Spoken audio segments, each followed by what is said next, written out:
Halo. Asante sana Larry, hiyo sauti ikoje? Iko chini niongeze ama iko sawa? Larry Maruaz confirm.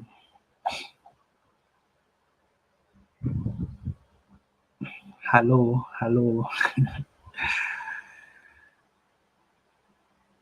Hello?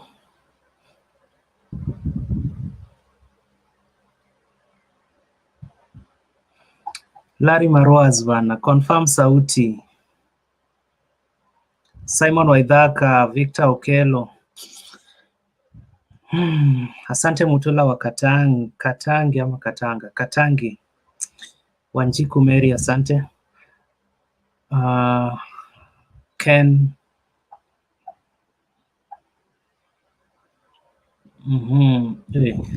Mko na majina bana. So karibuni sana. Discussion yetu ya leo itakuwa kwamba Rais Uhuru Kenyatta ametangaza rasmi kwamba atakuwa anajiunga na mrengo wa NASA ifikapo mwaka wa 2022. So hiyo pia amejipanga kisiasa. So kumaanisha maybe venye tulikuwa tunaambiwa Jubilee haitakuwa na candidate, inaweza kuwa ni ukweli, kwa sababu kiongozi wa Jubilee ashajiunga na mrengo wa NASA. So karibuni sana guys.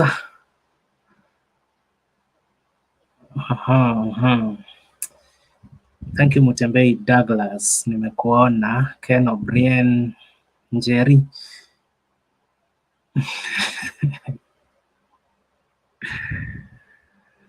Njeri, una wish the president all the best popote aendapo na mrengo wake wa NASA. So karibuni. Asante Frank, nimeona maoni yako pale. Nawekea link kwa comment section. Ukiklik hiyo link itakuleta mpaka hapa kwa show, utakuwa live by the way.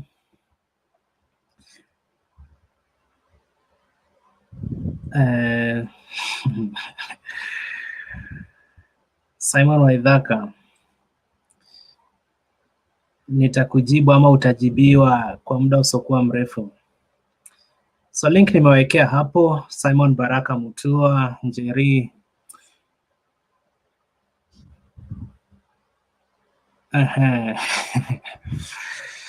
Victor, maybe ni siasa ya kumaliza time yake ama awamu yake alafu aende nyumbani. Pia inaweza kuwa ni ukweli. So ndio hiyo link nimewekea hapo, kama ungependa kuchangia kwa show. Ukiklik hiyo link, kama uko YouTube, Facebook, ukiklik hiyo link utakuwa umeingia kwa show.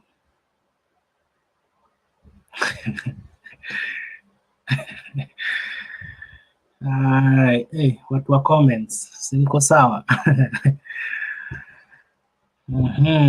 May God bless that coalition. Thank you. Kenya tuko na shida, kuna game inachezwa. Maoni yake Kenneth Kinoti. Sio Kenneth Kinoti, Blackmouth Wilson. Kinoti anasema we are not part of him, aende akiendaga. Pia ni sawa.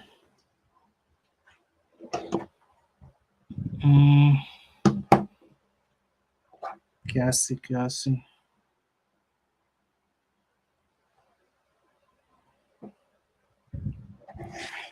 Yeah, na pia tutazungumzia maoni yake Francis Atuoli. Amesema kwamba no BBI, no election. So guys, karibuni sana. Singeweza kuandika hiyo topic refu kwa sababu kuna limit. So unapochangia kumbuka kwamba Atuoli amesema no BBI, no elections. So wewe kama Mkenya mwenzangu ama mkazi wa Kenya, mfuasi wa hao viongozi wote, wafikiria nini? So karibuni.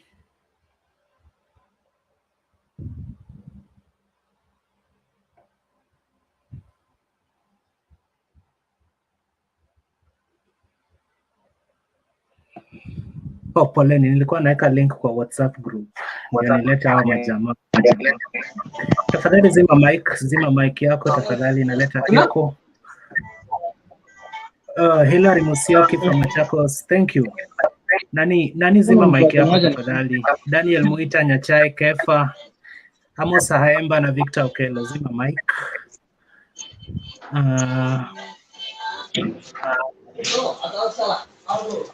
Nani siuzime mic tafadhali. Okay, let me do it myself then.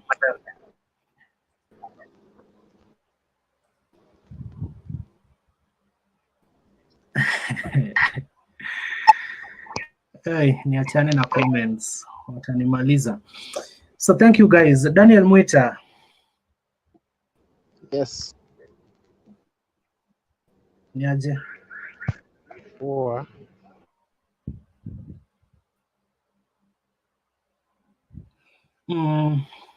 Unatizama ukiwa wapi Daniel Muita?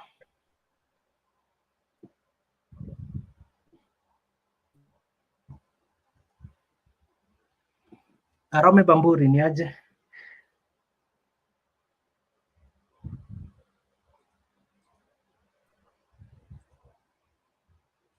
Larry ODM niaje?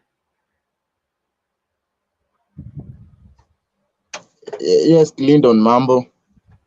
Poa bwana, umeshindaje? Yes. Hello Clinton. Niaje? Hello, unanipata Eh. Yes, Clinton. Yes. Unanipata? We, ni mimi mic yangu haifanyi ama mnanisikiza kweli wengine? Kina Victor, mnanisikiza kweli? Larry, unanisikiza? We. Nyachai, unmute your microphone.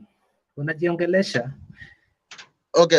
Na useme. We, Clinton. Yes.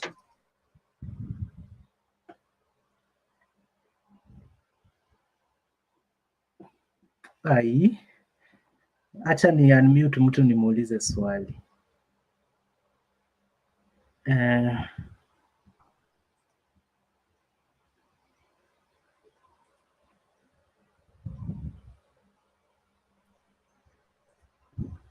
Na mmeweka sheria kwa microphones zenu bana, siwezi nikawa unmute. Daniel Muita, unanisikiza? Yeah? Nani, si mtu aniambie kama nasikika ama nitengeze mic yangu. What's the problem? Unasikika. Okay. Unasikika vizuri sana. Okay, thank you. Nakusikia Clinton. Thank you. So, Larry ODM, yes. Ulikuwa unasemaje?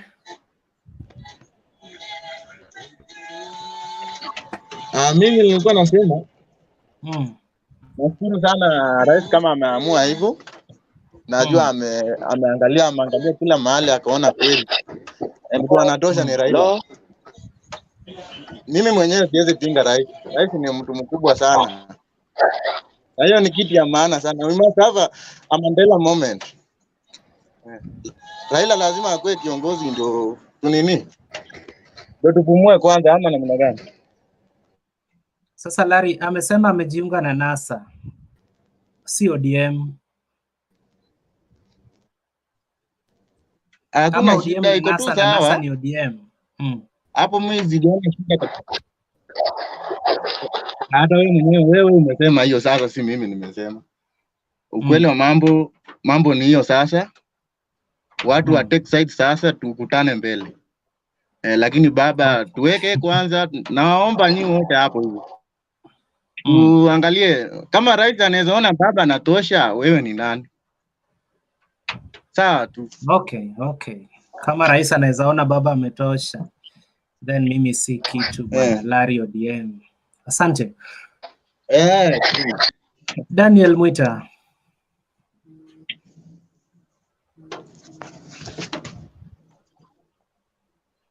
Okay, kuna watu wanataka kuingia, so kama unisikizi na kuweka nyuma ya tent kiasi. J-Code. Ni aje? Ha? Poa sana, mkwaje? Si pia tuko poa. Tunajaribu tu kuanalyze bana. Rais aliongea juzi. Ni kama ametoa ODM. Wajua hii ni transfer window. Hatujui mmemchukua kwa pesa ngapi ama amekuja on loan na atacheza misimu mingapi pale. Wajua hatuelewi bana. Unajua siasa ya Kenya inakuanga ni predictable sana. It's like EPL ama Spanish Super League ama Spanish League. Unaweza pata dogo timu kubwa like Manchester United. Na siasa ya Kenya inakuanga unpredictable. Leo hii utapata Mudavadi amejoin Ruto, but at the end kama utafanya na kazi itasema hati yoyote, but according to me na zile clips zenye nimewatch zote sijaona Uhuru Kenyatta akisema that ana join NASA. Uhuru Kenyatta akona chama yake ambayo ni Jubilee. Jubilee jakufa bado inapumua. Jubilee ndiye inaongoza Kenya. Jubilee ndio government. Hata kama mtasema that Jubilee imekufa, hata kama mtasema aje, but Jubilee is in government. So there is no way Uhuru Kenyatta anaweza sema that ana join ODM. Uhuru Kenyatta is not joining ODM. Na hata akitaka kujoin ODM, mkikumbuka initially the founders of when walianzisha ODM, Uhuru Kenyatta alikuwa ODM. Hope nyinyi mnakumbuka na mnajua that Uhuru Kenyatta once alikuwa in ODM. The same thing to Kalonzo Musyoka alikuwa in ODM. But because of interests zenye zilikuwa different, wakaamua kwenda different ways. So kama Uhuru Kenyatta maybe vile aliongea, according to you umesema that amesema anataka kujoin NASA. NASA is not a political party. NASA is a coalition. Kama anataka kuja na chama yake ya Jubilee wa join NASA to form a strong political coalition, hatuna shida. Uhuru Kenyatta is the president. Na Uhuru Kenyatta is an outgoing president. Anaenda. He needs to see mwenye ana hand over power, because Uhuru Kenyatta ndiye akona power. Yeye ndiye atapatiana to the next president. Yeye ndiye atapatiana hiyo sword. Amwambie endelea penye nimeachia, maybe kama nimefanya vibaya rekebisha. So kama ako ready kuingia NASA, sisi hatuna shida, because what I know, NASA ijakufa, bado NASA inabumua. Leo hii okay, kuna watu wanasema that maybe NASA ilikufa siji after handshake. After siji Uhuru Kenyatta, after Mudavadi walikataa kuja Uhuru Park kuapisha baba, vitu kama hizo. But what I know, NASA is still alive, bado inafanya kazi. Leo hii hao watu waine wakalishwe chini. Huyu ni Uhuru Kenyatta, huyu ni Raila Odinga, huyu ni Kalonzo Musyoka, huyu ni Musalia Mudavadi, na huyu ni nani? Ni Wetangula. Wakalishwe chini, waambiwe ya kwamba the next government must come from NASA. Sisi hatutaki kujua mtachagua nani, but the next government must come from NASA. Hao watu wataungana tena, warudiane, wafanye kazi pamoja. But as for me, sitaona vibaya tukisign Uhuru Kenyatta to our side. Uhuru Kenyatta is a striker. Na every team itakubali kuona striker like Uhuru Kenyatta kwa side yao. Hata William Ruto atakubali kuona Uhuru Kenyatta, because for now yeye ana play kama striker. Apatiwe ball afunge. So mimi sitaona vibaya Uhuru Kenyatta akiingia kwa NASA. Nitamkaribisha because is the president, we need him. Atupatie kifunguo ya State House.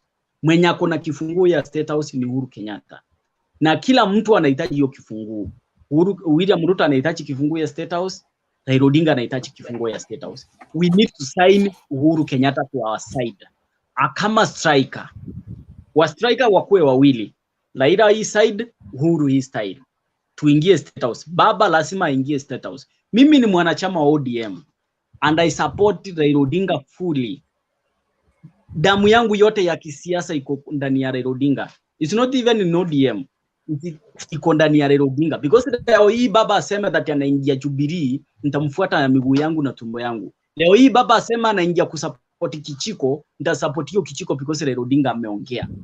Leo hii baba aseme the next president atakam from NASA, anybody mwenye atasimama I will do that, but ninaomba kama kuna mtu atasimamishwa na NASA ama kuna ile coalition itatengenezwa between ODM, Wiper na ANC 40 Kenya na Jubilee ambayo ni ya Uhuru Kenyatta. Siongelei Jubilee ile nyingine ya kupiga kelele, naongelea Jubilee ya Uhuru Kenyatta. Hawe Raila Odinga, because baba is the only person mwenye atapeleka hii Kenya mbele. Raila Odinga is the only person mwenye anajua shida za Kenya. Raila Odinga ndiye anajua penye wa Kenya wameumia na penye wa Kenya wamefika. Raila Odinga ndiye anajua kona zote za Kenya na Kenya kinahitajika. So ningewalai hao watu wote mpaka wewe Clinton, najua huko kusaidia tanga. But ningewalai ikifika 2022 tuamka asubuhi na mapema, tuamka asubuhi tuingie kwa polling station tupigie Raila Odinga kura. Mimi mwenyewe naenda kupigia baba kura, not because amenisaidia ama nishaimuona, but sile ideology zenye ako nazo ndio maana naenda kumpigia kura.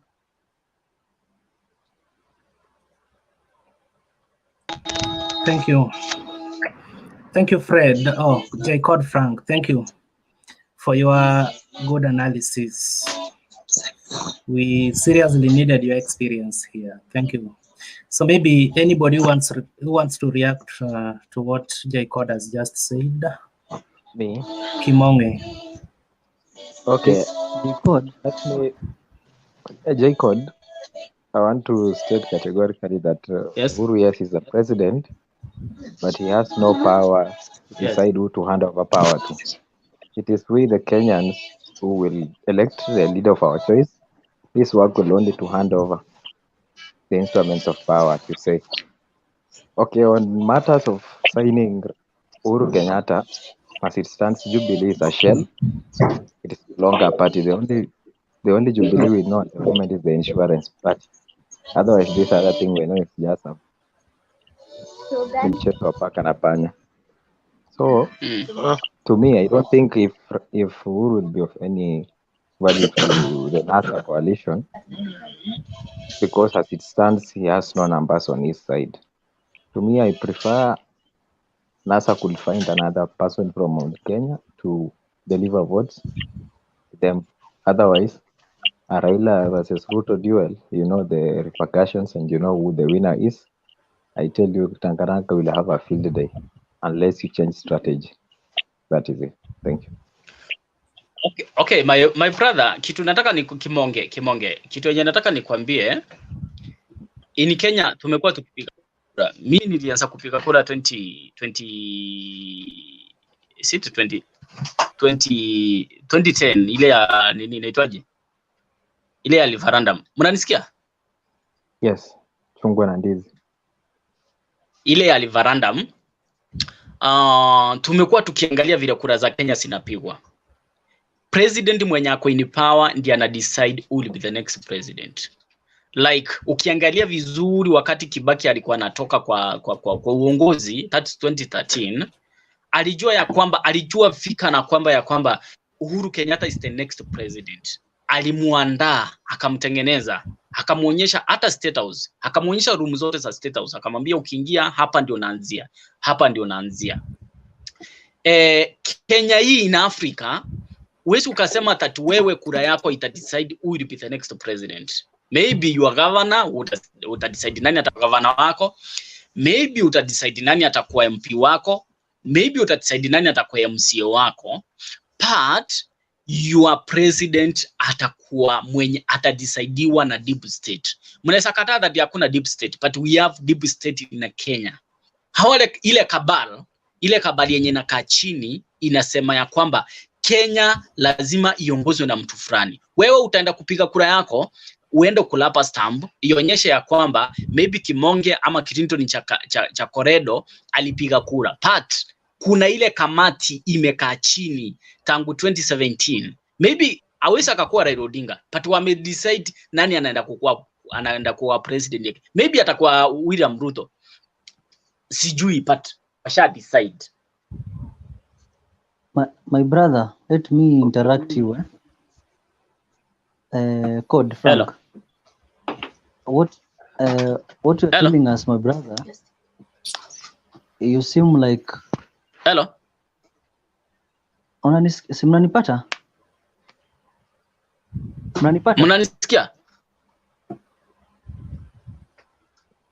Jacob, tunakusikia. Arome Hello. anakuuliza swali. Frank, usitoroke. Nataka kukuuliza swali, usitoroke. Unanipata Frank? Yeah, nakupata. Wajua, my brother, I will tell you one thing, Kenya mahali iko si pale Uganda iko sahi.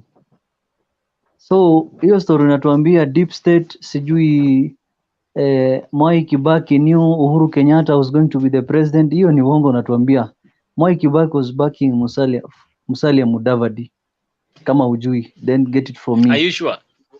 Yes, he was backing Musalia Are you Mudavadi. sure? Yes, I'm sure.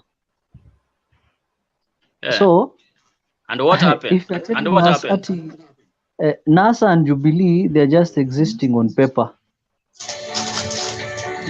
They're not existing politically. They're on paper. Ukienda kwa the register of political parties ndo utapata kuna kitu inaitwa NASA na kuna kitu inaitwa Jubilee. So, if you are sitting from where you are sitting, if you are telling us that Uhuru Kenyatta is going to play a role in ODM politics come 2022, you guys are cheating yourself. As long as you come from Mount Kenya, you complete serving your term as president. You don't have any support again after that. So that's why you see Uhuru, as he is leading now today, is a lame president.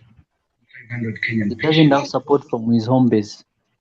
And any candidate, if you are just sitting from there and you are telling us that Raila is the one who is going to face William Ruto, we are going to beat you guys asubuhi na mapema. Another candidate, but if it is this mzee of 76 years old, and you are sitting there telling us that you're expecting change from a 76 years old man, my brother, huyo ni grandfather, enda kae nyumbani angalie nchi vile inaendeshwa sasa. Sasa kidogo Clinton, wacha nijaribu kuuliza tu swali hata hapa kwa huyu jamaa anaitwa nani? Amekuwa anaongea huyu. So because anaona Raila has make change kwa hii country, so ndo Mwizi Ruto anaweza fanya hivyo? Let me tell you, Raila, I appreciate the role that he did sometimes back, that is 1990s up to let's say up to 2002. Sure. The population which is voting now, it is either those who were born in 1990s, they did not see what Raila did. So if you tell us about Raila, what he did in 1992, you are talking alone with the old guard who have little voice in the outcome of voting in this country. So just get it, go to your history and just know that the voters of today, as we talk, it is between 1985 up to 2000. I think those are the ones who are above 18 years. Those are the guys who are making the big bracket of voters. So if you tell them about things that happened in 1992, we are not aware of that. In fact, a person like me, if you tell me Raila fought for that, I used to read in books, so you cannot convince me. Arome. Yes. Lest we forget, in 2002, Moi endorsed the current president and he flopped. So let us not lie to ourselves that endorsements work. In fact, whoever will be endorsed by the outgoing president will fail miserably. Yes. So if our competitors Tangatanga is Raila, then we are ready for him. Let him come. Wataenda workshop, wataenda retreat, wataenda mikutano, lakini mwisho watakuja Raila ndo flag bearer na atanyoroshwa saa 12 asubuhi. Clinton, take charge. Wait, Clinton, sasa shida sio Raila na hiyo endorsement. You guys are getting it wrong.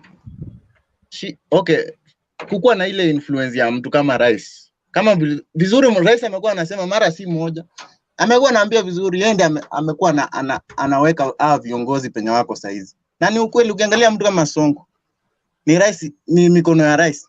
Ukiangalia watu fulani pia ni rais amewaweka mahali. So hata sisi kama NASA tukipata hiyo influence ya rais, we'll appreciate. Hao watu yandanganaka, wacha iwaume tu. Lakini ukweli wa mambo, sisi we appreciate that. My brother. Yes. The 2022 election is going to make a history in this country. It will be like the 2005 referendum. People are going to vote against the sitting government. Kenyans have been frustrated by this government. Yes. And the reason is that we lack a very strong opposition. Yeah. So take it from me. Okay. My brother. 2022. Okay, to also people will revenge against this government. Yes. It's very true. You're very right. You're very right, my brother. So is Ruto out of this government? Yes, he's out of this government. Even yourself, you know. Did you watch this? Did you watch this former MP from Kurueni? He told you the other day. That Ruto is in government on paper, but he's not in government serving. Like what we say, NASA is existing on paper and Jubilee, but on the ground it is not there. And don't waje usikatae kitu chenye wewe mwenyewe unajua na unaona na macho. Mimi kijana najua, my brother. Yes. Ruto is a legit deputy president.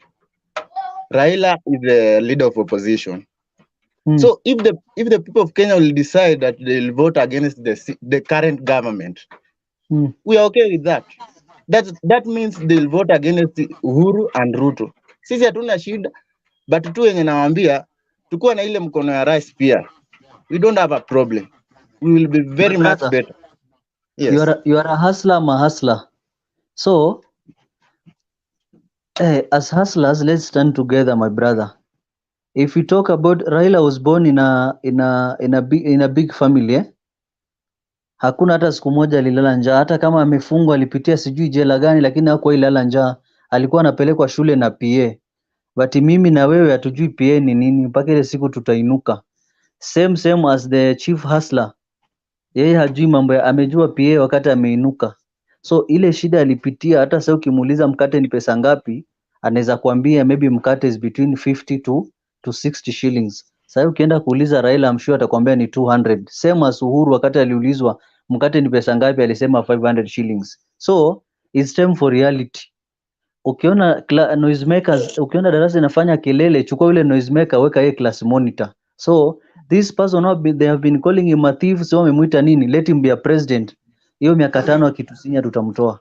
Sawa? Okay, Clinton. Thank you. Clinton. Who is calling me?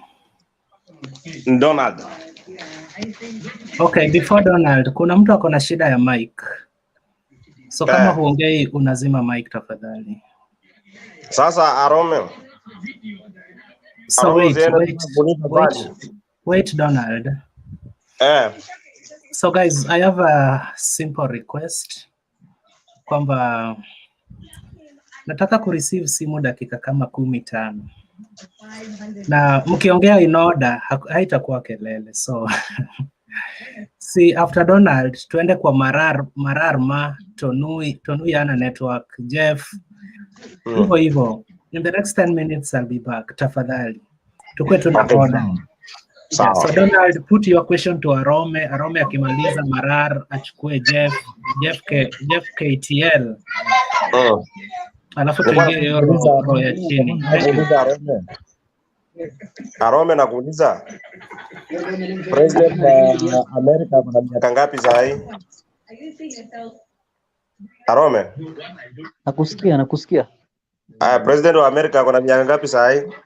Usifananishe third world country na developed country, my brother.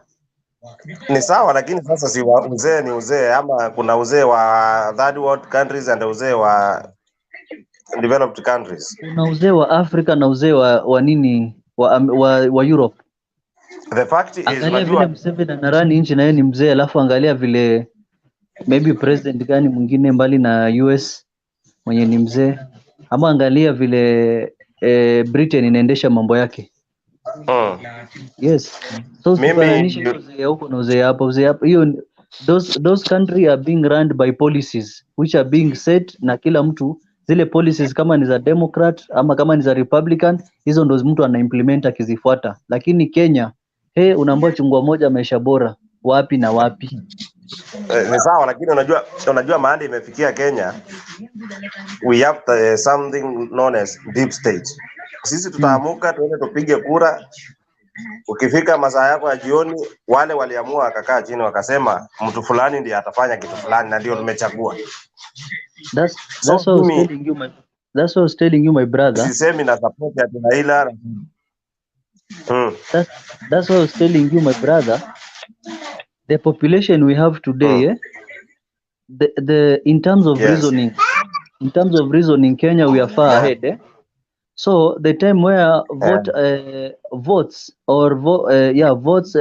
manipulation, unaweza iba ikiwa the difference is 10,000 100,000, but kama ni ile ya 202 Uhuru versus Kibaki, wewe utaiba tukupatie wapi? Tunakunyorosha proper. So hiyo difference ikikuwa kubwa hapo, hata wizi wezi iba hiyo deep state yenyewe itaona haya. Alafu this time round, for now naona who will be the next president by 2022? Wewe, according to you. The chief hustler. Hustler. Hustler. Huyo anaenda nyumbani hata sijui ni saa ngapi. Huyo hata apigiwe na watu kura block. So long as system haitaki. Ni kwa nini 2017 hii server haikufunguliwa mpaka saa hii? Niulize. Raila won 2007 election. Raila has never won any other election in this country. 2017 he won, but the server did not was not opened for them to. My brother, how can you win? How can you win if even the home county you come from, is it Siaya ama ni wapi? Ama zile stronghold zako, the opposite, ile party yenye unashindana nayo bado inabeba majority. How can you win? But kwa nini hawakufungua server if they won the election? That is a question should be asked to IEBC, not those who are contesting. Sasa si ndio hapo Hasila ako hapo. Kwa hiyo lakini even if the Uhuru ana the power ku declare nani ana support, tulianza na Kibaki akasupport Uhuru akaanguka ya kwanza 03. Uliona hiyo? Kibaki has never supported Uhuru. Wewe hujui, kumbe hujui siasa. 03 Kibaki alitaja nani? 2003 Kibaki alicontest. Akitoka 07 03 kulikuwa 03 Moi ndiye alisupport nani? Nafikiri 03 ni Moi alisupport 2007 Kibaki was supporting Musalia Mudavadi. Unajua nyinyi hamjui siasa Kenya vile inaenda nyinyi. 2007. Yes, Kibaki was supporting Musalia Mudavadi.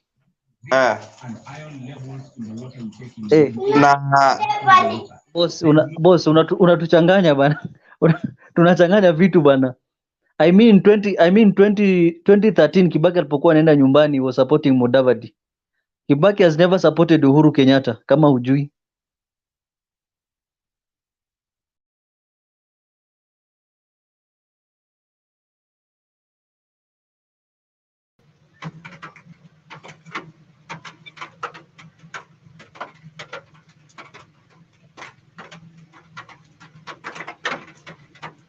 Yes.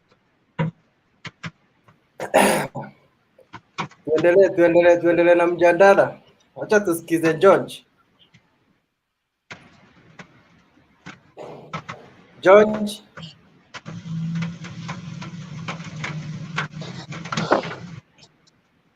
George, una kitu ya kusema? Okay, Omendo. Unmute your mic, Yes, George. yes. How are you? Yes, to pay your contribution, bro. Okay. Why Kenya imefika? Hello? Endelea. Kama uko na mic, kuna kelele huko unasema ama unatolewa. Okay, Kenya imefika. There are only two horses. These are two horse races between Raila and William Ruto. And in any case, these people were joined. Siasa itakuwa imeisha hivyo. But watu wanasema ati Mudavadi hakuna mahali anaenda. Kalonzo hakuna mahali anaenda. So it's only between Ruto and Raila. And maybe kijana wa Moi hakuwa supported na deep state. To me hao ndio naona.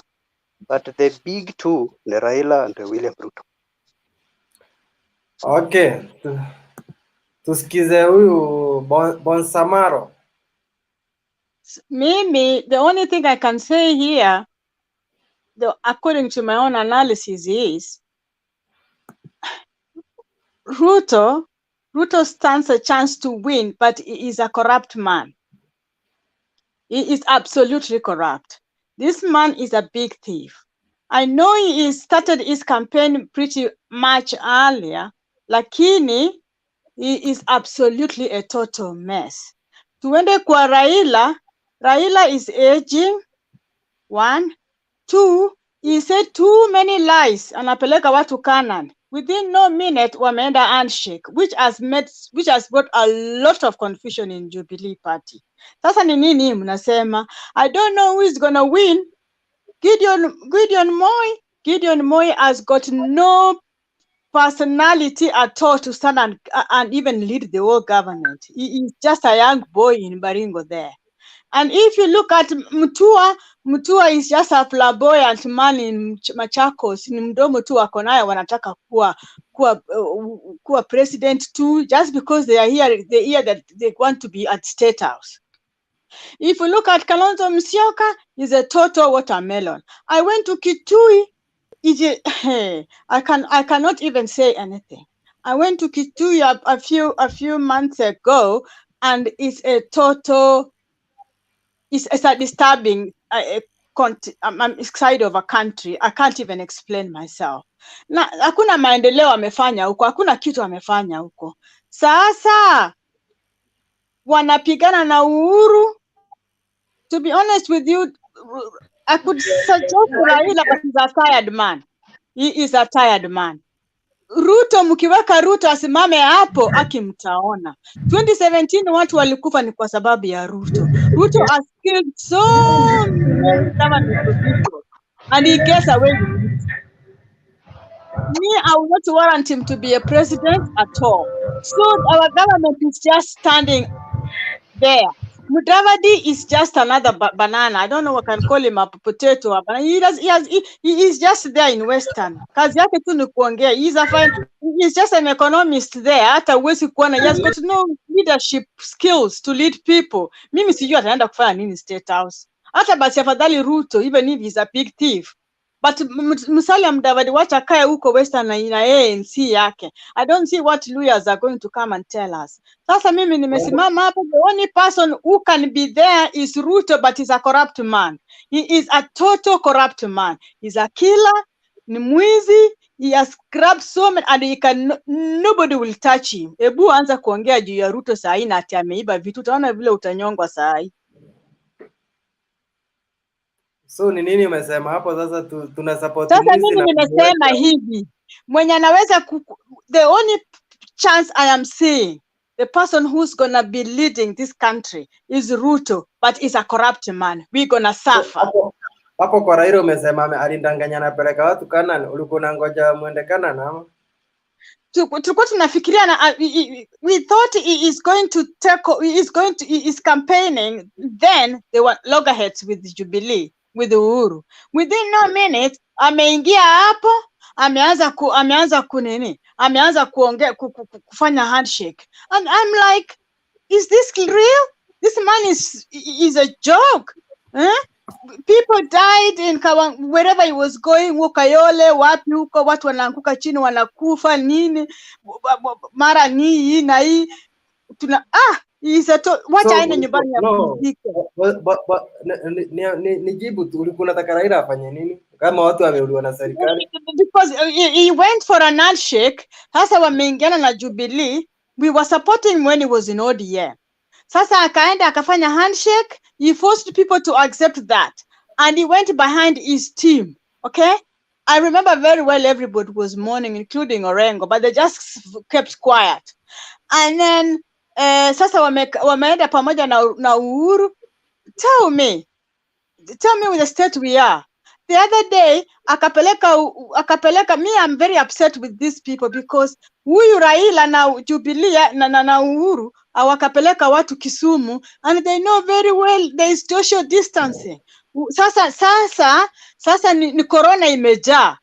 Ukienda huko uwezi kupita uende Uyugis, huwezi. Sasa hii ni nini wanafanya? Ati ni kura. Mimi mtu mwenye ninaona ataenda, Raila is out. Wacha aende pumzike huko Bondo.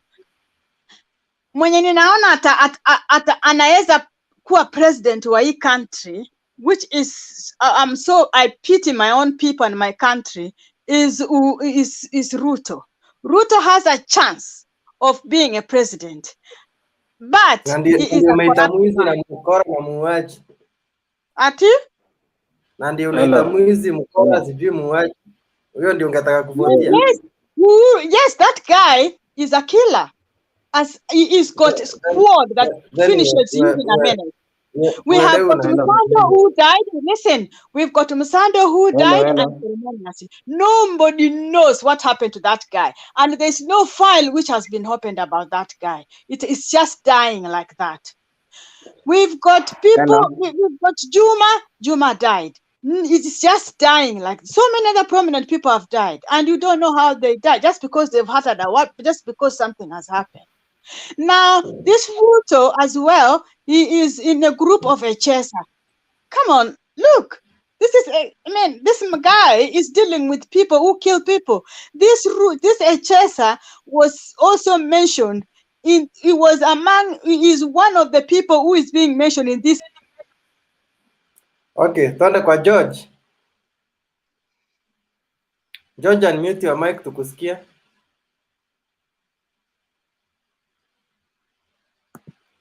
Unmute mic ba. Hello. Yes, tuambie sasa. Okay, what I can say is this, gentlemen. Atafuta watu serious ingieni na ekalink hapo. Sioni watu serious kwa hii forum leo. I'm very serious. Gentlemen, I want to say like this. Yes. The most eloquent, brilliant, and charismatic leader to take care of us come 2022 is none other than William Samoei Arap Ruto. The rest are just doing guesswork. Even at this time, going forward, the person who has got the way forward for this country is none other than Dr. William Samoei Ruto. He has a plan for this country, and even God himself has used him.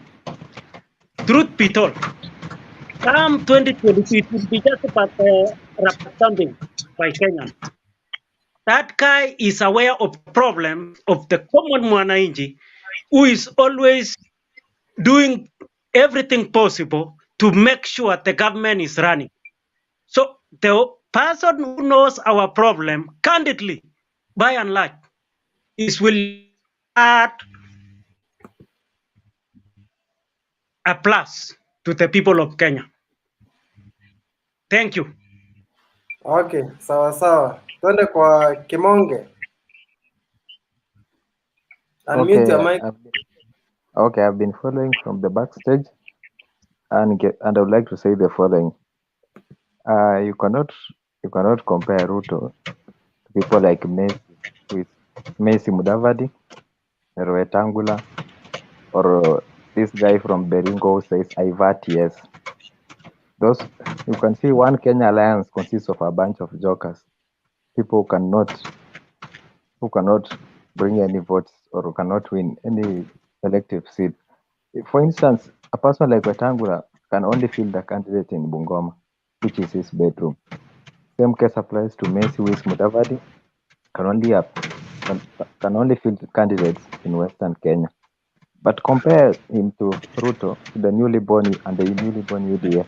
He's fielding a candidate in Msambweni, fielding a candidate in Bonchari, fielding a candidate in Kiamba, and I can assure you, take this to the bank, Karine Njama will whip as early as 6 a.m. UDA will carry that seat.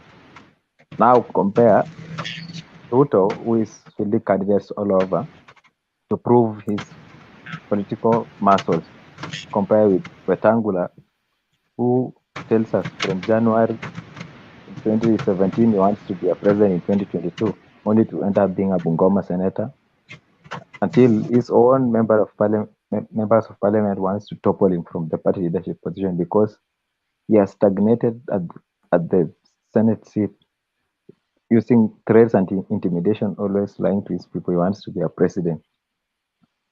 Maybe we don't know. Maybe he wants to be a president, a Bungoma president.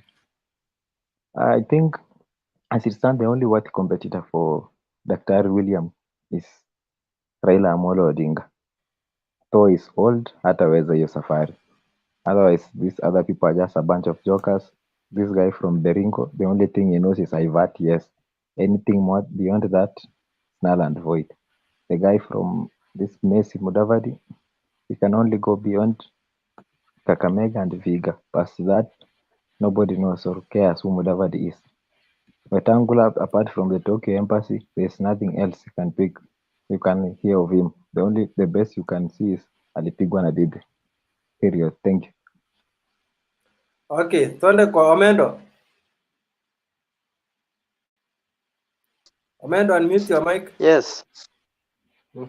Yes. Thank you. Okay, there are two issues here. There are vote block of Mount Kenya region. Those are the votes which people Ruto and Raila are really fighting to get, because Raila knows very well he can get whatever he got the other time without Rift Valley. Ruto is also very sure.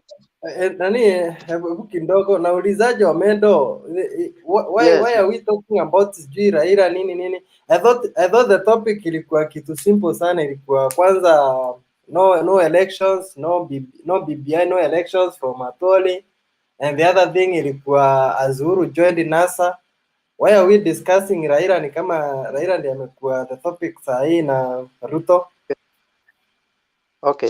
Thank you. I joined late, so I was following communication from the other participants. Yes, so we want to know this week Atoli amesema kama hakutakuwa na BBI hakuna elections. Then tukapata pia after Kamba Lindas walienda kuona Uhuru in State House, some people are saying that Uhuru anatoka Jubilee anaingia NASA. That was what Moses Kuria posted. So that should be the topic. Sielewi ingine mnasema Raila amezeeka nini. Tuko na watu wazee na ni ma president wengi. Yeah, that's true. That's true. What I truly meant by what I truly meant by no election, no BBI. The likes of Atwoli and the likes of Murade, they know very well without a BBI going for elections, Ruto will take this thing very high.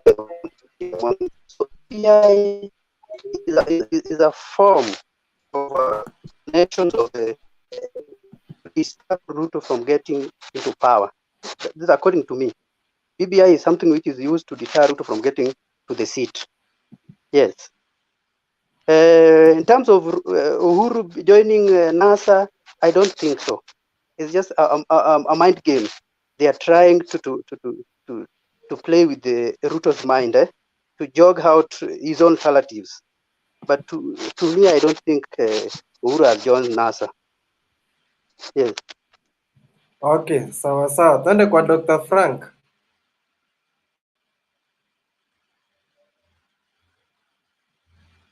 Dr. Hello. Frank, yes. Yes. Nakupata. Okay. The first thing I'd like to put across, kwanza ni when you are joining this streamlining online, first of all lazima bwana mtupatie link. Nimekuwa nikilia pale hivyo kwa comment section, tuma link. And again, sijui umefanya aje, unaingia 1 minute haupati kitu, unatoka tena, unaingia another minute unatolea. So I wish ungerudia the question kwa sababu sijapata zingine clearly. Question gani? The topic is written before hata uingie unapata na topic hapo. Mi sioni About topic anywhere. the question is no BBI, no elections as Atwoli alisema. Yes. Kwanza discuss that. So, according to that topic, what I can say, as from the constitution, you can see that the constitution cannot allow an election to be postponed or the president to rule even by a single day, even by a minute. So that one is so unfortunate and it cannot happen. So for the people of BBI, there is a problem somewhere whereby they should go back and reorganize themselves. So according to the constitution concerning the IEBC laws, it is clearly and it is stipulated there that the president cannot extend with even a single day. So I think it is just clear from the constitution. Okay, na Uhuru amejoin NASA. Yeah, from the previous speech, Uhuru made it clear that he will support one of the NASA leaders. Even the leaders themselves, they are not reorganized. As you can see, Kalonzo. Ulisikia ama ulisoma tu watu wakisema? No, he came out clearly. We have seen from the blogs, from different points. Yeah. Propaganda. It's a fact. So let us discuss, though, even if it is a rumor, the truth remains that they are not in good terms with his deputy governor. Sindio? They are not in good terms with the deputy president. So it is just clearly that he will support the other side. And you have seen from the tweet from William Ruto, the deputy president, he says that jamaa amemgeuka, unaona? So ni kumaanisha Uhuru Kenyatta is going to support one of the NASA leaders, and these NASA leaders, they are not reorganized. They should come back, sit down and reorganize themselves so that they can come up with one person who will represent them, then Uhuru will support them. And I can see from this support of Uhuru is because ameona BBI iendi mahali. So the best thing imebidi come out clear aseme atasupport the NASA people. Thank you. Okay, twende kwa Kiprono. Okay, niajeni. Yes, poa sana. Okay. Nimekuja late lakini nimeona topic ya leo.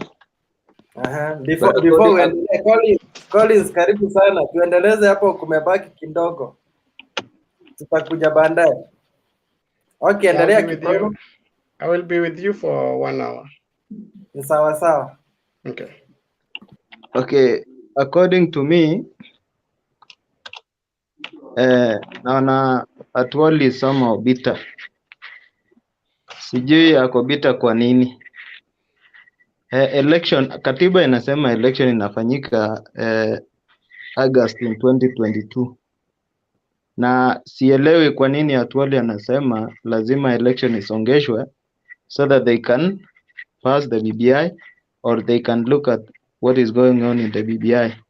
But kulingana na maoni yangu, mimi naona sahi hakuna Mkenya bado anakumbuka kulikuwa na story inaitwa BBI. Watu walisahau. Sisi wengine tumesahau kama kulikuwa na kitu ilikuwa inaitwa BBI, na hata ikiletwa sioni kama iko na maana tena. As in tumesahau, ni kitu tushaisahau. Hata tukiletewa sisi wa Kenya hatuna haja nayo tena. Then ya pili, kina Raila ama the NASA coalitions, unaona vile waliambiwa, Uhuru Kenyatta aliwaambia I will only support you under one conditions. As in muungane kwanza ndio ni wa support. Na kulingana na vile tumesikia, Kalonzo mwenyewe alisema he is not going to support Raila anymore. At the same time alipata right of reply from Raila Odinga. Raila Odinga akamwambia, nasikia kuna wengine wanawika hapa hivi ati nimesema wanisupport in 2022, sina haja na wao. So Raila alienda kule Coast akapea Kalonzo right of reply, na kulingana na maoni yangu pia Musalia Mudavadi ni mtu alishatoka NASA na ni yeye ndiye the founder of NASA. And then the registrar of political parties wanasema the only people who can come and declare that NASA is no more is those people wenye walitengeneza hiyo NASA. Sasa Musalia Mudavadi anasema trust yake kwa NASA imeisha. Kalonzo Musyoka anasema is not going to be looked at.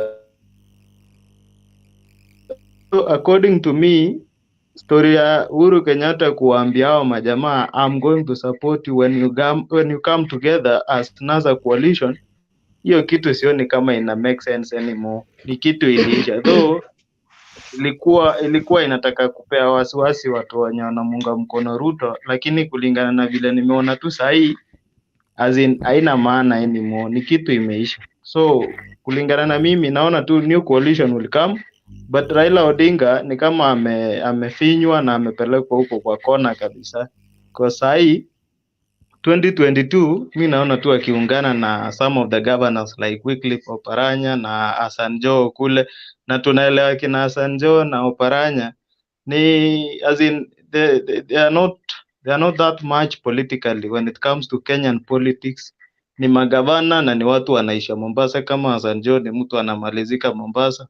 Oparanya mwenyewe hawezi toka mbele ya as in mbele na nyuma kwake ni kaunti yake tu ya Kakamega. So political ambitions ya Raila ni kama hivi, itaisha tu hii 2022 na tutamuona tu Raila akienda Bondo tu. Sisi hapa hivi tuko Kisumu tukimkaribisha tukimpeleka Bondo. Hayo ni maoni yangu. Hi, so good. Hiyo maoni iko sawa. I think I wanted to talk before I chair the meeting, so I don't know who can chair when I talk, or can I just talk then I chair the meeting again? Will I be biased? First of all, thank you so much, and karibuni sana. I can see we are flip-flopping between the topics, but I think it's now, right? Something that I want to correct very fast. There is nothing that Uhuru said that is going to support NASA. That's a media. That's an information coming from the media. So let us not put the words into somebody's mouth. Uhuru aliwaambia, I've done well in my second term than the first term, which I don't think if it is true or it's true, I don't know. But he said, I've done so much in second term because tuliamua tukaacha mambo ya politics and we followed the development. That is what he said. And it works well when people unite, tukiungana pamoja. He never told them. So the people that said that he will support NASA was the Star newspaper. That is where it came from, the Star newspaper. And then Moses Kuria and Itumbi picked it up. Then that is when William Ruto replied it. So if anybody is talking of, oh, is Uhuru Kenyatta going to support NASA, or Uhuru Kenyatta has moved to NASA, that's total nonsense. But it's always true that the media can spin an information so that it forms what we call a narrative. And when a narrative is put into the public, they are trying to test the waters. Is this true or not? And if it is true, then what do we expect next? That's called opinion shaping by the media. So if you don't understand that, you will start running here and coming here to tell us that Uhuru has moved to NASA. That's total nonsense. The next thing is no BBI, no election from Atuoli. That is his personal opinion. That is not anything that is in the law. So if Atuoli speaks like that, he wants just to test, does it work? Or is it a reality? Or if we say it like this, you know, most of the time, Atuoli always drives a narrative. And then he wants to see other people. Atuoli is trying to keep the Tanga Tanga team busy. That is what he's trying to do. He's trying to keep the Tanga team busy. Immediately something happens, then when he sees people are so silent, he brings it up. Can I interject? Yes. You know, when someone like Atwoli speaks, Atwoli always believe that he is representing 4 million Kenyan workers plus international plus what and what and what. And then Okay. also, Mr. Atwoli is believed to have been that man who always called people to his home or people go to his home, and then you find that those people are going to his home are not only the politician only, but you find that kuna watu wengine wanaenda pale, sijui they are going there to pick information or to pick money. So we can understand when you tell us that Atwoli is speaking his mind while that person is a leader, is representing 4 million Kenyans. So you can say that when Atwoli speaks, he is speaking his mind, but when Raila speaks, he is speaking for Kenyans, or when Uhuru Kenyatta speaks, he is speaking for Kenyans. So I don't understand. I didn't want to argue with you, but the problem with you is like you are too much obsessed with politicians.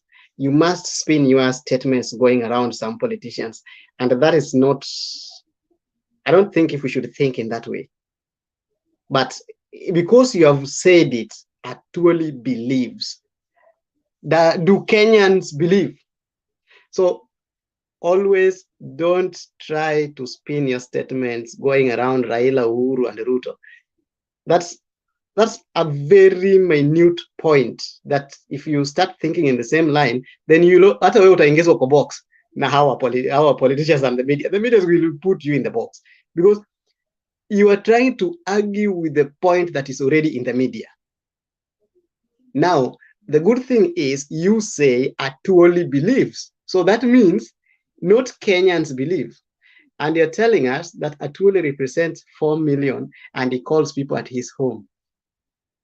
I can call you at my home. Does it mean that when you come to my place, then whatever you come and pick, you can tell Kenyans that it believes? So Atwoli says that he represents workers. I don't see if it is bad.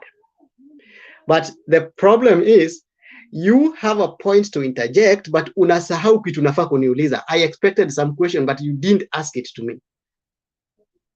Then you end up asking yourself a question that you set for yourself. You're like a student who is going to class, mwalimu anafunza, and then you are setting your own question so that it can be answered to your convenience, which is wrong, and you expect also to answer it and get it correct. So I don't want us to go around the same thing. We asked, Atwoli says no BBI, no election. Is it viable? It is not viable in accordance with the law. The law of Kenya, that is Constitution of 2010, says the election is to be done on the second Tuesday of every 5 years. That marks the end of the term of an election. So the second Tuesday of the 5 year ending from 8th of the time we did election will be on the 9th of August of 2022. That's when the election will be done. In the Constitution, there are only other some loopholes that can be given when election can be postponed. And it's not falling between the BBI. The BBI has nothing to do with the election because the BBI cannot affect the election. The election can only be postponed if you have a problem with the war, the state of emergency, or there is a death of the president who is on power, or there is something that has happened that now makes the election not to go on. But in these other things that you're talking about, please, those are rumors. Treat them as they are. Don't fall into this joke by the media. Atwoli has very little impact on when the election should be done. Very little. And the best he can do is to be a voter or to refuse to vote. Like you, like me. He can only fail to go vote or can vote. there are things that can happen that Uhuru Kenyatta can get back into the law and refuse to declare the country for a new election. That one can postpone an election, but he must quote the law. So anything that he is telling you, nonsense. Then somebody says to mesahau BBI, like you. When you use the word kusahau, it's like you are talking to us that it's never there. It was there. It's there. It's in the constitution that it must go through some steps because it's a constitutional amendment. So it cannot just be brought or it is there, but it is in court. We are waiting for what the court will say. If they rub it off, then we go to the election with the 2010 election constitution. If it comes up that it is upheld, it will be done. So kuambia watu tulisahau, for some of the people who are postponing it, for proposing it, it's still there. For the people who are opposing it, it's still there. For some people like us, I was not opposing it and I was not supporting it because I thought there are times and the conditions that were supposed to be met so that it can be brought to the people when it's amended before it can amend the constitution. So all that, you can put that and take it to the bank so that you can cash it if you want. But the thing is, tusiongee juu ya tumesahau. Hakuna watu wamesahau, hata wenye walikuwa wanaiopose bado wanaiongelea. Because it can affect the system in any way. It can change the leadership of the country. And anything that changes the leadership of the country is a problem. But it cannot affect our election. So I think I've not given other people time to talk. So because I'm the one sharing, I'm going to give, I'll start with the Duke. Kiprono just came and I'm also there. So I'm start with the Duke. I'll give you 2 minutes. I'm going to give Sam 2 minutes, then George, then there's another one. Yeah. So we start with the Duke, 2 minutes. The topic is still the same. Actually says if there is no BBI, there is no election. And then the other team, how do we call it? Uhuru says, some people say that Uhuru said, has Uhuru defected to NASA, which I've already dismantled. That is nonsense. So we can change that and say, Kalonzo says he's not going to support Raila. Raila says he has not declared his position for the presidency. Is NASA still intact? That's what we can discuss. Is NASA still intact? Duke. Okay. First of all, I want to say, to start with the first portion, which is there is no BBI and there is no general election. The two are different and equidistant. They are not related at all, because the BBI is the proposed amendment, which is independent. Therefore, it's when the courts have postponed it, they have declared it illegal. Therefore, the BBI is most likely not to be there.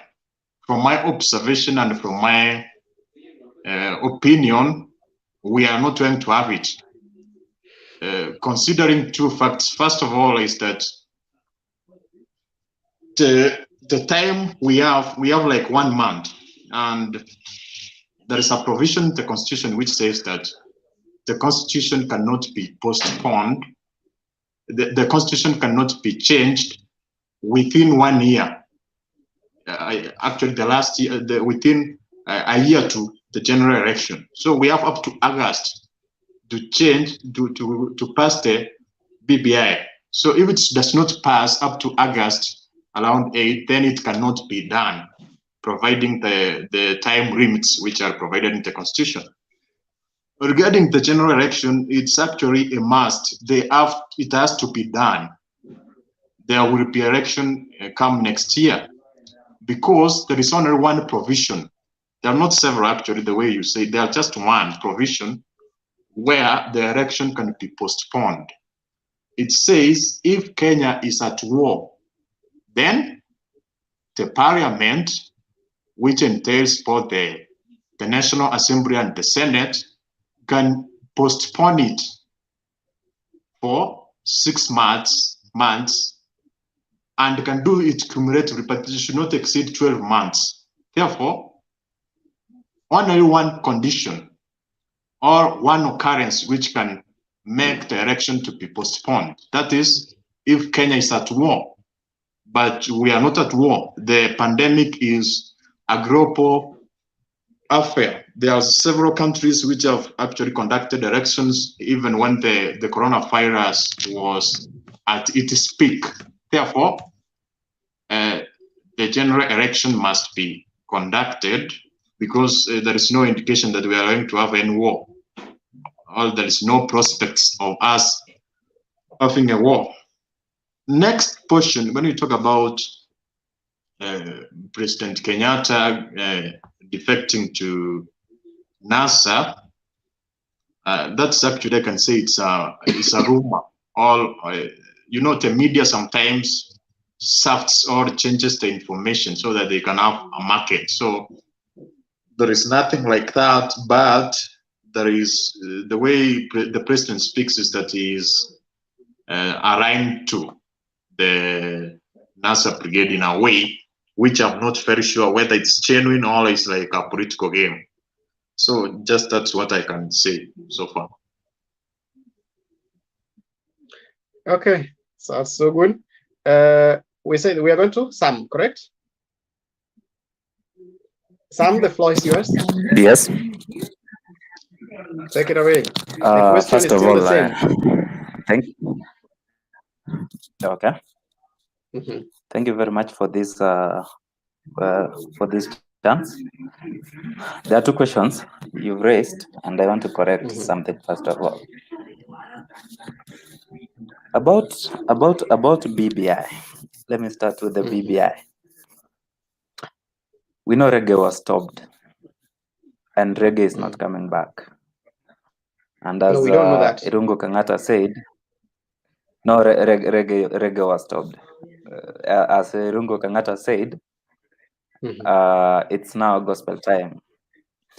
First of all, we want to appreciate that from the onset, the BBI had so many illegalities. From this was something which only two people came up with, and it's like it's a personal thing. It was not. It was not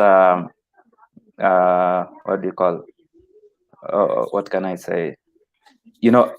Amending the constitution should be a Kenyan-based thing, but you see, only Raila Odinga, Uhuru Kenyatta owned it. They used to say this is for Uhuru Kenyatta and Raila Odinga. So they had a lot of illegalities, and for sure, haingepita kwa court. So amending the constitution, lazima ufuate sheria. Hata kama wewe ni nani, you have to follow the sheria.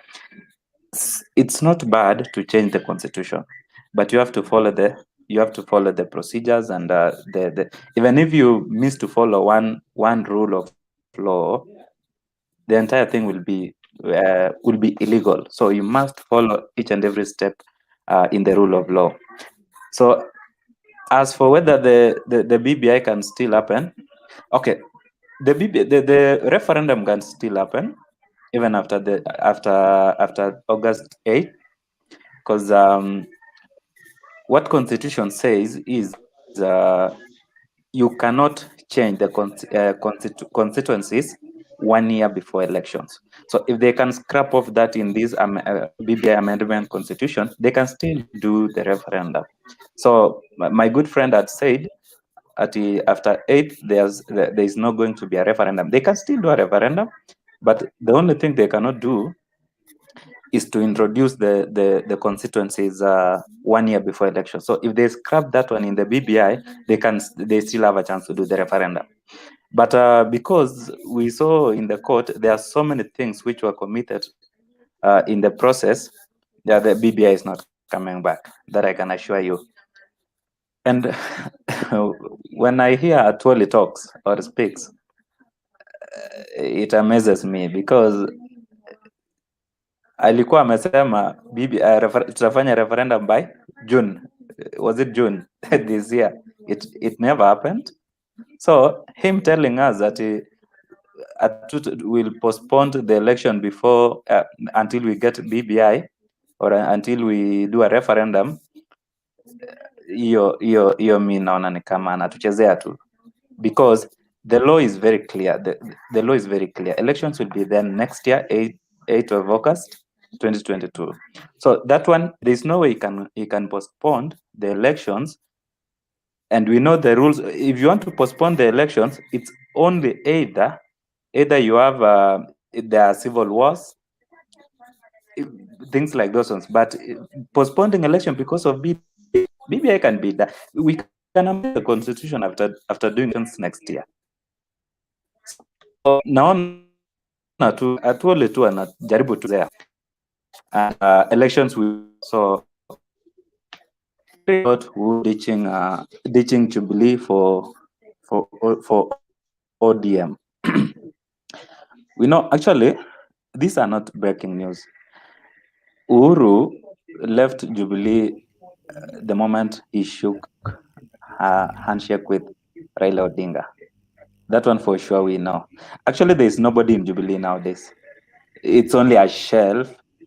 Iko tu na some few leaders wanataka tu kumaliza term yao so that they can move to the next. So otherwise, us telling us Uhuru at a support whoever will support in 2022, we know Uhuru left Jubilee the moment he shook hand with Raila Odinga.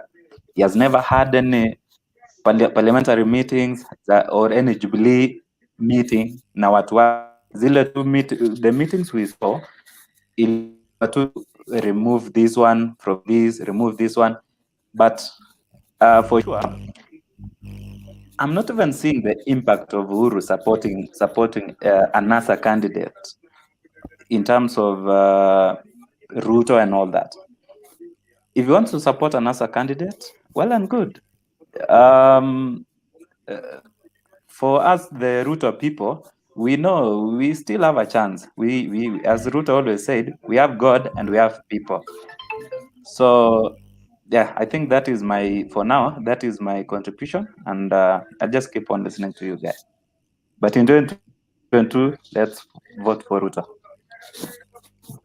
Okay, you said something that Uhuru left Jubilee. Uhuru has not left Jubilee, and that thing you should understand, because whatever we are speaking here, somebody is getting it. So when we say Uhuru left Jubilee, it's like we are lying to ourselves.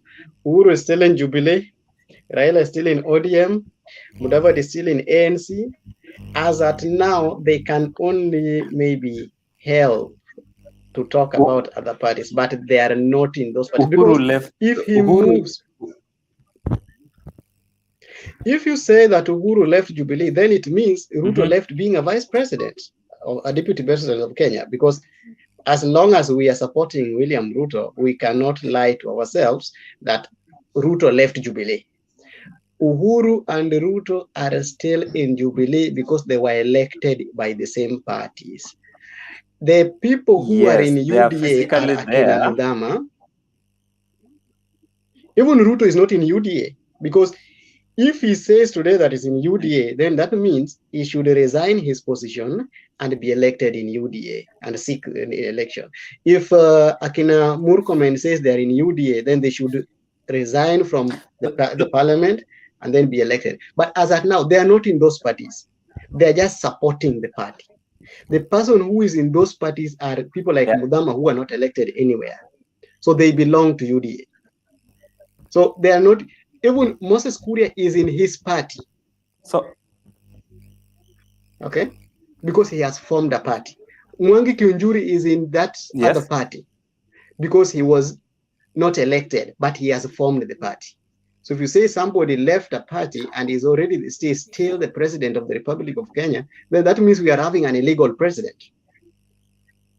So we still don't have, as of now, they are still just supporting those parties. They will move when the time comes. But if you say they have moved, they have not moved. Kipchumba, somebody called Kipchumba Kosgei is telling us that anybody, Collins is not in the country and should not speak on in terms. We cannot say that we don't know anything going on in Kenya. We know what is going on in Kenya, and this forum also makes us know people like Sam and the people who are around in the country. At least we get something from you, and we know what's going on in the country. At the same time, we also read Kenya as at now we have a globalization, so you can't tell somebody that is not in the country. We are going to Sam ameongea, Kiprona ameongea mbele yangu. Then I was to go to somebody else. Who was that? There's another Sam.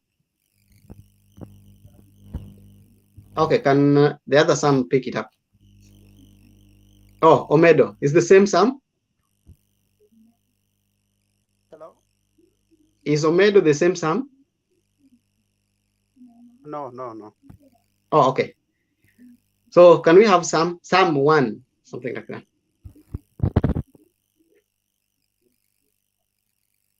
Your volume is low. Unmute your mic, please, Sam. Unmute your mic, Sam. Unmuted? Yeah. Thank you very much for inviting me to the forum. First of all, let me talk about this issue of having a BBI before we go to the elections. Well, let me say, by all means, I think we need a uniting document that can unite this country such that this vicious cycle of fighting every 5 years should come to an end.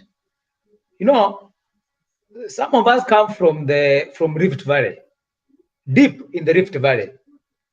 I can tell you, people there don't build permanent houses. There are no permanent homes, especially for those people from outside Rift Valley. They don't build homes. They are still in those temporal structures, the udongo, the mabati structures. Why? Even if they have the means, because you don't know the day and the time. Every time elections come near, yes, it's true. Let me tell you, very few people have done it. If you don't come from those areas of Marakwet, those areas of Taribo, Band Forest, Kericho, those areas, Deep Molo, inside there, you may think that it's a big lie. This country needs unity. We need to unite. We need to be one, such that this fear, hii mambo ya kujaa maji kwa tumbo, every time we approach an election, should actually come to an end. Well, I am not talking about BBI necessarily, but we should have something. We should have a common document that's going to unite the people of this country. You know, when there is war and fights every 5 years, everyone is affected. Be it your Kalenjin in Rift Valley, whoever is in those sides suffers, and not only in Rift Valley. In 2007, we all witnessed every person was a victim, was affected in one way or the other. This country, we should be very, very sober when we talk matters peace. Even forgetting about the Ruto Tangatanga Kieleweke thing. Let us first of all find something that will unite this country and make us one. If the BBI is going to do it, then honestly speaking, the better for us all. We have suffered a lot. This country, people have suffered a lot. You know, if you are in your comfort zone somewhere where you are not affected, or your area, people don't get actually affected by this vicious cycle of post-election violence, you may think that this document is there to benefit Uhuru and Raila. But I'm telling you, this is a document that's going to make us secure wherever we are. It's going to make us sober. It's going to make us develop even more and invest in all those areas. I have told you, go do some research. People fear building permanent good homes in those areas. I remember one time in Naivasha in 2007, I don't want to mention, But there was somebody there who left a very, very beautiful home. A beautiful home that was most beautiful in the Naivasha town, that area called Lakeview. This person, so to speak, let us not hide, this person came from Nyanza there, you know, and from that point, he was regretting why he built that home there. Let us fight for anything that's going to unite us. Anything that's going to bring Kenyans together. Let me tell you, peace is paramount. BBI or no BBI. In fact, let me tell you, if there's no peace, there's no need of an election. After all, this election is going to benefit the 5 people you're talking about. If there's no peace, there's no need of an election. Let the election stay. Because are you willing to die because of an election or because of 5 people? And let us not pretend. For now, we are very much together. We are singing Hallelujah and Hosanna together. But let me tell you, next year, by the month of May, tempers and emotions will be flaring up every now and then because of politics. People will start be fighting, even physically. Let alone here, where we cannot agree, but outside there will be trouble. Let us have peace, knowing that there will be no anything that will separate us as Kenyans. Otherwise, even as we do that, let us endeavor to have peace among ourselves. Let us preach peace in whatever we do, BBI or no BBI. We need this country. We need ourselves. We need our neighbors. We need ourselves. We as Kenyans. I believe we love each other. In our workplaces, we love and we laugh, we eat together, and we do everything together as one people. But this monster, this demon called politics, it creeps in at the end. I mean, when we come near an election. Now, coming to Atwoli's issue, guys. First of all, I would urge Kenyans to learn to respect this fella called Atwoli. First of all, by the basis of his age. First of all, he's an old man. Let us give him the respect that he's an elder, actually. Let us give him the respect that he deserves. When I saw some vigilante group or vagabonds who go and burn the signpost and destroy it, for what? For what? Why would people be stooping so low to go and ban such a signpost? And this is a person who we celebrated globally all over the place. Why don't we celebrate our own? Why don't we celebrate our own, you guys? Why do we fight our own? Just because he supports Uhuru. Because you have 1 minute and you have a series of questions coming your way. So yes. Let us not fight people just because they love our enemies. You know, that's the main problem with us. You hate somebody because that person is a friend of your enemy. Well, I know there's a common denominator that a friend to your enemy is your enemy too. But surely I think now this time around, I think we should have a different perspective. Atwoli is not an enemy of Kenya. If you hate Uhuru, give credit where it belongs. Atwoli is a good man. He is a person that this country will remember forever and ever for what he has done. And not only in this country, even outside the country, the world will celebrate him. If you have not learned to respect your own, then you will not be respected. If you don't celebrate your people, you shall not be celebrated. Thank you very much. I think someone you have talked on things that are not true. I know some of them are not true, but the person who is going to answer you so fast is David Kiprono. Very fast. Because you said about the permanent houses, I live in the Rift Valley for the longest time. So Kiprono, pick him up. Okay, Collins, as much as you allowed us to speak our minds, it is not good to name other places as hotspot areas for violence. That's so the thing. I think the best thing that someone can do is to apologize to those people living in that area, because my neighbors in Rift Valley are Kikuyus. the Kisses and the Luos. I think it is good for him to apologize. And then finally, respect is not something that you are going to demand. You don't demand respect, you earn respect. So at world you should earn respect, not demanding. So that is what I can say. Apologize, please. First of all, Kiprono, wait, someone. Kiprono, I want you to confirm to us because I lived in Molo, I lived in Keringet, I lived in Olenguruane, and in Nakuru for I think 5 years. So if somebody says there are no permanent houses, like I don't know what somebody's talking about because I know people who live in Cabernet and they are Luos and they have houses. So maybe they demolished. You know, Collins, we are living in Kenya. We are not in Tanzania, whereby land is communal or land is for the government. In Kenya, by the time you acquire land, you have your own title, so you can build as much as you want. So I think it is not good for us for him to tell us that you cannot build a permanent house where you have acquired land using the right procedures that we all know. So Sam is. And somebody also had a question for Sam, and Kipchumba is here. No, you're going to respond when Kipchumba has also asked you some question because Kipchumba has been throwing a lot of insults to me, but I think some of them are unwarranted. So Kipchumba, please. Yes, wenzangu. Yangu ni concerning President Uhuru supporting NASA, and then issue of Atwal. Let me begin with President Uhuru supporting Raila Amolo Odinga. I have not responded.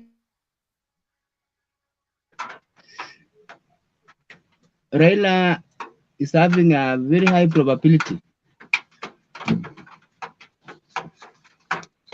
Concerning Atwali. No, I wanted you to, Kipchumba, you are not giving your point. I'll give you your time because I gave you time to ask a question to someone. But if you don't have a question for him, then I think somebody also has a question for him.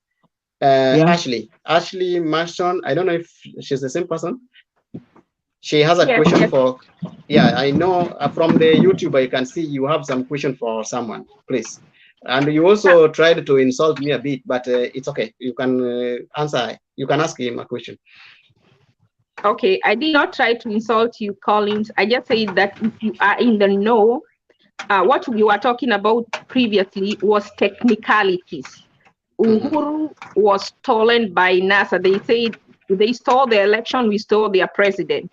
It is not lying. Those are hearsays. On paper, he's in Jubilee. Correct.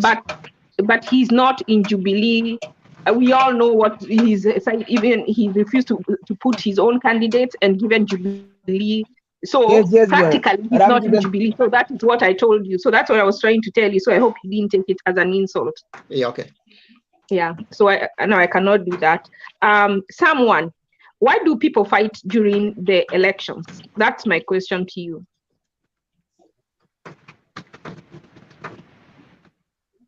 Good. Someone, you can go ahead now, answer two questions with the one for David Kiprono and the one for Ashley.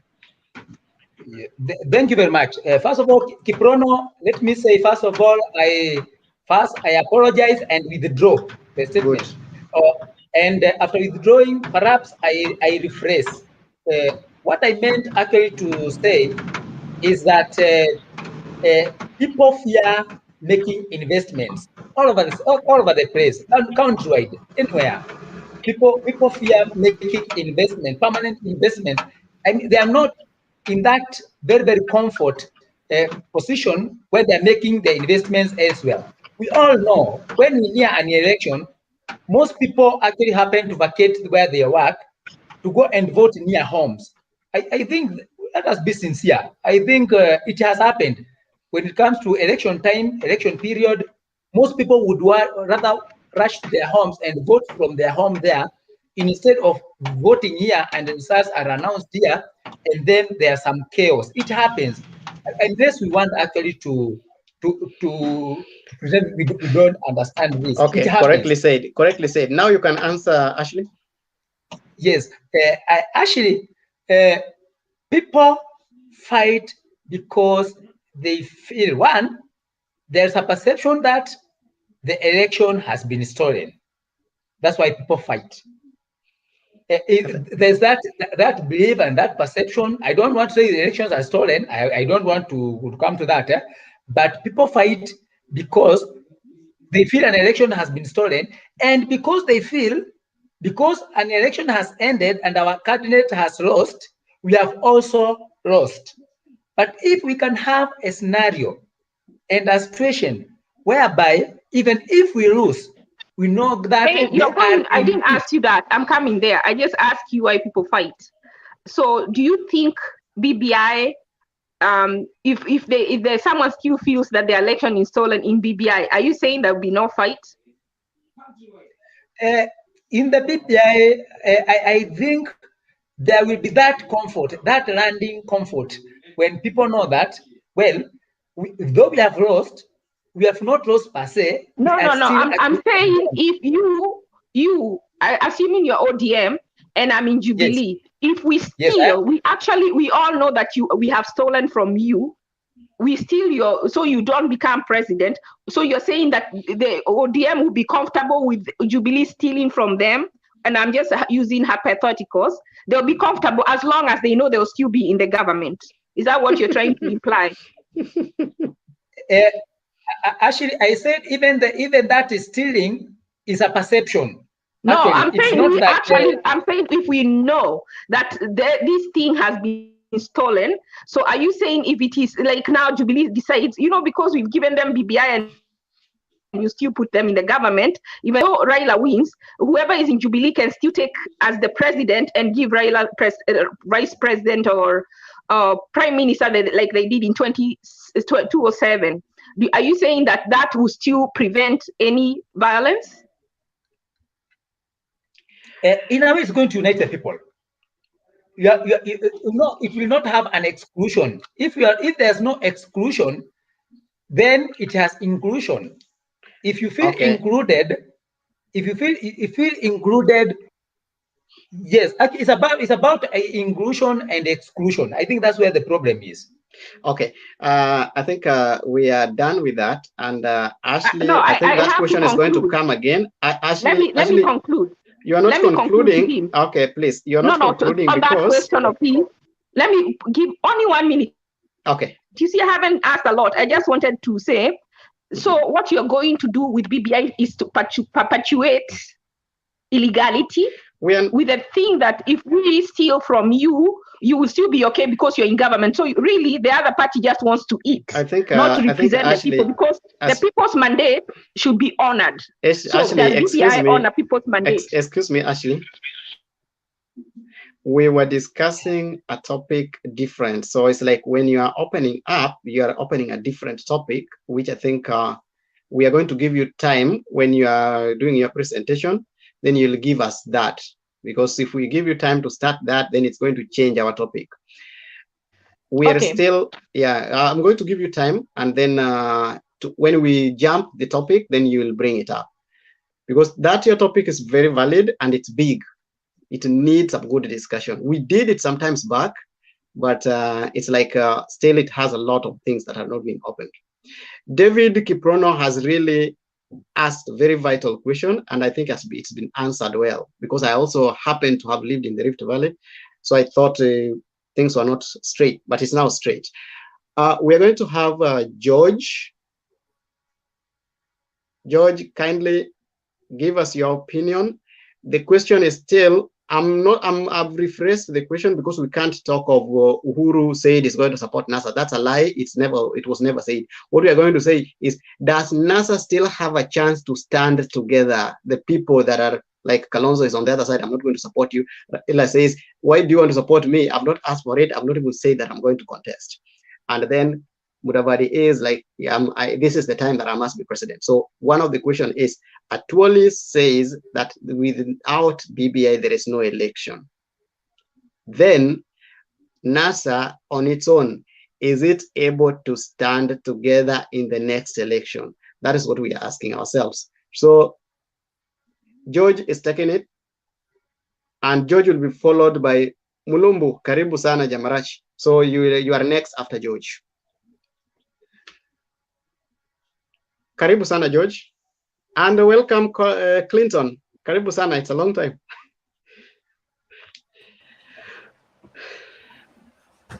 Oh, as George is still preparing, Mulumbu, karibu. Can we start with Mulumbu? Yeah, thank you so much, guys. I'm very delighted to see you today again because you have so many people did not make it. Yeah, my contribution is that when I start with Atwoli has a right as an elder and the chairman of the World Organization ya wafanyakazi is entitled to say what he thinks. And I think we are very young to be in the foot of Atwoli. Remember, this guy started doing the job he's doing when he was, and I know some of you, he was younger than you when he started working. If he was not a good brain man, he could not have been there for those all years. So Atwoli is smart. Kuna say inasema ile mzee anaona kama amelala chini, we kijana hata kama umesimama kwa miti huwezi ona. So with the Atwoli akiongea, anaweza ongea na ifanyike, anaweza ongea ikose kufanyika. But because he has a heart for Kenyans, and he has seen what has been happening every 5 years election, and people die, he knows what he's talking about. Before uanze kumblame, go back, ujiulize, how have you been, how every 5 years, for almost 50 years, people have been fighting. So can we have something in common that every 5 years, people will celebrate, tunacheka after huyo umeshindwa, ni sawa, umeshindwa, una celebrate, then we move on to the next level. So please you guys, when you mkisikiliza mambo ya Atwoli, dig into it, and then understand what he means. Don't just brush him away and think it's somebody who is bongoless, he doesn't think. And where you are saying there like that, where the seat he's sitting, you may not sit on it in your entire life. So you have to think about that. Okay, nikirudi kwa ya NASA. Yes. Hii mambo ya Uhuru ati Uhuru ana support, hii ni mambo ya propaganda ya watu wa newspapers to sell their papers. There's no way I've seen Uhuru amesema ambapo atasupport mtu wa NASA. I never seen. But no, we changed that. We said, is NASA able to stand together again? That's what we are now talking, because here okay, Uhuru. Thank you. Moderator, you are so good. Thank you. Oh, thank you. So NASA, we have a problem with the NASA. Sana Kalonzo bado hajijui. Musalia bado pia hajijui. Raila anajijua. Because that old man, you people call him, some people call him old man, hawezi mama. Na bado hajafika miaka 75. He knows where he's going. So with the way things go, na siku zinaendelea, you never know what may come up. They may come together or they may not come together. But what I know, Raila is good to go by, wakikata Raila is good to go by himself. Kuna forces atapata, and he knows that. He knows his cards. Now our question was this, Mulumbu. Yes. Raila says, mimi sijasema ni ungue mkono na sijasema nasimama. Kalonzo said, I will be a madman if I can support Raila for the 3rd time. Mudavadi says that, you know what, it's my time because I have supported these guys and this time it's me. So we are asking, and then Ngilu tells them, msiposimama pamoja wewe Raila na Kalonzo, mtashindwa na huyu mtu asubuhi. He said huyu mtu, mimi sitaki kujua huyo mtu because I don't want to start speculating things. He said mtashindwa na huyu mtu. But because he said, I don't want to get into the wheelbarrow, the owner of the wheelbarrow in Kenya is known. So when he says, mtashindwa na huyu mtu saa 4 na mimi sitaki kuingia kwa wheelbarrow. So we already know that he's talking of William Samoei Arap Ruto. So do you think, which means we already know, there is only one person that has declared himself for the candidature of 2022, and that is William Ruto and Mukisa Kitui. There are only two people who have said that they are going to simama for president. So do you think NASA can work together again? It's either yes with an explanation or a no with an explanation. To me, there's only one explanation. Why Raila hajasema atasimama or atasimama. And the one thing is the BBI. That's what he's waiting. Okay. Kadi za BBI hizo kama hajazicheza hawezi sema kitu. He's still there. So it's like umedodge question yangu. I know who is going to answer my question. Eli. Somebody called Eli. I don't know if I don't want to massacre your name, but I think it's called Eli. Yeah, So ni heli ama heli, whatever. Okay. Tafadhali, our question is still the same. So take it away, and then Omedo is coming next. Well, my contribution, as I start saying by no, it's a no, because one thing is tukiongea tu kweli right now, whatever Raila end 2013, it's actually halfway gone. Including the supporters, including his own candidate, halfway is gone. Second thing, mimi nitakuwa mjinga wa mwisho nikisupport Raila tena. That means a lot to other supporters. Remember, if you go to Ukambani, those people voted for Raila 100 plus. Walitokea as the way they could. So by Kalonzo saying that, we don't see NASA anyway. When we go to the other side of Musalia, is now like I'm man enough now. I'm a man enough. I've supported you guys very many times. It's your time. Question is, can Raila do that? No. He cannot do that. He rather than give someone else, other than those 3 people. I'm talking about Kalonzo, Mudavadi, and the other guy, Wetangula. So we don't see NASA anywhere. We don't see NASA. Okay. Atuoli says no BBI, no election. What's your opinion? Yes. I guess it's like Murumba said that when Atuoli talks, we should be listening very well. Yes, we can listen because he has an experience of the country. He has been all over. But sometimes it's not about the history. Not everything that's work with the history. Yes, he said, but we don't see BBI anywhere. In fact, those people who push for the BBI, the BBI one that all people knew, we don't see them now. They are like, man, this is not enough. We don't need this right now. Yes, we need election, but we don't need BBI. So for Atuoli, you just saying the way you want to say, but I don't see like election will be done. We cannot stop election. Actually, you don't need BBI to go for election. Good. Yeah. Okay. Ashley asked a question, and I have to fix this. Why do Kenyans fight after every election? Well, and do you think it's a problem that can be sorted out before this election comes? It's a problem that can be sorted very well. And the reason why people fight is not about the inclusivity. No. Good. So because as you answer that question, please, Ashley has asked, why do people fight in every election? And I ask, can it be sorted before this next election? Suppose you are the president, help us sort this mess in 2 minutes. Okay, let's say if I were president, the first thing I could have done is, and I ask myself, why people fight is the reason is only one. Because there's someone doesn't say, yes, I do.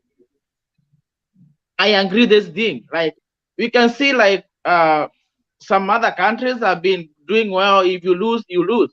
What about if you don't agree that you lose? For example, our friends from the state, it has never happened again.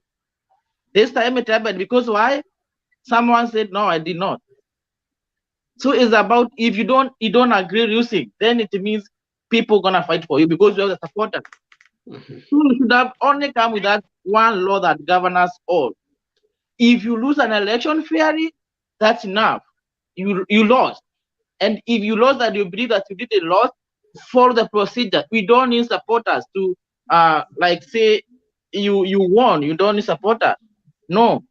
We need to come with a law that says if you lost the election, agree, and if you believe that you didn't lose the election, go to court with this kind of way. Omedo.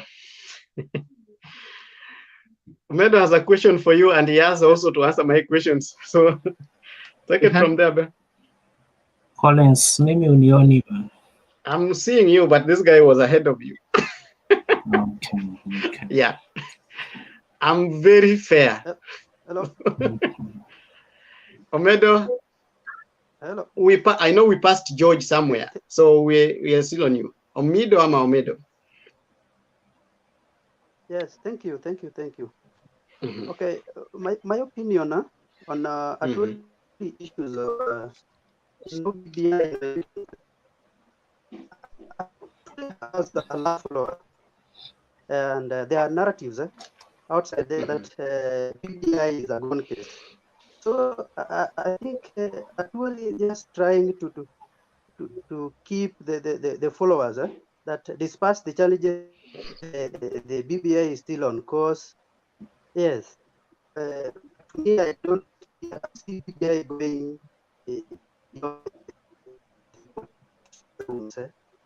Yes.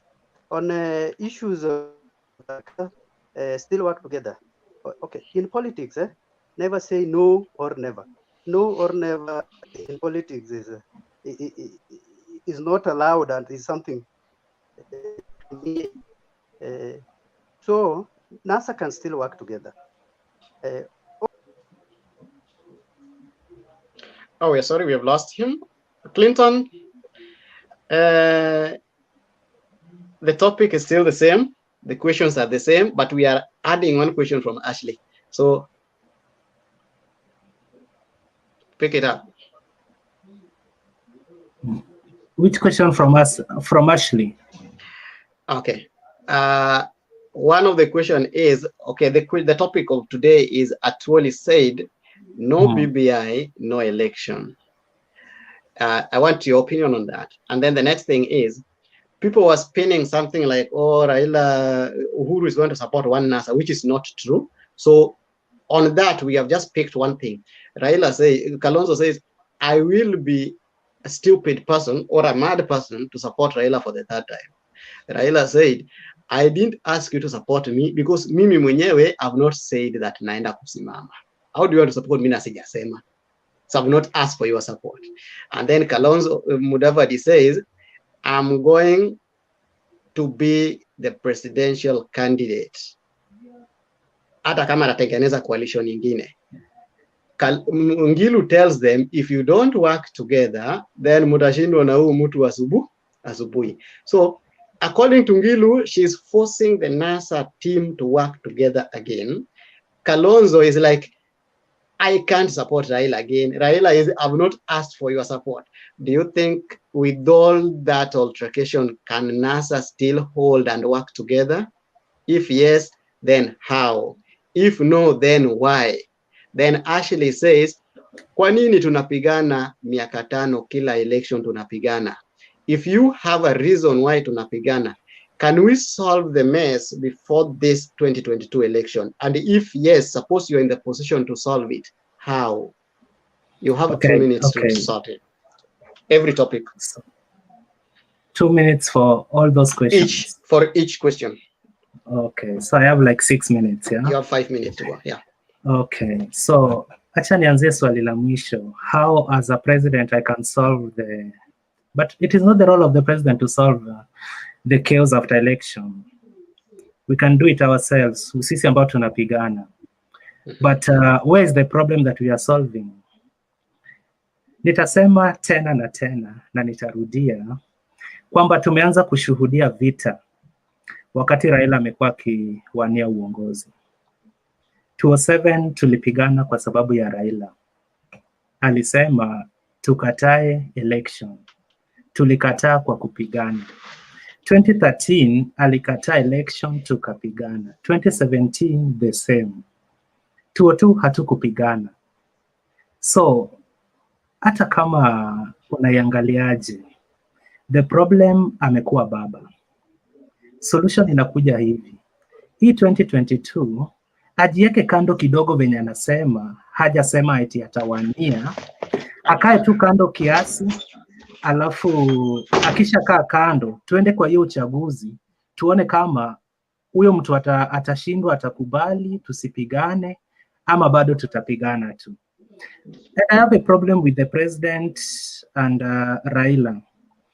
Watu wa ODM tumekuwa tukisema kwamba Jubilee stole our elections. Murathe anasema ni ukweli tuliwaibia elections. Now mwenye alituibia election na mwenye aliibiwa election wanasema they have the solution to the problem they created themselves. How can we use a thief that stole from you to fix the problem of stealing from you? How will these people campaign together? Baba akisema na waomba hii ya 2022 kwa sababu ndugu yangu aliniibia ile ya 2017. Alafu ape ndugu yake Mike, ndugu yake aseme naomba mpe baba hii ya 2022 juu ya ile ya 2017 ni ukweli nilimuibia. So I don't see those people working together. You see? Then so Collins, when you are away nimesema baba is my problem. Na uwezi sema eti baba hajasema eti atawania. Alipokuwa Kitui ile siku alikuwa anazika Kalonzo instead of Kalembe.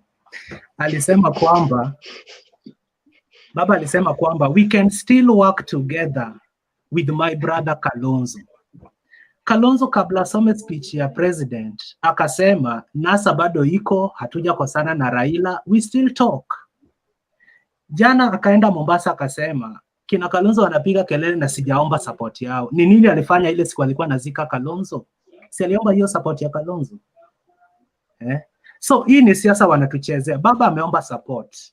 Ilikuwa kwa gazeti juzi wakati Eastern leaders walienda wakamit president. Inasemekana rais alisema mkiungana nyinyi kama NASA nitasupport mmoja wenu, sitajali ni nani. They were promised. And Uhuru is very tactical. Naambia watu president akienda kuzika mama Mudavadi was the best candidate. When he met Luos, aliharibu hadi protocol to make us happy in Kisumu. Eti baba ameongea after Ruto. Tulilala na socks na viatu.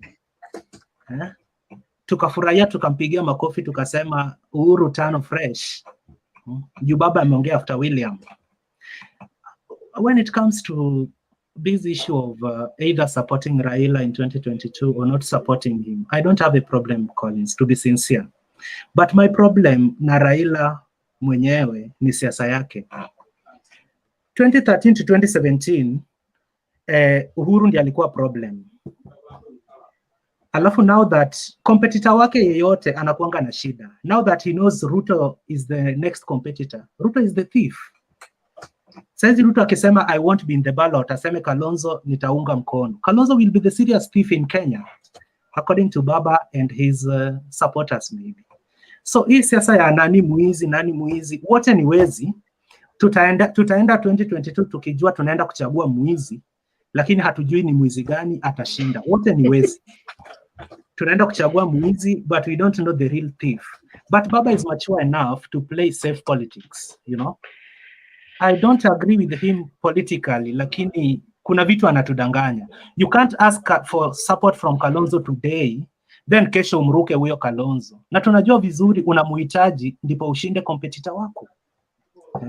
So Uhuru promised to support any NASA candidate because he was speaking to Kalonzo, a NASA candidate, to make him happy. Tomorrow when he meets Mount Kenya leaders, atawaambia tutakuwa na candidate. So yeye anamaliza yake anaenda nyumbani, but hafai kutuchezea akili akiwa Kisumu eti baba is more powerful than Ruto, tunalala hadi na socks. Kesho yake hiyo support ashachukua amepeleka kwa Kalonzo bana, hiyo mchezo nani bana. But finally nataka ni warai kama panelists kwamba we are heading into a very critical point in Kenyan elections. Na sisi vijana, what we write in our Facebook pages, what we tell our friends, ndio inafanya tunapigana.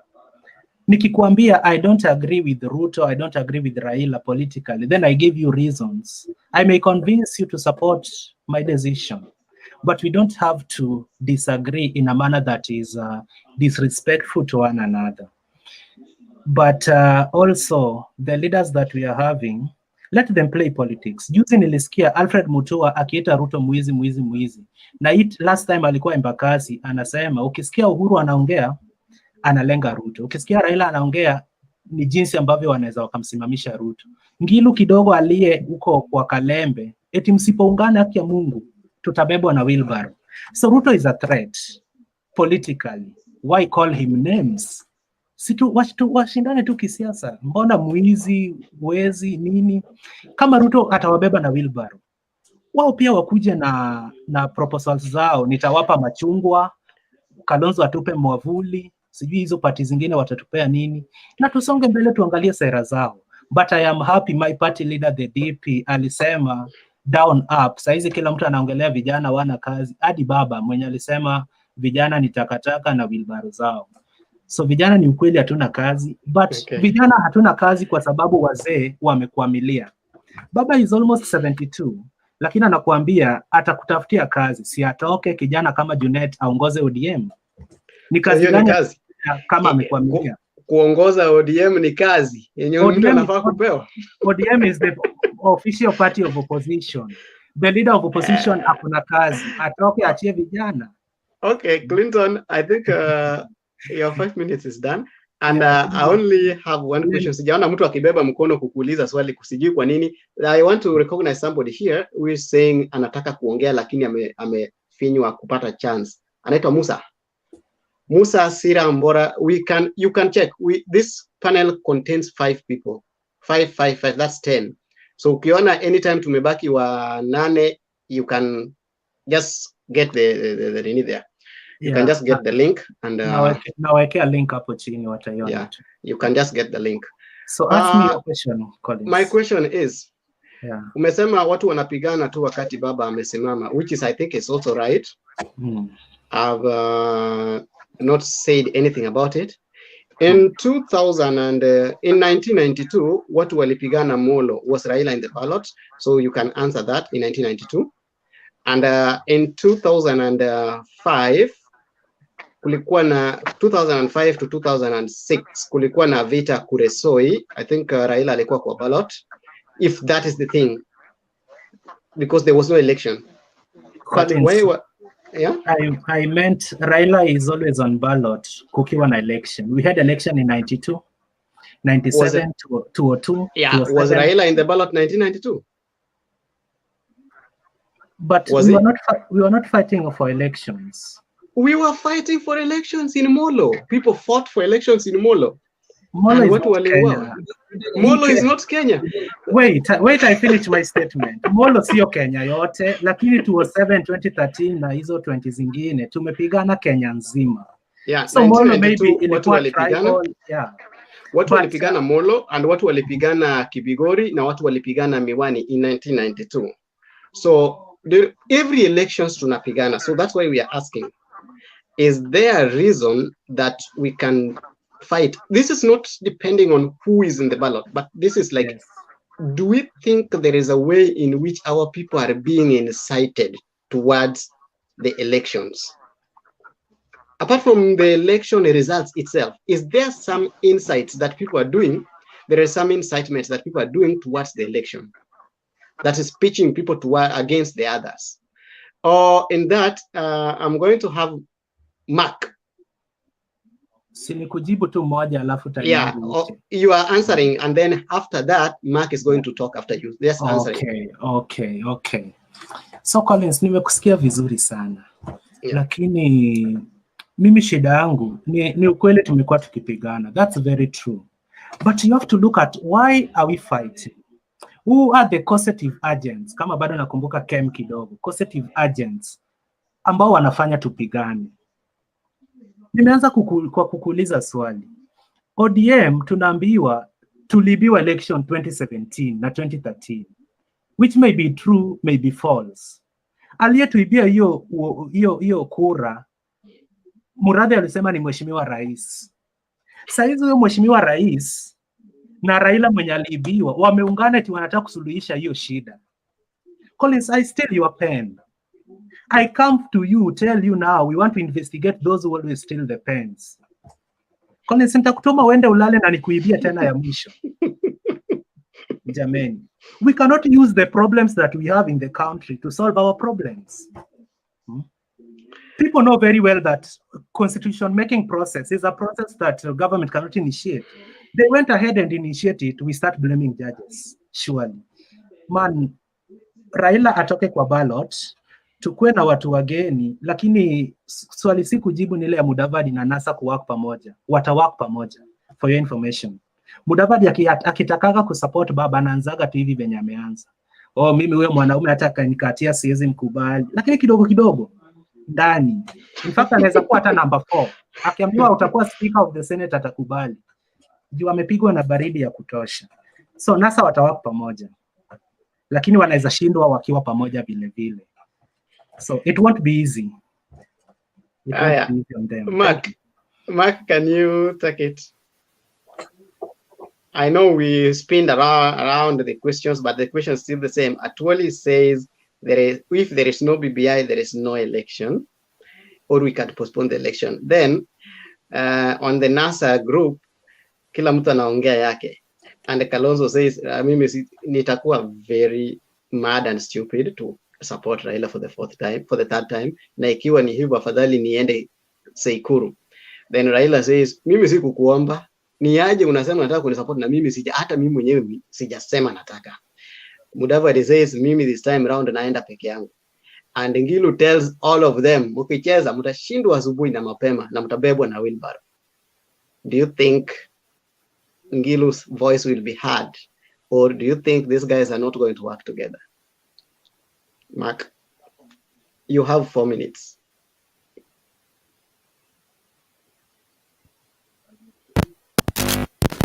Unmute, Mark. Unmute, alafu weka earphone yako iingie mpaka ndani.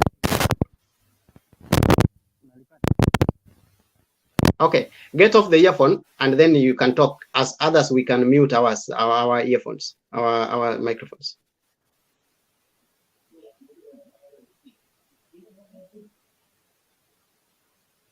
Sorry, Mark, you can remove the earphone. Na uongee tu venye uko. Remove the earphone because your mouthpiece is not picking the voice.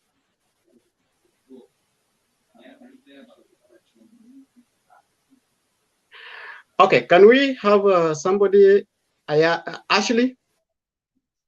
Yes, I'm here. Okay, so we are going to have the same questions. And at the same time, you as a patriotic citizen, you are going to help us analyze the question that you asked. I just changed it a bit, and then I asked, like, as a person, what can we do? Are we able to solve the problem of elections worse every time? And is there a way we can do it? So combine it with not Murad, but Atwoli saying no election, no BBI, no election, and then can NASA work? I know you don't support NASA, but I'm asking you, can NASA work together? Okay, I'll start with the NASA. I did support NASA in 2017.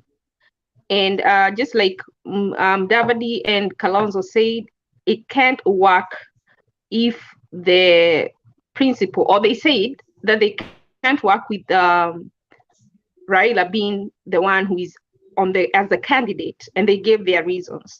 So unless they change their mind and agree to support him like they did in 2017, then it can't work. So they have to change, or he has to look for new leaders to liaise with them. So it really depends on them. as far as Atuoli is concerned, I think he is spilling the beans. That is in the pipeline. So it depends with our leaders in parliament if they will do that, because I suspected that too, that they want BBI, they want the referendum, but they will force it through. If it goes to the ballot, it will go through. Whether it wins or not, they will rig it in. Because if he says that because we have violence every election, we will postpone the election until we have the referendum. So what he's actually saying, until we change the constitution. But when you look at it, it's not that guaranteed. If we are going to a vote, it can go either way. So what is he saying? So what if we go to the ballot and then it ends up that people say no, we still have the problem that he's talking about. So what are they gonna do next? So what he's actually telling us is, if there is a vote, whether people want it or not, BBI will become law. So I would say whoever has the ability, and now it is in the judge's hands, to never let that BBI go through when Uhuru is sitting on that seat. Because they will force it. It will not be fair, it will not be, just because he's saying it is the workers that suffer. So he's giving it like a must have. Well, if it's going to the ballot, it's not a must. Nobody knows which way it can go. And from the many people we even hear, if we did a vote, it would fail. So if it fails, how are they going to solve this problem? So then I come to that problem of election. I asked someone, I think he's not here, or he's here. I asked him, okay, you're saying that you want BBI so that there will be no violence. So I asked him what causes the violence. He said it's because people feel they have won and rigged out. So if in BBI, they still feel they have been rigged out, are you saying that they are going to accept as long as they also get a seat? So what you're going to say is that we should condone. I'm sorry, Ashley, before you answer that question, there is something I want to clarify on the viewers. Please, we are not doing any tribal thing. We are not grouping people to tribes. So if somebody thinks that Ashley being a Kikuyu never supported NASA or what, not all Kikuyu supported Uhuru Kenyatta, and not all Luo supported Raila Odinga. So there are some things that are going, I like it because somebody, Mutembei has put it. We don't have to think in this kind of way. This panel has people with their independent mind, and anybody who is coming to comment here has his independent mind. We don't group people into tribes. Being a Luo does not make you support Raila, and being a Kamba does not make you to support Kalonzo. Being a Kikuyu does not make you to support Uhuru, and being a Kalenjin does not make you to support William Ruto. Everybody has his own way of thinking, and everybody has his own way of supporting whoever he wants to support. Because I can support Raila today on the open, but when I go to vote, it's a vote that goes to William Ruto, Kalonzo, or Musalia Mudavadi. Because Kenya, we do what we call the secret ballot. You never know where I voted. Thank you. You can go on, Ashley. Yeah, and I don't feel like I have any reason to lie that I supported NASA. I have nothing whatsoever to gain or lose. Whatever way the vote goes is inconsequential to me and has been for a long time. So it doesn't matter. It's just that I want to be proud of my country. I want to feel like things are going on there that should go on. That's my only contribution. And the reason I supported NASA is because I was looking at the money market. If anybody knows about Moody, at the time of the election, we were actually losing credit. We were being downgraded, but because we were too much into personality politics, we were not able to look at the economy side. We are talking now the economy has failed because you can feel it. But even in 2017, we were downgraded that same period. During that time when we were fighting, during that time, I don't know who they sent to buy planes, military planes in America. Even somebody in Congress stopped because someone had overpriced very downgraded planes that were taken out from the army here in America, and they had downgraded. They were getting inferior planes, military planes that don't do well in Kenya at a very high price, and someone brought it in Congress here to stop the sale at 2017. So even the business that they were doing, those planes they were buying, they were given like exaggerated ×3 price. I can get I don't have the information in front of me. And those planes are the ones that keep falling because they don't fly too high. They fly low where they can hit a mountain, they can hit a tree, and they just break. But they were so expensive, and they were bought by Kenya. It was during the election period. So I have those reasons as a reason why I was not supporting Jubilee. I was supporting NASA. Yet I didn't know that Jubilee and NASA are actually the same. Okay. I've come to find out that what they were looking for is a seat to eat at the table. Period, nothing else. Yeah, it's a conspiracy to steal. Ayaga and Bernard, karibuni sana, but before that, somebody, Duke, alibeba mkono. Let me say one thing about I went off topic. I wasn't meaning to talk about that. I was just defending why I supported NASA, and I stopped supporting NASA during the handshake because I was really invested. If I could name names here, people who will come and say it is true I supported NASA, I can, but then I would have to review more than I want to. Because I have people who will back me up that are in NASA, period. I know names, 2 or 3. They will tell you I was in NASA. So I don't need to go there. But when he shook hands, there's a lot of people who had given, even like David D. That's another reason they don't get with Raila, because he was invested too. So a lot of people died. Musando died.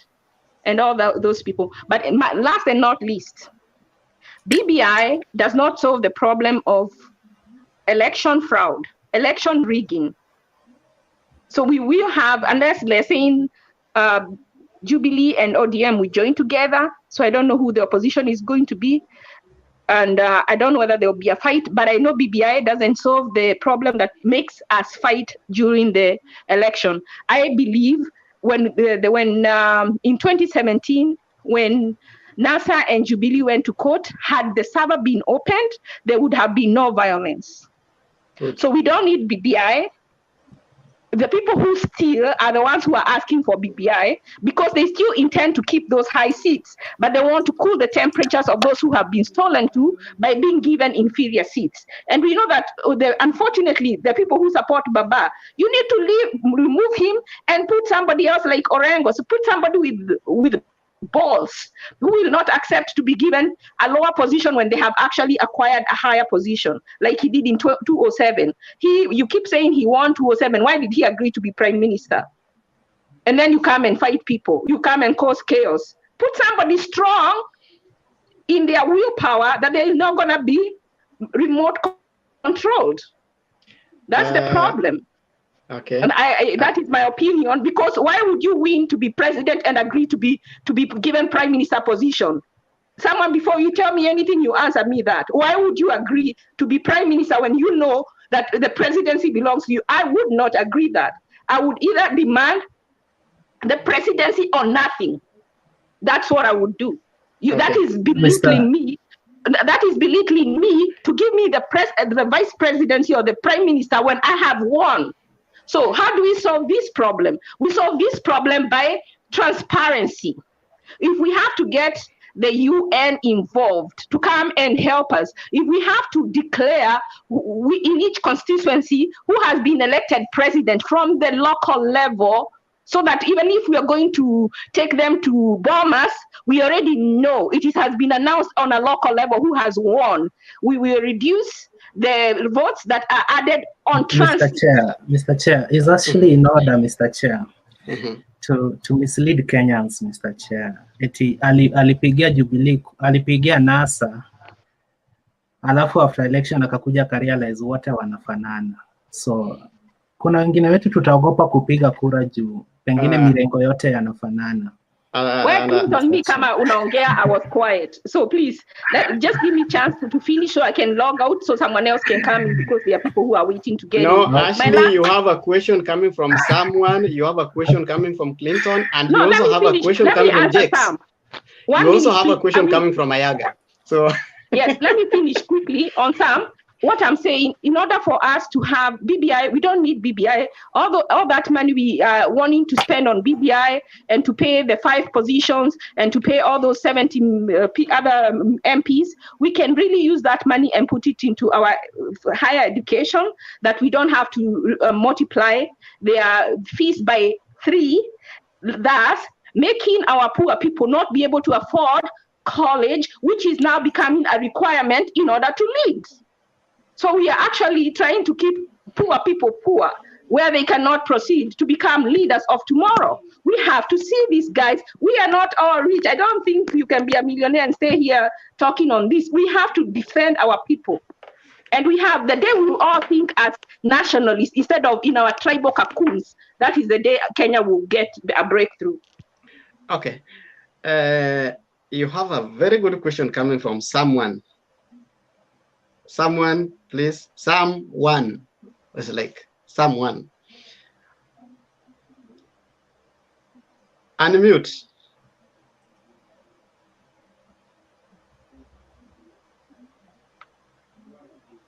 Yes, yes, Ashley, thank you very much. Mine is not actually a question per se, but an answer came to me through a vision when Ashley was talking, and as regards why people fight for after an election. Actually, people fight because of poverty. It is poverty that makes people fight. If people knew that, even if whoever wins an election, even if whoever, I mean, I don't know how to put it. If people knew that anybody can win an election and it doesn't matter to them, if people were stable economically, that's how I want to put it. They wouldn't care who becomes the president of this country. Where did that language come from? Because I don't see it being part of this discussion. Unless... So, Mr. Chair, for us to be safe, let Jakes explain that statement, Mr. Chair. Your lugha. Jakes, I don't understand that language. No, actually, where did this language come from? What's happening? No, but the problem is, Mr. Collins, Yeah? Mr. Collins. Yeah. You see, the problem is, I hope Bernard soon will teach us types of visions and all. You know, Sam was saying that as Ashley was talking, he got a vision. So I'm shocked to hear that the vision was that the reason why we fight is because of poverty. Then I ask myself, why don't we fight? Why are there no wars right now? Not everyone is rich. So Jakes, people you have your realize they are time poor coming. during election. You have your time coming. You are given time to interpret what Ashley said, but you never did. So I know it's not another turaku happening here, but Sam, Ashley asked you something in your language. Do you mind answering it here? You see, Swali, you want me. You know, when the spirits get high, people talk in tongues. So I don't know if that was among them. Mr. Chair, I can tell you what that means. It's some thinking that struck me to know that actually people fight because of poverty. People fight because they are insecure and they feel that if our people, by that perception, if my person gets to power, then my poverty will come to an end. And when you take that opportunity away of their person that they support becoming a president, and that person does not get that chance, that those people feel excluded and they feel condemned to suffer in poverty actually. But ideally, that's why people fight. Okay. In other jurisdictions, you have seen in other jurisdictions, it doesn't matter who becomes the president. In fact, those people after voting, they don't care after that because their education is guaranteed, their meals are guaranteed, Collins, their food is guaranteed. When I started answering him, you told me not to talk. I wait for my chance. Why are you giving him a chance to also explain? He just needed to answer a question. I wasn't done. Actually, and whatever he's saying, he's just saying a lot of things that don't make sense. Yeah, but you're going in detail. You're giving a topic of your own. Okay. No. You wait for your chance because there are people. But let me finish and say that it is not true. People fight because ODM people fight because they fought, and Raila fights because he feels he has been the mandate that people have given him has been snatched away from him. The only way in 2017 specifically, if they had opened the server and then there was any fight after that, then we can say that he likes to fight. He was fighting for his right, but he wasn't strong enough or man enough to fight to the end. That's where I fault him. But he had the right to fight. He had the right to fight for those votes, those people who trusted him on those votes. He had every right to fight for it. But again, if Jubilee actually won, what was so hard about opening the server and bringing everybody, like this is the server, this is the result. That's it. So we need that transparency. Someone has asked me, why am I talking about UN? Because who is integrity? Who has integrity in our country? I don't know. Maybe we need people who don't know us to come and like on this representative that don't know who is who. Let them come, let them be at every polling station, and we pay them. Bring Pricewaterhouse, somebody from outside, bring all the Africans, put them in all the polling stations, one representative to make sure that the votes have not been stolen. And let's see, because I know all that money we want to pay those 5 leaders, if we use it to employ people at the polling stations on election day and give people 2 days free to go and vote, there will be no violence. That I believe strongly. Okay, I think you've answered that question so well, and that is what we needed. People fight because of lack of transparency in our election. That is the answer. And I think everybody will agree with that. Number 2, we have Dukes amekuwa akisimamisha mikono all the time. He wanted to ask someone another question. So Duke, as you take it on, also, okay, you had already discussed on that topic, so you're not discussing anything on that topic. You're only asking question to someone. After that, we are going to have Ayaga, followed by Bernard. Still the same questions. So we give you 1 minute, 1.5 minutes, Duke. I've not discussed about the cause of election violence of every 5 years. Okay. So first of all, I'm seeing some people attacking some.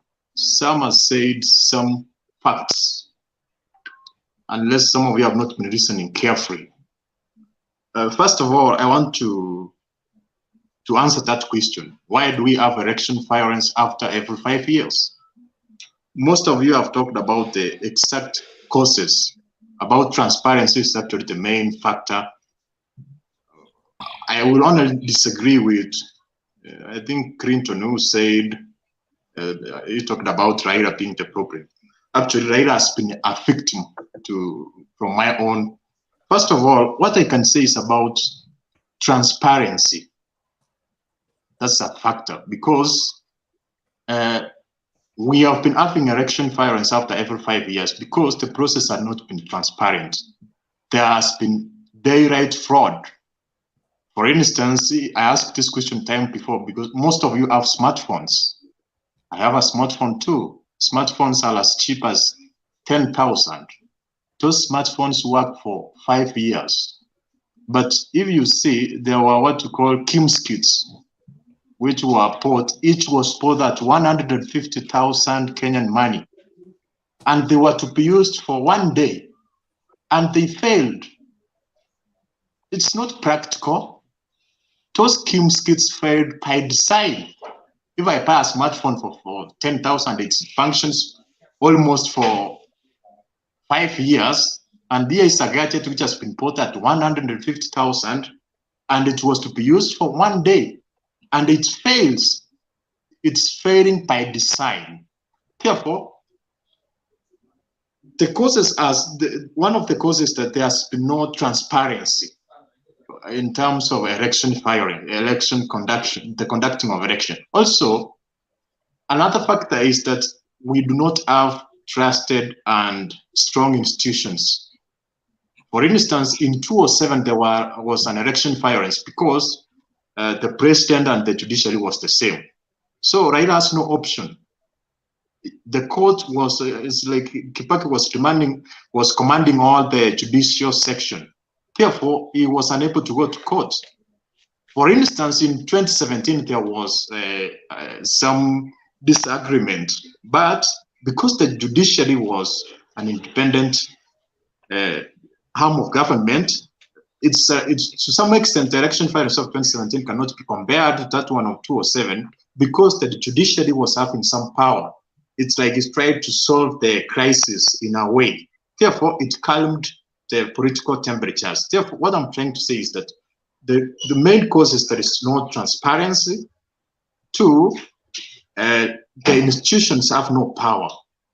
For instance, you find that the election, the IBC, is like it's not independent. It does not have power and independent mandate. Therefore, you find the politicians are infiltrating into the system and they are trying to manipulate it. Another cause of election violence, which most of you have not captured, is about dishonest leaders or politicians. Most politicians are not honest. They incite their masses by trying to write to them that if they take power, they will solve every problem for them. So it's like they are giving them false excitement. They say they are trying to create employment opportunities, poverty will be over. But those are long-term solutions which takes years. It's not like even if you have the president of a developed country coming to Kenya, we will need like a long-term strategy to solve that. So that incitement is what makes the citizens to feel aggrieved, and also they are able to fight. Also, what I want also to expand on what Sam said. He talked about poverty. Yes, it's a factor. How many of you have ever seen election violence in Runda or in Karen, Nairobi? Everything is functioning normal. But I can use the word civilized. If you have a civilized society where individuals are well educated, they understand their rights, they know what to do, how to solve the crisis, then we will not be having all this. So it's a matter of civilization. And we get civilization trying to educate many people, and also the resources are trying to be shared equally, so that when you have every person is civilized, is able to know how to go about how to deal with a crisis, not like trying to fight with your neighbor, then we can solve that crisis. Actually, that's what I have. Okay, thank you. We are going to Ayaga. That's a very good input. So can we have Ayaga? Ayaga, I don't know if you understood the question. We can rephrase it again so that you can understand it. That Atuoli said no BBI, no election. That one we don't even need to discuss it. We just need your very, very short opinion on it. Then the next thing is about NASA. Mudavadi mentaka kwenda peke yangu. Kalonzo, Raila anasema, Raila, I can't support him again for the third time. I will be so stupid. Then Raila says, mimi sijauliza nataka. Kwa nini unataka kunisupport na mimi sijauliza? I've not even declared, so I've not even asked for your support. Then Ngilu tells them, msipoungana mutashindwa asubuhi na huyu jamaa na mimi sitaki kubebwa kwa wheelbarrow. Can NASA work again together in this election? If yes, why do you think NASA can work again? And can NASA not work together again in the next coming election? So that's a question. Then the next question was set by Ashley. I included it. Why do people fight in every election? And if you have an answer, is there a way we can try to solve the question before this election, so that people don't fight in 2022 election? And what can we do? Yes, you have 5 minutes. Thank you. Yeah, thank you very much. Let me start by the last question. Why do people fight after every election? The problem is simple, and I said it the other day. The problem is Kikuyu elites and Luo elites. If those two elites work together, there is no violence in Kenya. Even the elections that the reference you are giving, like 92, those were just small clashes. They were not election violence. Election violence are between the two elites, Luo elites and Kikuyu elites. In 202, they worked together. There was no problem. Nobody fought. I think a small rupture, blah, blah, but there was no big violence. Anytime they are together, like 1963, and then after that, when they part their ways, always problem of election continues. And that's why I have problem with BBI. BBI is not solving that. That's the main problem, where the main problem is. I think Moi contained them after state managing the coup to deal with both of them in 1982. And after Moi actually contained them up to 1997. So when Moi realized they are uniting together, they will beat him, Moi opt out of power, and Moi support Uhuru Muigai Kenyatta, who was an unstarter by that time. So the problem is simple. Those two elites should work together. We will never have problems in Kenya. Like what we the way we solve the AFC and Gor Mahia supporters. When the reason behind that it was solved, nobody fights anybody nowadays. If they met, they dance together, they walk together, they share everything, nobody fights. That's where the problem is. About Atwoli, I don't want to talk much about Atwoli because Atwoli is saying facts. BBI is for those who want it to be, and BBI has achieved what he wanted to achieve. You know, BBI is a political objective. In politics, there is a reason behind everything. So Atwoli and the BBI, they have achieved, because BBI was to cause confusions we are talking about today. And actually, we are confused. We don't know if election will be next year, or election will be postponed, or else will not be there. We don't know. That confusion was the intention of BBI. They have passed the test. We are confused about NASA. NASA, I think Raila has not say is running. Raila has not declared. And I don't think if there is anybody in NASA that has declared is running, actually. I think Kalonzo jumped above the gun, and the gun, he shot himself in the foot by that statement. You know, in politics, a small thing can destroy for you, and a small statement can also. So people confirmed the watermelon in him the other day, because he told us the other day, we are talking with Raila, NASA is still together. So when NASA is still together, both of them can be, not him alone. Both of them, he should just accept. If NASA is still together, they used to say best among the equals. So they are equal. Anybody can be. And if NASA is still together, even if Raila becomes their presidential candidate, it must support them. But by going that is a watermelon way. But I don't blame him. The guy is confused. He is panicking. He doesn't have even one governor. He has none. Brandon Samboja, head in Taita Taveta, has shifted to ODM. So he's a worried man. And Gilu, Kivuda, and Mutua are shifting towards Raila Odinga. So he's a very panicking man.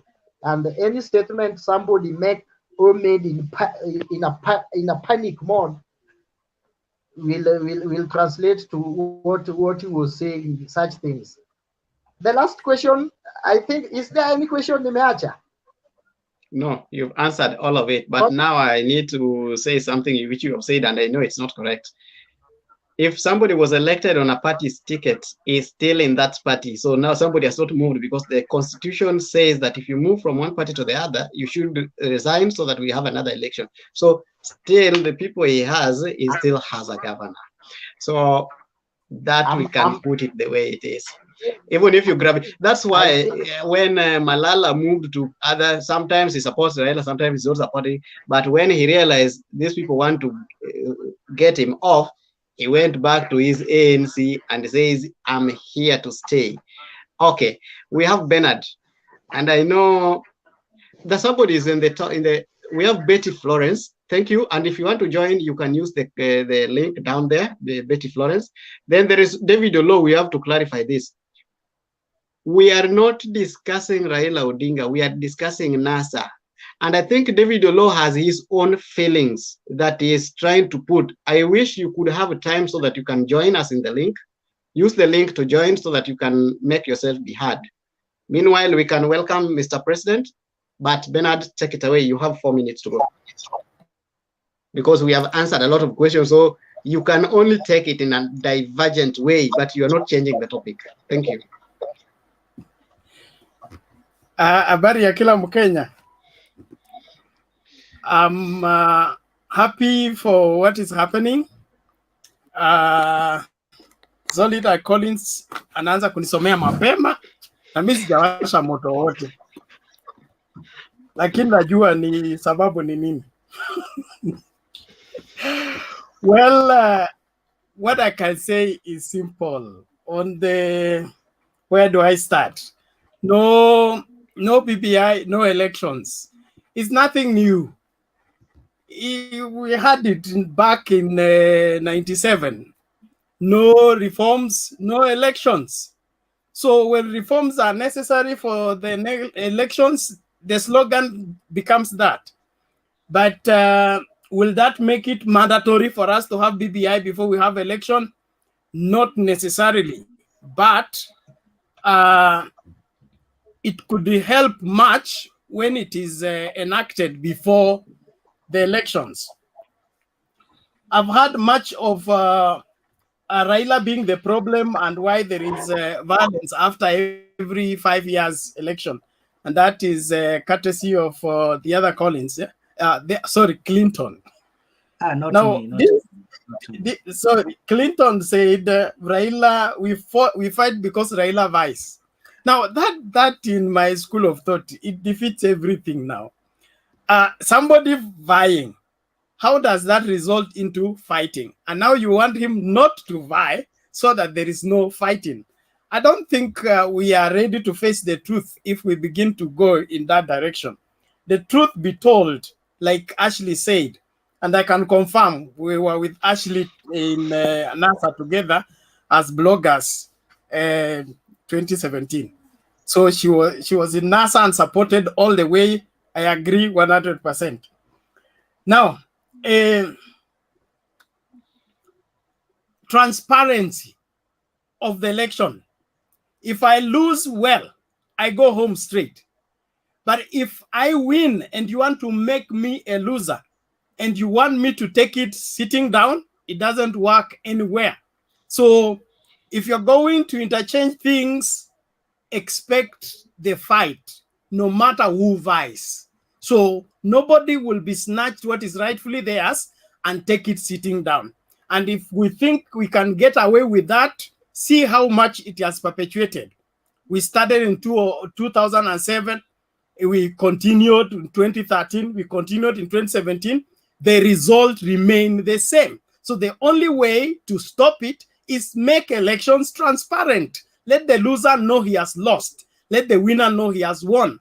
Don't camouflage it with a lot of undue pressure and interference from the outside forces. But Raila is not the common denominator of violence after every election. Let us have elections that are credible, transparent, that are fair, and everybody will be happy. Kalonzo's support. Kalonzo and Mudavadi are very interesting characters. They are leaders, yes, but their leadership is questionable because before you are asked for support, you want to offer it or you deny it.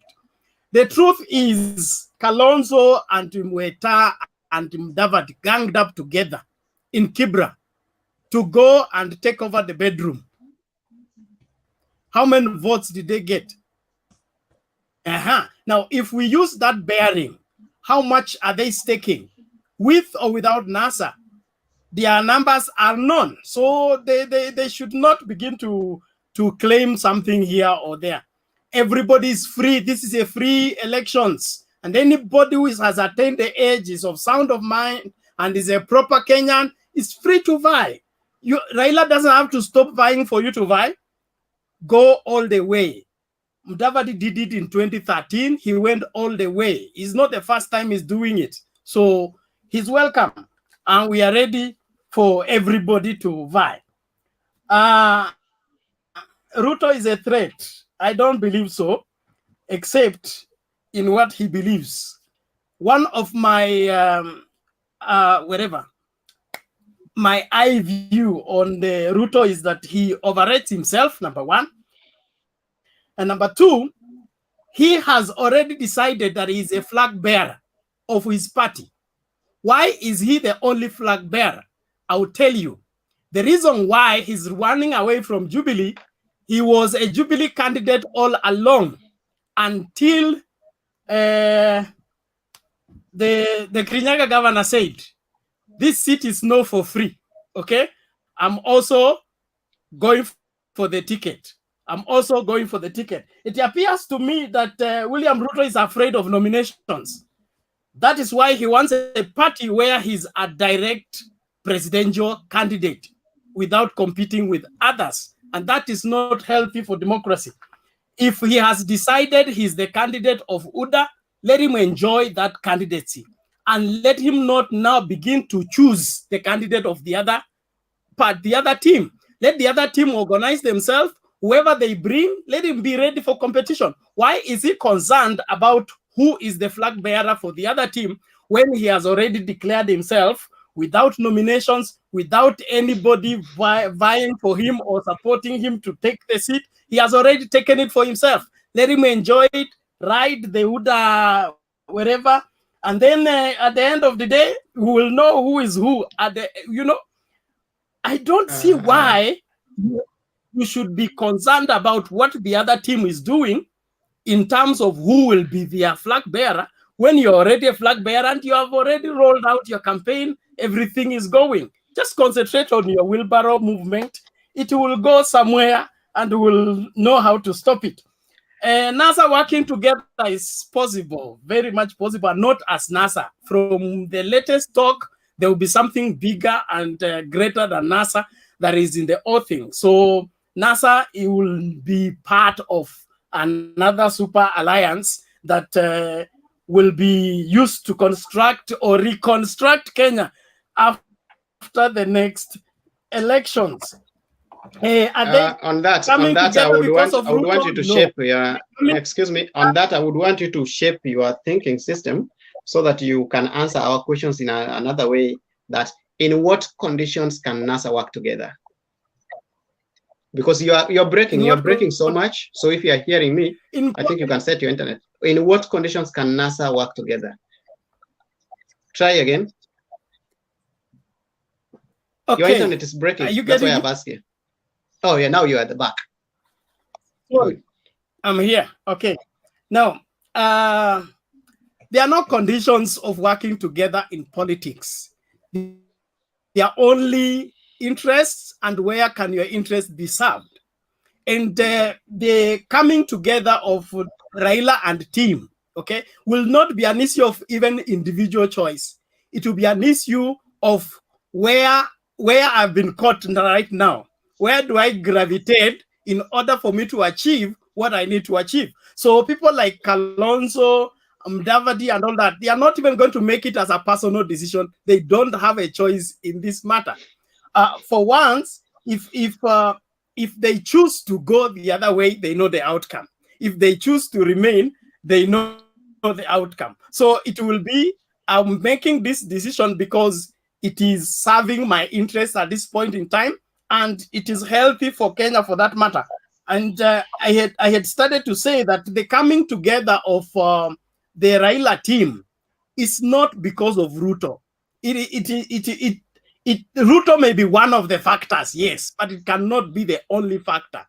The Ngilu statement was a political statement that only shed light on that particular aspect. But the coming together of this Nini cannot be because of one individual. People have come together because of an individual for many times, but it has not worked. So we can't say that all these people are coming together to stop one person.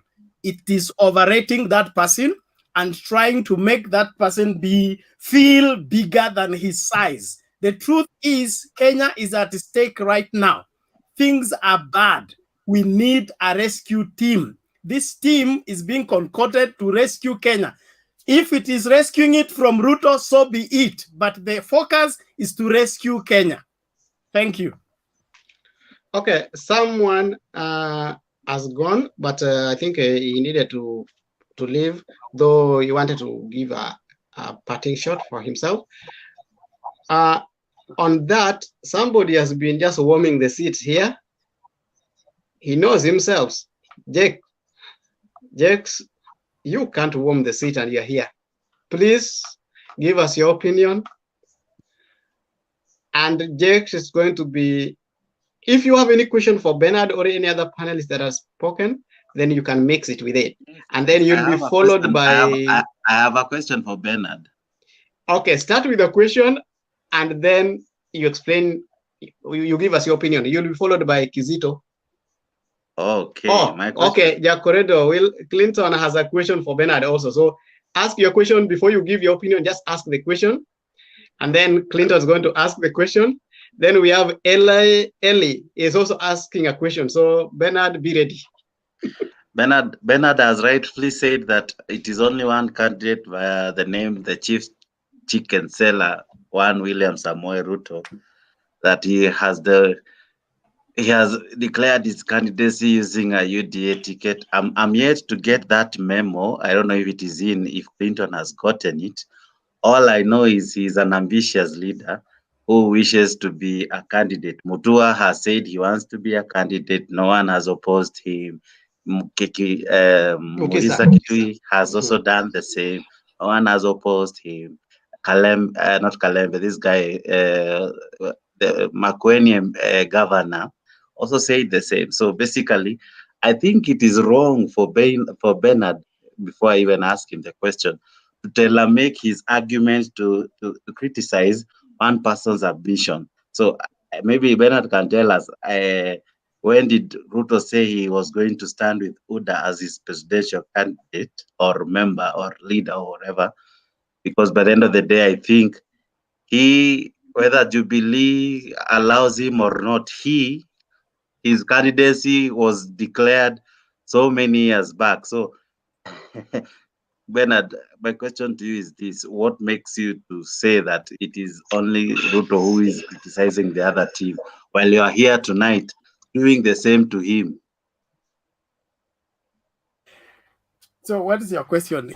He said it on television that you stand he with sees UDA. that the best vehicle for him to use yes, is UDA.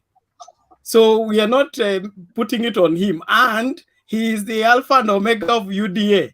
He is the craft of the same. So, he's the one organizing it. And you're lying. Okay. Who else is crafting UDA? UDA is a chama ambacho kina policies, kiko na constitution, kiko na wafuasi, kiko na secretary general. So you cannot call him alpha and omega. I know it is a term you love using on the podium, but honestly, he's leading, and if he's leading, okay, and he's the brand ambassador of UDA. That is better. If that goes down with you, well, he's the brand ambassador of UDA. So, and we now my question. Now my like, question to you, my direct question to you is: this will be the very first time Ruto will be vying as a presidential candidate. I hope my facts got correct. Now my question is: tell me one instance apart from 2002 where Baba has left that post to support a NASA candidate, a CORD candidate, whatever big thing you're saying is coming to save Kenya, as you say. Does it mean we only have one savior in the name of Raila Amolo Odinga?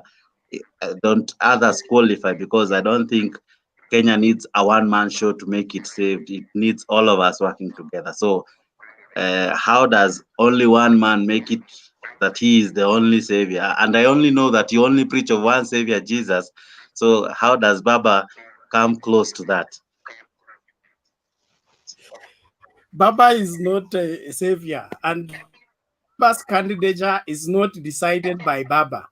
We You go have said through proper that Kenya nomination needs process. saving. No, Or, according to your statement, you no, have I said am that saying Kenya needs saving. no. Yes, and I said a team. I never said Baba is the savior. Excuse me. You know, Ben. you Tanga guys, you have a way Excuse of me, Ben. twisting people's statements Ben, to make them say what they Ben. never said. Excuse I me, said let me the tell state these people of the something. nation as it is right now. Guys, mute your microphone. Inaleta echo kama huongei. Alafu Collins, uko hapa chini lakini your devices are not connected. So kukuweka kwa show ni ngumu. Connect your phone ama camera, then inaleta your devices are not connected. So nimekuona hapa chini but I cannot add you there. Your devices are not connected. So look at the problem. Okay, proceed, Ben. I have my Ben na Jakes, Yes, mmemaliza? Ayaga was saying something. I don't know. Okay. Okay. I have not even made my submission. I only asked a question. No, I I said just want just 1 minute, Bernard. Jakes a river cannot join a tributary. It is a tributary that joins the river. When Raila became a river in 2007, is the one to be joined.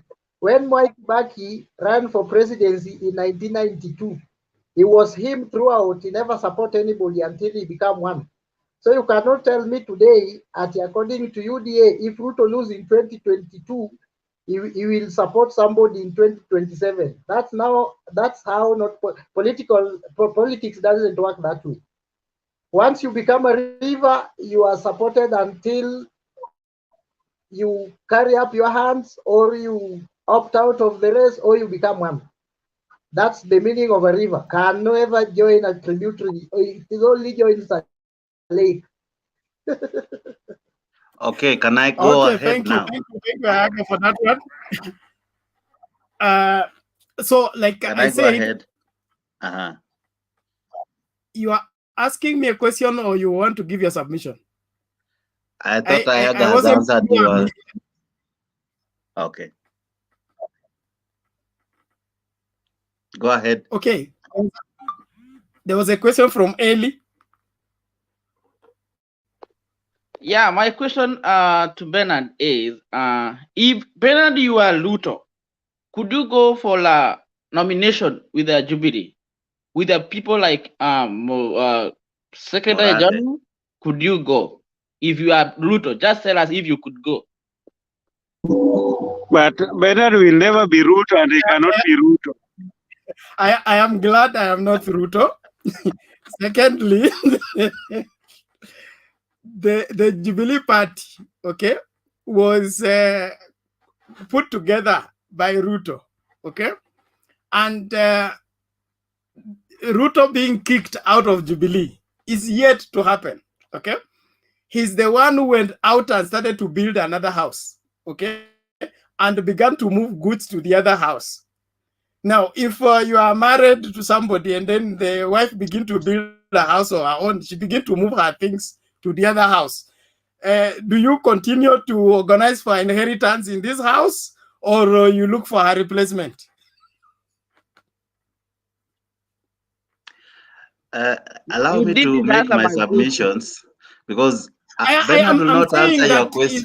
Bernard will not answer your question, Mr. Ellie. You cannot answer me a question with a question. You fight in staying in that party and making it work. And that's what he said. Why did he bow out? Okay? Because he's looking for where he can be a direct candidate, not go through nomination.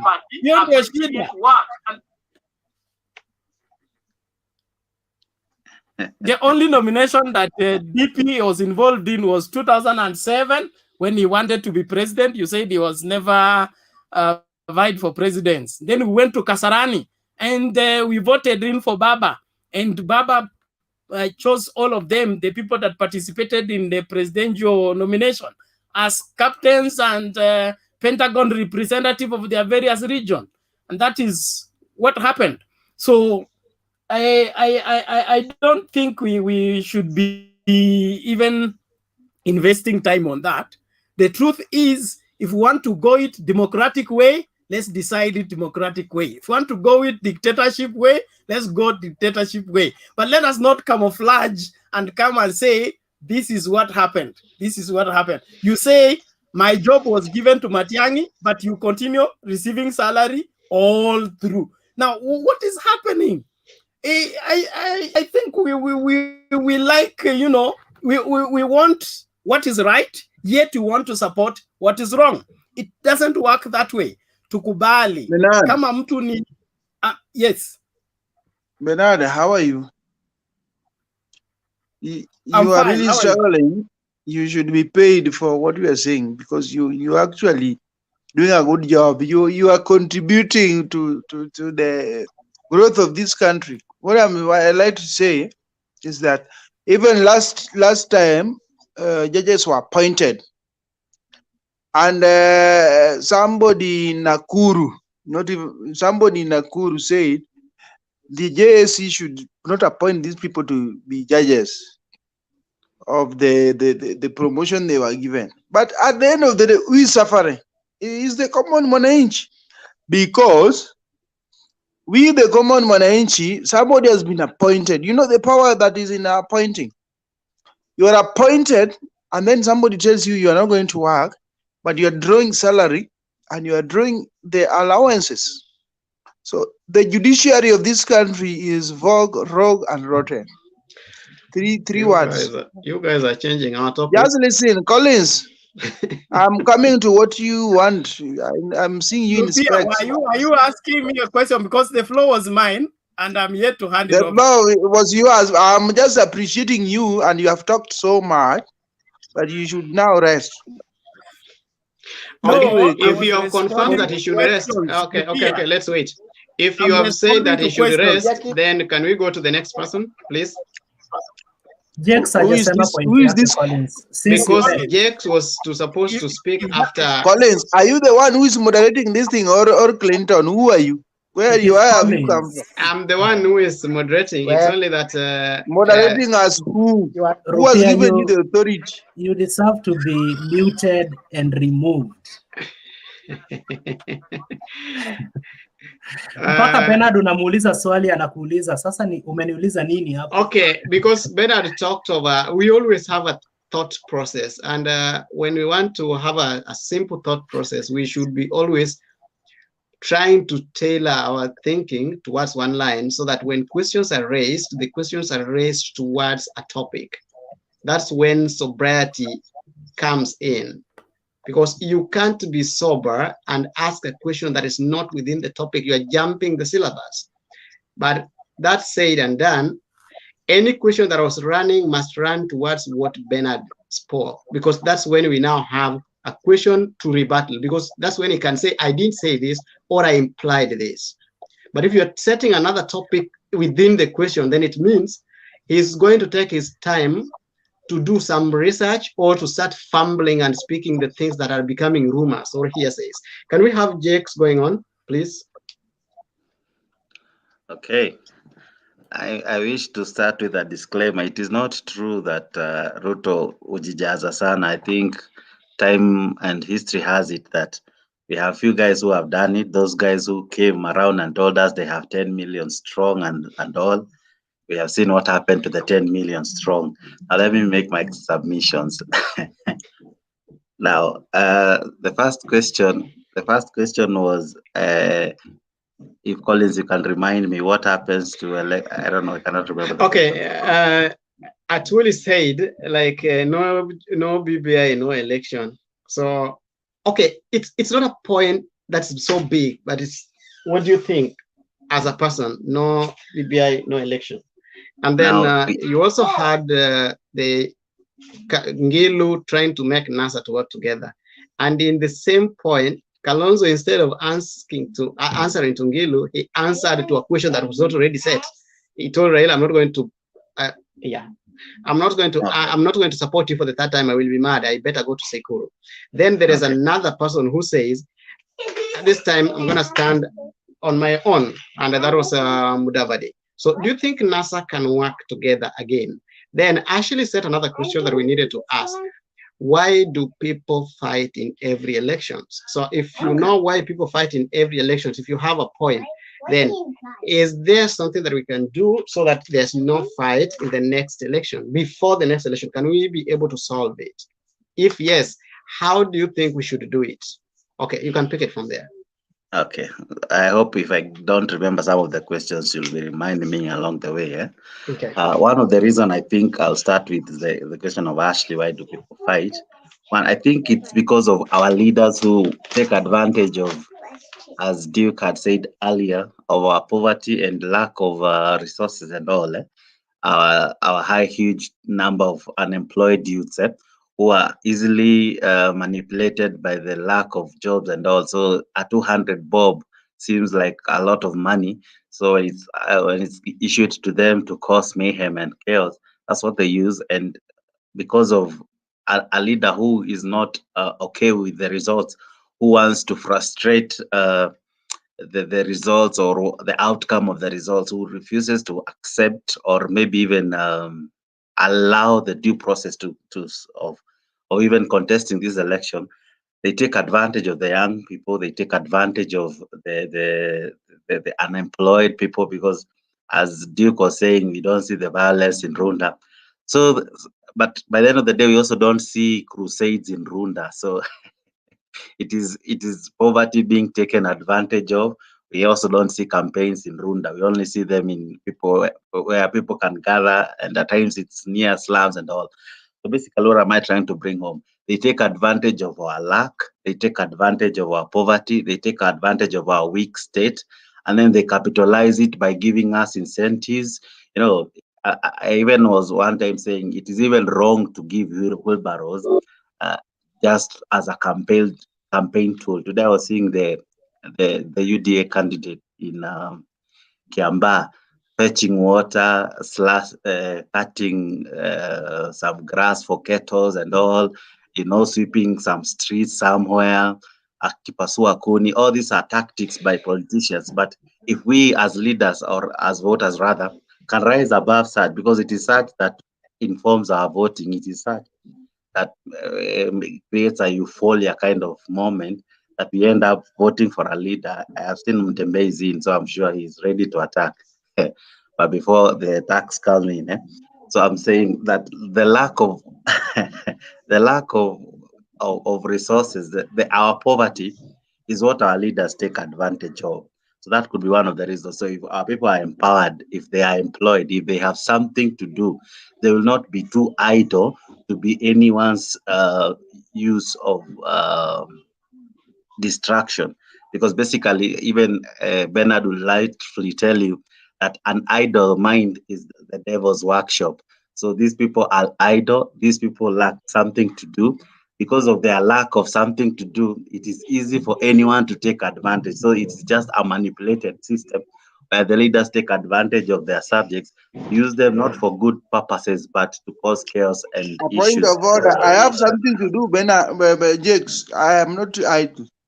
And you refer to somebody else, not me. I have something to do. So I don't like something to do. I follow ideas, no, not because I like something to do. So you are wrong. I think you are not the only person in Kenya. Number two, I didn't refer to you. Number three, even if I was referring to you, you don't know me, I don't know you. So basically, Did stick you to your refer to line of thought. everybody in Kenya or you refer to me? Mtembe, do I answer him? Because Yeah, I also know how to abuse. I think, Jex, you don't need to abuse anybody. And also, Kizito, the speakers talked about the electorate are either idle or they are not concerned. So it's not about the people on this panel, but it's the electorate as included and excluded at the same time. So it's not so specific about who is idle or who is not. It's always good to build peace. He mentioned me and Ayaga and Udembegi, so that's what I'm referring to. I don't believe in that. So before we continue so much, I'm going to give Kizito. Can you have your 2 minutes after Jakes so that we know where we are going, because you're boiling from a temperature that is not known where its source is coming from. So please cool it down a bit for 1 minute. You can boil it after 2 minutes after Jakes is over.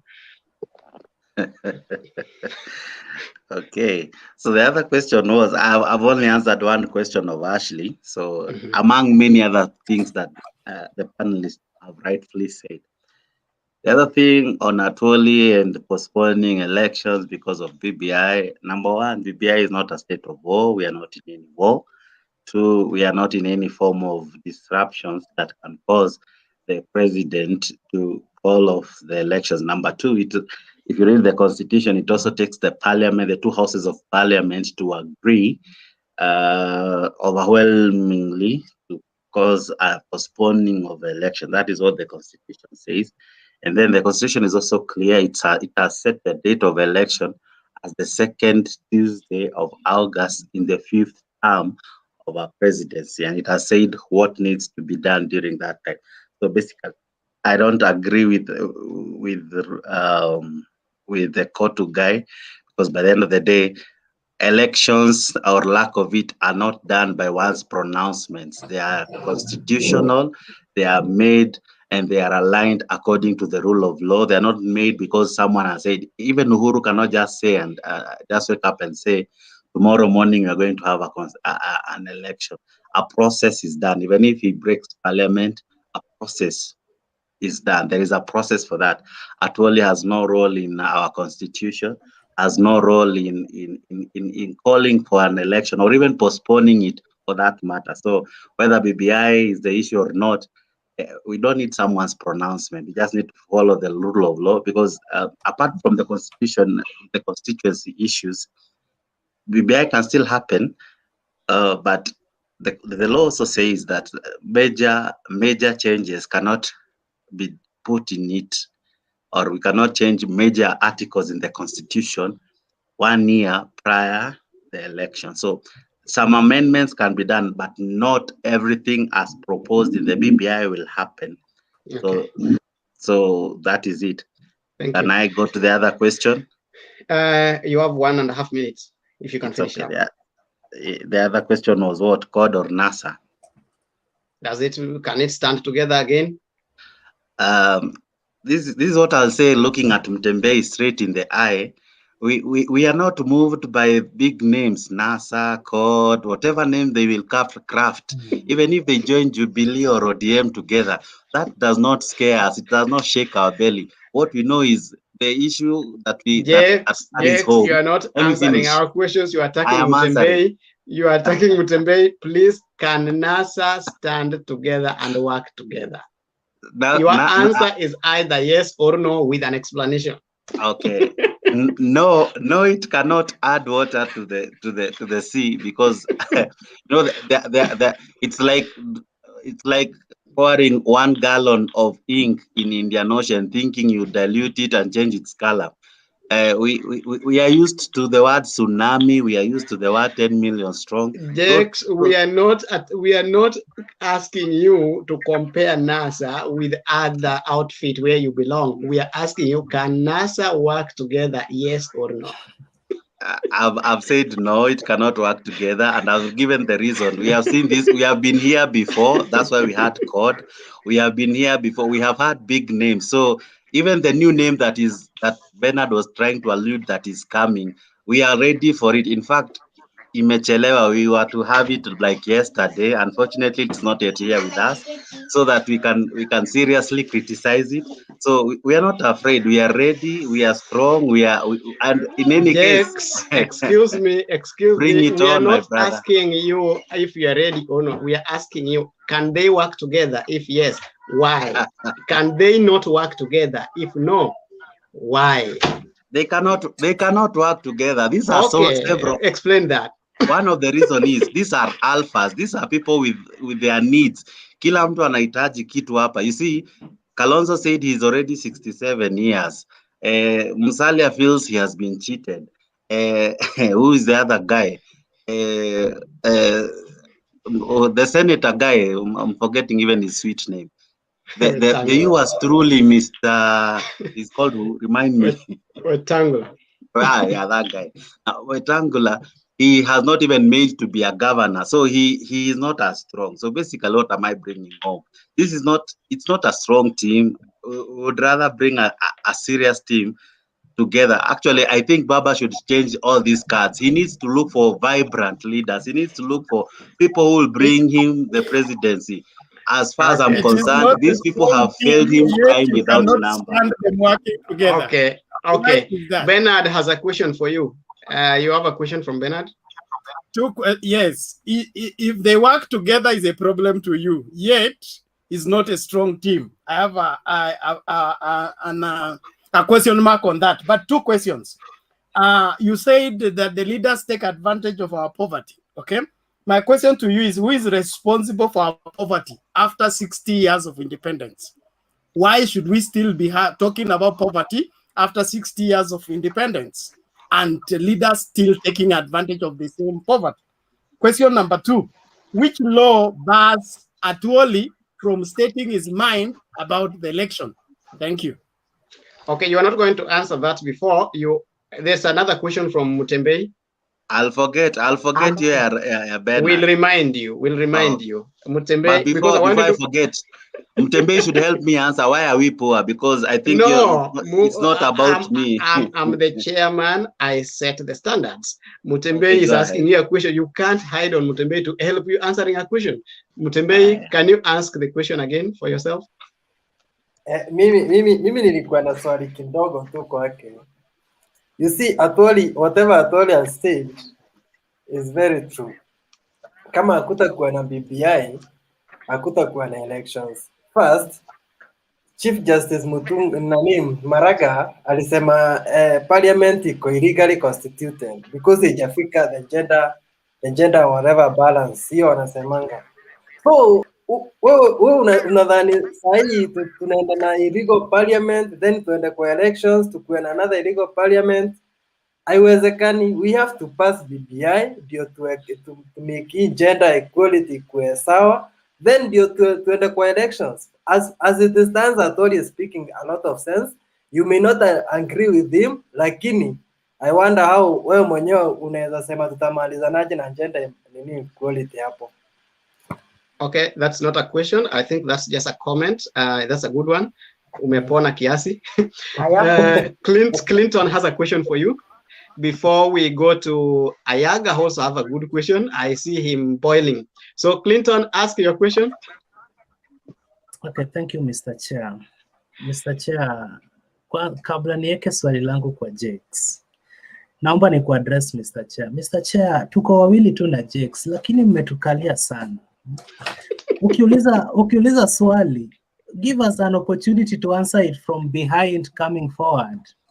Why do you want us to start with the main point? I have a right to choose the points I want to start with.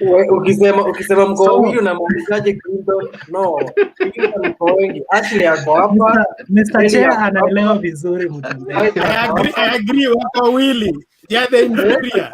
So Mr. Chair tumekaliwa bwana, uwanja imekuwa ndogo.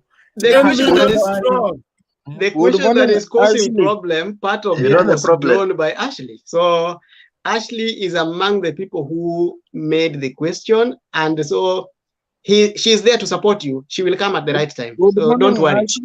So Mr. Chair, uwanja isiwe ndogo sana. Tunaumia hapa. Ndogo sana. So okay. I'm bringing Ayaga to ask his question because Clinton maombi yako imesikika. So ask your question. Ask your question. So Mr. Chair, the only problem I have. Clinton, before ulize swali tafadhali, kuna mama fulani hapa amekuwa kinisumbua kutoka Tuanzei live, anaitwa Janet Kemunto. Sijui unaweza kaaje for a place up to 3 hours. Kazi yake ni kulalamika tu, anasema amejaribu kuingia hapa akazuiliwa. Nani anazuia watu kuingia hapa? Hao ni watu wa Tanga. Kuja hapa anaanza kusema oh, Mutembei TV nini nini. That's nonsense. Toka tafadhali. One of your wives. Where we need take care of your business behind Actually, the camera. those are bedroom matters. Clinton, can you ask your question? That we can treat that. I think that was a commercial break from Mutembei, but we have accepted it. So I think even that is one of your disgruntled wives. Kind of deal with your issue behind the camera. Those are bedroom matters. Mr. Chair, you have to protect Mutembei in as much as ako ile side ingine. Na pia Tanga wenye wako kwa comment section wanaumia sana. Hawatreatiwi vizuri. So Mr. Okay, Chair, Clinton, can you run? I hope you're not point. asking me a question. You are asking Jakes. Yeah. Mr. Chair, whether we will I speak, Mr. Chair, really Kizito, you are next. Kizito is next. Who is Kizito? Kizito has talked. And that's Rupia. Okay, that's Rupia. Okay, you are next. That's Rupia. Controlling because when he talks, we feel like the field is more small. So protect us, Mr. Chair. Mr. Chair, when Jakes was talking and you insisted that he answers the question and you had like 99% of the support from the comments, my partner in politics, Jakes, alitense kiasi mpaka ka give in to your demands. But I want to urge my friend Jakes that let us remain strong. Hata kama tunapigwa na mawimbi, tusitatemeke bana, tuwajibu venye wanataka. Let us make our points clear because Collins na Bernard wakikukwamilia wawili, my friend, hautaweza. Utasahau uingie kwa point yao. So Jakes, according to you, William Ruto is your preferred candidate. And may I keep on saying that I have problems with presidential candidates maybe because William is not being sincere in a way. Anasema kwamba akichukua uongozi 2022 Kenya itabadilika. William was the acting president in the first term. But hii mabadiliko yote ametupromise. Kama ni kutafuta kazi, tulienda Nairobi, tukafanya maandamano eti hatuna kazi, akatupiga tear gas. Lakini hii ya 2022 anaichukua tu hivi 100 days in office. Tutakuwa tumepata kazi na Kenya itakuwa imebadilika. Where is the sincerity in these particular statements? You convinced me that within 100 days of William's presidency, Wakenya tutakuwa tuko Canaan. My friend, I'm gonna join that ship. Na kichwa changu chote nitaingiza ndani, sitaitoka. So that's my question to you. Where is the sincerity? Ni nini hakuweza kufanya wakati alikuwa acting president first term ambacho atakifanya within 100 days of his presidency? Very good. And that's a very good own goal, like the one that Germany did to themselves.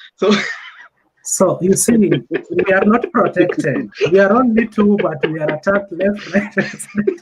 So that's a good own goal. So you can start with the own goal. Clear it, then you clear Bernard very fast. Okay. As you have seen, I don't like kukatisha mtu, yeah. So msinikatisha, is that okay? Yes. Sijakatisha mtu, the questions, the comments. But you don't have to take all those minutes. You've talked a lot, so make yourself brief. You have your minutes, and then you can make it clear. As Rupia is saying, I frequently call you Kizito, but it's Rupia. I was taught to be a gentleman, and there are things that you don't need to defend yourself. So Rupia can go ahead.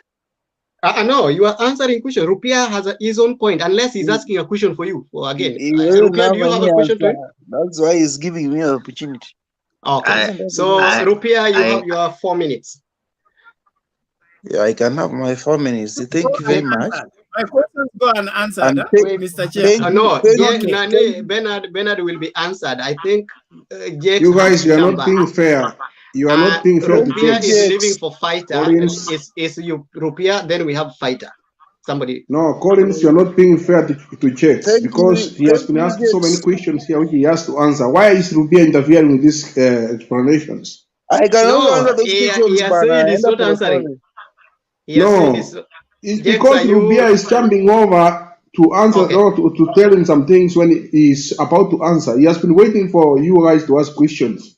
You must give him his time to answer. So how long will they ask questions? Sorry. No, whenever you are jumping in, you Rupiah, are jumping in and asking questions and talking when someone is talking. Can somebody mute others as we wait, so that we are fighter? I'm a bit sorry. Rupiah has talked something. Not Rupiah, but Jake. So I thought he's not answering. As a Jake, Rupiah is also asked a question on the same. Collins, I had an answer to all the questions. But I've given you 4 minutes. But you see, the problem is, if I cannot talk without being heckled, and someone does not wish to apply reasoning, I choose to be the better person and allow the person to speak. Okay, we're sorry for that. So please, can you take it? You have your 4 minutes. So me or Rupiah? You. Okay. So the first question was if in 100 days, Mr. One Jakes ka ukijua ku interruptions are very much allowed. Utakuja kusema upewe time ueleze propaganda bila kuuliza swali. Mutembei, I'm running the show. Tafadhali, Mutembei, let us give Jakes time.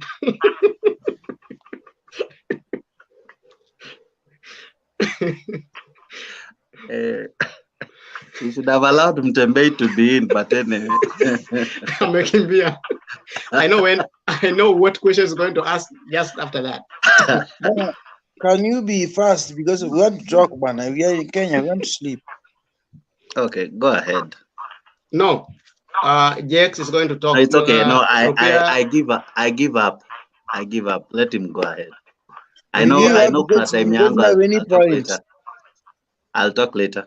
Rupiah, Jax is answering a question that comes from what he had already spoken before. But why don't you answer very fast and we continue? Why are we taking it's okay. It's okay. As I've said, some of these things don't need answers. Just go we ahead. Have. I'm sorry, Rupiah. We are all adults here, and adults are people who are never wrong. An adult is never wrong. Adult only misses a point and opportunity to say his point. So adults are never wrong. Can we also give others time so that they can, because everybody has a reaction time on its own. So can we give people time so that they can answer the questions? If somebody has asked a question and then he thinks he needs to be answered, for example, Bernard asked a question that should be answered. Clinton asked a question that should be answered. If Jax is in a position to answer the questions, he can do it so. I give 4 minutes. If he's not in a position to answer the questions, we can postpone so that after the next speaker, he shall have thought his answers right so that he gives us the right answers. So if I'm well advised, Mr. Collins, I'm well advised. Allow me to do my research. Okay. Then I will answer after. Jax, why do you fear answering questions? Answer your questions, then I'll continue. The only problem I have is you take a lot of time to answer the questions. Okay, Rupiah, because of being indisciplined to the chair, we are going to jump you and give fighter 4 minutes. Collins, let me tell you one thing. Enda polepole kwa hii kitu. Hii kitu ni siasa. Na wewe siku moja itakuhit hard. Thank you so much for giving me that opportunity. I take it with 2 hands. Thank you so much. Yeah, Mr. Fighter, we have a question. We have the questions for you, but we are you are the only person who had not talked about the Atwoli thing, and if NASA can work together, then we also added a question. Can I talk, Collins? Can I talk, or you I go and sleep because you are not going to sleep. Collins, can I mute Rupiah for you? No, you are not going to sleep, Rupiah. You are talking after Fighter. No, I will not talk after Fighter. You either give me now or I go. Must I be here for what? That's not how everybody. My friend, you are not here every day, and we always discuss. You have come today and you want to control us. This is your show. You have no respect to the chair, my friend. You cannot talk like that. I'm sorry, but this is not how we should run this thing if we are adults. Which respect are you talking? If Jax was answering questions, he should answer these questions and finish. Then I talk. But when you come here with your rules, you are the same person. You are the same person who ate all your time, And at that time, everybody was quiet, and you interfered when James was asking the question, answering the questions. And he gave you the 4 minutes. I gave you the 4 minutes. Collins ashatolewa na maybe Mutembei, so you can proceed.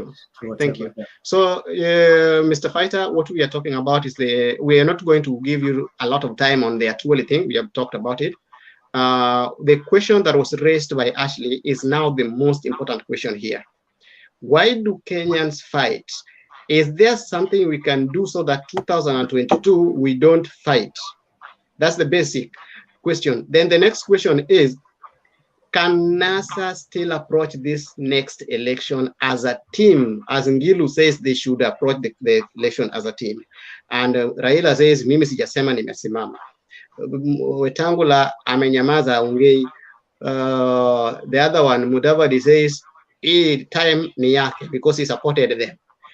Kalonzo says, instead of supporting Raila for the 3rd time, he better goes to Seikuru.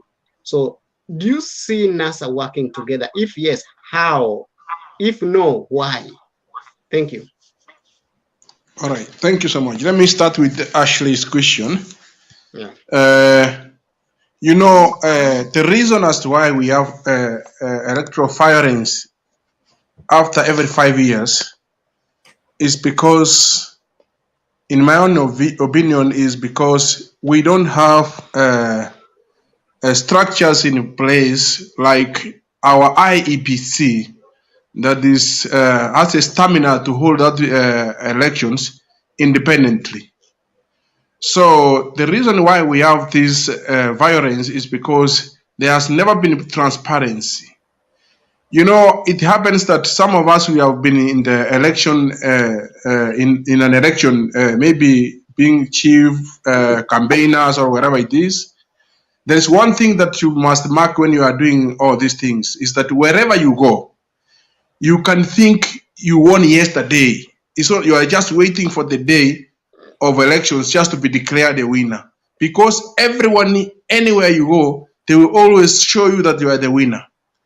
But now, when it comes to the day of elections, the countings, the votes are going to count.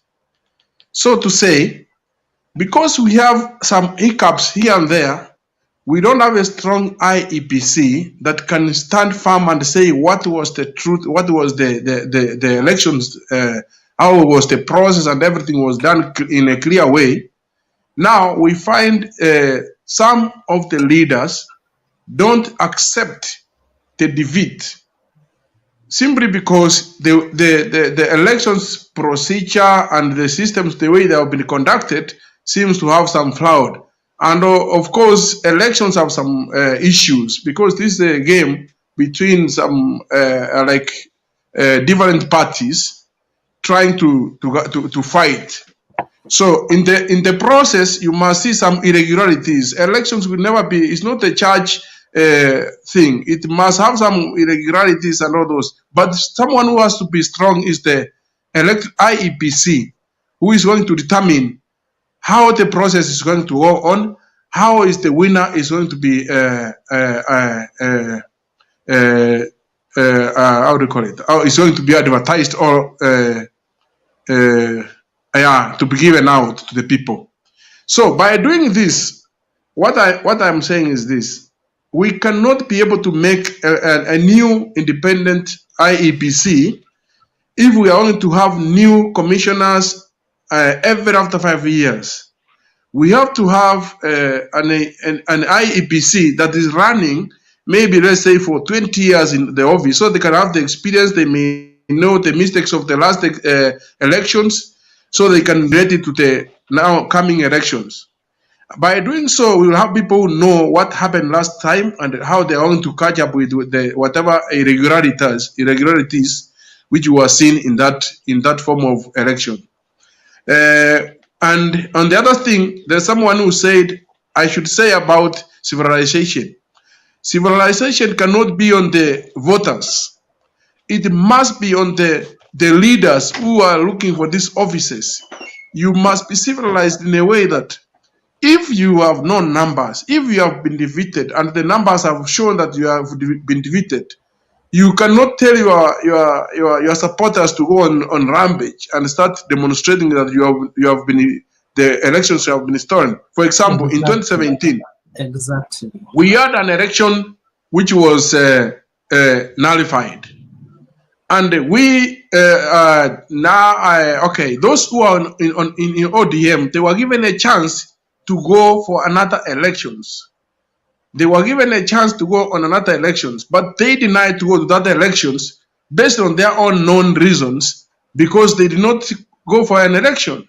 So that means when you make allegations that your votes has been stolen, you must substantiate.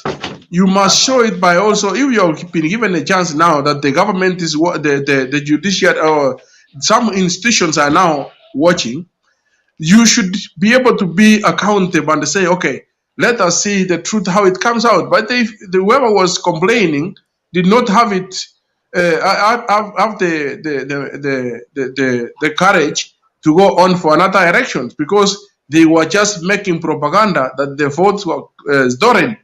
So this issue of saying we have been leaked when you have not been leaked, this is the problem.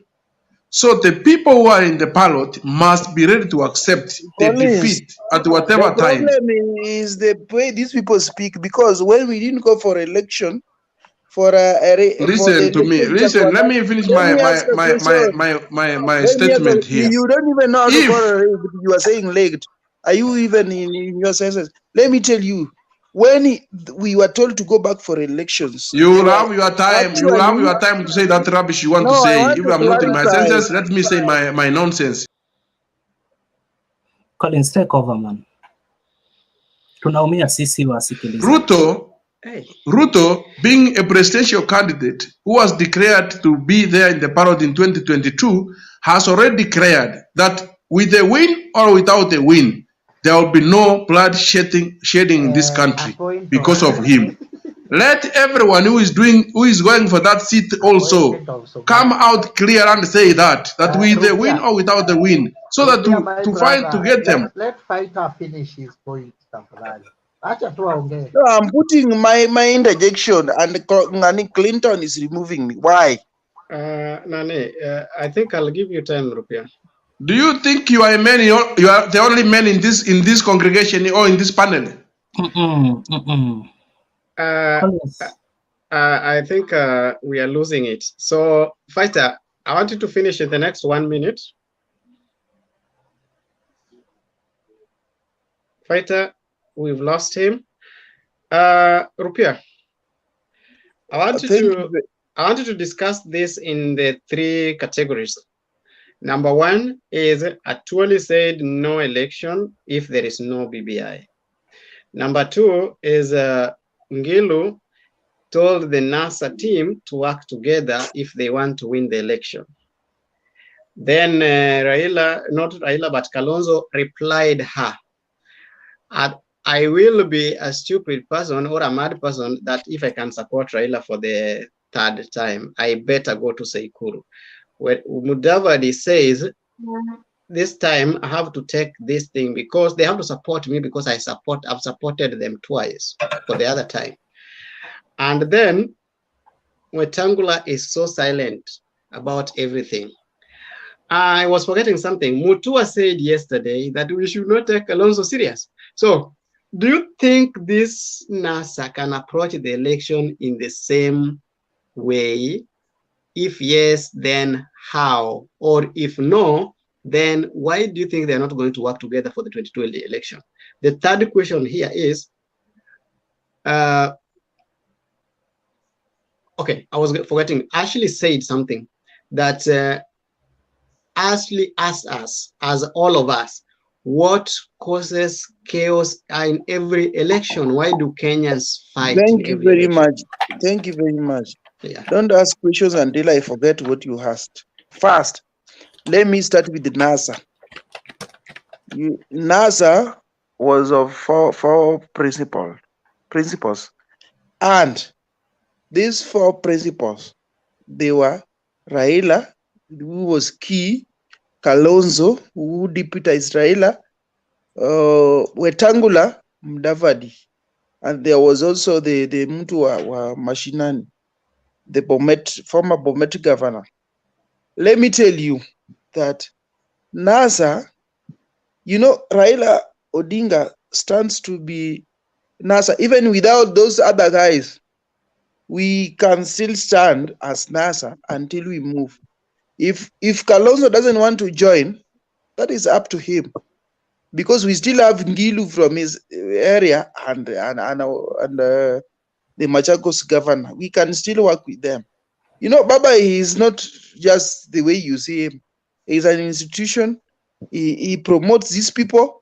Ameinua watu wote, hata ukiita hata Ruto, uite hata Mdavadi, uite nani.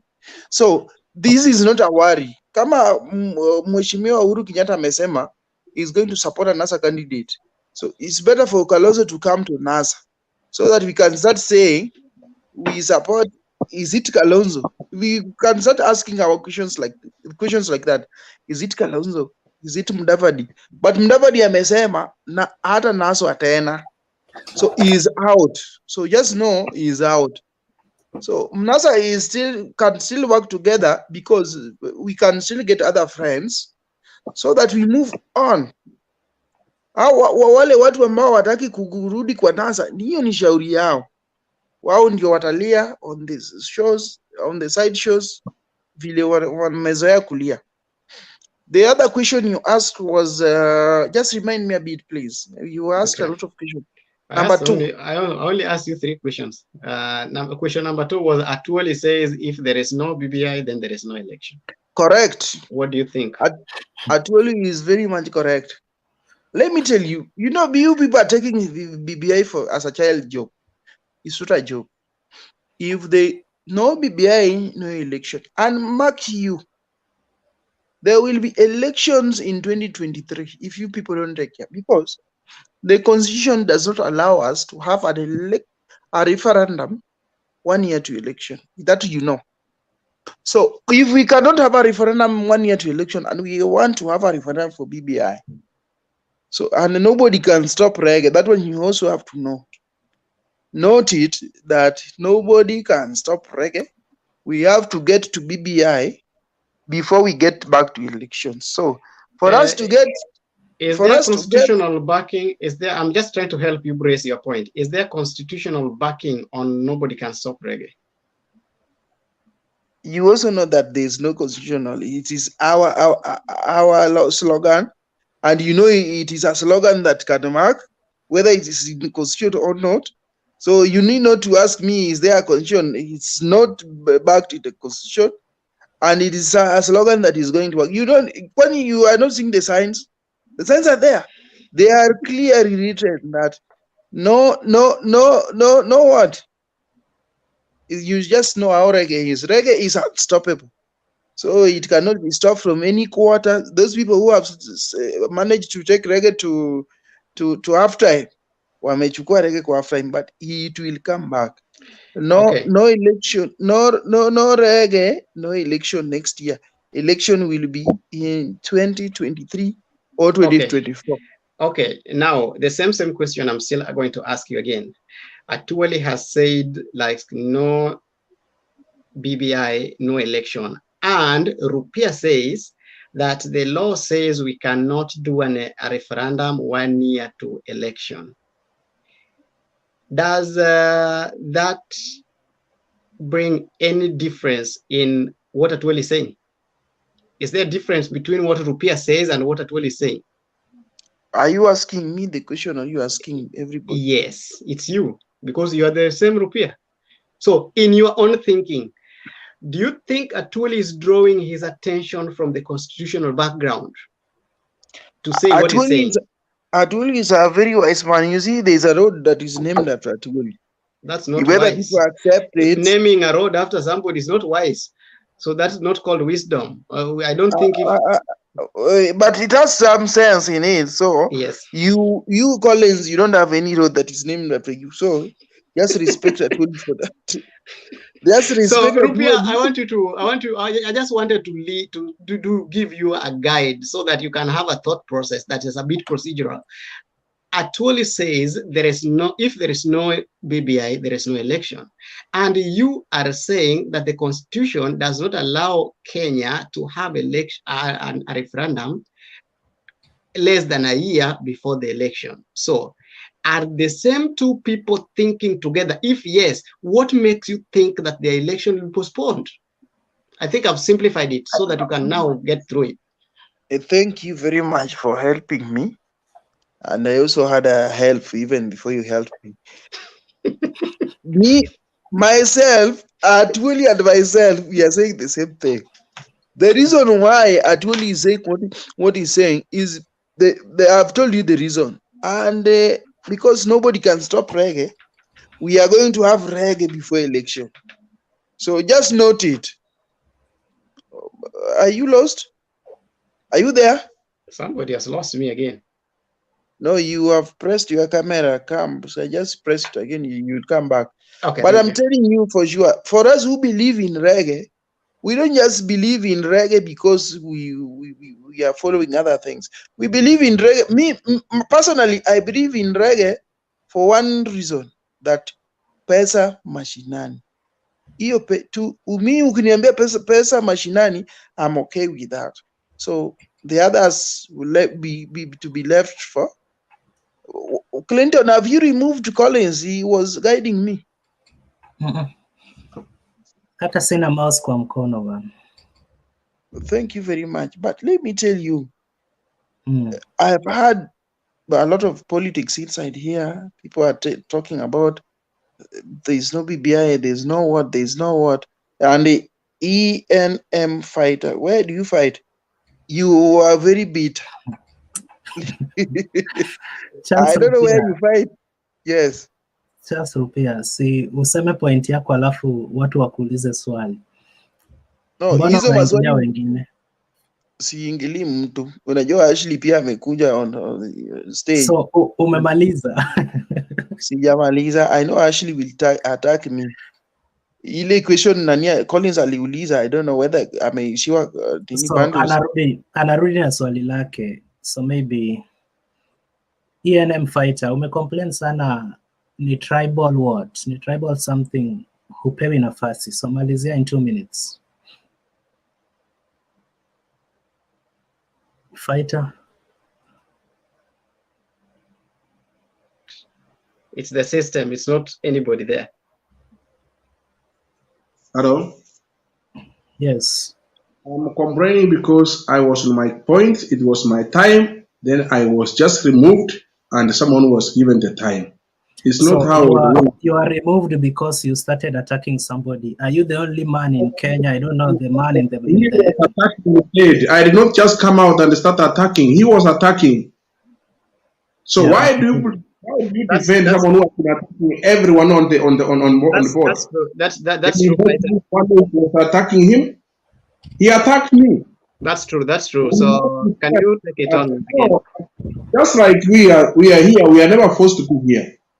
We use our panels, we use our Wi-Fi, we are never forced to be here. So we cannot be attacked by someone who comes here on his own also. We must be respected and be given our chance. We say what we want to say, whether it's nonsense, we have a point, whatever we want to make. On behalf of the panel, I'm sorry, Fighter, you are attacked. So can you go ahead? Thank you. I don't know. Okay, let me talk about the union of NASA. In my own view is that they can unite because the fellows have no stand. Kalonzo is known to be a watermelon. He will change tomorrow. He will say this today. He will say that. So we cannot confirm that he will never support the Raila as he is saying. Mudavadi, the same thing. They have no that stamina to withstand all the waves, so they can unite. But the bottom line is they have no agenda for Kenya because even as of now, we don't have either Raila, Kalonzo, or Mudavadi was given Kenya what they can give them by 2020, or if they are given a chance to be in the government after 2022. That is what I can say so far as that one is concerned. About Atwoli, there's nothing that is spoken out there out of mere coincidence. He has what he's saying, whatever rubbish they are trying to cook inside the kitchen there, and he's trying to test the waters. But the truth is, the constitution is very clear on what should be done in so far as the elections are concerned. Many of us have spoken, and those who knows how to read have read. The constitution is very clear. Even if they would want to amend, we know our MPs and senators have been compromised in a way that they can say, they can vote otherwise and say, no, we can go this way. But the truth is, the Constitution of Kenya 2010, which I was one of them who said no, but after that I said yes because it has to be enforced or implemented for Kenyans as like me and you.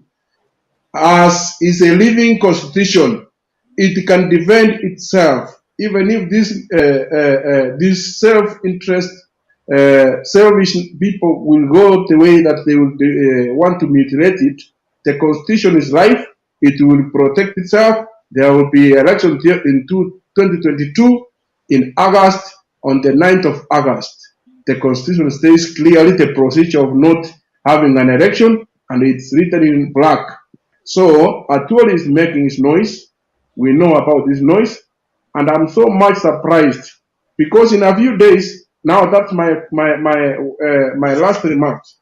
In a few days, there seems to be a bit of a problem between Raila and Ruto. I mean, and Uhuru. I wonder what you ODM people stand for. There were songs all about, oh, Ruto is a good man, everything. You know, even tomorrow, yeah, I don't know, it's on the 18th of June. If Raila comes out and say, I'm supporting Ruto, Ruto will be a chief, he will be a priest or a father in the church. Because you don't have a stand. I am begging that you guys, you must stand for yourselves and really say what is true and stand for the truth. That's where I will finish. In my finishing remarks, please let us respect each other on this platform. We are not going to fight with anyone because I don't know you, don't know me. Let me speak my nonsense. When I finish, give me your good things. Thank you. Okay, now I'm changing. I want us to go to the next topic, and our next topic is the Constitution says that election when done, we people must have some qualifications. Mr. Chair. Yes. Before we change the topic, I reserved my comments until some people had left. Is it okay if I can make my submissions? Oh, okay. So before you comment, I'm just giving the guideline for the next 1 hour what we're going to do. The Constitution in 2010 said that we must have qualifications for people to run for elective posts, of which we are talking about degrees. And the governor and the president are supposed to have bachelor's degree. Who is supposed to lead? Do we need degrees for every position, or should we say that the degrees can be given to other sectors? And then the MCS, do we also need a bachelor's degree for the MCS? Do we also need a bachelor's degree for the MPs? Because as at now, only 65% of our MPs have bachelor's degree. Only 65%. Okay. So you can have that, and then you are not going to talk on that. Jakes, you're not going to talk on that. You're just going to recap on what you are supposed to say. That topic is going to be started off by Ayaga. Okay. Finally. Clinton asked me if in 100 days, one chicken seller, Mr. William Ruto, will make him and many others have jobs, right? I hope I can remember all the questions. Number one, even Uhuru in his 100 days didn't do it. Back in his 100 days had promised a new constitution. It took time, and eventually we got the 2010 constitution. I don't like giving caps on days someone to deliver, because at times issues do rise and crop up. But anyway, I don't think he will do it in 100 days. So if you are willing to support him based on 100 days, I think that is too little to anticipate too much in terms of time. The other thing is, we have a lot of issues to solve even before we can begin to say that everyone has been sorted. The government that will come into play will ensure that one, it fixes the mess that we are in already. We have issues already. We need to be vaccinated. We need our debt to slightly go down. We need our youths to be employed. We need to take care of the go away corruption, the rampant corruption, you know. So basically, there's a lot. So we cannot just have one pedestal of unemployment to mark one's 100-day in office, because I know there is a lot of challenges, some caused by this current government. And so I believe any president, Ruto or not, any president will have a tall order to climb, and it will really need the hand of God to change most of the problems we are in. The other question from Bernard was, I cannot remember, but I hope I will. But I think I said every leader has a way of blowing their own trumpet. Ruto is blowing his own trumpet. That's why he has come with the hustler movement, the wheelbarrownomics, the bottoms-up approach. Same, if I can remind you, in history, we had TBIM, we had Yalala, we had 10 million strong. Those are slogans. But eventually, what informs a voter is the manifesto, the choice. You know, eventually what will educate and inform what I choose is the ability of a candidate to convince me, a voter, so that when I wake up in the morning to go vote, I am voting because I'm highly convinced. So what did I say about Baba? I said Baba needs to change tactics, because NASA as it is will not work for him. It has failed him time without number. And I think he needs fresh blood. He needs new idea. He needs people like Ayaga to speak to him, to show him new strategies, because he has done this over and over again, and the same results have been there. 1997, he was on the ballot. Nothing good came out of it. 2007, the same. We will go down in history and calculate so many pitfalls. The other thing I would say, Raila fails to prepare early. You see, even up to now, he has not said he's willing to vie for a candidacy or a presidential election. So I think he needs to come out early. He needs to prepare the ground early, because as the Englishman said, the early bird catches its worm. It's a mistake that happened also in 2013, 2017. He takes too long before he fully says, I'm on the ballot. And even when he says, at times, time has really gone by. The other thing, he needs to push for electoral reforms. I think it's high time that he should abandon the BBI, whatever, so that we can have an IBC that everyone can trust. If the referee has an issue, even if we change the constitution and all, the referee is the dominant, is the one that will announce the final results. Is the one who will tinker with the numbers. So we need to take care of our electoral process. We need to take care of the IBC, so that in the event that an election is carried out tomorrow, we are sure that the elections will be free, fair, and credible, so that no one will cry wolf, no one will say that my elections were stolen. You see, by the end of the day, if we don't take care of what divides us now, Clinton, just a moment. If we don't take care of what divides us now, 2022 will not be anything different, because what divides us is this: we don't have verifiable elections. The servers, as we always say, have never been opened even up to now. So we need to have a credible election. We need to have a credible process. We need to know that we have taken care of all the pitfalls that may cause disputes. Because if we don't do that, we'll always be repeating the same mistakes. And the constitution is not the problem. Kenya does not lack enough laws. We have enough laws if we can only implement them. If we can only watch over our constitution, implement some of these things. Because I want to even ask you guys here now, why is it that it has taken too long for the IBC to be properly constituted? Why has it taken too long for the court to be properly constituted? Why is it taking it too long for even funds to be provided for the IBC to prepare? You see, by the end of the day, if we are not prepared even as per now, basically we are just living by the moment, and we are bound to repeat the same mistake. History will just not kind, because of this is where we were in 2007. And Kliegler rightly said that the IBC needs to be rightfully constituted before the elections, actually 2 years, so that this team can be in tandem with what is happening. They can know that these are the pitfalls. This team can prepare. This team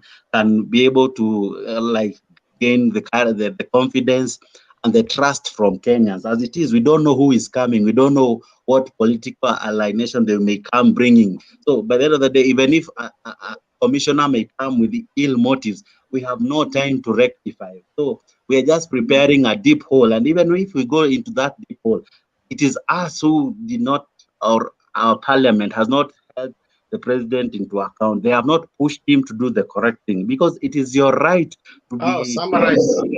You are answering a question. Yes, summarize. Yes, it is our right to have all these things in place. It is our right to have all these things. So finally, before Ayaga interrupts. Ayaga, if you can mute your mic. Ayaga, if you can mute your mic. Okay, so this is what I wanted to say. The president needs to make the judges be in place in time. He should not waste time. The president needs to make the IBC be well constituted. That is not, it is not, how do I call it? Okay, sorry. It is a must. It is a must that he does that, because when our courts have cases of 8,000, let me finish. Somebody, I don't know why every time Jack speaks, Clinton I feels don't he has know not why been every answered. time Jack speaks, Clinton feels he has not been answered. Yes, I feel so, Mr. Chair. Mr. Chair. Yes, I feel so, Mr. Chair. Mr. Chair. Just be ready to answer that question as you continue, because Clinton feels you're not answering and you're from the same team. So yeah, I want him to convince me so that I can join the team fully. So, Mr. Chair. So that Mr. means Chair, you're not in the team. Mr. Chair, yes, and I'm not in the other team also. So Ayaga may laugh thinking that I've joined them, but no. So, Mr. Chair, what the clarification I wanted from Jakes was that I wanted an assurance, as William has been telling us, that within 1 month or 100 days, let me give him 100 days, Kenya itakuwa imebadilika kwa sababu akona uwezo. Ruto is a member of the cabinet, if I'm not wrong, the senior most member. Hajai tuambia huko kwa cabinet, nyinyi mahasla, nimefanya hivi na hivi na hivi, na pesa fulani mmetengewa, itawafanyia maendeleo. Anangoja kuwe president, anominate ministers, ndipo afanye hivyo. So siku atatuambia kwa cabinet amefanya hivi na hivi na hivi, na sisi mahustlers share yetu iko pale, nadhani nitaingiza miguu miwili. Kwa hiyo I'll answer you using history.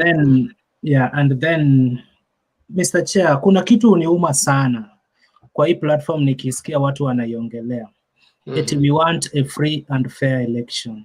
Mr. Chair, I keep on asking myself, Mr. Chair, mbona hii time ya Ruto wangu tu ndio mnataka free and fair election? Si tufanye tu hivi venye watu nafanya, alafu akishakuwa tutengeze hizo processes kama kuna time sasa. Mbona hii time yetu tu ndio sasa kila kitu iwe free and fair, sijui server ifunguliwe, nini. Si tuende tu hivi venye tulikuanga tunaenda, alafu akishakuwa tutarekebisha kila kitu. Kutakuwa na time.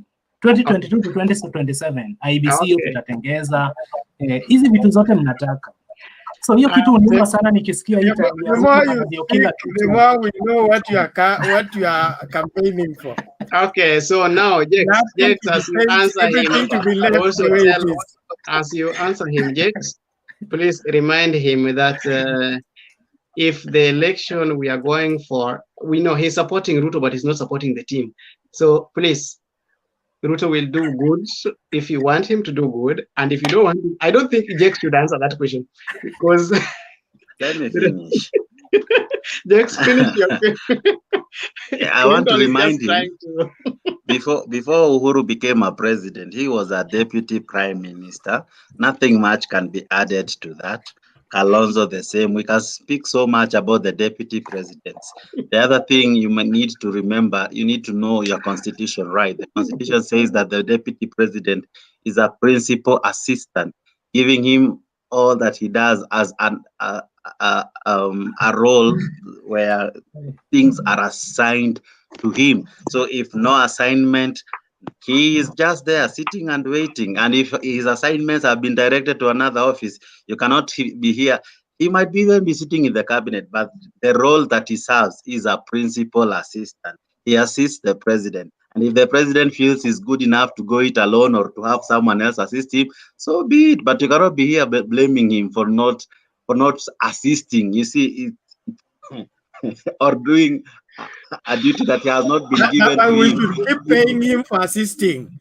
And I would rather we pay him for assisting, because that's what the Constitution says. If you have a problem with him assisting and he's not doing anything, who do you, if you go to someone's office and there's someone there who is rude, who do you Thank you, Ashley, for address asking that this with? question. Do you address Thank it you, to that Ashley. person, or do you ask for the manager? You ask for the And manager. the other thing, Bernard, And if you find you didn't answer. You didn't answer Clinton on the 100 days. You didn't answer Clinton on the 100 days. So I think that Ruto's plan is I ambitious. think that Ruto's plan is ambitious. Somebody is loud. Somebody is loud, so it's doubled. finally, my point was this: we need to come of age as voters. As I've always said, the problem is not these leaders. We are the one who fuel their egos. They feel so big, they feel powerful. But if you, Clinton, Bernard, Ayaga, can decide tomorrow we are going to support Fighter to be something, and Fighter stands and he garners support, we are the ones who send these people to power. Once they go to power, they forget all the promises they told us. They forget what they campaigned using. And you, the voter, you'll be here still complaining and complaining. So if you remember correctly, we have heard all these names. So I finished by attacking Bernard directly. Bernard, you told us that there's a big thing coming. Kenya has been used to big things. We were told there was a tsunami, a big snake was coming. Those snakes have died, if I remember correctly. We were told nobody can stop reggae. I rightly remind you, reggae at the moment, if it is not paused, it has been stopped, and there is no time to revive it. I told you that and strong and all. And the 10 million did not make the president. So we are not moved by big things. We are moved. No, Jakes, that is too much. Jakes, that is too much. Okay, fair enough. Now shida yako ni mic, please, Ayaga. Ayaga amejitoa. Now I'm starting with the okay, Ayaga is back. We are done with that topic. I think if somebody is not answered, then Mr. Chair, Ayaga, it's okay. I know Clinton has not been answered, and actually said that Ayaga, do we need to have degrees? And if we need to have degrees, which level should we have degrees? And if we need to have degrees, which level should we have those degrees? Please. Which level should we have those degrees? Ayaga, we are talking about the degrees. Do we need to have those degrees? And if we are supposed to have them, which levels should we have degrees?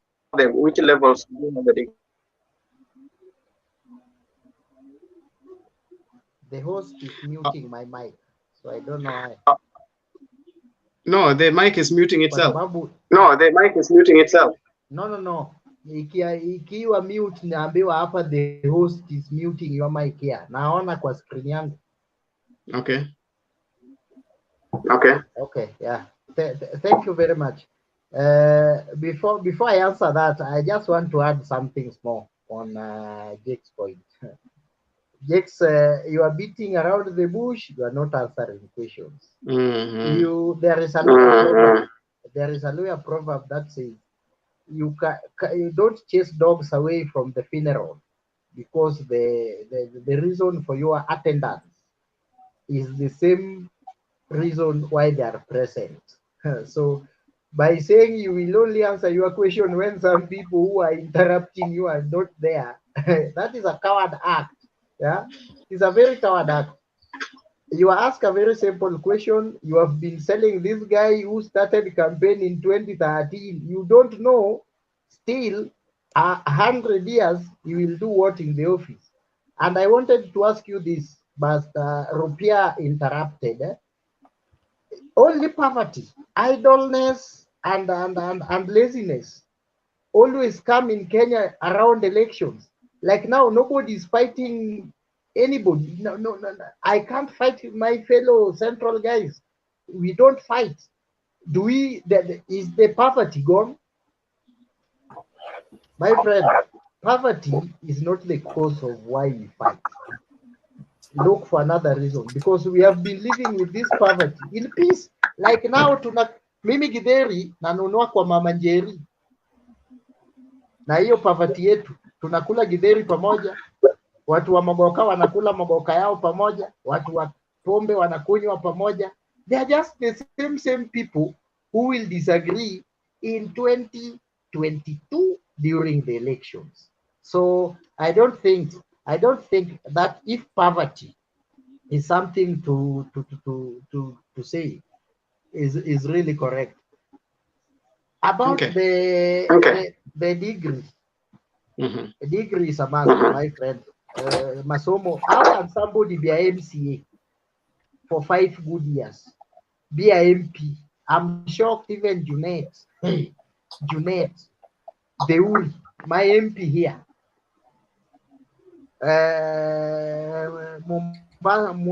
Mvita MP. How can you be an MP for 5 good years with the money, with the allowance we give you, and you don't want to go to education? That is a joke. That is a serious joke. And there is no way we can defend these people. Kama mimi ayaga mimi na hustle hapa kidogo kidogo. Kama mimi ayaga na hustle hapa kidogo kidogo. Kuna mtu anaongea. Mtu anacheka. Clinton, stop laughing, my friend. Alafu unanionea bana. Unanionea. Kuna jamaa anacheka na mic yake iko on. Ashley amekuambia kudos. Yeah. It is a joke. How can somebody be a mayor? Bado haendi shule. Na huyu ni mtu alitoka form 4 before Yaga was born. Mimi nimetoka form 4 hapa 2011. This is a joke. My friend, these people are joking. If we are paying people. Okay. Now, Ayaga. We are paying Ayaga with all allowances, and these guys cannot go to school. My friend, wacha tuachie wale watu wamesoma kwa mali yao. Nimeona Baringo MCAs. They went to Ruto to support a silly bill that Murkomen is taking there. I mean, I can go and run in one ward there free of charge, and I will work for them. Kwa sababu hii miaka 5 yote wao wamekuwa na pesa, mimi nimekuwa tu mtu wa chini chini hapa. Kama wamekataa kusoma, ni brain does not work. If your brain does not work, you cannot legislate. Let us stop this issue thing. Atimoi rulers without degree. Kenyatta rulers without degree. Where we are moving, innovative nanotechnology we are talking about. We cannot be ruled with somebody who is telling us, I left in form 4, I'm having money and I'm rich. We are giving future Kenyans a very bad precedent. We are setting a something that will trigger a war of unlearned stroke learned. You know, Sai Ruto ameleta class between the rich and the poor.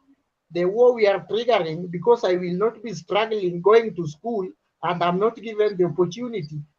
When I go to parliament for a committee in parliament for interview, maybe I'm appointed in a parastatal, I'm being questioned or interviewing somebody who is interviewing me or asking me a question is a form 4. Na mimi niko na degree yangu. Nitawadharau tu venye huyu minister wa education anaitwa nani? Magoha.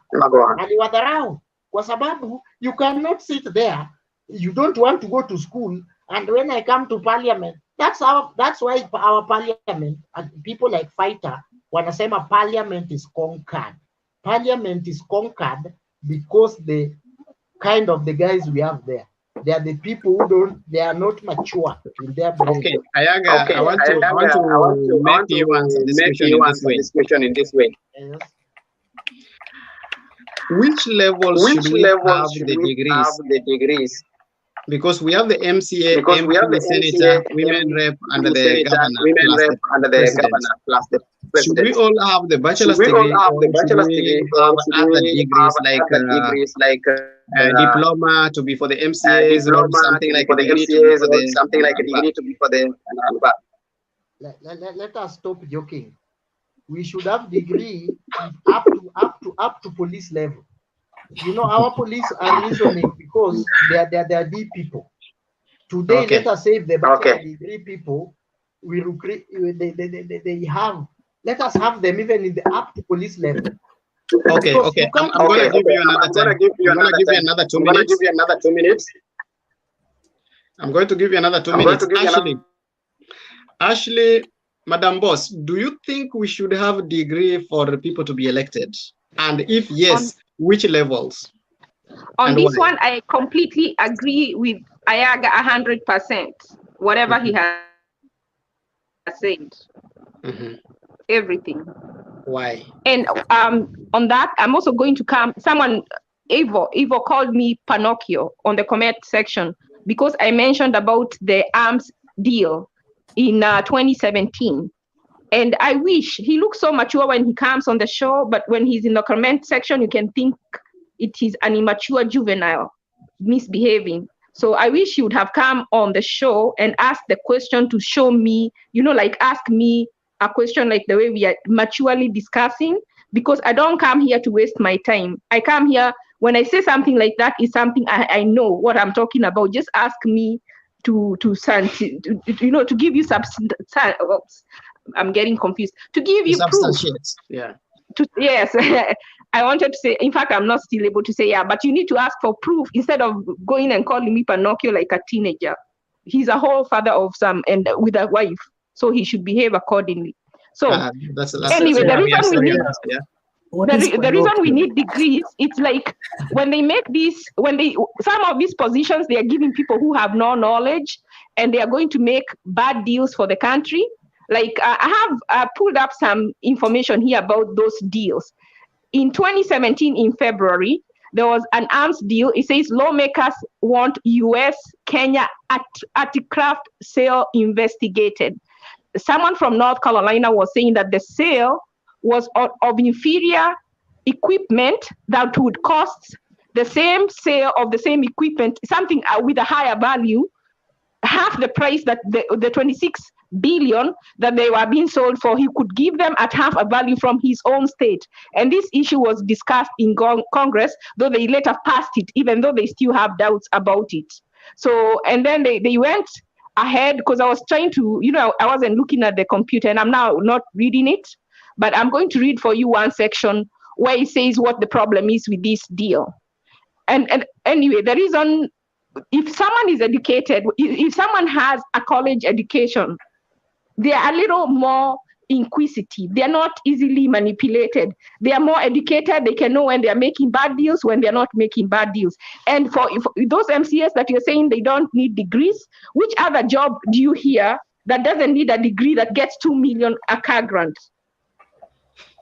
So if they want to keep those benefits, those perks, then they have to also be able to be worthy of them. Otherwise, we should remove all the benefits, because not how many jobs in Kenya, unless you're an entrepreneur, can you get a 2 million car grant and you have no degree? Probably a high school dropout, or maybe you even failed with a D-. And then you get a car, you get security, that's a ripoff right there. Some of these people who have no degrees cannot go in. They never show up in parliament to debate.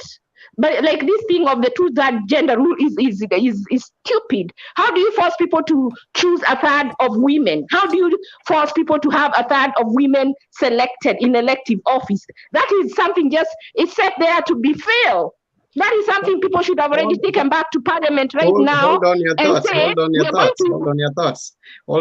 on that line. Ashley, you are always thinking ahead of the chair. No, you asked me about why we need people with the degrees. I'm giving you reasons why we need people with the degrees. We don't want you to go to gender. We just label yourself on the terms of degrees. Yes. Okay. And I'm asking you another question on the same degrees. Do we need to have bachelor's degree for MCA, MP, or president, or we need to level it a bit? Some people should have diploma. If they have diploma, they cannot get perks. I don't know which diploma jobs get you a 2 million car grant. Do you know any apart from those leadership positions? Your qualification should be something that gives you that higher pay because you worked hard for it. And that's why we should make it accessible so that even poor people can access education. College education should not be increased right now. That money, in fact, then what we can say is MCS will learn whatever the level. They should have levels of earning. They shouldn't earn that much. If they want to drop to diploma and you go there and you have a degree, then your scale of pay is going to be less. We have like standards of how much can an MCA be paid. If it's going to be a diploma, they have to be paid in the level a diploma person is paid. They have to receive parts in equivalent to that of a diploma. They cannot receive parts if you are an MP and you're getting $1 million and you have no degree. That's a jackpot.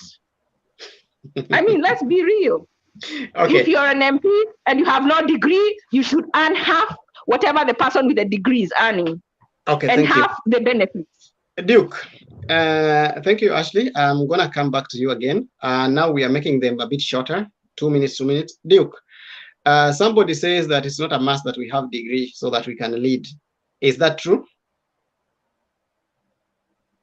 No, it is a must. For me, it should be a must. First of all, I can start answering that by defining first what's education. Good. The definition of education is actually the process of acquiring skills, values, morals, and habits through training and practical experience to solve problems that face the societies. Therefore, the main reason why we elect MCAs, members of parliament, governors, and even the president is to solve the problems that we face: unemployment, health problems, problem dealing with infrastructure.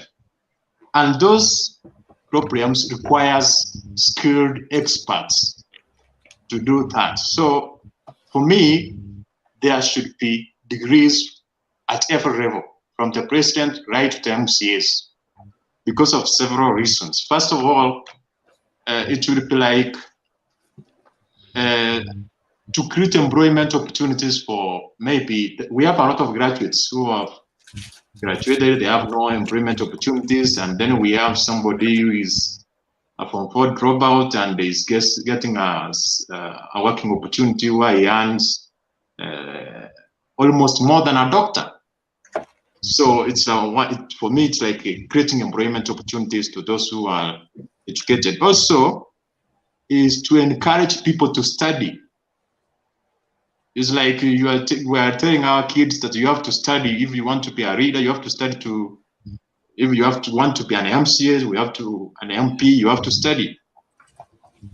Also, is to bring decency and sobriety to county assemblies and the parliament or national assemblies. For example, the recent proposed amendment, there were different fashions in different counties, in different MCAs, county assemblies. They were provided with different fashions, and they were even unable to detect that because most of them are uneducated. That's the reason why.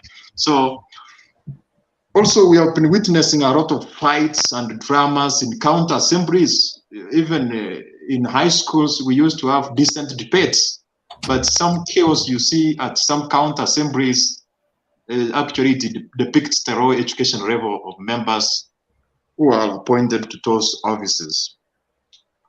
Also, if we will be having MCAs and all readers with degrees, they will be able to make prudent decisions.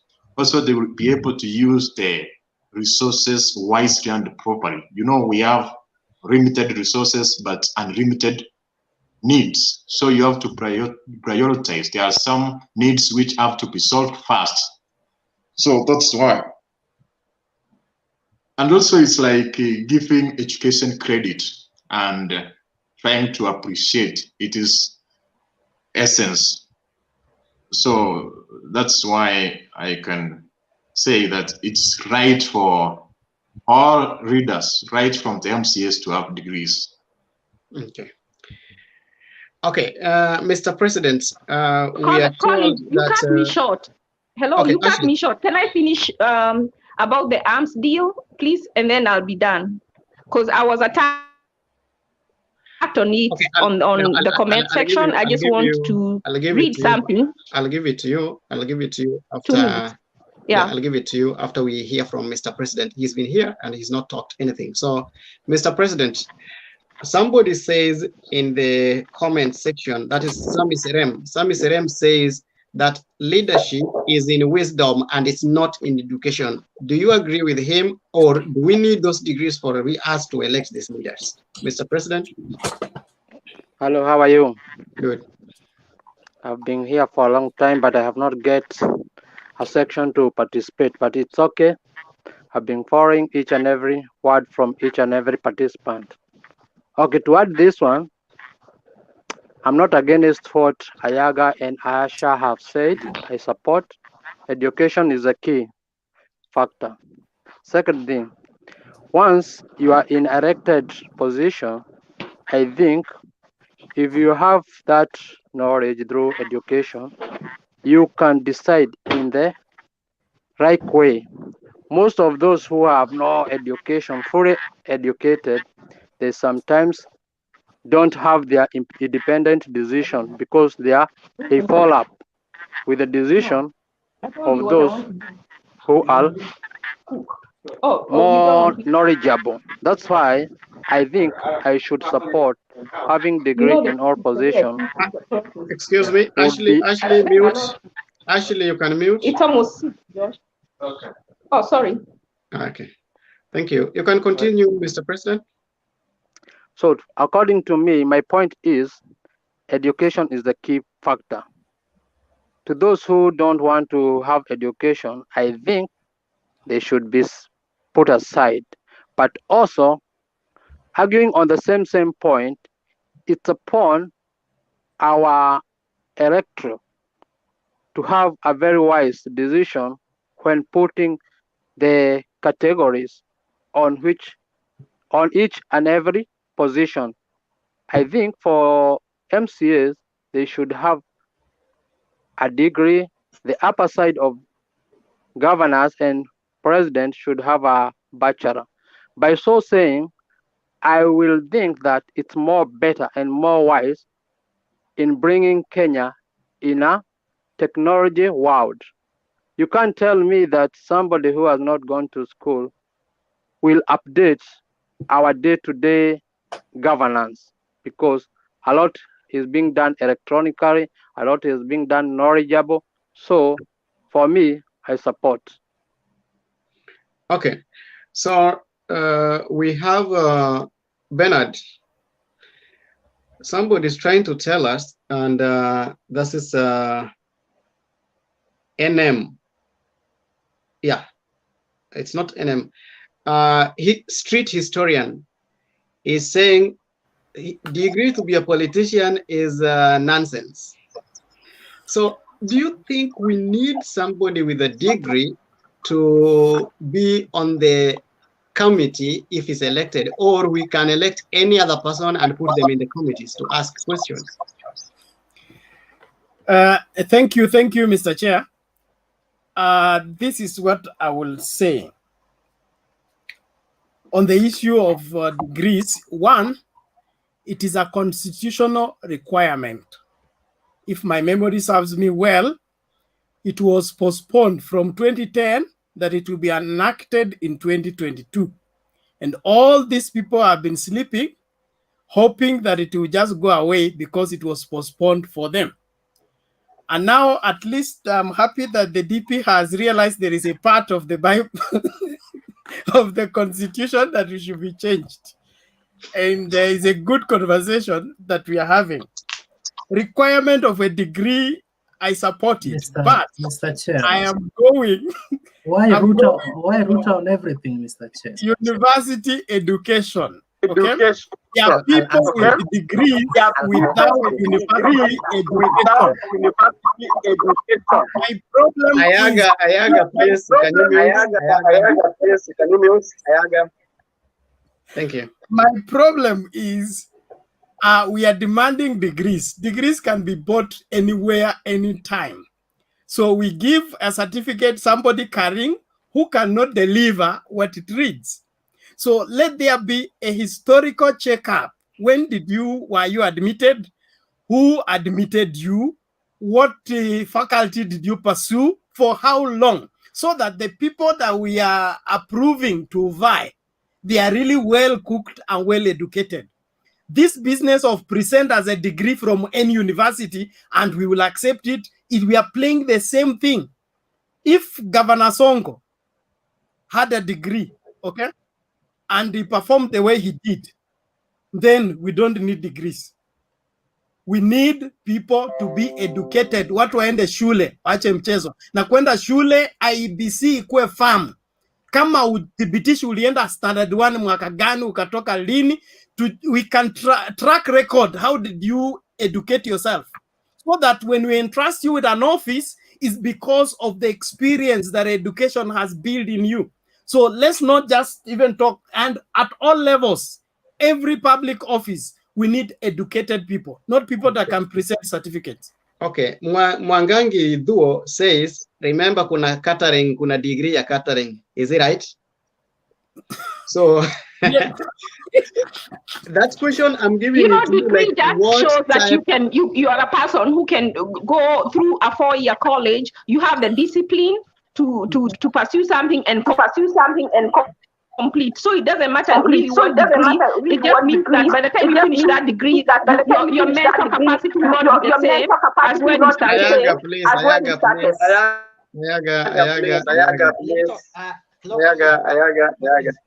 Ayaga, mute. I just want to say, degree. Ayaga, mute. Degree just allow you. Degree inakupea ruhusa ya kusoma. Yani inasema akili yako iko sawa, you can go ahead. Degree, hata ukipata hiyo ya catering ni sawa tu, umefanya certification, umefanya CV report, umeandika vitu mingi, hata kama ni ya catering, well and good. Mtu ana hata hiyo hii ya catering, atupe nafasi tafadhali. Aya, Mr. Fighter, Justin Osoro says, education ni muhimu kwa leadership. Do you agree with him that education ni muhimu kwa leadership? And if you agree, should we put people in the parliament who have degrees and give them the opportunity to be in the panel of committees? Okay, thank you. I disagree with him. We are getting it wrong because in the current parliament now. Check on your mouthpiece. Can you hear me now? Okay. What I was saying, I'm disagreeing with whoever is saying that people must be elected having degrees into parliament. Reasons: the parliament, there is a constitution that says that office is all Kenyans. Just tell me today, how many Kenyans, as in percentage, who have a degree? We have a very little, maybe less than 5%, even not 2%, who has a degree, as in Kenya. Yes, the majority of 90+% has no degrees. So when you want to sideline some Kenyans with their intelligence and knowledge, that because they don't have a degree, that cannot be fair. They could be given a chance to vie for that seat. So now, if they go to parliament, maybe they put some regulation or some settings, like if you don't have a degree, maybe you cannot perform in a certain committee or whatever it is. But the fact is, this is an public office where all Kenyans are allowed to vie. If you have been given a mandate by the people, I don't see why the degree can be a big deal. Because currently, we have so many degree holders in parliament, like Bo Orengo, and so many wherever it is, people, brilliant minds. But when they say they do what they do, you wonder whether they know what they are doing. So it's not all about the degree. We don't have what we want because people have no that's what they call dignity. They just want to do things the wrong way. So a degree cannot change someone's mind who wants to do the things wrong. We want people who are dedicated, who will do things, who can be led by the wisdom of God. And because out there are so many people with the wisdom, they never got the degrees. So in my own opinion, I could say, yes, it's good to go to school, but you cannot be blunt that you don't know, don't have anything, but the degree should be a must. Okay. So Betty Florence says that, are we educating and teaching our children? What do you have to go to school to be in parliament? Your qualification should be equivalent to your earning. So should we pay the MCAs and the MPs due to their degree, or should we control them so that they can be elected with the degrees? Because that's what in the constitution that was supposed to be made. You know, Clinton. Mr. Clinton, let me answer that one. And I want to answer that one this way. Please, whoever is not muting, let him mute so that I can answer, and then he will come up. Yeah, okay. What I was saying is this. This office is mandated by the people of Kenya. The people of Kenya, they are the ones who are supposed to elect the person whom they think is worthy to represent them in parliament. So when you go to parliament, now put your rules there in parliament, as in whoever cannot be in this committee or whatever it is, but let the office that has been given, the people has been given the mandate to do their job, let them do their job. They can decide to elect someone who has never went to school, but they have seen his capability. So in my view, the salary must be paid to them because they have been given that opportunity by the people to go to represent them as any other. Okay. Clinton. I want to pick it from Fighter has said it. Like, yes, we have to pay them. You are owning a degree, bachelor's degree, 4 years after high school. You are elected as an MCA. Then you have an MCA who is also a class 7 graduate. I don't want to call them dropout, but because that's where the finally could do it. So he's a class 7 graduate. You are a high school and you gone to college. Should you people get the same salaries? So, Mr. Chair, first you have to inform Ayaga kwamba mic yake inatuletea shida. Ayaga, you must reduce the volume. Because anytime you put your volume up, it's giving out a lot of feedback. Okay, thank you, Chair. Sasa hiyo imeisha kidogo. So Chair, sijui ni kujibu kwanza ama nianze na hiyo point yangu. Mr. Chair, it is true education is the key to success. Lakini wengine wetu tuliambiwa tusome kwa bidii ama tuamke mapema ndipo in future tusiamke mapema, lakini ni opposite bana. So Mr. Chair, telling me that kwanza I want to look at it from a political point of view. Hii sheria mmeleta kuumiza our defensive midfielders, like Oscar Kipchumba. Our defenders wenye tulikuwa tunaenda nao kwa war, mshawaweka kando, they cannot go to MCA. Yani mmeamua tu waende nyumbani completely. So even if it is implementing the 2010 constitution, mumechagua places za kuimplement, na zile zenye mna implement ni za kutumiza sisi. Mr. Chair, I don't agree with this issue of having a degree to lead. Because I think it should go both ways. If you are required to have a degree to be a member of parliament, an MCA or a president, then only Kenyans that have degrees should vote you. You don't want stupid leaders, but sisi wenye hatuna degrees, sisi wale watu wa chini, mnataka tuwapigie kura. So it is only a mweke hiyo requirement, viongozi wenye degrees ndio waende parliament na pia wapigiwe kura na wananchi wenye degrees waende nao kwa parliament. Finally, Mr. Chair, Ben talked on politicians having degrees and you have to be admitted, uoneshe class 1 uliingia lini, ukagraduate class 8 lini, ndio ikuwe verified. Na anaongea hivi na hajui hii kitu itaumiza hadi patilita wake. Mara ako jela, ametoka jela, ameenda course, hapo kwa course ameshikwa tena, akarudishwa jela, ametoka kwa jela, sha graduate.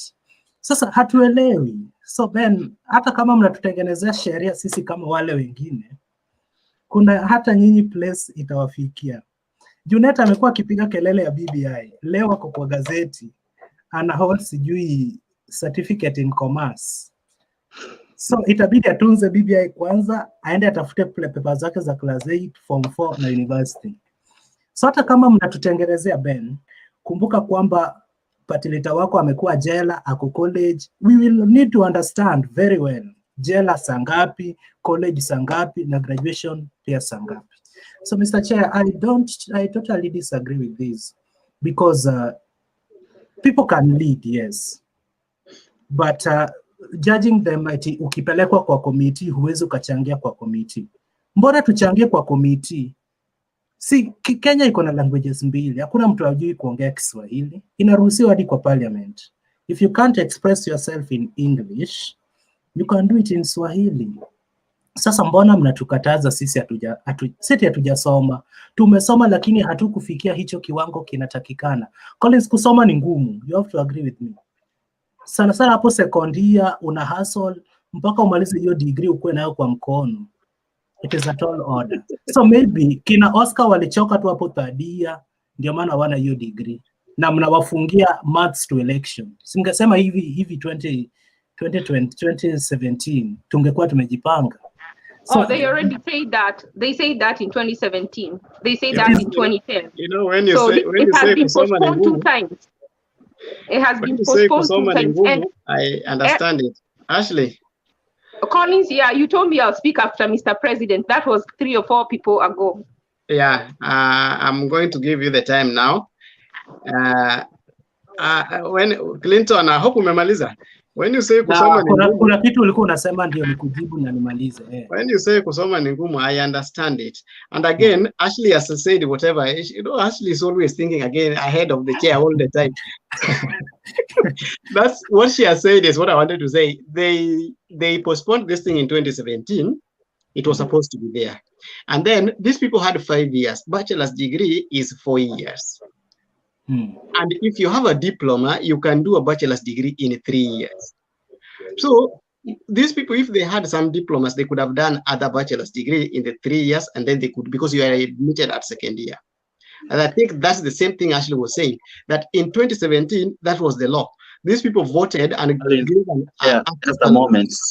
Yeah. Collins, even Muturi allowed them to do law because that's what this guy Kakamega, Senate of Kakamega and others, that's why they were able to go back to school, and they're now doing some courses in law because the parliament through the speaker will enact a ruling, or rather a provision for them to go back to class. So I think it is their fault that they are not learned. It is not our fault. We should not sympathize with them. For the first time, Jakes is speaking the same language with Ashley and Ayaga. This is a miracle. So, and the problem with Jakes is that you've interfered with Jakes today. No.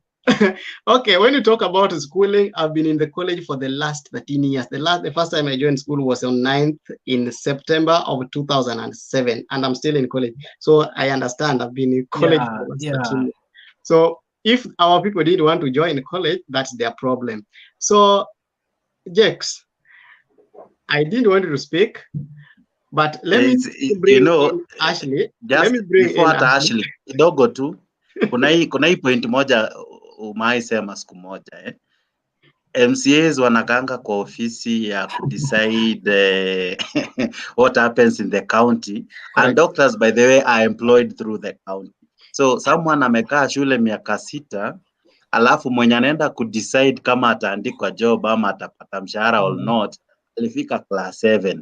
Mwenye anakaa kwa committee ya finance and all, or the CECs and all, whatever they come up with, it has to go through these MCAs to be passed at even into an enactment. Now, some of them, they did not work hard in school. So we it's like we punish those who go and get degrees by, at a degree, like your punishment will be, you'll be led by someone who dropped in class 7. Yes, Ashley.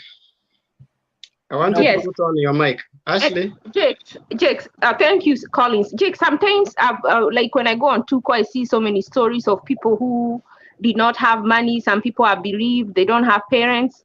There's people who wanted to go to school and they were not able to go to school. One thing I believe is if we put people who value education and they've been able to acquire their degrees, when they go, they will put importance on those degrees. And when they're making their budget, we hope that they will put more money on the education sector so that our Kenyans, most Kenyans, anybody who wants to go to school can go to school and acquire that education. So that will be the hope. Because there are people who really, really want to go to school and they drop out because they cannot afford to go to school. And most of them will do that when they go back to college in university because it's been increased 3 times. So I hope if they elect people who have gone to school, they will go and take care of that so that people who want to go to school can go to school. But I do believe this BBI was passed in the counties. It's such an important constitutional document, and you see that it was passed by people who didn't read it. They were just bribed. They were given 2 million and they just went and passed it. Someone who has gone and finished college would know better than that. Maybe there will be a few people here and there who will be that careless, but not everybody. We would not have had 32 of them, 32 counties passing something that was not right with chapters that are not in the constitution. Because there are some people who love to read, they would have gone through it. Somebody in that committee would have gone through it. But because they don't I'm giving you another thing. I'm giving you another thing to answer again. In Pokot West, it's called West Pokot. Is it a county? Yes. I think. There is a ward that only has 18 graduates. There is a ward that only has 18 graduates. The people who have bachelor's degree are only 18 in the whole ward.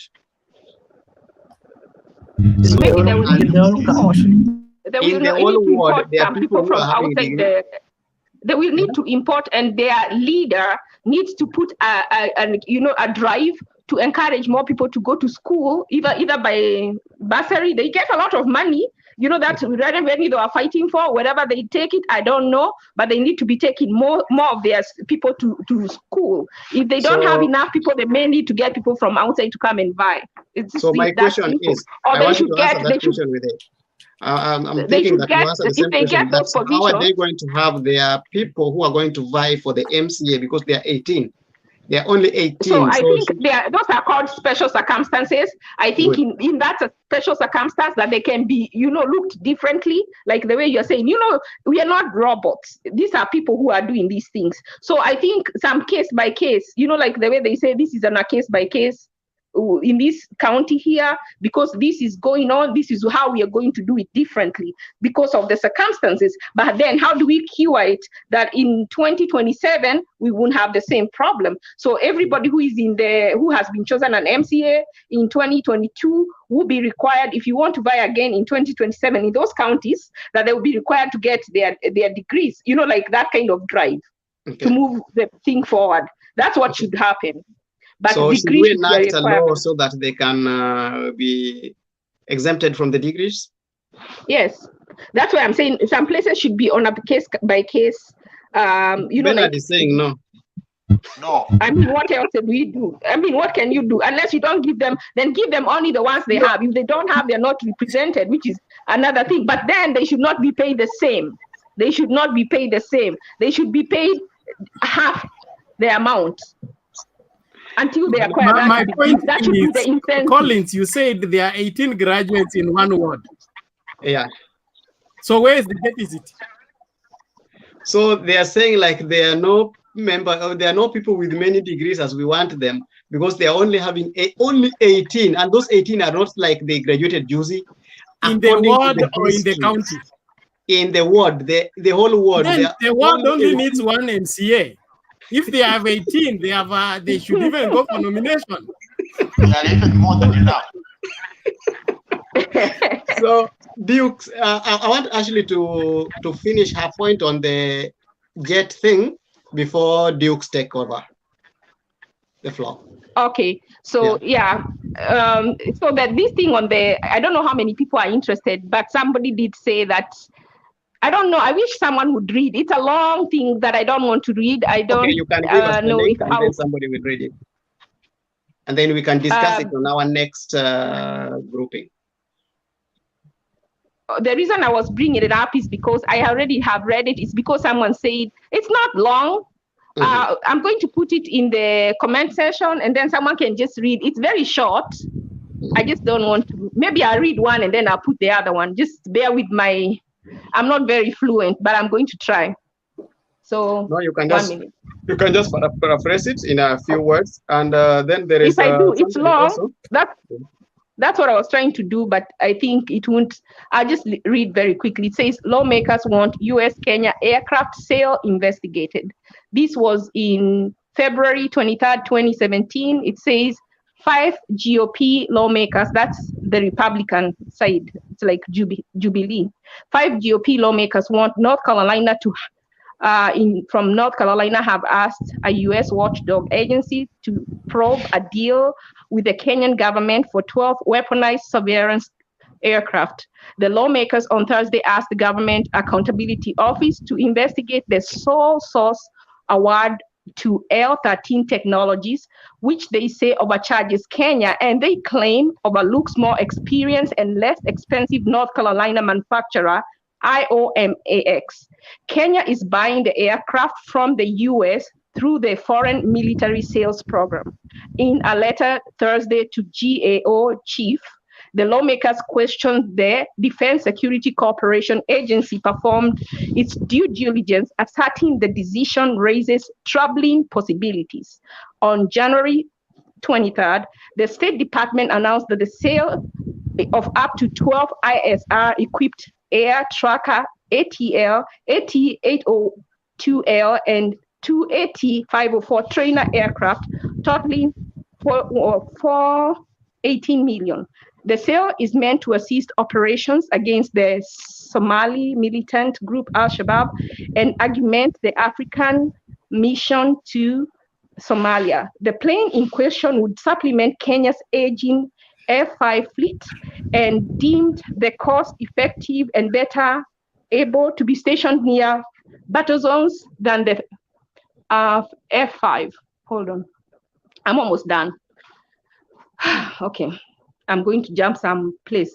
The North Carolina lawmakers, led by Republican Ted Bard, argued IOMAX, Mossville, North Carolina, has 48 aircrafts in service, which would be equivalent apple-to-apple package of aircraft for $181 million less than the deal with L3. So this deal that this lawmaker is talking about would cost $181 million less than the deal that Kenya currently had with L13. Okay. The 5 lawmakers raised these concerns in a separate letter to the Kenyan ambassador to the US on Tuesday, asking his government to take these facts, in particular the prospect of an ongoing investigation, under consideration as it decided whether or not to proceed. The State Department referred to Defense News to US Ambassador to Kenya, Bob Godek, statement on February 18, which noted the deal is not just aircraft, but training. But the L13 declined to comment on this article, and the Kenyan embassy in Washington did not return a call seeking comment. Anyway, that deal was finalized and it cleared, but there was so much discrepancy of it, so that is gone. Then what I'm going to do is post this other one, and I'm going to highlight just the reason that the aircraft, they were concerned about it, because it was an inferior quality. So okay. I'm going to post it and someone else can read. From what you have read, we understand that by the time Robert Godek was still the ambassador, so that deal must have taken part around 2018, 2017. I was talking about this was the deal that was going on during the elections. You remember when we started, I talked about how the government, the credit was being downgraded at that period that there was the election, and this issue of this sale that was really bad for Kenya, that they were going to lose hundreds of millions, was also going on. So it says, I'm going to read just two sentences on the other website. It says the influential. It says this aircraft, it is unsafe. The engine is too weak. The tail rotor is defective and it's not armored. If you go down after an enemy, we are going to have the enemy fire. If the enemies fire, the aircraft cannot survive. If we go up higher, we can't visually target the enemy, he said. Even guns are not good. But in making Kenya sale deal public, the US defense said that the proposed sale will advance Kenya's efforts to conduct and scout rotary wing aircraft in support of their mission. So the Kenya said they were buying them to scout. Scout to look at the place, not to fight. So how can you buy aircraft worth 26 billion just to scout? I'm going to give this website to someone who is interested, the one which I didn't read. But that's what I'm saying. If people are looking at issues, they would not have war. Jubilee did not have a chance. And that is why we need to look at issues in the next election. Yeah. So we are still with the Kizito. Mr. Chair, you've forgotten something, Mr. Chair. That by the time Robert Godek was leaving Kenya in 2017-2018, when the aircrafts were being purchased, hujasema eti hiyo time Ruto hakuwa powerful sana. So hakuwa involved. You must always tell us how Ruto was not powerful and how he was powerful. But at the same time, you are the same people who tell us that Ruto was so powerful until the handshake shook him off. So if handshake shook him off and in 2017 he was still there, how did they? Kwa situations kama hizo naomba unamtoa. Okay, let me remove him cleverly. In 2013 and 2017, that's when all the corruption cases were so many in Jubilee. I don't know who was powerful, but 2014 is when we lost the money to Eurobond. In 2016, we lost money to the other ones. So I don't know who was powerful by those times, but we know if it is true that the handshake shook Ruto, then he was shaken after they had already bought a fake aircraft. And also there was a hustler jet. So Duke says that we need degrees out of those 18. How do we get the 18 people to give us the degree so that they can have their MCA? You said in one word. There is a word that has only a history of 18 graduates. So they are saying if we say we need a degree for an MCA, that means they're going to zero in into 18 people. So what I said there are more than enough. We just need one MCA. So we can't get one MCA from 18 members. What if they're not interested in politics and they're not in Nairobi? They are not in West Pokot, they live in Nairobi. Actually, even that is not more than that. Somebody is charging his phone. Please remove the charger.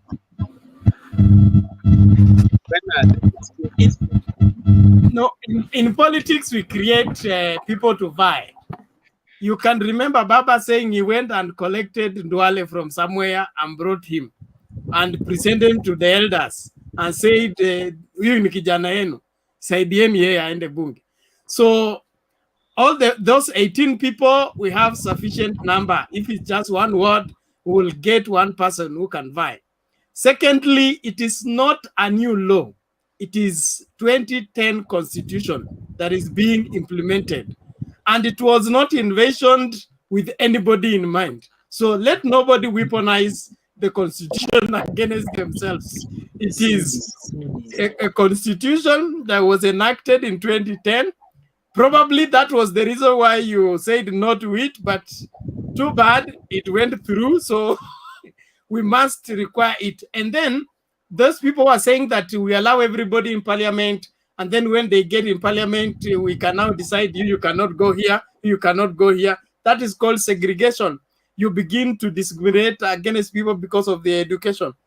The issue is it a requirement you be over 18, ukuwe na ID na ukuwe na degree ndio uende MCA? So kama hujapata hii makaratasi yote, kaa huku kwingine tuuze kuni pamoja. Kizito, these people are telling us that the 2010 constitution says we must have somebody with a degree for you to contest for a seat. These people tweaked it a bit in 2017 so that it could accommodate some of them who never had the degrees. Till that time, they have not gone back to school to get the degrees, and now the dawn has come to them. When they need, the constitution needs degree. Do you think there should be a degree for somebody to be elected? Thank you, Mr. Collins. I think you hear me very well. I don't know, because I was hearing some echo. I don't know whether everybody's listening to me. But to me, I would like to say that everybody who is vying for any position should have a degree. I don't say it because we have to learn, or leadership, you have to be educated. But the fact remains that anybody who is a little bit educated, they will never do what we have been seeing. Let's say, Collins, you went to school. The way you behave is different from somebody who never went to school. Just let's talk the truth. You see, the way our MCAs, our member of parliament, our senators, they behave in a manner likely to show how they never went to school.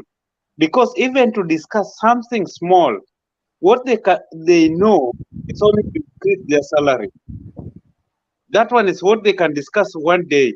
But to divide and add and multiply and subtract revenue allocation will take them 10 years to just one thing to do. That one is what according to me, what I saw and what I've realized. Secondly, if everybody who is vying, remember, they are going to represent us. When they are representing us, you who is not an MCA, you who is not a senator, you who is not an MP, you went to school, you got your degree. How can somebody who never went to school represent you? I don't discriminate those who never who fail to go to school. I don't discriminate them. They never have fee, they never do this. But it will be an encouragement for people to study. Look, they are earning over 600,000 Kenyan shillings. When this bill started, if they were clever enough, they could have gone for further studies and they could have got their degree by now. Even a comedian who failed to go to school, once they started getting their money, they always extend their education. They study and they get their degree. Sembuse, my MCA, how can you earn? You went to school, you are working in the farm, you get 50,000 Kenya shillings. Somebody who never went to school is earning 300,000 shillings. Then it's coming to tell you that is going to represent you. Hapo kwa degree, Collins, you people will have to forgive me, but I think it's a necessity for anybody to have degree, not that is learned, but at least to give people encouragement that for you to earn this much money. Because, example, we people who stay outside, you earn money according to how you have studied. You earn money, and that is what we call first world countries. First world countries, they develop because people who got this higher positions, you have to go to school.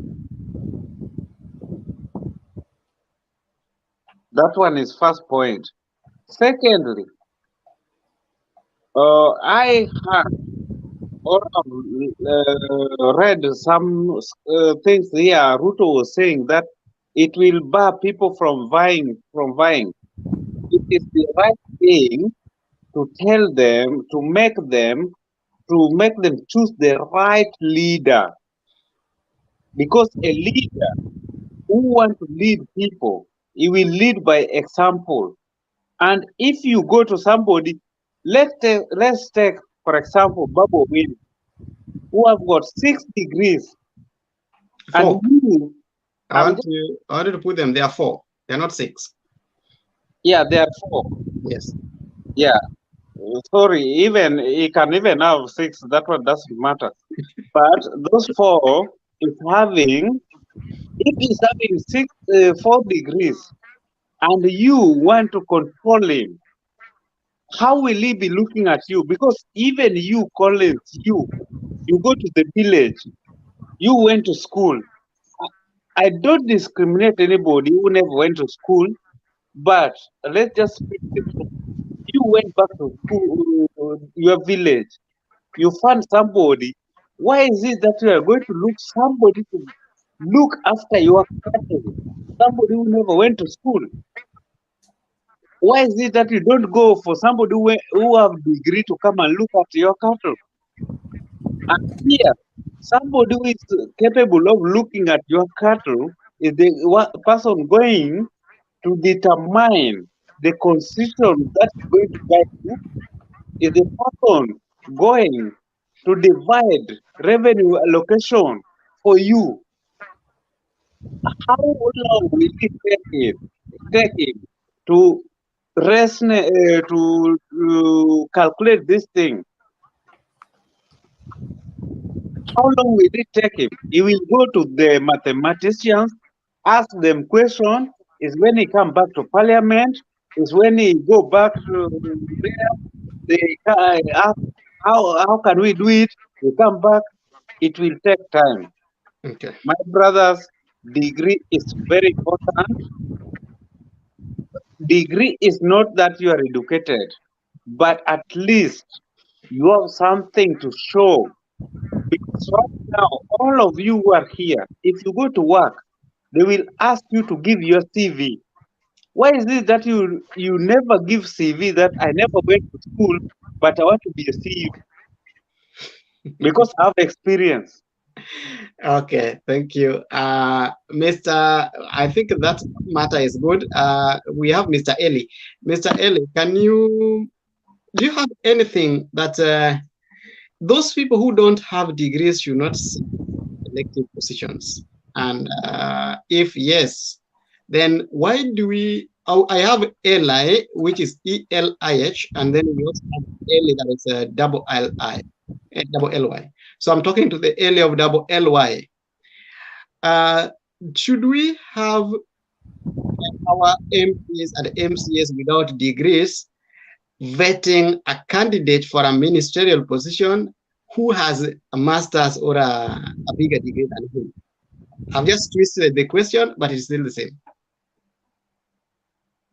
Thank you, Collins. Can you hear me? Yes. Some of your speakers, it's buffering. Like Kizito, I could hardly hear what he was saying. Okay. I don't know if there's a problem with the.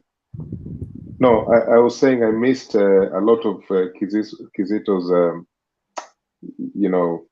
feedback there. I missed a lot of what he was saying. Oh, okay. It's just like it's loading. I don't know what's going on with his the Wi-Fi, maybe. Yeah. It's not sounding good at all. And I really wanted to get what he was saying. Eli, you are very right. You are very right because personally, I don't have Collins, any Eli is very serious right because there was problem with trying people who join do not and have I'm hearing degrees that noise. or any But academic my Wi-Fi is qualifications in order to become officials in public service or politicians. I think it's very unfair for politicians to organize themselves to stop people who want to, change things in the community, stop people because they don't have degrees. It's very shameful, I think. But I can understand why this is an important thing for Kenyans, because they've been disappointed and they continue to be disappointed. Okay, my question to you again. Yeah. You are an MCA, or you are a professional that is supposed to be employed by the county government. Yes. You have your master's in geography, or you have your master's in geoscience. So you're being appointed as the Minister of Lands and Natural Resources. Then the people who are going to bet you in the committee are class 7 graduates. I don't want to call them dropouts. I do call them graduates.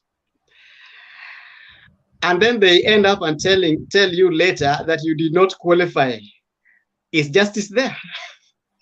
Like I said, How did they know you don't qualify? Here, Okay. listen, like I said, that question in itself is very elitist, okay? Mm-hmm. Because you're trying to say that this group of people who are going to listen to you as a panel in an interview or some kind of a question and answer session are fools, because they don't have the legitimacy to ask you questions, because they don't have the same academic strength that you have. Basically, you've just read books and they haven't. That's just, it's more uncivilized than the actual people we're accusing of not having degrees, because I remember very well, and please, I know you gave us a health warning earlier on. This discussion is not about Raila. Yes. But I remember, if I can just say in just a short, brief statement, there was this issue about whether he had a degree or not, and whether he was just a laboratory assistant at the University of Nairobi, or whether he got some kind of authentic degree in Germany. And this thing keeps cropping up every 5 years, and it's it's really strange, But I don't understand why we're obsessed with such nonsense, because there are many countries there where you go to a panel like this one you're suggesting about MCAs questioning a potential candidate for a powerful job. Those MCAs, first of all, they have qualifications. One of them is they've been voted in, right? Mm-hmm. Now, why do we have to put them on a check to see whether they have rightful minds to ask questions, just because they cannot speak proper English or Swahili, or they cannot manipulate figures like the people who have degrees do, So I think, those MCAs, Kenya is changing at a certain pace. So everything that is happening, we should just see how, if this fits in well, if it doesn't, fine. But I think we should give these people the power, because this is part of the devolution people were looking for, part of the decentralization of powers. Now, when Can I ask you a question? No, let me finish, Ashley. Don't start with me. When No, I just wanted No, to Michael, we have questions. We have I'm to going ask to you, lose my because point. when I'm you going go to give you forward, time to ask him. I'm going to give you time to ask him in the next Yeah. 1.5 minutes, because Yes, I yes. also have a lot of questions for him. But I know even me, I have a question for him. Because Ashley, I have a very bad memory. If you just start now, I will forget what I'm saying. Yeah. Okay. So please forgive me. What I was going to say is that when we achieved that 2010 constitution, one of the sincere things that Kenyans were asking for is to decentralize power. And now we are saying that just because these people are not that intelligent, because reading books is now being related to intelligence. then they should not ask key questions. But the problem is we're looking at individuals. We are playing personal politics. We're looking at, the power politics of 2022 and things like that, and we're relating it to this question. And this is very dangerous, So my personal opinion is I think, I remember even, and I hate to give this binary comparison between the West and the rest. We often say, Collins, can we ask questions because they do this, in America they do this, but I'll do it just for the sake of my point. No. Kizito, hold on your question. Yeah. Because the reason why I give him time to talk, because maybe your question can be addressed in his next point. So but what? Yeah, my point where is it's this, going forward For will example, make me John forget Prescott, what I wanted who to was ask. the Deputy Prime Minister. a good student in class always takes notes when the teacher is talking, so that he can ask the question after the teacher is done. I think that's wisdom. It's okay. So, yeah. Yeah, I'll just wrap up now, and then you can fire the questions. Yeah. Yeah. So my next point was my final point was an example, and unfortunately, I'm giving an example of a person in the Western world, but there are so many examples even in other countries. But this John Prescott, the former Deputy Prime Minister of Tony Blair, he did not have a degree. He hardly finished school. He was a shop steward of a trade union of the, these people who work in the shipping industry. So the man was hardly educated, but he was the former Deputy Prime Minister of the United Kingdom.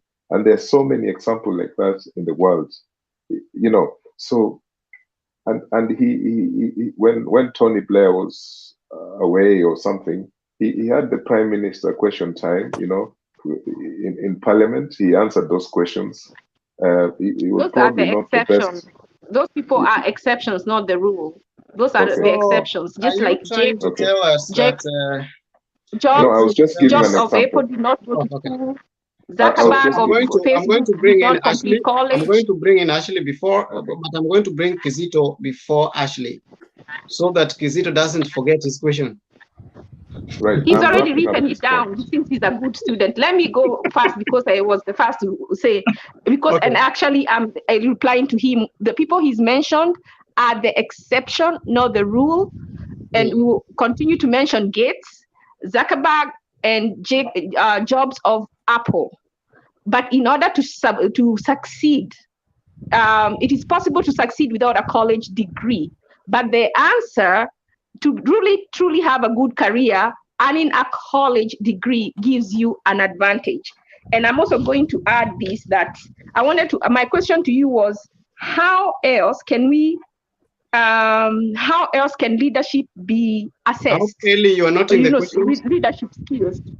How, because you were saying we don't need a degree. So before we put these people on the ballot and trust them to lead people, how can IEBC access these people that they have the skills necessary to be leaders? Good. Listen, first of all, when this thing was, this degree issue, you know what these politicians did? Most of them went and got fake degrees, right? In the last few years, okay?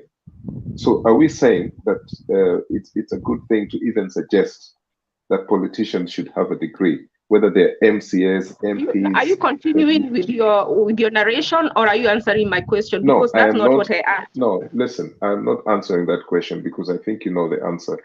All I'm saying. No, if I did, I know the answer, but because you're saying we don't need a degree, I'm asking you then how are we going to access, or can any Jack and Jill come and stand? Yes, why not? And become an MCA, or do we have to have a standard? Ashley, yes, can I rescue you a bit, Mr. Ellie? Yes. If Ashley asks a question, then she has to get her reply from you. And if you're not replying the question, that means you have already taken your time. So, and because you have said it here, we need to get a reply from you. You can only ask us to give you more time to go and get what she's asking. Then you come back later. No, thank you. But I'm not going yes, to argue about degrees or not degrees. So I will just sit and listen okay, because for me good. it's a non-issue. Thank you. Okay, good. Chair, Kizito, Chair. in your question also, as you are going to address what Elia said, I want to ask you some good question. Are we going to give these politicians a way of buying degrees because the time is short? Remember, Margaret Wanjiru, I can mention her on this. She was asked about her masters and she said she has masters, yes. And then when Miguna asked her, what was your thesis? Then she said she did several theses. I did several. And we always know that a master's only need one thesis. So if she did several, that means she never did a master's degree. And she's called Dr. Wanjiru, I don't know. So are we, because this law has now come, are we going to give a window for them to go and buy degrees like Sonko bought? I want you to answer that question as you ask your question again. It's better somebody to have that paper for degree, even to buy, go and buy, to have that paper for degree to be qualified, so that we distinguish these people. You know, Collins, when I'm answering you, it's better you even show a paper, because even if you are going to give your CV, they will not ask you, you went to primary school, did you attend all the classes? No, they will just look at your qualifications.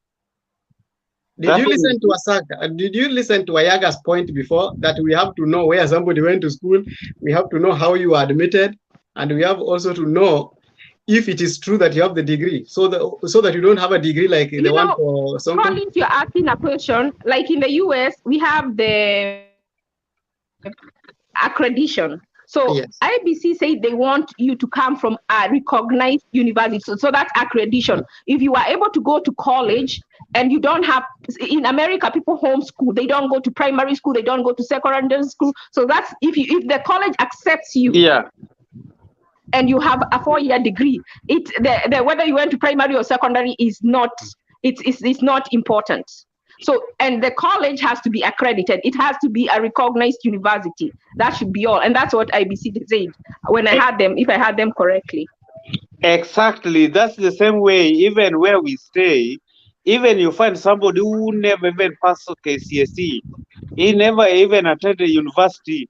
But when you come here, you continue with your studies. Once they've credited you that you can qualify, you go and do your master's, you go and do your degree. That one is happening in these first world countries. Just to answer your question. But my question, because I don't want to waste time, I think I just need only 2 minutes to Elio Mondi. Elio Mondi, I always respect you, and with all the due respect, please, I hope now you understand me. Don't say that you never understood whatever I'm saying. Eli, are you able to get him? No, he's not getting your voice. I don't know what's going on. Maybe his phone is having a problem or the gadget is using. But you can ask me a question. That is the problem. That's why somebody has to go to school so that you know how to use the gadgets.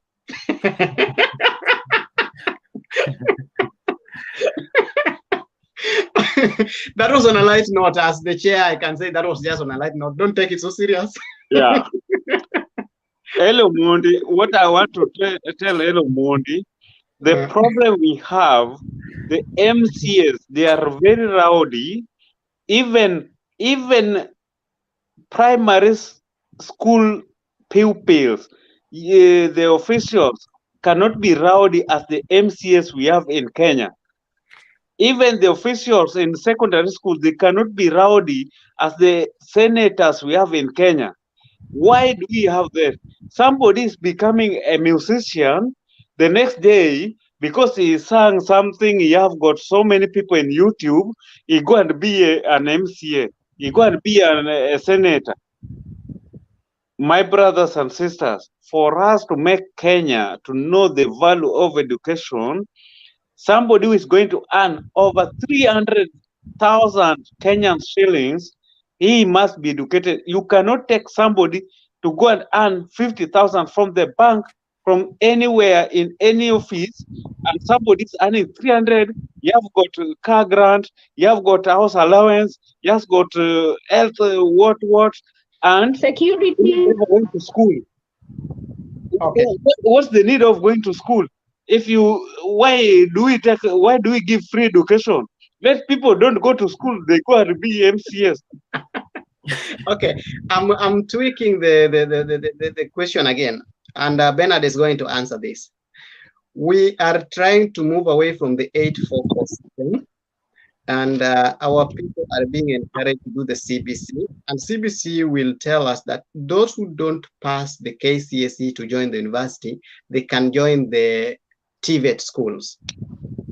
So if we say that our pupils must have the university degree, the candidates must have university degree, are we not locking out these people who go to TVET schools and they have leadership qualities?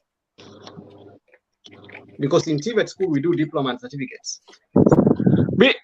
Sorry, Thank you very much. Before Bernard answer you people, everybody always say police in Kenya, they never went to school. And that's why they are mistreating people. So you want MCS to mistreat us like police?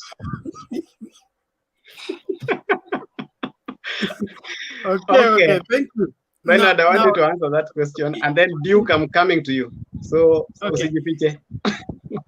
In response to your question, the TVET program ushers you into your skill to diploma level, but there is nothing barring you from pursuing it to degree level when you qualify at the diploma level.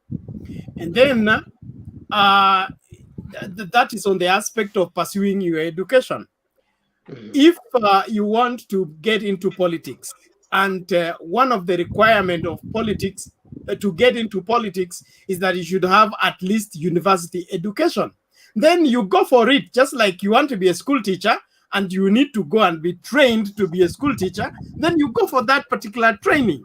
So it's not that you are locking you out of politics. You want to go to politics, then get what makes a politician, or rather what is the minimum requirement for you to get into MCS, into being a member of parliament or a senator. So it's not a must for you to be a senator. But if you want to be a senator, you must come the way the law requires you to. And it's a constitutional requirement. It's not a crafting of some lawyers or some members of parliament. It is a constitutional requirement. And until the constitution is amended, we must abide by it. And since we have people who are allergic to amending the constitution, are the same people who are making this law? How can you make a law that you don't want to follow? This law, we are willing to go all the way. We follow the rule of the law. Sam is there. And you know what? The easiest degree is a political science degree, by the way. Let them get that. Okay, I want to ask Sam a question. There is always a joke. Sam, are you there? You can unmute. Sam, you can unmute. Oh, Sam is not there. I'm going to Ashley straight. Ashley, there is always a joke that we always make on Facebook that when boyfriends are discussing about global warming, NATO, Israel, bombing the Palestine, and also now, can your boyfriend contribute? That is what always a joke. That can your boyfriend contribute when people are where men are discussing about global warming, NATO securities, and any other thing. So today I'm asking you on this. As at now, Kenyan Parliament are discussing about the budget that was read last week. Do you think we need MCS who can interpret and can read, understand, and interpret the budgets for the counties? Yes, and I think, in fact, they should not just say degree. They should say we need a degree in political science or equivalent. Okay. to hold any elected office in You Kenya. answered me, and that leads me to the next question to you. Okay. Are the people with the degree the better thieves than the people who don't have degrees? Collins, you are twisting Ashley so much. Let Ashley answer you direct. She has given you the direct answer. Yeah, she's already answered. You know that the degree is a minimum. The degree is a minimum, and then that's a minimum that you should have, and then you can go to the floor.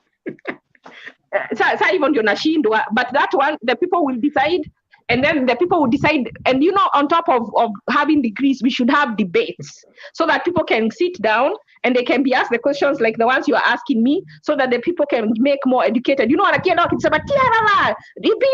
saying nothing, and then they start abusing Ruto, and that is done, and they go. But if they sit down and we start asking questions and you start getting answers, then you start to see who is the empty debe and who has what it takes to lead the country. So we need to have, especially debates for presidency, deputy presidents. Those ones should be had. Okay. That should be also something we should add into the 2022. We don't know anything. We just know that people are fighting Ruto, nothing else. They bring nothing to the table. We also know that they want to expand the executive so that there is no fighting. So, okay, now we've expanded, and then there is no fighting. Then we wait for the next election. There is nothing in between. Nothing else they're offering. Dukes is saying that I mentioned the thieves. And he wants to say, are these people with the degrees better thieves than the people without degrees? That was me. Yeah, I know what you want to ask. Even if that's the case, if you are trying to embrace that smarter. Now, if I assume that's and there is another requirement that somebody is charging that means if you have a governor who has a degree and a historian, maybe 7 years, they cannot bring him to account. So that question does not even give the MCA reference not to have degrees. Because in the counties we have some people who are working, we have county executives who are educated. So we want also the MCA to get educated so that they can point out when the governor steals the resources, when the county executive misappropriates the resources. So if we have an educated MCAs and the governor is educated, the governor can steal all the money, or even the county executives.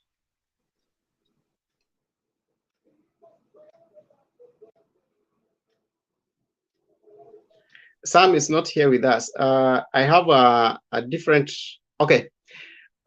Clinton, we are saying that those people who are stealing from Kenyans are people with better degrees, and people who don't have degrees deliver well without stealing. Is that the truth? Yeah, I think I want to now agree that may be the truth, but venye ulisema ya kwanza ni kama ulikuwa unatega unalenga ile mirengo yetu. No, I said the people who have degrees are the good thieves because they can hide as in Ukora. But now, let me simplify it so that it can sound well, because you like things that sound well. People who have degrees wanaibia wananchi sana, na people wenye hawana degree, they don't steal so much because they can't hide. So they deliver to the people. Is that true? So I don't understand something there. No, Clinton, it's very simple. Better you steal with a pen than stealing without a pen. Better you steal with a pen than stealing just going to pick and put in your pocket. When you steal with a pen, nobody will notice. Even Kenyans, they will never notice. The Kenyans who steal, they never went to school. They just go there, they steal. Then Uhuru Kenyatta will wake up and find the 2 billion is being stolen every day.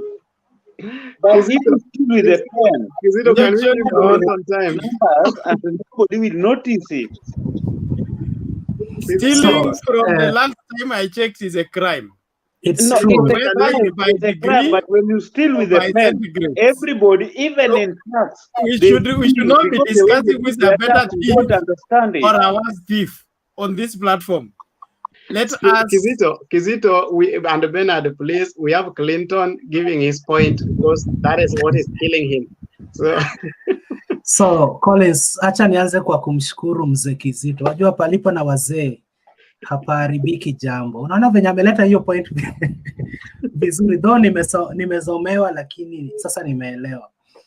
So Collins, that thing is not true, that people with degrees steal more than those that doesn't have degrees. And maybe I want to disagree with what somebody said, that right now the parliament is discussing the budget. Mwenye hana degree atasomaje hiyo budget, I translate na aielewe.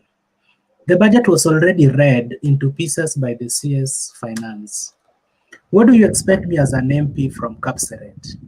I take the whole budget again, 40 minutes budget, I read it. What do I want to change from that particular budget?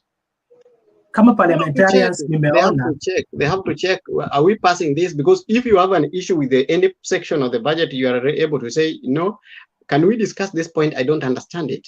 But you can't say you are not understanding what you can't read.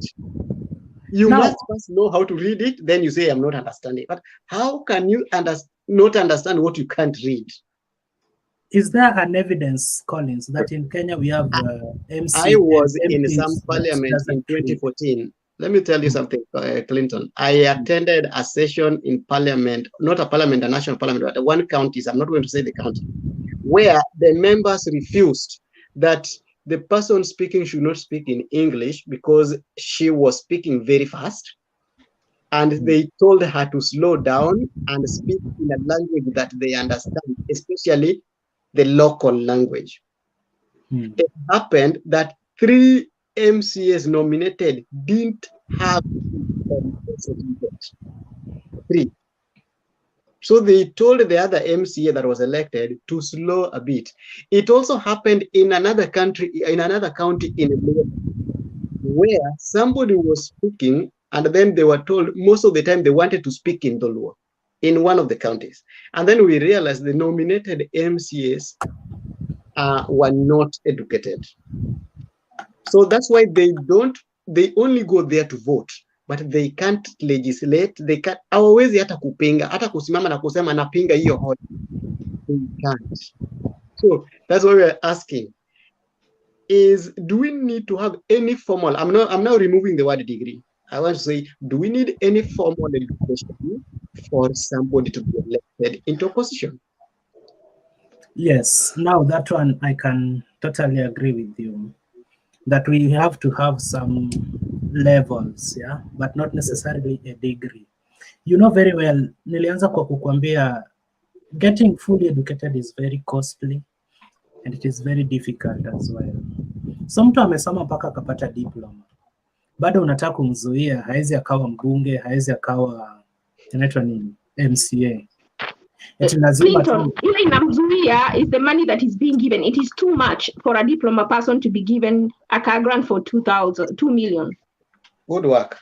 Good question. So it is the things, the benefits that come with the position. It's such a high paying position. Is their salary the problem or their levels of education actually? The level of education which we are giving, which we are paying them more than their level. Salary is the problem. Salary is the problem. Ashley, just tell him salary is the problem. You can't earn 300,000, 2 million, and you never went to school. That one is impossible. Why are we going to school? Why are we going to school? Eli is saying no. So Eli, what do you want the MCS to be paid? I have not even said my point, Mr. Chair. I'm still waiting for you to debate on the salary and then I conclude what I was saying. Okay, you've already said it. The problem is the salary being paid to them, it's not according to the education level. So that means they don't qualify for that salary. And if somebody doesn't qualify for the salary, doesn't qualify for the No, I've not said so. Mr. Chair, for the avoidance, for the benefits of record, acha niseme kwamba I don't agree. Anybody can be a leader. We've seen so many of them come and go. But all these qualifications about education. Right now tunaenda kuwa na wabunge sijui 400 na. They won't have enough time to debate. And now you're telling us they should have the Clinton, do you know degrees. who caused that problem? Do you know who caused that problem? Nini tunaenda kukua now MCAs. They passed some regulation referendum that those BBI, they passed it. That's why we are going to have that many leaders. If we had educated people at the grassroots, that thing may not have gone to parliament. It would not have passed count. We are not discussing whether they got the BBI.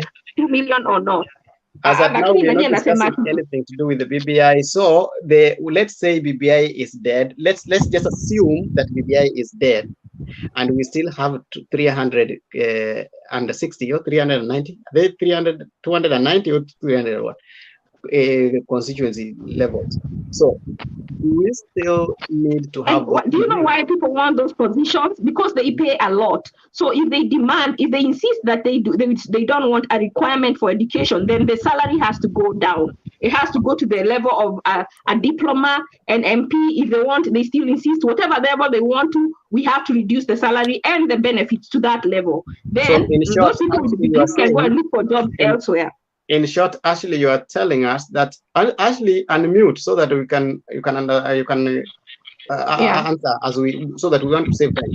Ashley, are you trying to say that if suppose we can have MCA's salary being reduced, then we are good to elect them without whatever?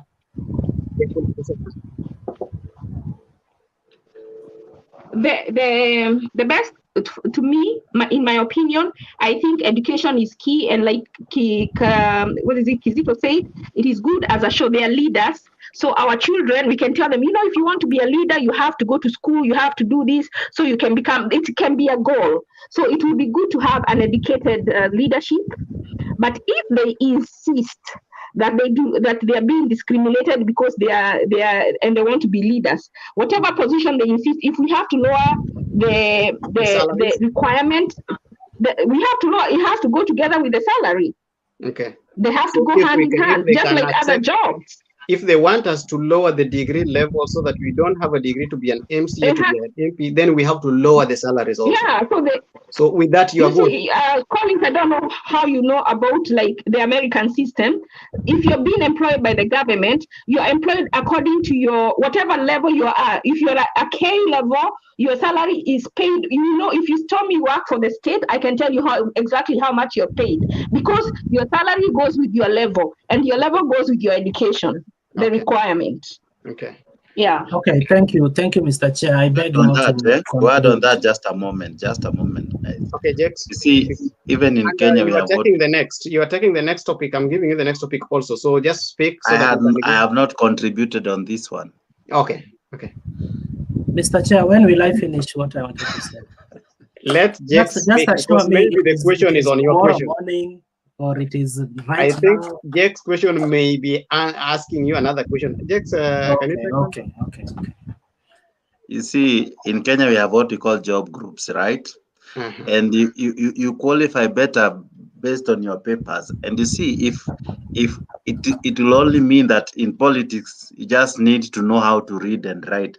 That means even my grandmother who knows how to read and write qualifies. But I think we should raise the bar so high so that even the leaders who we elect, they qualify, because it's not just every Dick and Harry comes into office. Some of them are goons who, when they come, they only know how to raise chaos and sing a certain party song and all, but they don't really have substances between their ears. And then eventually what they do, they even bills are passed that they have not read. Some don't even attend parliament.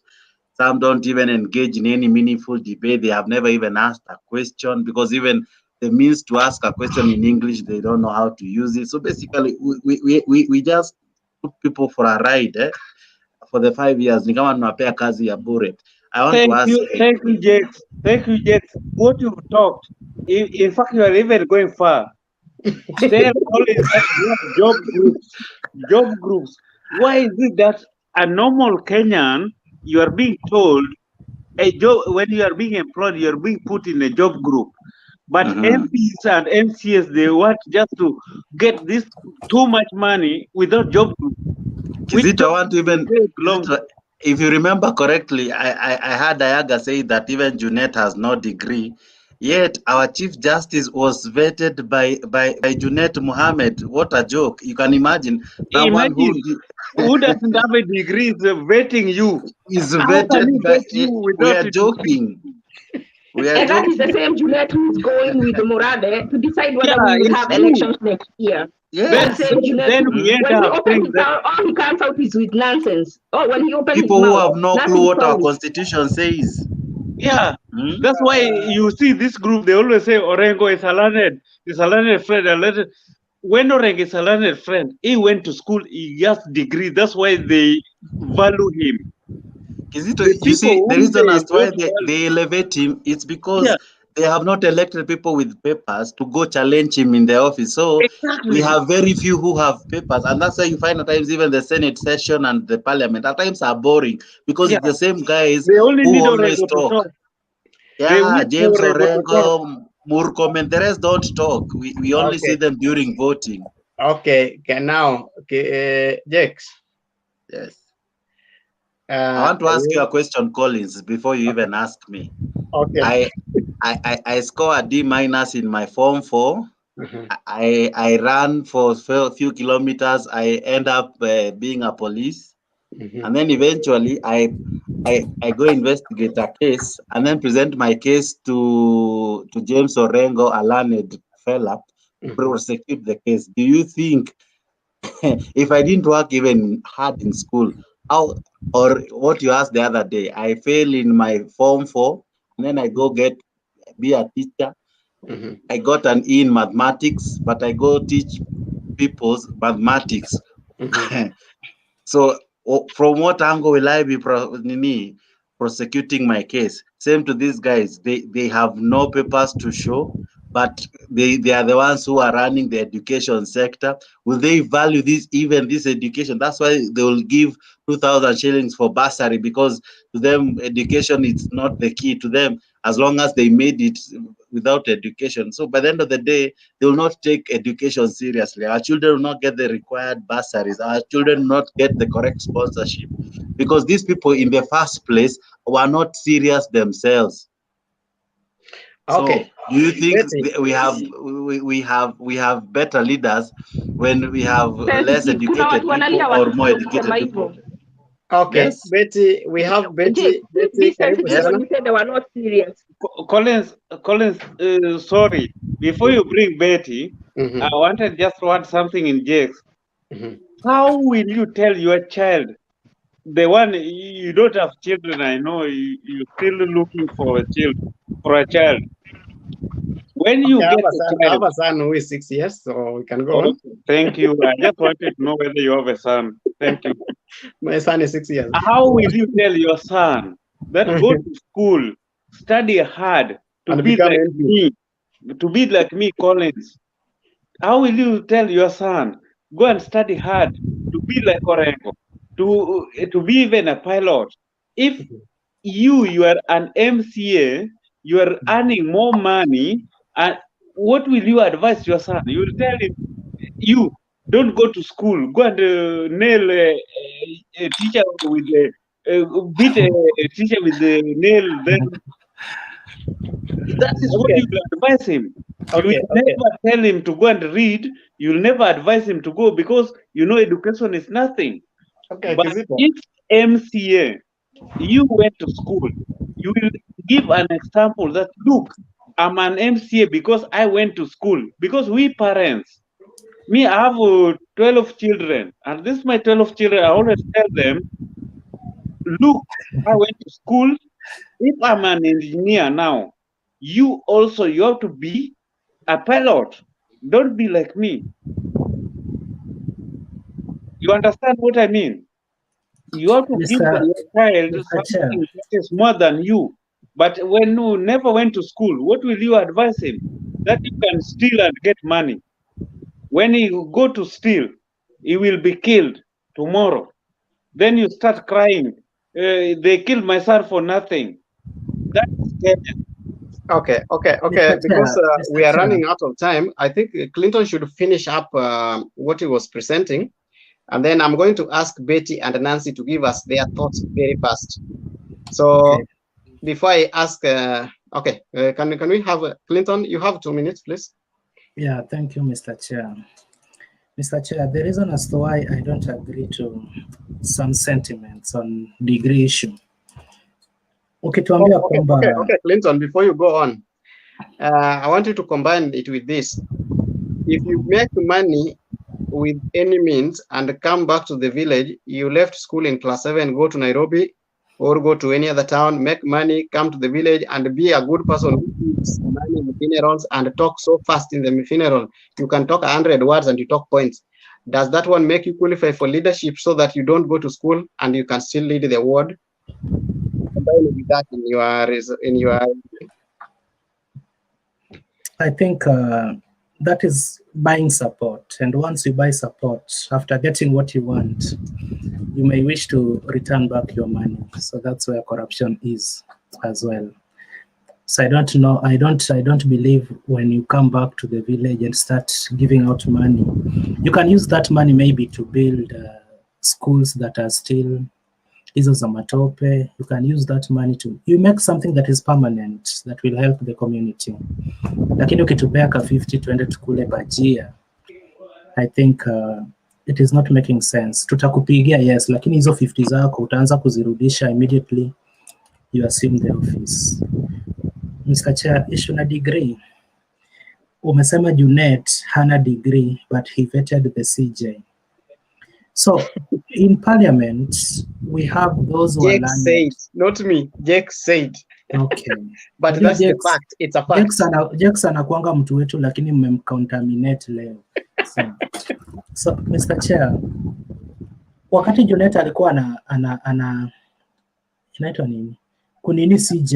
When he was vetting the CJ. When he was vetting the CJ. We know very well, we understand that vetting such people, we have party positions. Orengo had his own position on BBI, but on the voting day, party position took away his mind from the head, deposited it in Siaya, then he voted the party's position against his own position, only to board a plane to go and collect the akili yenye ilipelekwa Siaya after voting yes for the BBI. So you can have all these degrees that you want, but a phone call from people like Raila will make you put down what you are thinking and you vote on the party position. Look at the treatment Otiende Amollo got with all the degrees that he has. Akona maoni tofauti, lakini ametishiwa tu hivi kidogo, hiyo maoni tofauti ameachana nayo, amegeuka kama Oscar Sudi mwenye hana. So, Clinton, I'm giving you time, please, Collins. Clinton, before you continue, remember, Orengo, with all his education, with all that is degree, is the one who is going to lead BBI, which means when you are educated, you can play around with these people who never went to school. You can play around with their mind and prove to them that this is right, even something that is wrong. That's why we need education. Because if you have education, you can play around with them. They are failing because the people with education play around with their heads. Kizito, is it true that Orengo had a different opinion on BBI than on the voting day? The one representing BBI now is the one representing us. Why is he representing if he had a different point? You know, when I hear Kizito talk and talking with Clinton, then you people are saying the same thing on a different way, because Kizito is saying we need education so that you cannot have other people when you wameenda shule wanawachezea, because when Clinton says Orengo is going to represent the BBI, not Orengo, but Orengo had a different stand from the party stand. But because he has his, and he has even his degrees, they had to take the degree drop in, say, let him come without a degree, vote no, vote yes. And then now, remember, you're being told that it's the same person. So that means that if there are other people who are educated, they could have told him, you know what, you're the same person who said no. And you're So the same person who if the educated one cannot reason himself, waiting for another educated one to come and tell him, Orengo, what you are doing is not necessary. Where are we heading to? No, If nobody told him. Nobody can even defeat him because he had the degree. We are not. He went to school. We are not He's discussing how. Okay, Clinton, I want you to summarize because I want to give Betty. Betty is very new in this field. Betty is very new on this platform. We have to tap her before she sleeps. Yes, only if you protect me from. I'm really protecting you from Kizito now. A truth like Kizito, he understands. Kizito bana we record bana. So, Collins, I fail to understand whereby somebody like James Orengo has a different position on an issue. Now that we are talking about the degrees that he's having, then he takes that decision up to midnight and tomorrow it is voting. Then a party's position, party that is being led by someone who has no degree, a call from somewhere, makes Orengo changes everything that he wanted to do. Please, Raila has degree. I'm in Germany. Why don't you protect me? I went to the university. His name is there. I'm there. I went to his school to confirm. I'm an activist. Kizito, is it an honorary degree or for education? Is an engineer.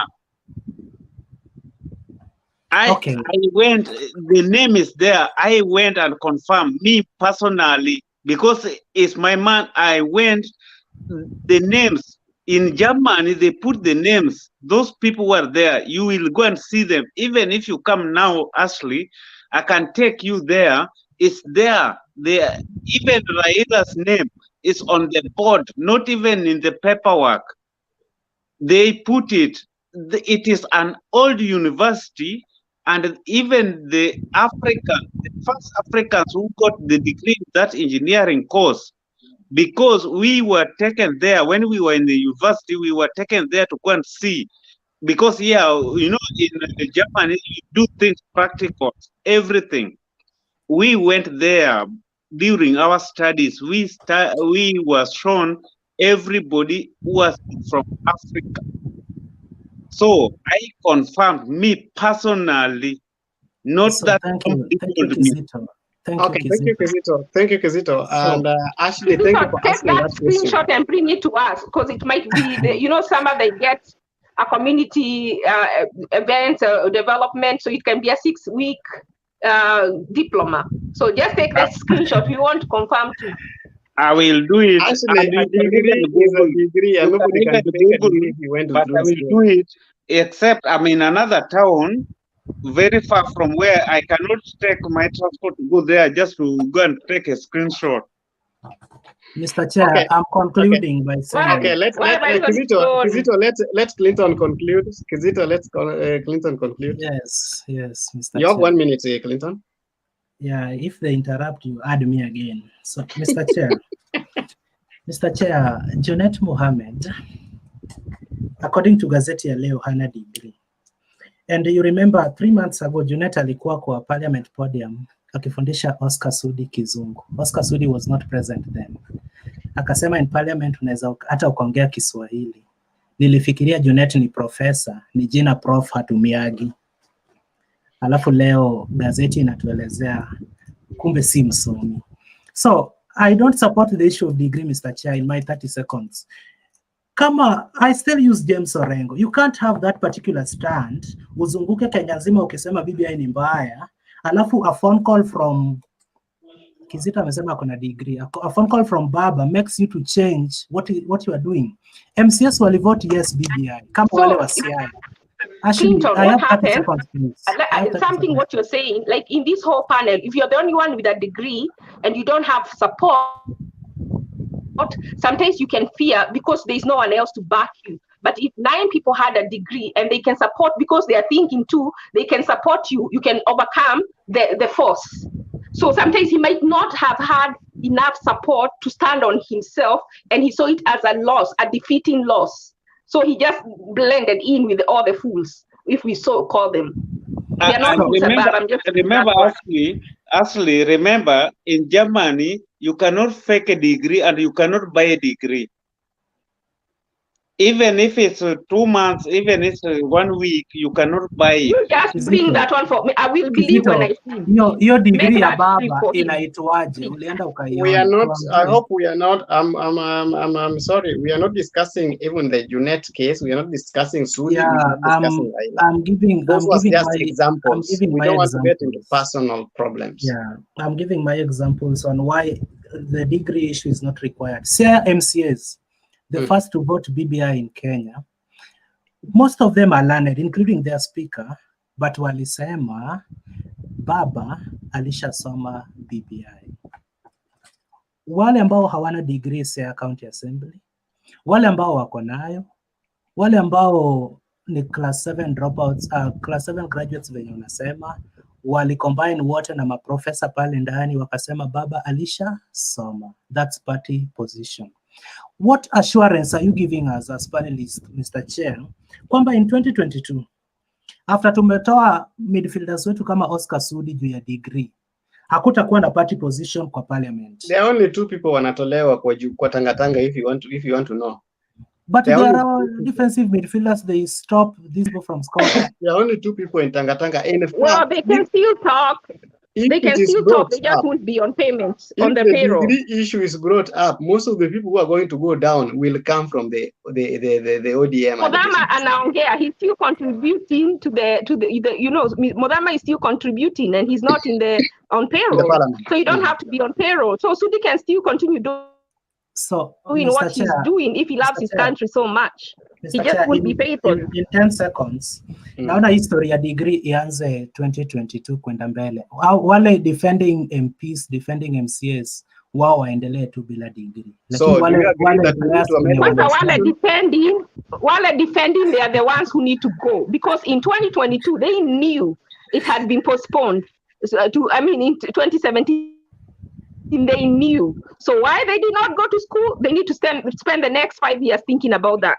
You know, Ashley, what Clinton is not telling us, Clinton should be truthful, because the former majority leader of Kisumu County, I can quote him, Mr.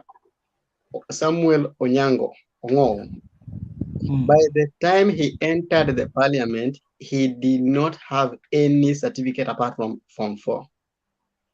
The guy went to school and did diploma in leadership and management, strategic management. Wakati nini ilikuja 2017 walisema ukisimama lazima ukuwe na any certificate post Form 4. Then he was already having this diploma. So when 2017 came, he was not elected. After the 2017, this man joined the university. He graduated in this year. He graduated this year with this COVID. I think, yeah, with this COVID. So as at now, akona degree and he wants to be an MP next year. Even Sonko. Yeah. So he is having the degree. As at now, akona hiyo degree yake and he wants to be an MP. If he took all this time, he went through the diploma, akapata degree. What is this that has told Sudi and any other person that they cannot go and Colin Sudi ako Nairobi anatengeza sheria, anajenga constituency, unataka aende shule. In the Bible about the 10 virgins, 5 were ready and 5 were not. This is the case in this case. 5 are ready and 5 are not. Who are we to blame? Themselves. Okay. How they spend their time in the last 5 years, it is themselves to blame. Betty, do we need a degree to elect our leaders? Hi, everyone. Hi. I don't know. I take a different view because I think they should have like qualifications for any Every job. level. Okay. Like an MCA, because there are people who did not go to university, but they have other qualifications. Let's say, for example, I finished my Form 4, and then I went to study a diploma in accounting or something. And then from there, I went and did maybe higher national diploma. and then maybe I went ahead to lecture in a college or something like that. I have some level of education, for example. So, but there can be somebody else who had a degree, maybe in the same field as me, but I am better than them in that way. So I think there should we should remove this degree, like it has to be a degree. I think they have to put it in level of. You can correct it, like it has not to be a bachelor's degree, but it should be at least a degree, which is a diploma and above, after a post Form 4, a post high school training, right? Yes, at least something after post Form 4 Collins, training. don't make it easy for Betty. Betty, what you have to know, we are looking for education. We don't look for what you went. You hear them saying, Junet Mohammed never he finishes school. He doesn't have degree. He doesn't have anything. But because he was having money, he managed to be an MP. So when you are talking, tell us that is it necessary for anybody who have money, even me, maybe I reach class 4. For example, I reached class 4, but my father was having money. So he left money, he died. Money does not give you intelligence. Money does not improve your But level that is what of is reasoning. happening in Kenya. Yeah, but what I'm saying is, Betty, how will we know someone is intelligent? We don't have. So we are saying a minimum of a degree, because these are very high paying positions that come with perks. It is not just a regular job. So since when we start saying that we can look at other things, no, in Kenya, that is where corruption creeps in. So to avoid all that drama, and we already have so many people with degrees who are not employed, to avoid all that drama, but because in America, you can say equivalent to a 10-year experience. But when you start saying that in Kenya, that is where we are going to give a loophole to corruption. To avoid all that, say a political science degree or equivalent minimum, because this is a high paying position. Where are you going, Betty, where are you going to put these job groups? You as an MP, you are going to bring a law that we have job groups.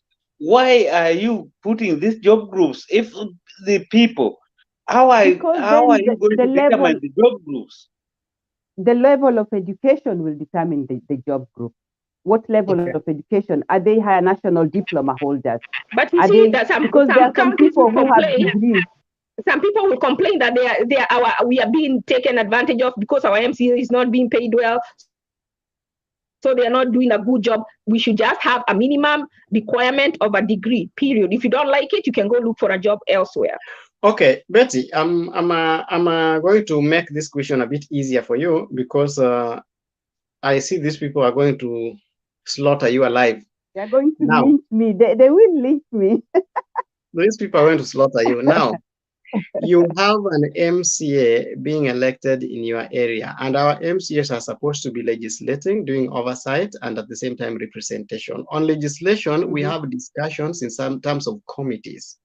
So there is a committee of health, there is a committee in budget, and there's committee of environment. Then in those committees, they're discussing complex issues that also affect the county and its citizens. Do you think we need a formal education like a degree or a bachelor's degree so that the MCA can debate effectively in the parliament? Of course. And remind Betty Collins. Can I please? The person is no, Nancy, we are coming to you. Nancy, let me help Betty. No, you can't tell me you're coming because all the other people have been rebutting. So why are you, Betty? Your train of thought was going somewhere. These guys have veered you to another direction. Yeah, they're derailing her. They are derailing you. Continue your process thought, and everybody should listen to you because you had a very good idea. But everybody else is trying to push what they've been pushing through, because I've been listening for a very long time. We have to allow you've been listening, but you also have to listen to the facts. Kizito, how can you talk to a doctor who went to school? Sorry, Collins, sorry, I rebut too much, but it is paining me. You are going to investigate a doctor who went to school, who have got degree, he have doctorate, and you never went to school. What of if he will use his experience, what he studied, he start talking these terms of doctors? How will you know it when you never went to school? But Kizito, if a doctor spoke to you in their doctorship language, you would get 0. So what you said does not hold water. It If holds a doctor, water if because another cardiology was talking to another cardiology, they can talk and you will never understand a thing. So what you've said is invalid. Nancy, I love you so much, can I- but the only problem you Can I have, just go back these to what I was doctors saying? also have to Can know. we have Betty? Can we have Betty talk? Kizito, can we have Betty talk? Because I want to bring You see, Nancy in. I want Nancy to say everything. Okay, what I was Betty, you were talking saying something was, about different levels and different. That's what I asked the question first. Should we have MCAs having diploma and above, and we have MPs having degree and above, and then we have that is where I was going. I was saying can because we have it like diploma an to be for MCA. other people? Okay. Yes, and then they will be paid according to, because they are diploma holders or higher national diploma holders, then they'll be paid according to up to their level of education. And then we have MPs or the next level, maybe degrees, then the next level. So as you go up the hierarchy, you have much higher education than an MCA or an MP. The level of education is not the same. And then the other issue that I was looking at is you have this. What I'm against is people like doctors being paid less than the MCAs, because you see MCAs earn quite a lot of money, and then a doctor who has trained has taken like 6, 7, 8 years studying, worked hard, they come back, and then the person who is regulating their salary or who is deciding what they're going to be paid or whatever in the county is some MCA. So that's why I think they should be paid much less than what they're being paid. I think they get a lot of money for no reason. But I also don't think that they really need to have a degree. You can have somebody who has got a diploma and they have leadership qualities, because that's also another thing. You can have a degree, but you don't have leadership qualities. It's that leadership that I think we're lacking in Kenya. So I think that's what we should be looking for. I think we agree with Betty, even Kizito. I think the issue of the salary matching the qualification is what the problem is. Okay, so I was not bringing you in, but it's like you have. I'm still bringing you in, Nancy. Betty, do you think we can have an MCA with a degree, a bachelor's degree, to be paid the 300,000, and then we have another MCA in the same assembly with a diploma to be paid 180 or 140, and then we have one with a higher diploma to be paid 240, so that they can have differences in salary depending on the qualifications, but the least qualification should be a diploma. The least qualification should be a diploma, just as in teaching, you have job group group A, job group B, job group C. So depending on your level of education, the higher you move, the more education you get, the higher you move to the next job group. I think something like that. Okay. Oh, Madam Nancy, here you now. But they should not be people who have just been picked from the streets because probably the mamambogas like them and, they shout the loudest and, and then when they go to parliament, they have nothing to say. They just sit there. Okay. Nancy, in 2014 and 2014, I went to one of the parliaments in Kenya, one of the county assemblies. And one of the cries was, there is an MCA who was talking English so fast until the other MCAs told her to slow down because they were not getting the language. And then they told her, it's either you talk slow or you use our local language. then it's realized that they were not learned. Another county in Kisumu, most of the time they wanted to discuss in Dholuo. And we realized that the MCA that complained that they can discuss in Dholuo, we realized that this person, the three of them were nominated, and all those three do not have even the class 8 certificate. But they have influence on the ground. They influence everything. Though they were not elected, they worked for the parties, and the parties know them as mobilizers. So do you think we should have at least some qualification for these MCAs? And if yes, is it justice for us to reduce the salaries of these ones who get the positions and they don't have the qualifications? I honestly love my society so much because we live in a very reactive society that do things without thinking through the process, and that is my problem. One of my problem with the argument of these people should have degree, and I would like you guys to give me time and then you can ask me questions later so that I don't lose my trail of thought, if that's okay with you. My problem is, at the moment in Kenya, this debate is premature. My reasoning behind this is only 3.5% of the Kenyan population, the 47 million Kenyans that we have, only 3% hold a degree or a diploma, whatever the higher level of, anyway, let's go with degree, 3.5%. So you're looking at about a population of 134,000, something like that. So to me, if this policy was introduced now, it will be not only unfair, it will be discriminatory, it will also be an elitist policy.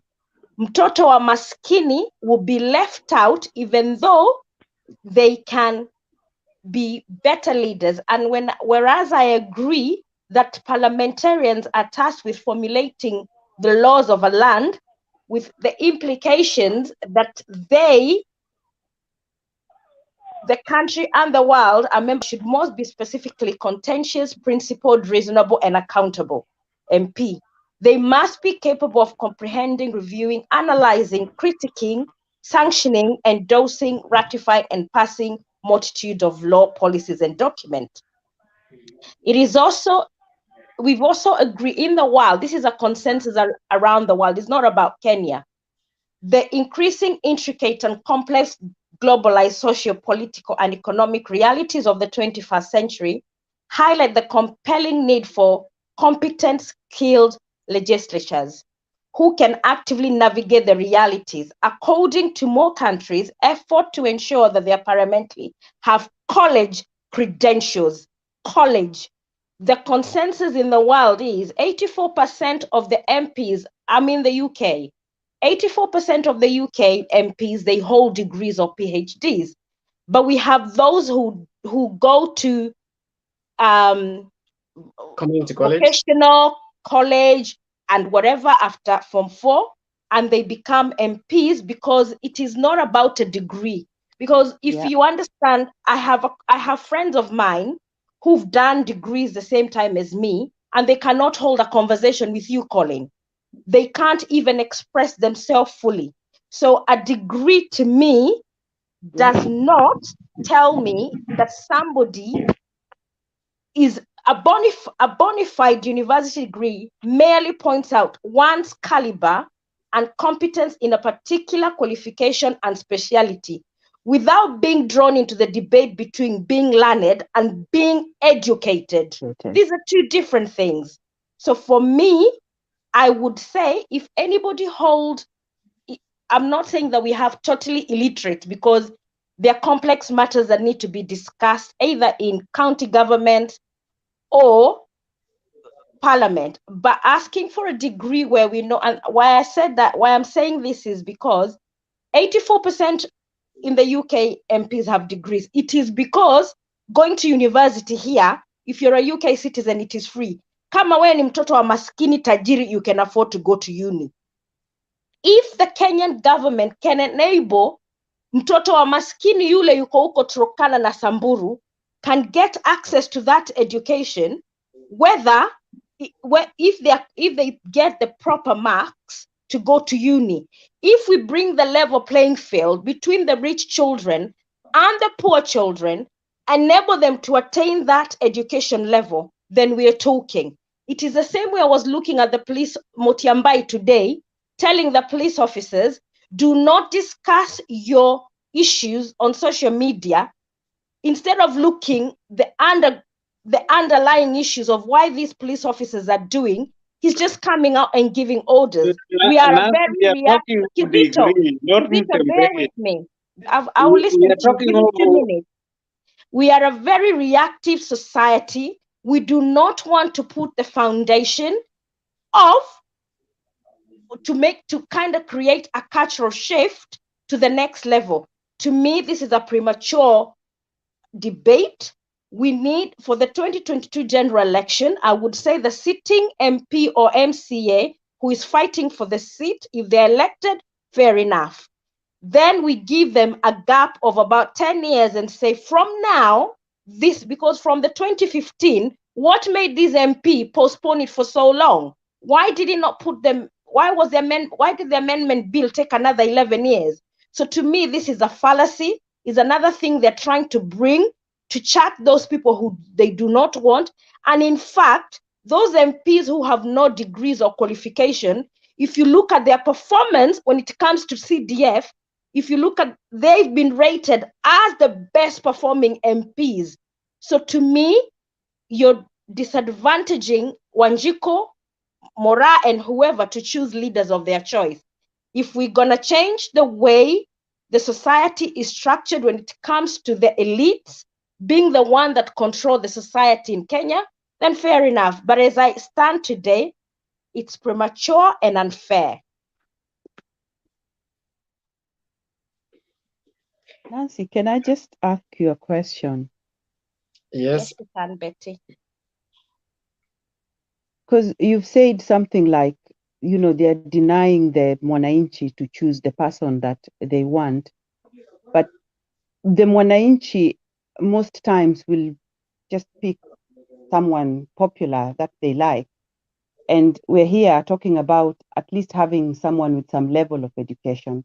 So should we front the people that have these qualifications for the Wanjiko to choose, or should we just let Wanjiko choose whoever they want to choose? Because then that's how we end up with all these people who have no education or qualifications. For me, I want a level playing field that will, because you cannot, you see, when you're formulating a policy, you have to think whether it is going to leave some people out. And introducing that policy now will leave some people out. Let the Kenya government come with a policy that allows that girl in Samburu who scored very high in KCSE to go to university, as well as Mtoto wa Sakaja and everybody else, they can get education in a uni. So if that person wants to become an MCA 10 years down the line, she was unable to get that qualification, so she's not disadvantaged just because she's from a poor background. We have only 3.5% of people in Kenya holding degrees. So this policy is discriminatory, unfair, and elitist. So to me, let's look at our society and let's stop jumping the gun. Oh, okay. Nancy, a question for you, just a follow-up. Do you hold the same view that if we say that we should have a bachelor's degree for our people who to be elected, do you still hold the same view that we are trying to discourage these children who are going to TVET colleges?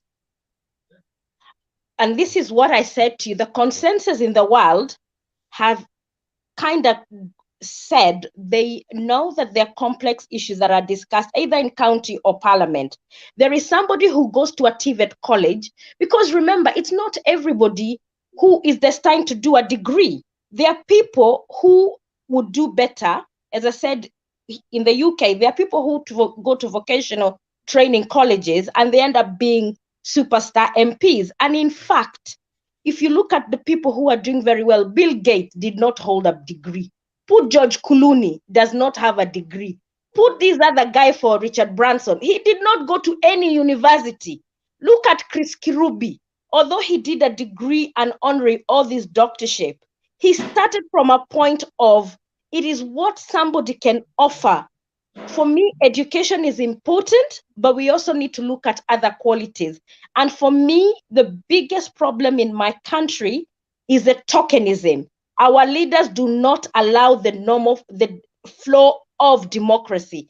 If they stop choosing, if we stop, is it called clunism or tokenism?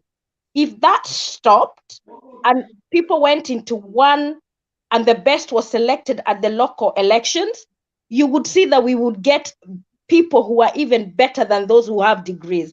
So for me, as long as we have a level playing field, people going to TVET, people being to go to uni to go, and then we create a medium level of qualification that does not discriminate, this is a premature debate. Okay, Nancy, I was a teacher before. I was a teacher in 2005. So I want just to bring into perspective so that we understand what's going on here. I was a teacher in 2005 and 2006. When I finished my Form 4, I started teaching. And then there are students, I can say students or pupils, because I started teaching in primary before I went to teach in secondary school. Before we started a secondary school. So I was teaching in primary school. There is a guy who left school in class 7. He disappeared. And then he left school. After he left school, he went to Nairobi and trained, I don't know how it's called, mechanic, something like that. Panel beating and doing what. He got into mechanic job. The guy got something like, I understand, okay, the latest I know that he got sport pesa. And he got, I don't know if it is 3 million or 4 million, something like that. Something like that. I don't still understand well. And then he was in mechanic work. Sometimes he was doing this taxi driving, taxi doing what. And the latest I understand, when COVID hit, they are the people who were distributing the sanitizers. Did you see something on social media about the sanitizers, people distributing sanitizers and what? They were distributing those sanitizers.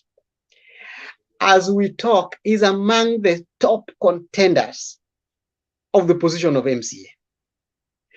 And if people are not careful, this boy is going to be the MCA.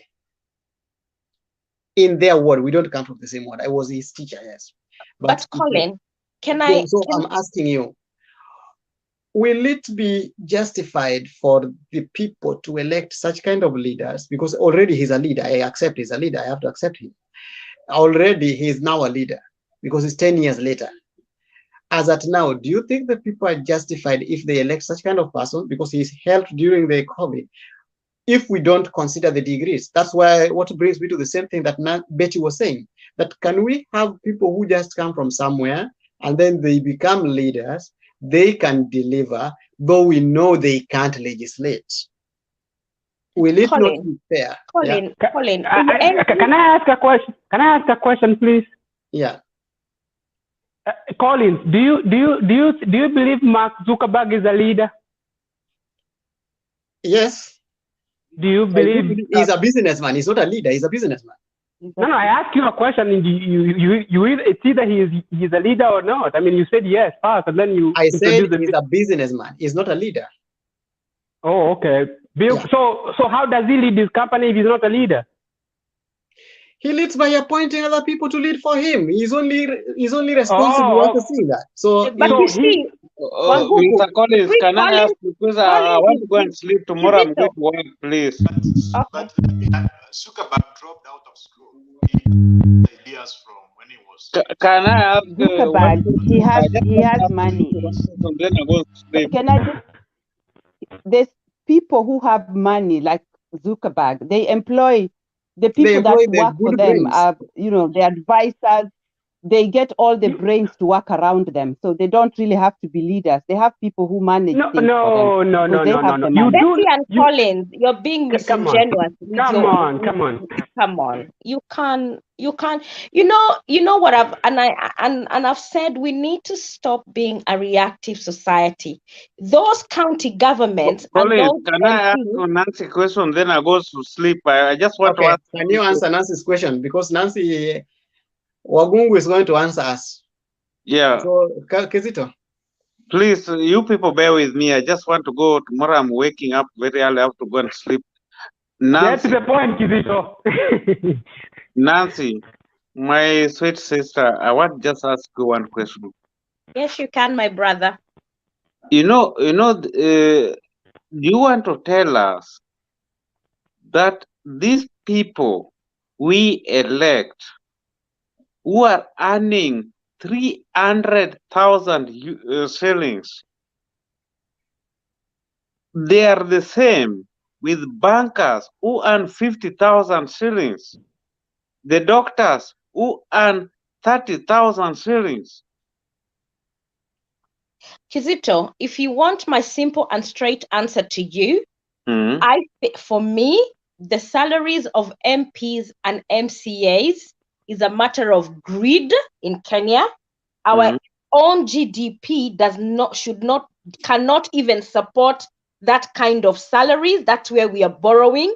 We need a leader, a very strong leader, to come in, look at this, and try and rescue Kenya from these greedy MPs. And also, the salary does not, even if we had a degree, let's say Orengo, he's a PhD, whatever he holds, right?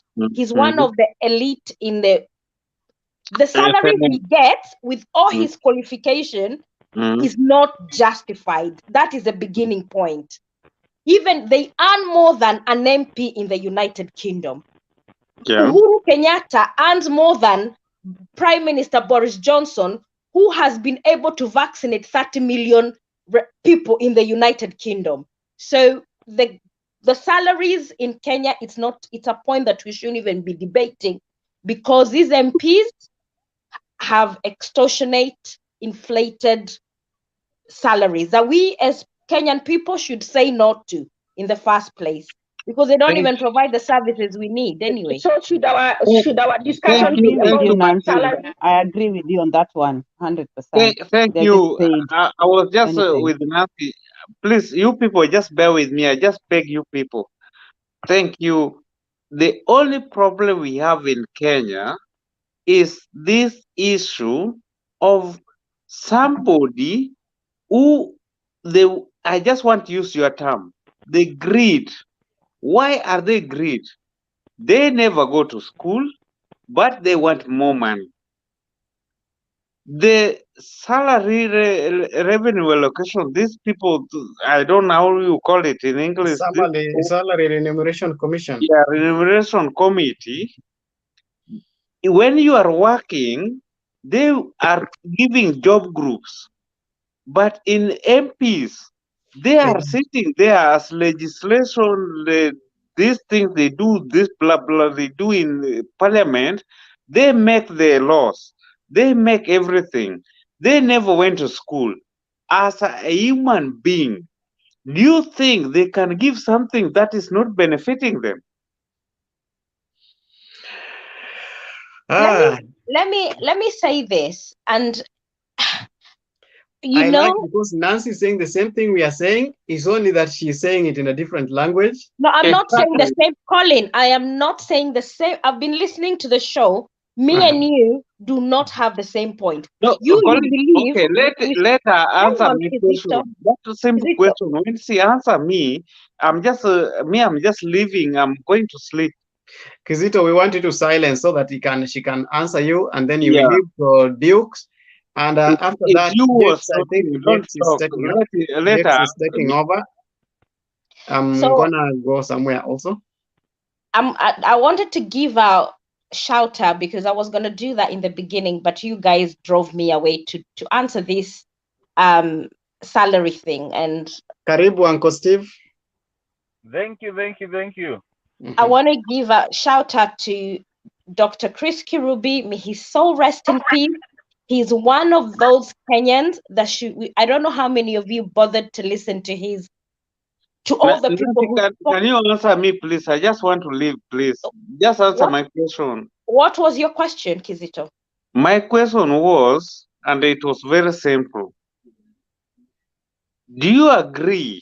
Let me put it in another way. Do you agree that these job groups, somebody who study like you went to school, you went to university, you study your doctorate, you study your anything you studied that I don't know. When you went to Kenya, you are a doctor. You are a pathologist like Wagugu. You are getting 30,000. An MCA who was a makanga, because people loved him, he became an MCA, is earning 300,000, then is having a car grant of 2 million, and in salary remuneration, the way Collins put it, they put them under the job groups. With MCAs and MPs, they don't put them under job groups. But you, when you want to work, you who went to school, you are being put in job group. Then you will end up earning. Just wait, just 1 minute. I get your point. I remember what you had asked earlier, so there is no need of you repeating yourself. In every part of the world, whether it's Kenya or wherever, if you don't want to discriminate people, there have to be the basic level of starting your salary. Then there are some people who are appointed, but because it's something called performance-related pay, even in the UK, I can have a degree and someone have a postgraduate. Forget about the UK. Don't talk about these first world countries. Just talk about Africa. Because in UK, we people who are outside, they are different. The way even my boss, when I sit with him, there are so many people in my office where I earn more than them because of my education. So we don't talk about first world countries. Hang on, Kizito, SRC is required to comply with all laws when setting salaries. So if you're nominating the salary of an MP, they will set the basic rate. So if you're saying you want to see a staggered rate of increase of MPs and MCA salary, that's something that we have to amend the constitution to put in place. But as we stand now, that would be illegal because our constitution does not allow the grading of salaries. So if that's something we want, then we should vote for it. You answered me, I'm going to sleep. Now support BBI from today. Support BBI. Thank you. Have a good night. Good night, Kizito.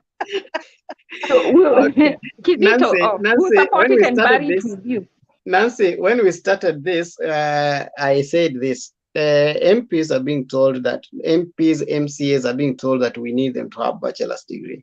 And my point of view was this: can we downgrade this thing so that if it's about the MCAs, we can have the limit, the lower limit to be diploma, so that if you have a diploma, at least, or even any post high school certification, so at least you can qualify. Because what we are going to do is we are going to have people who can make so much noise in the funerals coming to represent us. They come as long as they can produce. Wakikuja kwa matanga inakuwaga hivi. Okay, I've been a politician, so at least I know I participated in election. You go to matanga, and then somebody who can give 2,000, 5,000 kwa kila matanga, those people go home and they know. The first question inakuwaga, leo kuna matanga wapi? And which one is bigger? Yenye inakuwa attended na watu wengi, hiyo ndiyo ataenda. Matanga kadogo yenye kuna watu wachache, hiyo anatuma mtu na anatuma pesa. So every matanga in the village, pesa yake imefika. After all that, then you realize this person, mkishamchagua, this person cannot talk in parliament. When the budget comes, or when something like BBI comes, venye ilikuja, do you know some people don't even know what that BBI is saying, lakini walipitisha. Even if you give them like this to read, they don't know what they are reading because they cannot even comprehend even a whole statement. There are people who cannot even sign.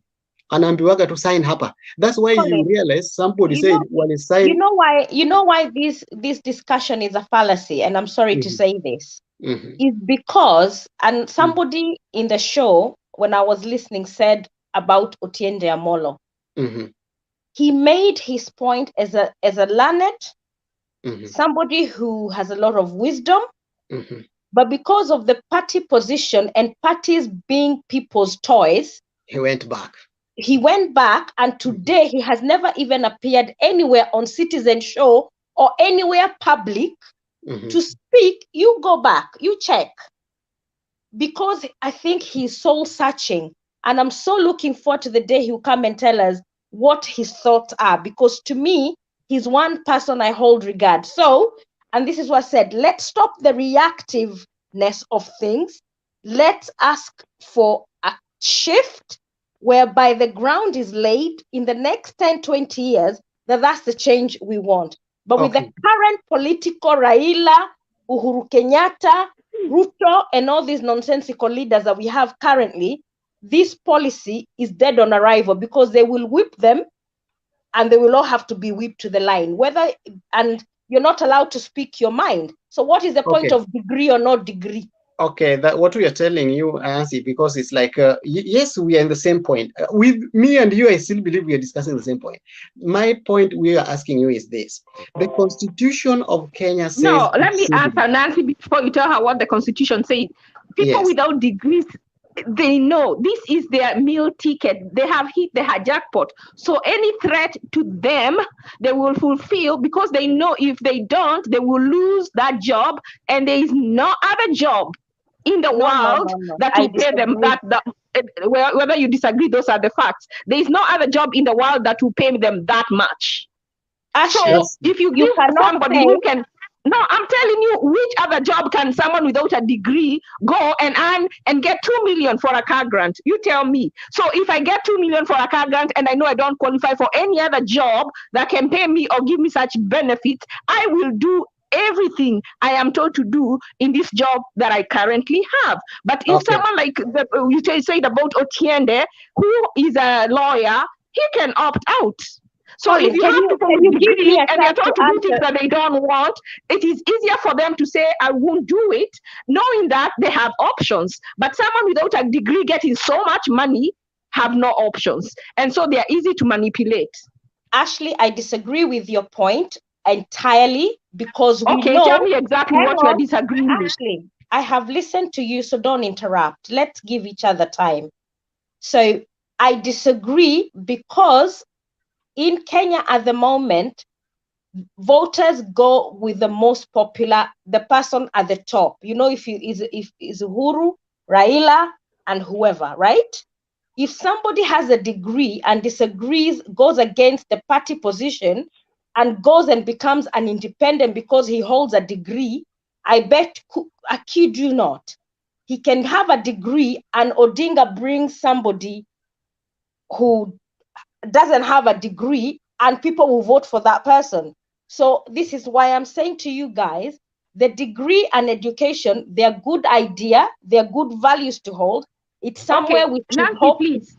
What I was asking, I asked you, actually, no, you're not answering my question. You're diverting from it. I asked, what is the motivation a person who has no degree, who cannot get another good paying job, what does it makes them vulnerable? You said you're disagreeing. I'm wanting to hear what it is that you're disagreeing with what I said. I have said to you, the fact that they do not have, we know that in Kenya, people are not elected because of merit. They are elected because of the party position they hold, mostly. There are a few independents who've been able to get through, but my point to you is the fact that these MPs are paid so much money and the fact that we do not have independent parties, that our parties are not individual choice for people to decide who becomes who become, because let me tell you, like my village, I can tell you how many people went to uni, and I can tell you if Jubilee came to my village, I know who would be selected to become an MP, because it's about interest. Politics in Kenya is not about Collins, can you please ask Nancy to answer my question? I have answered your question, but you want to see things your own way. What I'm asking you, do you agree with me that a person without a degree is easily manipulated to make a certain to on party politics, because they are scared that if they come out, if they are like Asha Jumo, and she was threatened with being removed from ODM. If that was successful, can she get another job that she can earn that much? I believe no, if she does not have a degree. So my question to you is it not easier to manipulate someone who has no degree because they cannot get another equivalent job outside of that elected position? I don't agree. So why don't you agree? That's what the part I'm not hearing. Why don't you agree? Ashley, Nancy, wait. Nancy, I'm going to answer one line and stop. There is something here, Nancy. I can help you answer, Ashley. 1 minute, Colin. You are complicating Ashley, yourself. Nancy, you're complicating yourself for nothing. I am not. It's Colin. because, Yeah? no, hang on, Colin. No, hang on. It's my question. Let me answer it.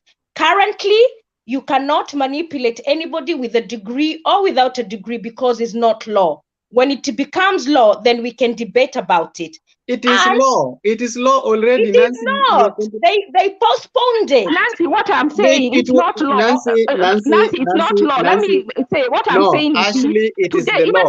They not been a degree. No, she's not. She's answered. She's answered something else. Today it's not law, but I'm talking about today. Yeah. No. Yes, let me talk. Please ask her. I really want. Okay, right now I'm asking her right now, when it has not become effective. If you kick someone like Otiende out, it's easier for him to even go get another job that pays him way more than he's making right now. But if you kick someone like Junet out, but Junet is a millionaire. No, hang on. Somebody like Oscar Sudi, before he became an MP, I don't want to talk about Junet because I do not know Junet. I will talk about somebody like Oscar Sudi. If you kick Oscar let us talk about an MCA. Let's not go to MP position. No. I'm talking. No, let's talk about MCA. Why do you want to force me to answer your way? Because you talked about an MCA. An MCA should have a diploma. So we were saying degree. You insisted they should have a diploma. The salary that they are getting paid right now is so high. Can someone be comfortable enough to stand on their position, knowing that they can be kicked out now, right now, as an MCA? I let you have your way. Thank you. I have nothing else to say. Okay. Nancy, we don't want to address the underlying issue. Ashley, we want to be reactive. Thank you. Nancy I've finished my point. Come on now. Nancy and Ashley. I really appreciate you being here. Let me keep quiet and hear, but please answer me because I really do need an answer. No, I'm not gonna answer you because what you're trying to do is to make sure your point is right and somebody else is wrong. So okay, hold Nancy, your view, let me hold mine. Nancy and Ashley, can I ask? Oh, can we talk about something else? Oh my goodness. Mr. Collins, why is Nancy always want to have the way? Yeah, okay. Nancy and Ashley, please. Can we give Uncle Steve? Can we have Uncle Steve telling us, is it right for the... Okay, let me first clarify something that Nancy is not trying to run. She's running away from it. The law in the Kenyan constitution said that we need to have a degree for somebody to be elected in the parliament, either constituency or the ward. Then our MPs, because of also tyranny of numbers, most of the MPs did not have degrees in 2016. So they sat down in August 2016 and they agreed that let this thing take act. We come into action in the next election. So as at now, we are going to postpone it, but the next election, it will take active. So after that, the election has now come with the new dates, because as of today, I wanted us to revisit, but it's like time is getting up. As of now, everybody who wants to stand for any position will have to resign by 5th of February next year if you want to participate in the election and you are employed somewhere. by 5th of February, you should have resigned. I remember the last election, there are people who went for nominations before they resigned. After the nomination is when somebody was reminded, my friend, you have not resigned, so go and resign, is when you bring the letters of resignation to the commission, the ECK, the IEBC. This time round, if you want to join the thing, you must, one, bring your certificate of college and a degree, or you can also have to resign. So this thing is already going to work for the 2022 election, unless the MP sit down again to change it, to postpone it again. If they can't, as at now, is it now viable for us to have this thing, or do we tell our MPs to postpone it a bit again? Because some of them went back to school. So, Colin, yeah, I'm gonna make this point. I'm gonna go back to my first point. Mm-hmm. If we challenge this idea in court, because our constitution is there to be tested, whether it is discriminatory, unfair, and elitist, because of the percentage of the population, it will not hold water. Our court will stop. You must also know that the court can never declare constitution clause if unconstitutional. That is the law. No, what I've said is, if Collins, it is let me disadvantaging come in with a people. question. Okay, Let me come in with a question. Yeah. I think the problem is in the politics of Kenya is the interest. Yeah. And as a mere citizen, I would ask, how can we make the politics less lack of interest to it, so that when there is election, the normal life is going on. But when there is election, the normal life in Kenya stops. In other countries, reduce the pay. That's the thing. Just reduce the pay, and nobody will be interested in politics. Yeah, we have to reduce the interest in politics, and that's how I'm asking: how can we reduce the interest in politics? That's how we can heal the election fever in Kenya. That's Reduce my point. the payment. Just reduce the salaries. If you take the salaries away from them, then it's like classical conditioning. We call it classical conditioning in psychology. Remove the pay, and then the child will not misbehave. Yeah, I support the degree part too. I support the degree part too. Yeah, if we put that degree, a few people will be going for the seats because many people don't have the degrees. But at least I was thinking like we can lower for the okay. All in all, I've been fighting for the MCAs. They can reduce for them to diploma level. But Steve, Steve, let me ask you a question. Let me ask you a question, because you're in Kenya, aren't you? It's not in Kenya. You see the sun, where is the sun rays? So it's not in Kenya. No, I mean +1. Is in West America, far west. Okay, I thought you're in Kenya. I wanted to ask this question to somebody who is in Kenya. Okay. No, I'm in Kenya because I live in Kenya. Actually, who is asking? Nancy, I live in Kenya. I'm only here for school, but when we close, always I go to Kenya. No, you're too much a diaspora person more than Kenya you are. So you think the same line as me. No, just ask the question. Duke is in Kenya. Duke says he's in Kenya, so you can ask Duke the question.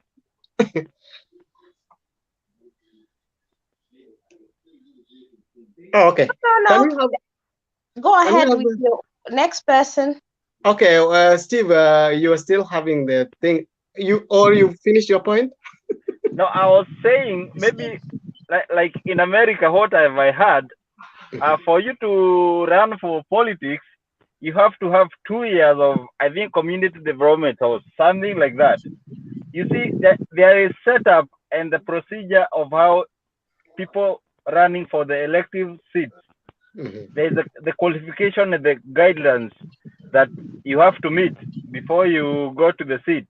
So in Kenya, it's just you wake up and you say, I'm interested, and you go to wherever UDA or all that, and then after a few minutes you are rich now. I told you I was a teacher before, and two of my students are contesting. These people are contesting. I know one of them left school in the middle. One of them, yes, finished. Today they went to Nairobi. These people came with the money and they're distributing sanitizers and the masks and everybody in the village sings about them. I've not gone. But why do you have a problem with that? I mean, do we want representation where we just have a bunch of all the educated and then all these are, I mean, are you trying to say that we should have representation? Yani tukue tu na wale watu wamesoma. What about all these other people? Don't they need somebody to address their issues? But that's what I was saying. No, let me say something categorical. Just something simple. Ukifungua YouTube page, lazima ukuwe na 10,000 subscribers. Sijui wangapi ndio uanze kulipwa. Unaona? There's a guideline in the world, but Kenya, I think, is in Jupiter or Mars, where everything has to go. But we're talking about representation of people. You're talking about the order. You're talking about the politics of a country. You're talking about the interest of people. Okay, are you trying to tell me? Wagungu, the time is yours. Tell us, do you think we need to have degrees or any other more level formal education for us to elect these people as leaders? Wagungu, as you go on to your point, can I just ask you a question that I want you to, because I think you're thinking like me. Do you think this degree thing is an elitist thing? Because in Kenya, mtoto wa maskini sio wengi wana afford kwenda shule, ni watoto wale wa. When you talk about maskini, some of us went to those colleges without nothing. Tulikuwa tunavaa kala. I think it's not about maskini and nini. Nah, come on, Collins, no. No, Collins, I know so many people who are from medium family and their parents could not afford university fees. Yeah, they didn't get the cutoff. So we will talk someday. We'll take someday and talk about the cutoff for the university. But there are people who got A plane. I know a child who got A plane. She's a child of a single mother.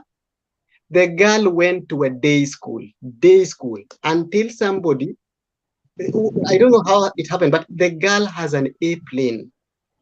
I think no, but kuna watu hawakupata hizo, lakini wazazi wao wako na pesa na wameenda hizo universities. Because so it's not a level playing field. Going to university in Kenya, it's as much as somebody can have money. I didn't want us to talk about that, about money and education, but there are some people who have gone to school, but we are running away from the point. Unless I don't get it, Wagungu, go ahead. We are not talking about who went to the college. We are only talking about do we need a degree for somebody to be elected? That's the only thing we are asking.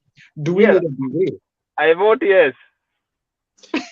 Or do we need people who are going to vote for things like BBI? They have not read any page, and then they say Baba read for them, and if you ask them, they don't even know what it is saying. I will never vote for a degree as long as my society is so unequal. This discussion is premature. Let me bring a point.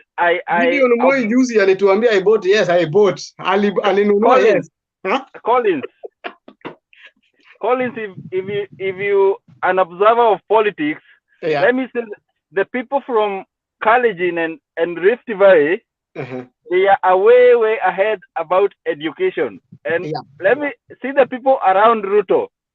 All those people are elite of education. Yes. And let me say they are doing a fantastic job at the level they are. And the worry now is that we don't have the elites in the other part of the country who can compete them. And so that's where the education is coming in the politics. If you don't have people to compete from other people who are educated, Akina Murkomen on all that, you see, and your MCA is just a pickup from the village, how will the section from other Kenyans part compete with those educated? They would be always left behind. And that's why we are bringing the quality of equal degree. You see? If you are an observer of politics, just know people from Rift Valley are way ahead and they are running the country. Thank you. Collins, Brother Benson. Oh, Clinton. But let's Brother Benson speak of this. Okay. Let's Clinton speak. I'm good. Okay. Yeah, thank you Dynasty wangu Benson. So Collins, yeah, I still maintain my stand kwamba degree is not a must according to me. Collins, kwa nini sisi hatuna degree hamtaki tuongoze? Ni kwa sababu hatuwezi tukasoma budget then we debate on it as in tuiangalie vizuri. Sasa mnataka wale watu wasomi wenye wako na degrees wakishasomewa budget waende waipitie tena na tena alafu wa make hizo decisions. Collins, kama ni mambo na degrees, kama an MP should have a degree to be elected, the law should also apply to electorates. Sisi wapiga kura, mimi mjinga nisiruhusiwe nichague mtu mwerevu. In a constituency watafute wote ambao wako na degrees watu represent huko kwa kupiga kura pia.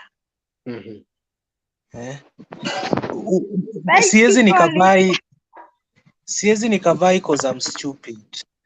After getting someone with a degree to come and vie, the stupid person is now told to make a decision in voting. The stupidity bado iko kwangu hadi hapo kwa debe penye naenda kuvote. Mbona mnanihitaji na huko kwa debe siwezi nikasimama nichaguliwe? So let us evolve. Kama ni degrees, voters bana, wachache ambao wako na degrees kama ile sub county yako ulituambia wale watu 18, let them make decision on behalf of that community. Mmoja wao avai au 17 wamebaki wapige hiyo kura wagawe mara mbili mwenye atashinda kuwa MCA. So we cannot put limits. Look at what other MPs without degrees are doing. Junet alipokuwa anatangatanga hapa na BBI, ungedhani ni prof. Na hana degree. So there is something you can do. There is something you can do without degrees. Just a moment, Betty, kidogo tu. Kuna vitu unaweza ukafanya bila degree. As in, unaweza ukazifanya vizuri bila degree kushinda hata mwenye ako na degree. You understand? So I don't see this issue of putting all these alafu my last problem Mr. Chiani kwamba ni ukweli kwa constitution, lakini mbona sahi? Why are we choosing the parts of the constitution to implement? Na bado nitaendelea kulia tena na tena nikitoa machozi. I think Clinton, you are just trying to massage some people's ego because this thing was in the 2017 and they sat down with the tyranny of numbers. You understand what this tyranny of numbers did? They said we can pass it and use it in the next election. Clinton, then they left. Collins, unajua mimi unanikasirisha kitu moja and forgive me my brother because I respect your level of knowledge. But you're critiquing what they did with the tyranny of numbers. What they're doing now, it is the same thing that they're doing now because now Kieleweke na ODM wameungana against the tyranny of numbers. No, I'm not talking about what you're talking about. Nancy, I always feel when somebody is misleading herself, I always feel a bit painful because it's not about the tyranny of numbers of the Jubilee. It is the tyranny of numbers of MPs who didn't have the degrees. The MPs who didn't have the degrees are the people who said we can postpone it for next time. Because, you know, in the thinking, a procrastinating person will always think like next time will be better. So that they don't handle it. They just postpone it.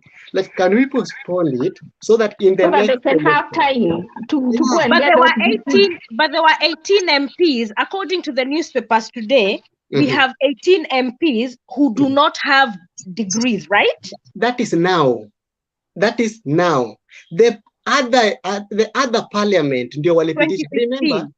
Yeah, it was in 2016. The many people were not having the degree. So waliona hii election ingine itatupata kama tuko nayo. So wacha tupitishe hii, and it was just an act of parliament. They postponed. They cannot do away with it because it's the constitution. If you want to remove such kind of parts in the constitution, you have to do a referendum. So the first they did, let us do an act of parliament so that we can postpone it, so that it picks up in the next. But what they need to do, in my view, until there is a level playing field in Kenya, this needs to go in the BBI, and perhaps some of us who support BBI and get it. If the BBI is reviewed and add these, maybe I might be sold, because this is an undiscriminatory now tone. you want it to be in the BBI, which you didn't like. So the best thing is they can only now postpone it again. So that's why, can we be able to talk to our MPs so that they can also postpone it again? That's the only thing we can do. Definitely. It's a discriminatory policy for now because of the level of lack of a level playing field among all societies in Kenya. Yeah, so that's what we're asking. Or should we say that let's reduce the thing? Now like we are talking about level playing field. What field did Junet not get his degree? What field did Junet not get? They also don't why have degrees. did Junet not get a degree? That's what we are asking you. No, he didn't do it, but let me say to you, let's reduce it to a level of competency, maybe a diploma or a college level. At that level, then that way I will agree. Now you are speaking my language. Yes, but a degree is unfair, elitist, and discriminatory. You are now speaking my language. Can we MCA should return the 2 million that were given. Those MCA should use bonda. If they cannot buy their own, they should not get car benefit. No, If they don't want the degree requirements, they should not get car grants, period. They should use bonda. That's what their level, their diploma level, that's what they need. Mimi na support degree ikae.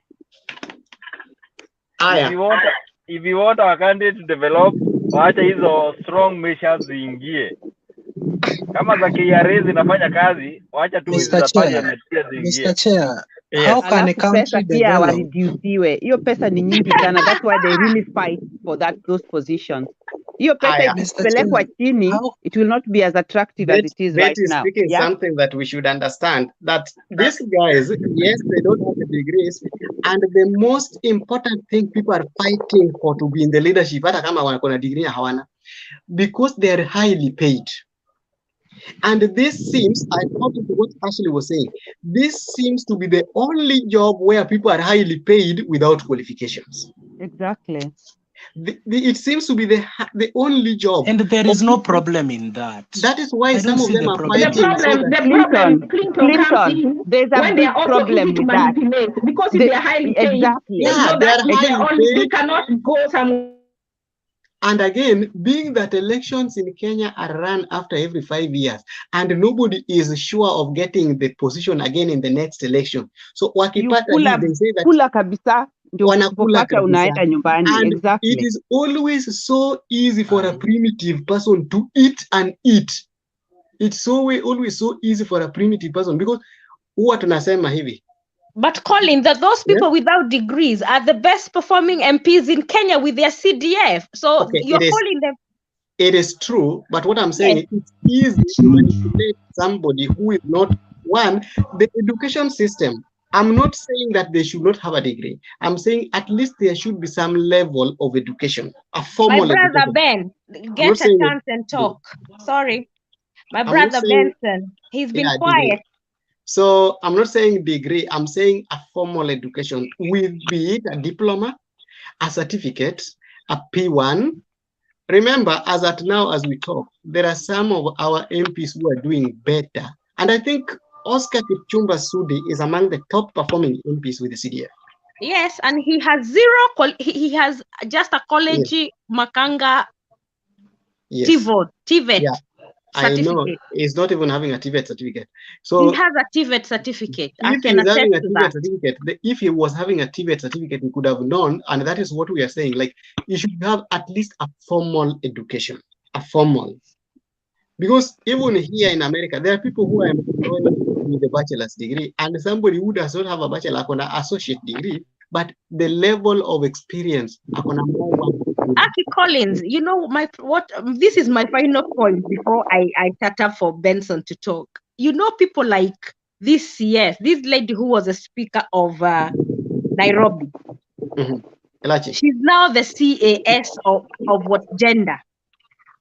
Is that the type of degree people you're talking we have in power in Kenya? Okay, personal life of somebody and how No, somebody it's reasons. no. It's an example. You said if somebody has a degree, will not be manipulated. This lady talked the talk of what executive and everybody. Remember, even when she was a speaker in Nairobi, she did everything that was, for one, was against the law. You know, we let's talk fact, because this is And I fact. know she's a lawyer. And she's a lawyer. But she did everything that was wrong.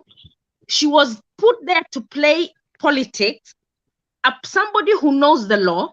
She played it until she fought in that chair of a speaker. She was not neutral. She's become a CAS. She's still going to political shows when she should not even be participating. And she has a degree. She's being manipulated to be somebody's speaker. In every political show she goes, even this whatever that she can't even speak Kikuyu, I don't even know what she goes to do in Kererembe. And she annoys me. She's educated. She's an elite. She can stand for women, right? And actually show, I'm a woman. I can be a leader. She can become a second Mother Karoa. But what does she do? Because she's number one interest rather than a servant of the people. So to me, unless the whole political game in Kenya changes, degree or no degree, we are doomed. Okay, we are done with this degree thing. Now, there's this one, we are going to get it very fast. The leaders, anybody who is looking for elective position is told you must resign by February.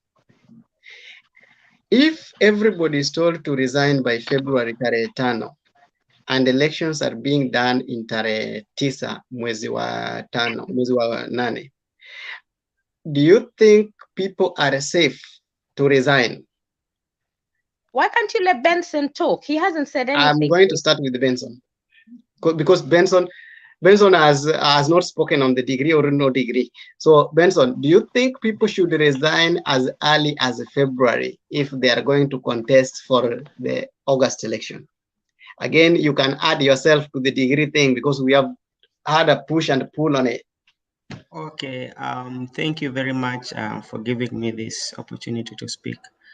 I think if you intend to run for an office and you are holding any public office, I think you should resign. That is something that, because like you want to do another job, you feel like you can serve the country better to a place you are going for. Like, let's say you are a teacher somewhere and you feel you want to go into politics and you feel you can serve the country better on there, I think you should resign. That's my thinking, because like you cannot. Resignation is the law, but now the timing, all along they've been resigning 90 days to the election. That is what they've been doing. The old constitution, they were resigning 90 days to election. Now this time, this new law says, the new law that calls about the degree is the same law that says by 5th of February they should have resigned. So do you think, and some of them are thinking it's too early, wanataka kufanya kazi mpaka May ndio wa resign ndio wafanye the elections in August. So do you think they are justified waende kukulia kwanza as they campaign, because as of now they are campaigning? So do you think they are justified, or do you think 2 February is so early enough? I think the February is a good time, because like it will also give you time to prepare, you know. Okay. Yeah, I think they should just resign. If you've made up your mind you want to serve the people, you want to serve your community, you should just resign because you believe in yourself and you believe you can deliver. Why then should you still kulia huku na unataka kufanya hivyo? Then secondly, about the degree and no degree, I think as a society we need to have a conversation with ourselves, because, you know, education is not everything. It's just giving you a way to interact with others. Because naweza sema siwezi amini kuwa mzungu alitengeneza kinanda, aliipata, lakini mimi naamini alikuja Afrika akaona marimba akaongeza ujuzi katoka kinanda, si ndio? So I think what the society should be talking about, it should be like somebody should have like, let's say like a formal kind of education whereby like you know how to write well, you know how to reason well, like let's say like a Form 4 certificate, like we have to go through a Form 4 certificate, you know, for you to become a leader. But on a degree, that's not fair, because the same time, how are you going to explain to the people who you are representing, there are a larger percentage who will not manage even to do that degree course, and they have very good leadership skill? How are you going to explain to them, and how are you going to mentor them? And we are speaking out of experience. Even some of us who went and got those degrees, some of us, we might say that we were very lucky. Yeah. And some of us are like the socioeconomic status of their family cannot allow them to get those degrees. But when you bring them to leadership, they are very accountable very well. So I think the only thing that should be done, I feel, is that we should have a formal kind of education. We say that, let us agree that all of us are going to be Form 4 certificate. And remember, even the people in parliament, when you go to parliament, you have to have like people who are assisting you. And these people are learned friends. They can assist you. So I don't think like the degree is a must. And like this thing that always our MPs usually do, Kenya, when they start to do something like this, there's something they're looking at. Thank you, my brother. It's not like something that they feel like we have to do it. There's a target that they're doing for it. Or either they're targeting some people, or like there's something they're looking for. Kenya have never been very genuine with what they are doing. If they were very genuine enough last year, why did they have to postpone it if they feel it was very good? And now they're making it so effective. That's the question that we need to ask ourselves. So it's the parliament, Brother Benson, we just have to clarify again. It's the parliament that sat down in 2016 that was responding it. And when the IEBC brought it, you remember when Sonko was asked about the degree, and that's when people knew that Joe and Sonko went to something. And that thing made Margaret Wanjiru to come and say he has done several theses. You remember when she said she had done several theses? So they were asked about the degree, and then they ran to the parliament, and then the parliamentarians postponed it. And the IBC was given that act on how to remember the time they were almost postponing chapter 6 of the constitution. Collins, now let me ask you. If the parliament were very genuine with the degree thing and they meant well for the nation, why did they have to postpone it? By that time, they said they were caught unaware. I remember somebody talking about it's not the right time. Let's do it in the next election so that we'll give it. Okay, our parliamentarians thought that they were going to be elected back. You know how greedy they are. Most of them thought that wabunge walifikiria hii kitu ndio inaweza mkuia. Then most of them didn't come back. Then after most of them didn't come back, now they thought they gave the IEBC. So it's IEBC ndio imesoma hizo kalenda zake na kanuni zao.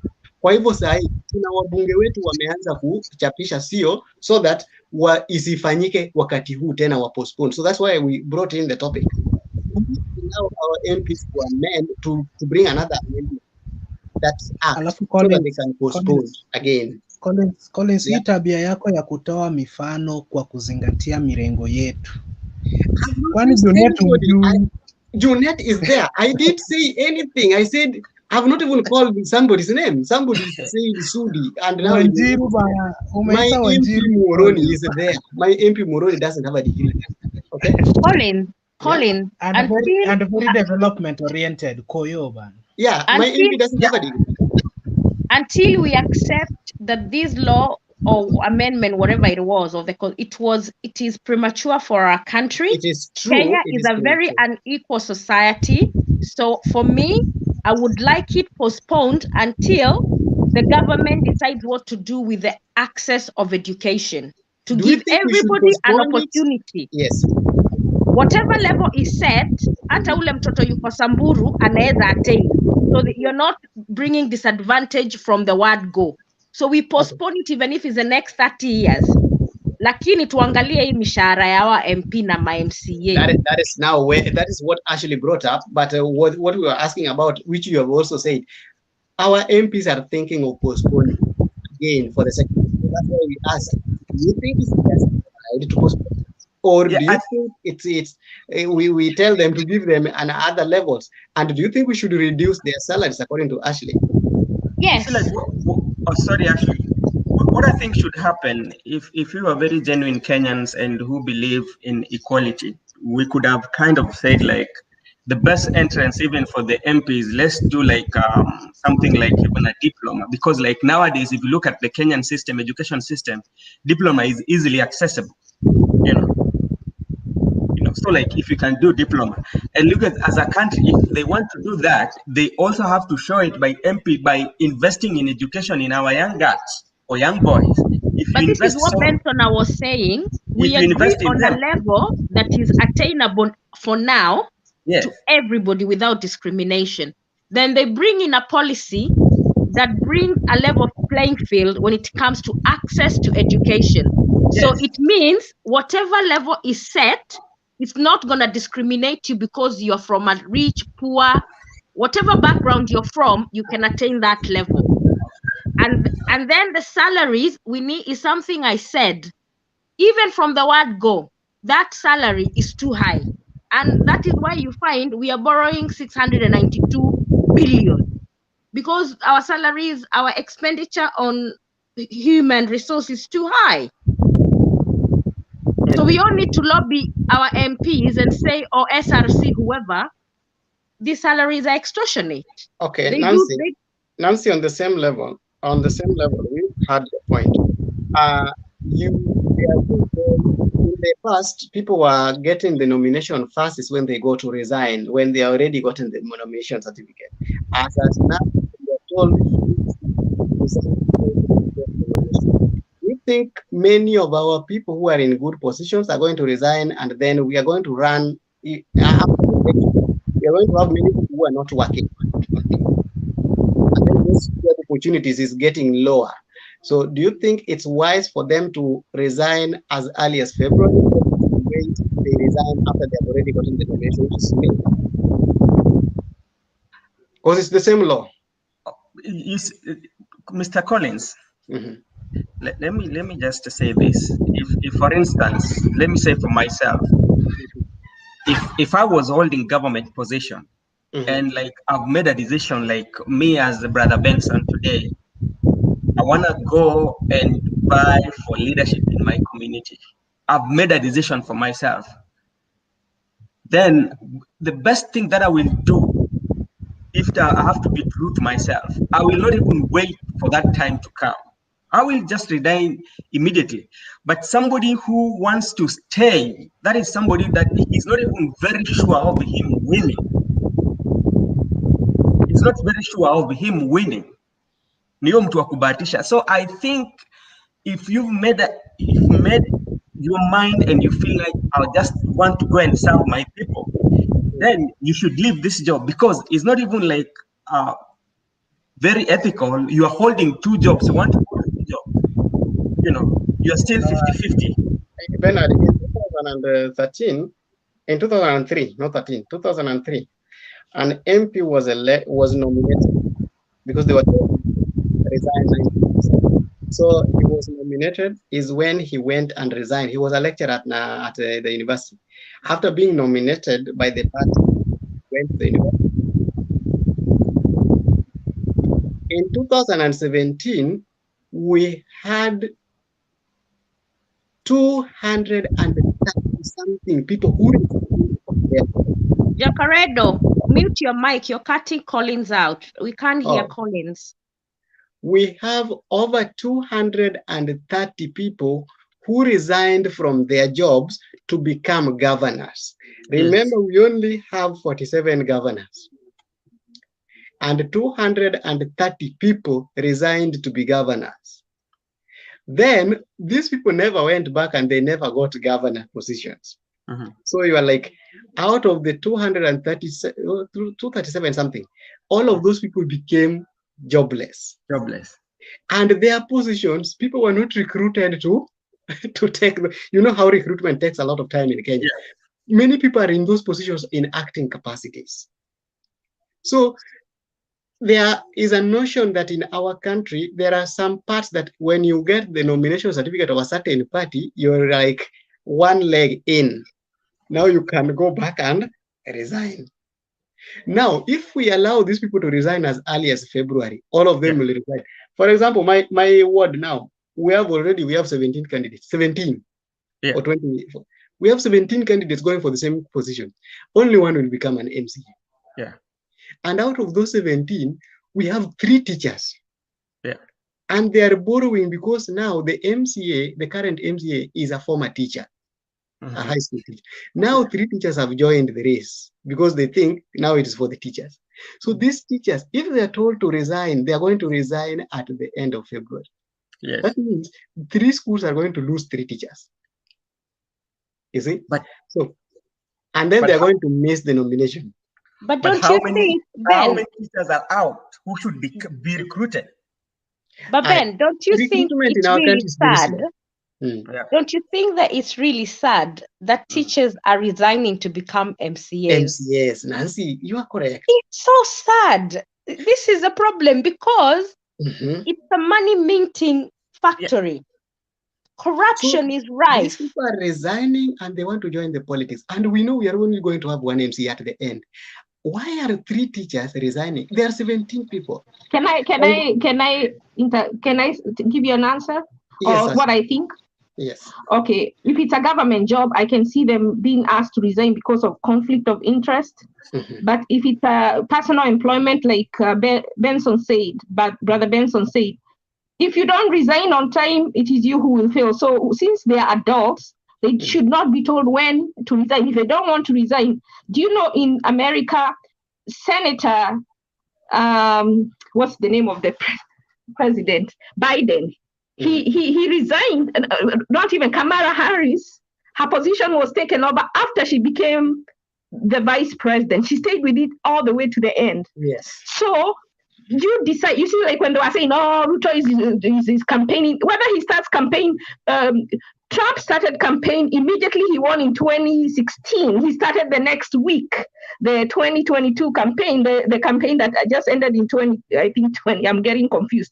So when you decide to start or when you decide to stop working should be your own. Yani sisi watoto tupatiwe schedule so that you can have time. Where you kwani wewe ni manager wa huyo mtu, that adult who wants to become a leader should decide when he can work, when he can resign. If he doesn't want to resign, he will fail because he'll be at work and he will also be campaigning. So where will he get time? So he should make that decision. The only jobs that should have a requirement, I think, if there is any, is the government positions. Like someone like Matiang'i, because of conflict of interest. Other than that, those rules should not apply. And actually, you remember there are many of them who work in these parastatals and government institutions, most of them. And in fact, you'll realize that most of the people who come to VAI are always employed people. So kitambo tulikuwa tunaita, okay, I can say I was also working before. So kitambo, we were having something called unpaid leave. Or we also had something called the sabbatical leave. But most of the time there's unpaid leave. And there is always also a leave, annual leave. So people take that leave and they start campaigning with it, is when they resign. But what is the logic of getting people to resign this early? What's the logic behind it? The law says, that's what we are talking about. That law still, they postponed it. Na sasa inafaa kuchukua mkondo wake. It now should be working. That by 5th of February, anybody who wants to contest in August should have resigned. So like, that is asking what's the logic? That law does not make no sense. Yeah, it is saying that because you are contesting for the election, it's always 90 days. But this law, the part of the constitution says you should resign at least 6 months. And 6 months is February. Only what illiterate. Watu wa standard 8 ndio wanaleta hizo stupid laws. No. But you have a livelihood after saying you want to vie. Like now, Colin, Collins, you're in America. If you want to buy and you're staying here, who are you punishing but yourself? And whoever your sponsor is. Yeah. So why should someone come and tell you when to resign and when not to? I don't care that the day, if the people are so stupid that you stay here and go the day before the election they elect you, then there's something wrong with them. Okay, Because if you do that, you won't win. I know of two people here who are campaigning in Kenya. They are coming from here, okay? One was in Kenya last week. He wants to be an MP. One was in Kenya, one came from Kenya last week. And I know one is going on 24th next week, I think. Somebody is going to Kenya 24th. He has been campaigning for a whole year, but he has never gone to Kenya for that whole year. We only see it in Facebook. You know what? He's going to use his money and he'll not be elected by nobody. Thank you. Our communities are very funny. If you don't know the election system in Kenya, our community have been in the process. I told you guys when we started this program, I was a candidate in some place, and the people who were on my panel are the people who went and they started campaigning for me. After that, walikuja waka present papers zao za nomination. I was now competing against my panel. I was now campaigning with people wenye tulikaa now, my strategies also. Wenye tulikaa now kwa kikao, hawa ndio walikuwa unajipata amepeleka karatasi. Yeah, because that's all they do. They know you're abroad. They want your money. By those times I was still in Kenya. So nilikampeni na watu, tulienda nao round moja. The next round, tunasikia ameenda kuanza kutangaza. Aliona kama watu wanampenda because anytime unamtuma, anaona kama watu wanamshangilia. The next time unapata kama ni yeye ndiye amesimama. And you learned your lesson. So do you need someone to tell you to leave 6 months before, or will you tell yourself because you're the one who got banned? So you go back to the people, you want to use a whole week telling people that wewe bado huko, you're doing damage control now. Already, this person has damaged you. I took a whole time doing damage control. We have a lot of redundant. Yeah. Yeah, we have a lot of redundant laws in Kenya. Very redundant. Nyingi hazina nothing. Yeah, they need to go. Yeah. Collins, mimi maoni yangu ni tofauti. Mimi nilishindwa. Watu walinishinda. And the people, mimi ndio nilikuja na hiyo National Youth Council, nilitoka nayo Nairobi. We were with the people of nani? Huyo jamaa mwenye alichaguliwa juzi nini? Anaitwa nani? There's an not MT. Osiani, David Osiani. If you know David Osiani. I know him. Yeah, there's David Osiani. Wife husband was Siombua. Siombua. So we discussed this thing. We went with it back to the village in 2011, and people are now campaigning to be National Youth Council leadership under Ministry of Youth and Sports and Gender, something like that. Alafu wenye umediscuss nao umewaita, umewapeleka kwa hoteli siku mbili, wamekaa mkaongea, mkawaambia this is what is expected. These are the people who went to campaign. Walilishinda. You didn't have a godfather. That's the problem. No, it's not about the godfather. Mimi ni mtu mnikishindwa najua. Nilishindwa kwa the polling stations tatu zote. There's nothing godfather. Nilishindwa kwa constituency level na the votes. Kuna mtu, one of my chief campaigners, sikupata hata half yake. Bana ungefanya bidii bana. No, the first time alitumia my money and ni mimi ndio nilitoa manifesto. So he was campaigning with the same manifesto. The 2 weeks to election alikuja akasema Collins ameacha. So he used a whole week to campaign that nimewacha. I had to come back and tell people that sijawacha. That week yenye nilikuja nayo, he had gone a long way. Sasa we kwa siasa unapeleka huko ukweli. Ukweli unakuja unatupea after tumekuchagua. So Colin, mimi maybe maoni yangu ndio maana nawaambia hata kwa hii panel, William may not be a good person now, but let us just elect him at a change. I think I would tell you this for free, Clinton. The next president of Kenya will be William Ruto. I'm saying this without Collins. Collins, you know, I have to ask this question because it's been imenisumbua mpaka wakati niliona the statement from Jubilee and ODM today. Mm-hmm. Yeah, yes, they told us, Tuju said that these talks have been ongoing since 2018. But the president and Raila Odinga have told us they've never discussed about power position and who will be president. So who is lying to who? I think whatever I can say with the Tuju and what, they are trying to talk as party leaders. They're trying to talk as party chairman and what. But remember, Sifuna said something, that the talks that are there, we have never talked about forming a coalition. They are talking about working together as they are now doing it in handshake. But the handshake was only to address the issue of 2017 to 2022. No. After Today's that, statement, Sifuna said, no, unless you did not listen to Sifuna's statement today. Oh, no, for today he said that. But the other time, there was last month, there was something about, are they planning to form a coalition? Sifuna said, we have not talked of anything about forming. And that's why I asked you, who is fooling who? I think on that, this party, how do you call it, the secretary generals of the parties, they're just trying to craft something, because according to even what Murade said, I don't always take Murade serious anywhere. Murade said something, that Raila is a Mandela moment, something like that. He said something like that in some... Yeah, it's a Mandela moment. Hey, Raila is a Mandela moment. So Raila must be president. And David, how do you call him? It's not called David D. No, Mwenje, somebody, not Mwenje. Huyu jamaa anaitwa nani? David D. No, huyu jamaa anaongeaga vituko. David D is a clever person. Cannot just... No, there's a guy, former Stare MP commander.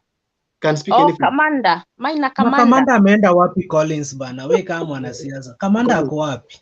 COVID is really working. But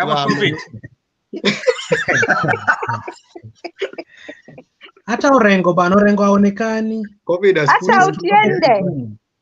has put some people behind the bus. So it's not that they are... Orengo is not there bana since Kisumu rally. He's not there. Collins, alafu jia watu wanatuchezea akili. Did you watch Crossfire the day before yesterday? No, I didn't watch Crossfire, but I watched JKL. I think he's Jakat somebody. Is ODM and Jubilee gonna be forming a coalition? Is it because of the picture that they had given us a picture, showed Morave, Tuju, Sifuna, Junet, and Junet.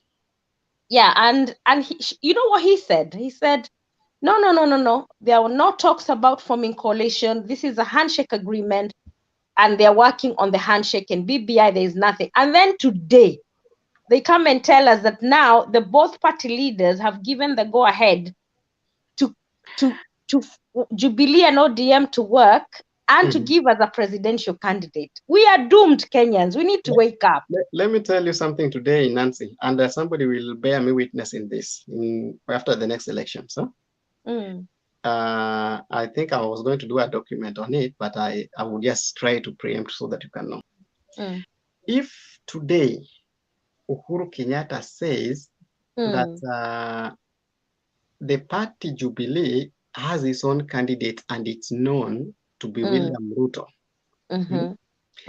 And I don't want to support him because he has not been able to support him. So he will say the party has its own candidate, William Ruto. So mimi niliambiwa ni 10 na nimeachia Ruto. Sasa yeye akipenda, if the party likes, they can do nomination. If the party doesn't like, they cannot not do nomination. And then Tuju will run away from the party or Murade. Okay? The first person to run away from that party will be Murade. Then if Ruto today is told that you are the candidate for Jubilee for the next election, which will happen in February next year, do you know that the parties like UDA zitazama chini? That is something that people have not seen. I would want to see it that way, but I cannot. I think Uhuru is trying to chart his own way because he does not want to exit power. No. Today's statement makes me think the path that we have for the next leadership, okay? Uhuru is just trying to look where he is safe. And he knows he is not safe when Ruto becomes the president. And he is not safe either when Raila becomes the president. So Uhuru is only going to be safe on who becomes the deputy of Ruto or who becomes the deputy of Raila. That is why there is a fight in central Kenya. The Mount Kenya are not fighting on who they are supporting. They are fighting on who becomes the deputy of Ruto. They are all supporting Ruto, but who wants to become the deputy? That's why Moses Kuria is positioning himself as the strongest man. But can you see, in your own way of seeing things, do you think Raila can ever sell in Mount Kenya and win the Mount Kenya vote? Let me tell you. With all the rot, and all the negative comments that have been made by Uhuru himself and also other leaders, do you see that happening? Let me tell you, the Mount Kenya region as it stands now, whether we bring Raila as Jesus Christ today, he can never get votes in the East. Okay? Now, you started your sensation now. He can get the votes in the Western Mount Kenya, but not in the East. Which is the Western Mount Kenya? Kiambu, no, East is Meru. He can get the votes in Embu, the Meru, the Tarakas. Those people can vote for him. Not all. Remember, Mpuri Aburi was the MP, ODM MP in Meru. Okay? During that time, Raila got some votes in Meru because of Mpuri Aburi. As at now, also know that Kalonzo also got some votes from Meru. So the people from Meru can vote for Raila, but the people from Kiambu, Kirinyaga, that is west. That's the west part. Those people can never vote for him. The West, they can never vote for him. And it's the old people, by the way. It's not mostly the young people, it's the older ones. The people who cannot vote for Raila are not the younger people. What about, I say this, do you know Raila had a bit of support in the west part of Central that you're talking about? Because it's only the people who are educated. And this is what I'm saying to you. The money. Bear with me. He had a lot of sympathy with those elites of Central Province. Yes. Who saw him as a leader who could carry them forward. Yes. But since the handshake, they seem, because I have somebody who is very close to me, and we've always wondered, and he's very influential because he has huge business interest in Kiambu, the side you're talking about. And I was so shocked the other day, and he said to me, him and his friends, do you know we used to support Raila but he has let us down, that he has supported Uhuru to break handshake has diluted Raila's credibility to such a level that most of the people who were on his side are no longer, I'm not saying he's lost all, but he's lost a huge number for his handshake. I can answer you that, Ashley, because of this. No, that's not Ashley, that's Nancy. That's Nancy. But let me add something on Nancy, what Nancy has said. Even before the handshake, people in Central did not support Uhuru. Actually, I remember during the 2017 election, Uhuru wasn't, he looked like he was being pushed to campaign, and people are telling him, stay on the side, let Ruto campaign for us. That was Central. So sometimes you can see people went out because of Ruto, even in Central. Do you know that Uhuru never promised Kenyans anything when he was being elected? So these are things that we need also to understand when we start discussing politics. Uhuru never promised. And in fact, people did not vote for Uhuru to be president in 2013. People voted for Uhuru to save him from Hague. These are things that people should understand.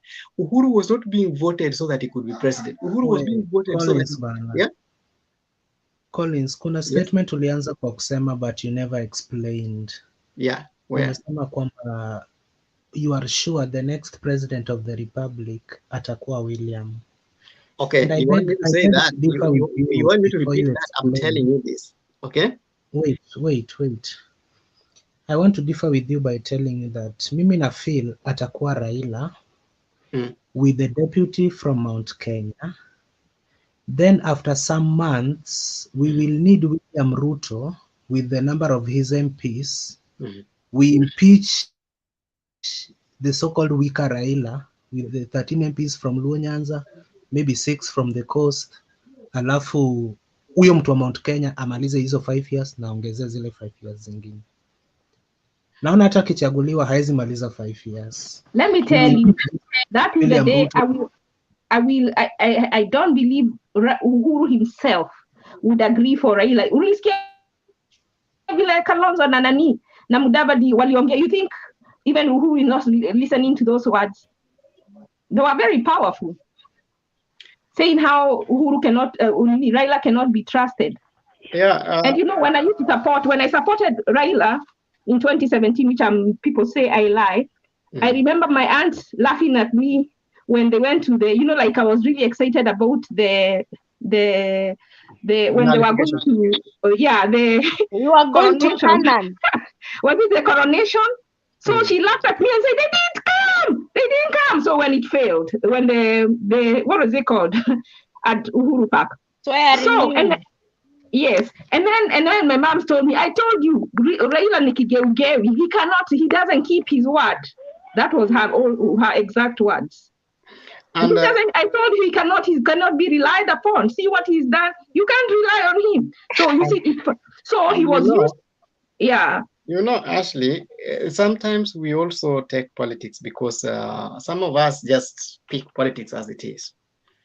Do you know that the Kalonzo Mudavadi and the other guy, Wetangula, not appearing in the swearing in of Raila, they still blame Raila for it.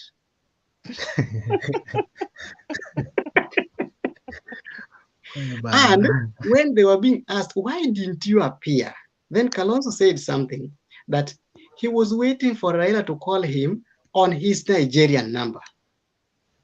Okay. What he forgets is people went to his house. You remember? I don't know who was watching, and he was out there outside the gate, and then someone was following him because they were suspecting he wouldn't go. And then he made another turn, and he got lost. He pretended he was going to the and then akasema sienda huko ni lazima TV zilifungwa akaanza kupanic akasema I can't go, there's no security. They're still blaming Raila for them not going there, and they're saying Raila was supposed to go with them and went before them. And but Collins, you know, today is when I realized that Raila has lost his congosity in whoever is his advisor is. You know, when he talked at Chris Kirubi's funeral today, nobody was allowed to talk politics in that funeral. But he decided to attack Ruto in that funeral by saying that wanaiba, wanaenda kanisa. Then Ruto's wife, being the gracious wife she was, she came and talked about being a giver. Do you understand? And I thought, Raila, for one day, be a gentleman. Stop fighting for your corner. Don't be so desperate. On that, you don't. I don't always take what is said in funeral. But you know, Nani Collins, imagine, especially if Ruto didn't come early on a wife, he should have been gracious enough not to go. He should have been gracious and respect Ruto's wife. Come on. Yeah, imagine in such a public gathering. And Miss Ruto came. I like what the lady said. She just came and ignored and gave her. She looked so gracious. It made her look so nice. I love what the lady said. Okay. If you followed what Rachel Ruto said, I think if people should be crowned as the best speakers, Rachel Ruto spoke the best. And she'll be the best if she becomes the first lady of Kenya. We don't care about that. What we know is she spoke the best for today.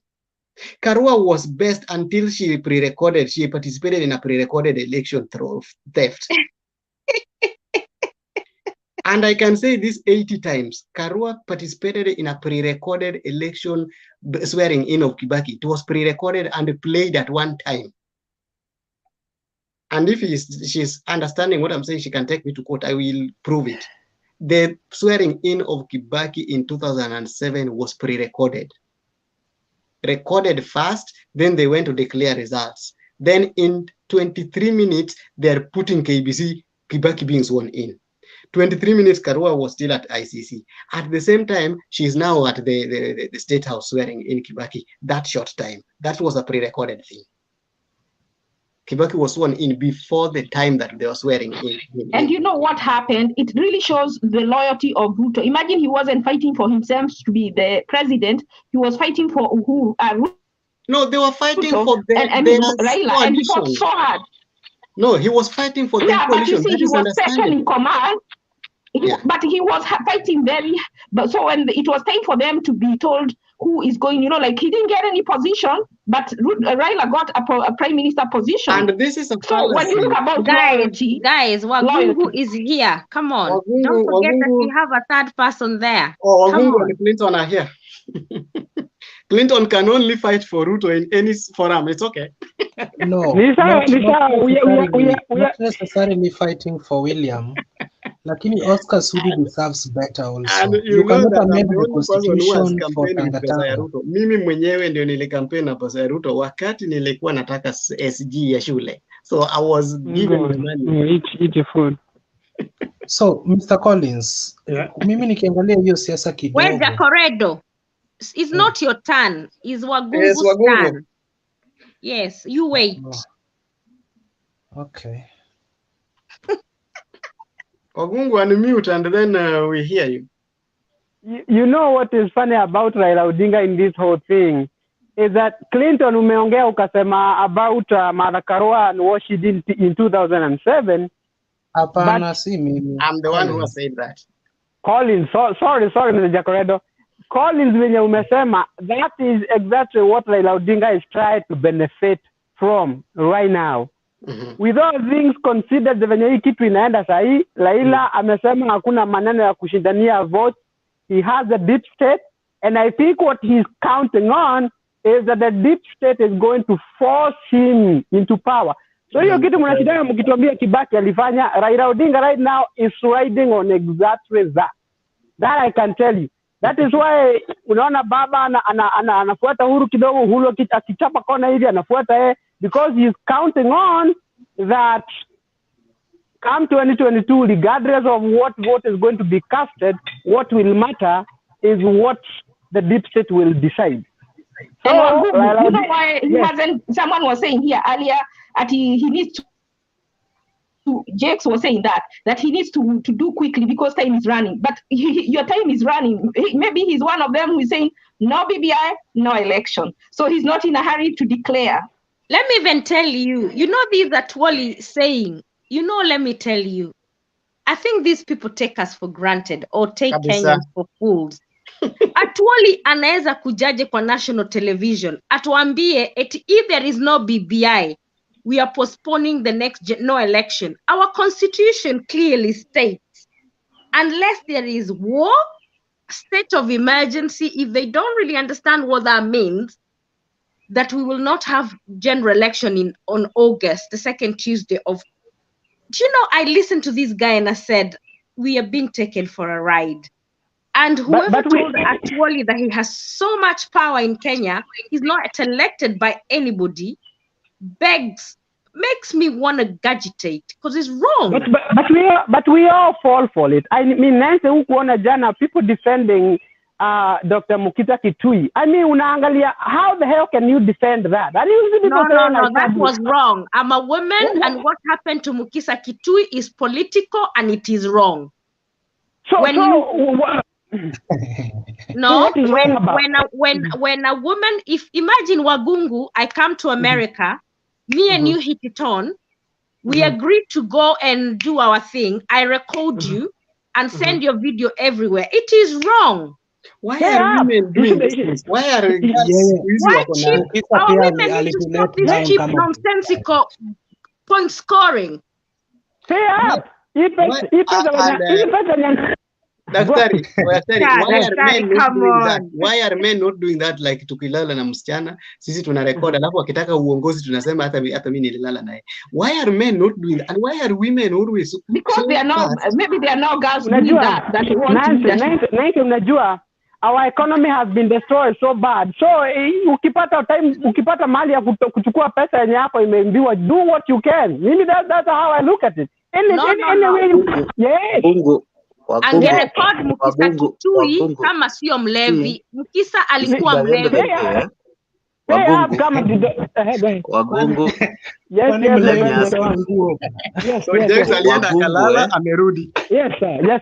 sir. No, I was doing some assignments. I had a school project I had to finish.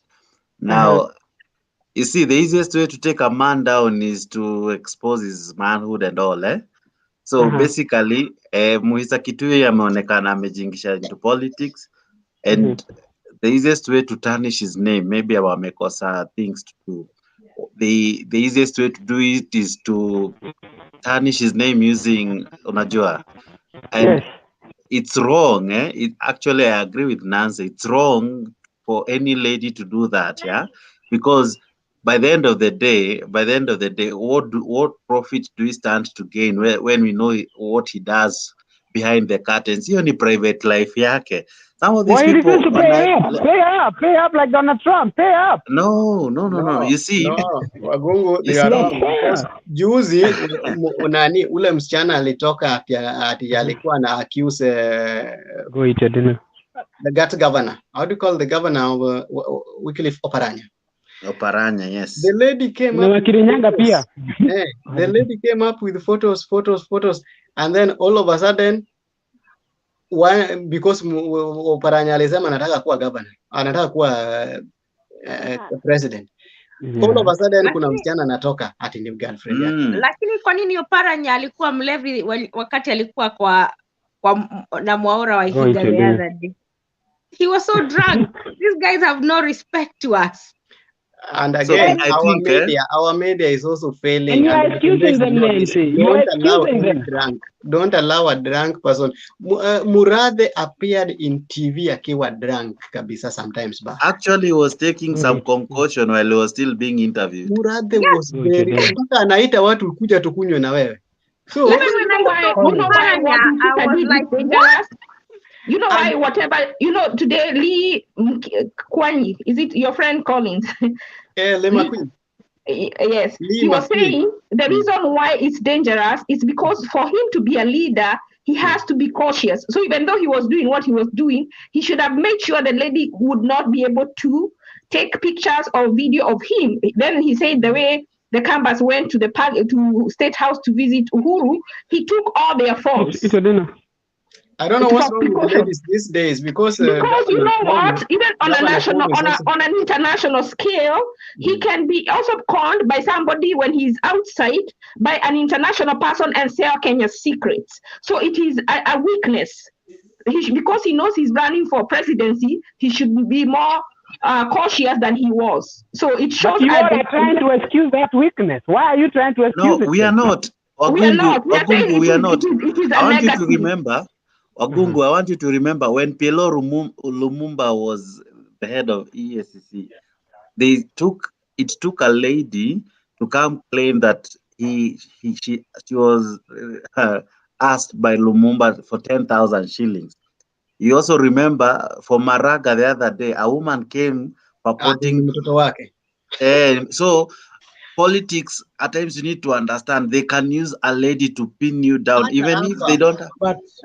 We have Governor Chris Cuomo, who is supposed to be the next big thing in Democratic Party.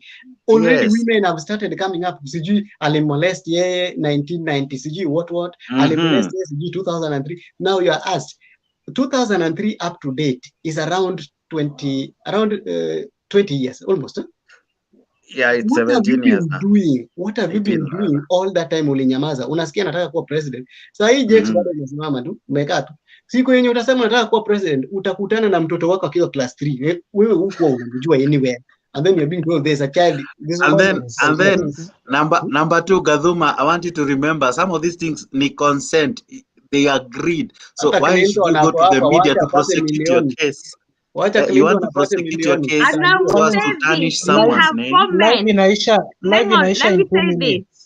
Let me say this. We have 4 men. Let anybody who does not have a speck in their eye cast aspersion. Because I'm very sure of my behind. I only have one kid. I would have paid up a million Kenyan shillings over my international reputation, a presidential candidature, my family, my kids. Pay up a goddamn million Kenyan shillings. We have just finished the discussion. Collins, kama bado tunataka kama 20 to 30 minutes. Acha hii ishe to create a new one to send no, I think mimi I need to do nini here. Need to do something in psychology. Hapa hata nataka Gadhuma nisaidie. Jake is here. Anybody so hiyo video ya Mukisa haija affect venye angemaliza number last kwa hiyo election. Haija affect hivyo. Okay, Nani Clinton, I want us next time to discuss this issue of cut-off points for the university, and also nini pia imechukuliwa the high schools. Watoto wamepelekwa kwa shule zingine, unapata mtoto wako alipata 380 415 marks na unajipata amepelekwa kwa district school, and then the government says shule yenye umepelekwa hakuna kupinga. Na wacha nikwambie walipeleka mtoto wa kiume in a girls school. Yes. Does he go and study there?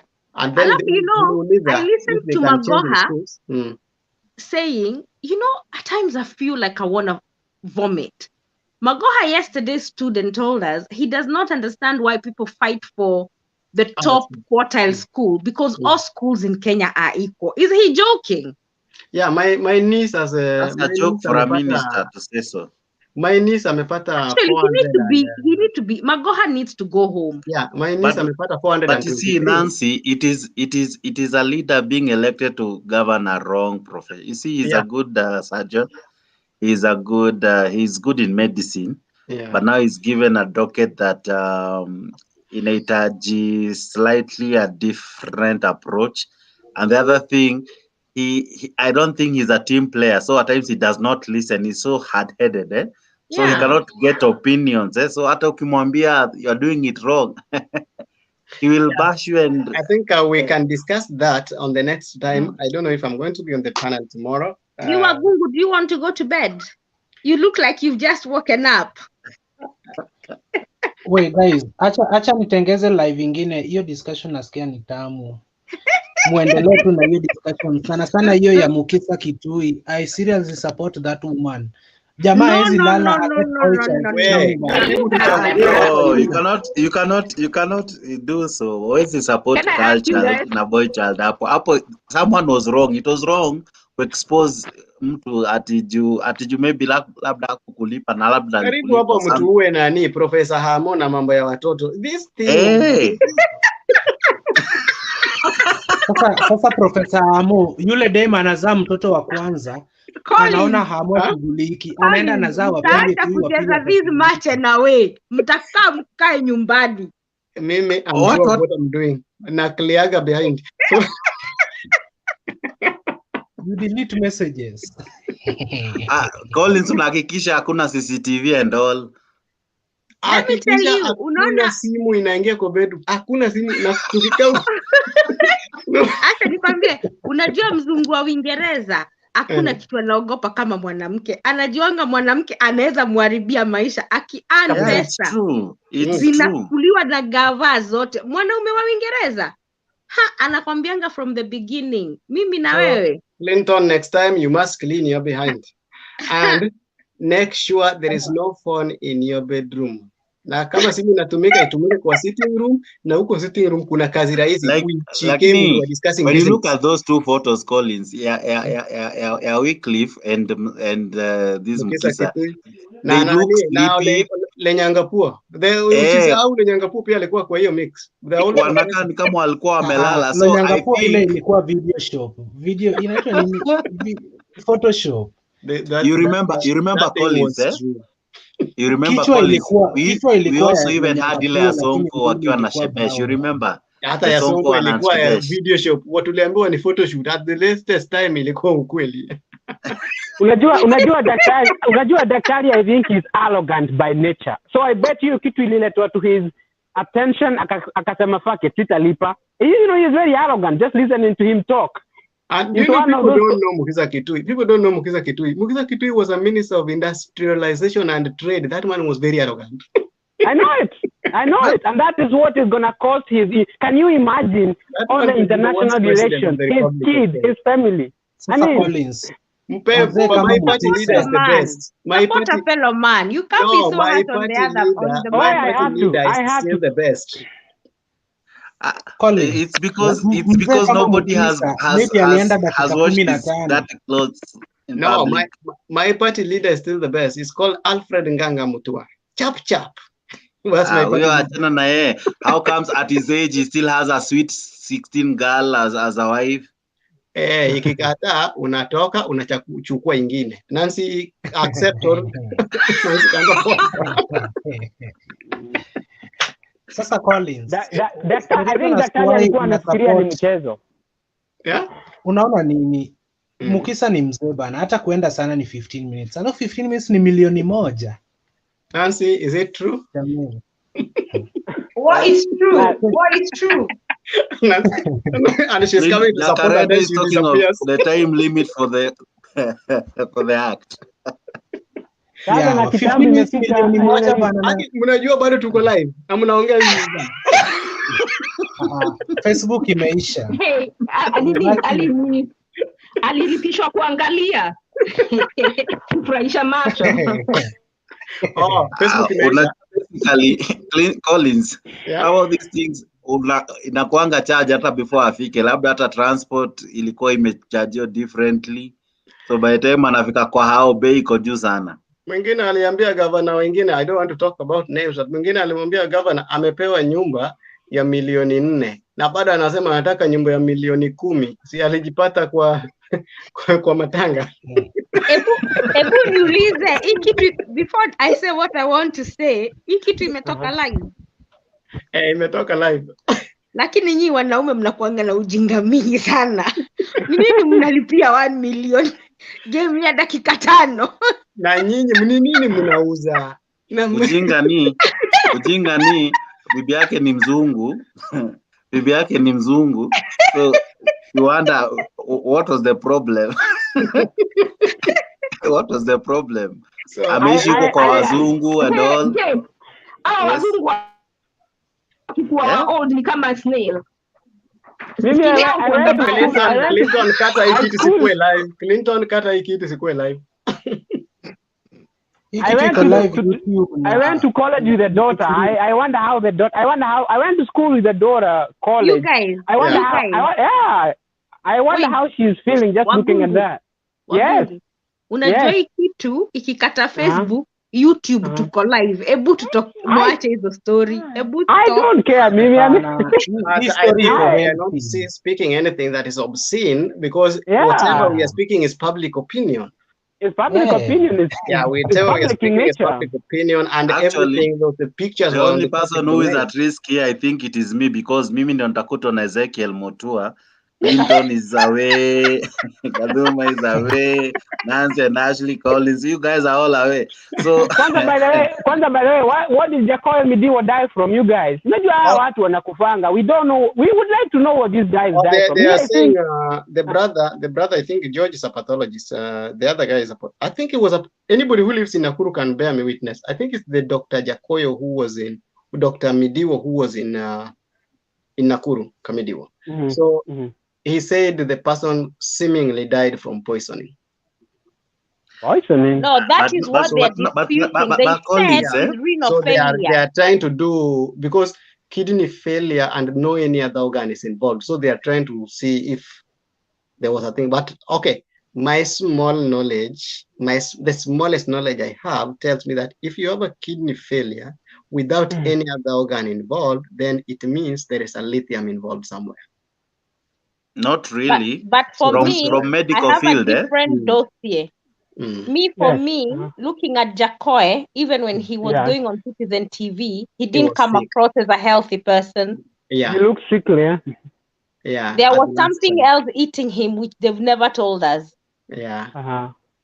Unajua the reason I ask this question, because I mean, hii kitu watu wanakufanga bila sisi. Mimi, I normally say this. Today, after mimi, if I died, I have told my family, let people know, because a death can change somebody's life. Unaona, mtu anaweza kufa usikie nilikufa na heart attack, usikie story yangu, I was suffering from this and that, and then you can change your life around. Unaelewa?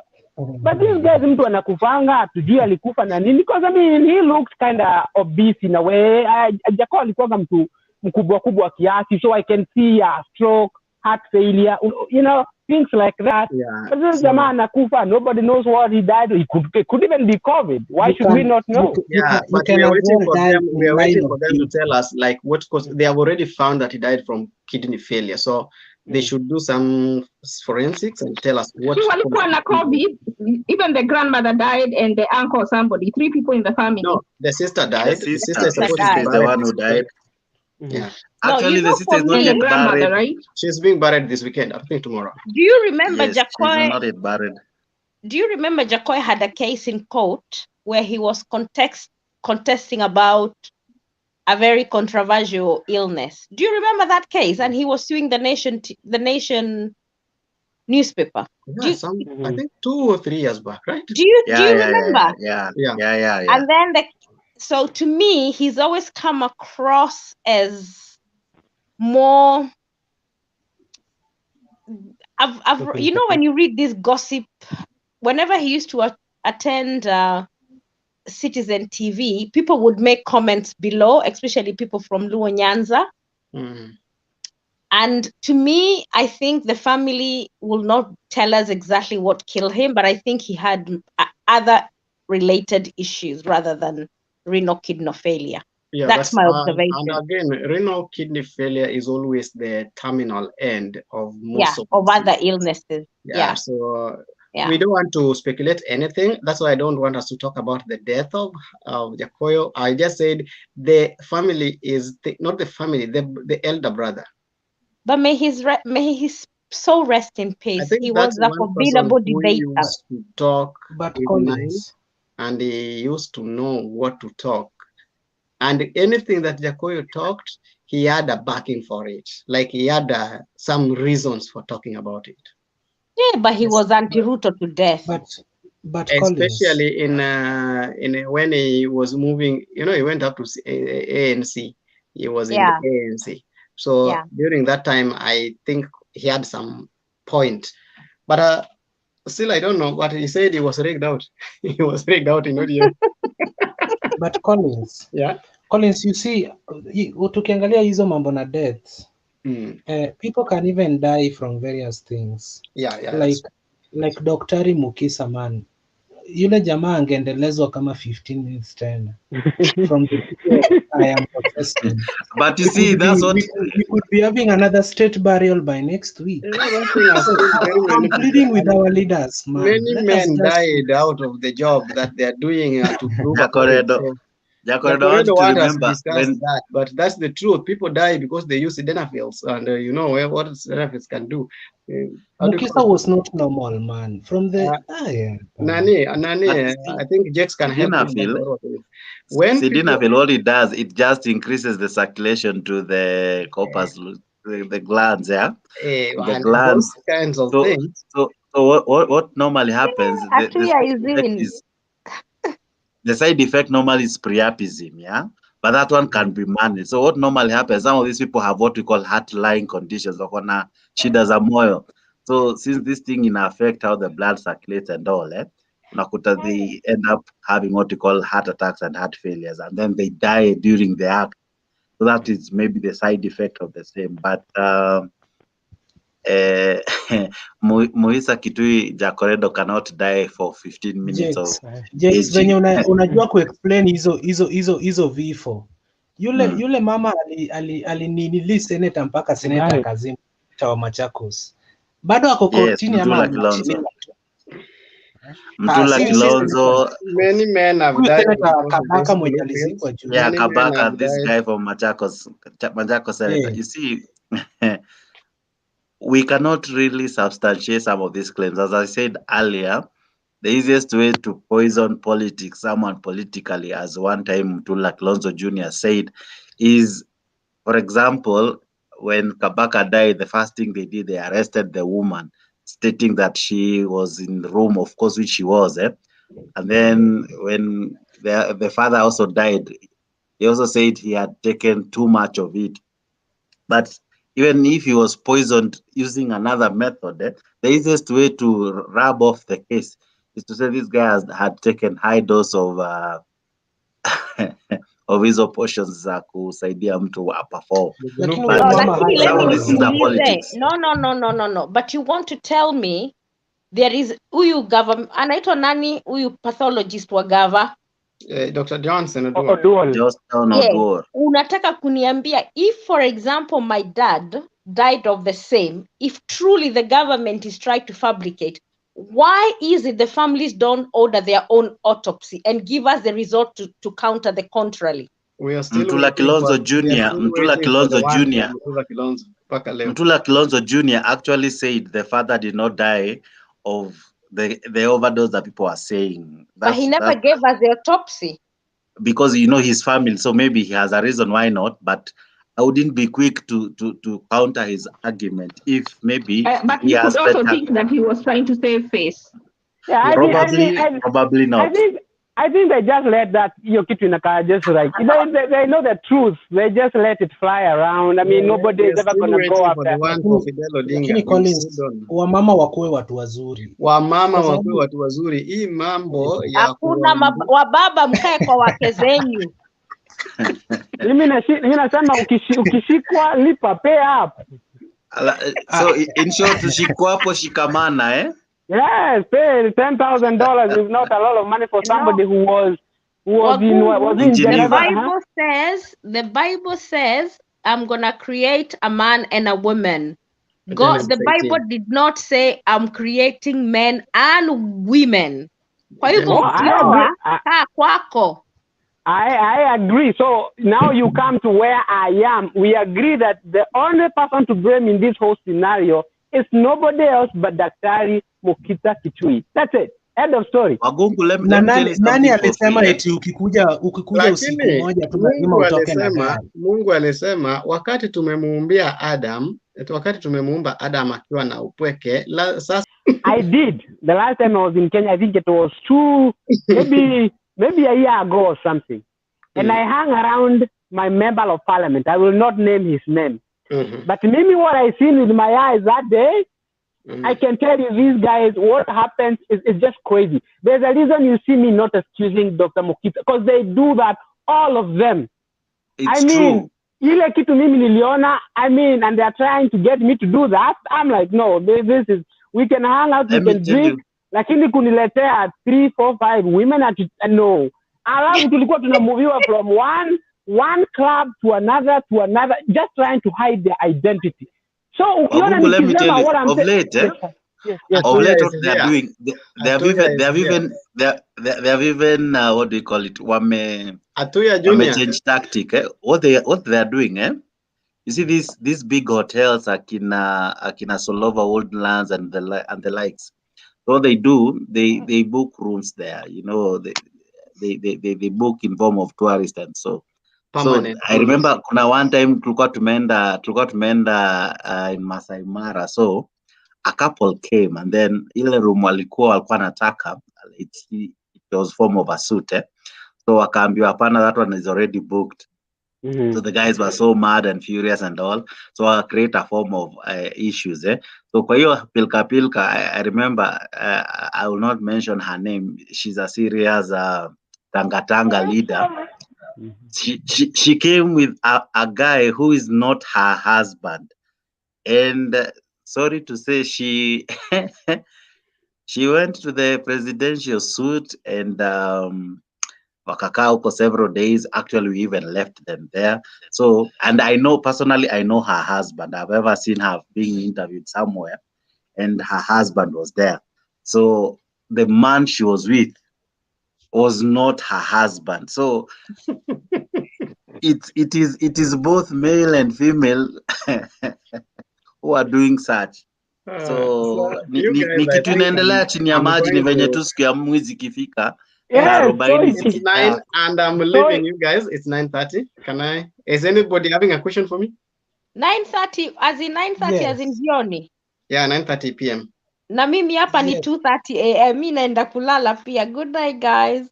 Anybody? Huko ni 4:30. Huko kwetu ni 4:30. Collins, I think the deputy president is on Zoom right now addressing the diaspora. Ukipata chance. Ako wapi? Ko side gani? Seattle. I think there's a Zoom meeting in Seattle. Yeah. I don't know how I can get that. Send me the Zoom link. I want to send me the Zoom link. You have my number. Share it by a private chat. Share the Zoom link by a private chat. We can get it. We can join. I will. Okay. Send it, we join at the moment. Mbona unataka kuenda kwa simu ya Ruto na wewe tunakujua vizuri ni wa nani? Hebu kama wewe ni wa nani? Collins no Alfred Mutua. Collins does not need to join.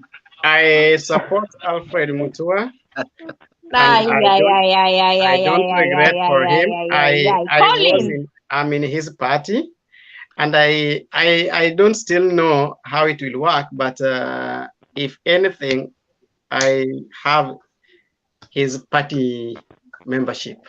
Hata afadhali ungesema una support Kibudha Kibwana, ningekuelewa. No, by those time Kibudha Kibwana hakuwa na party. I was having a membership of the party of Chap kitambo sana.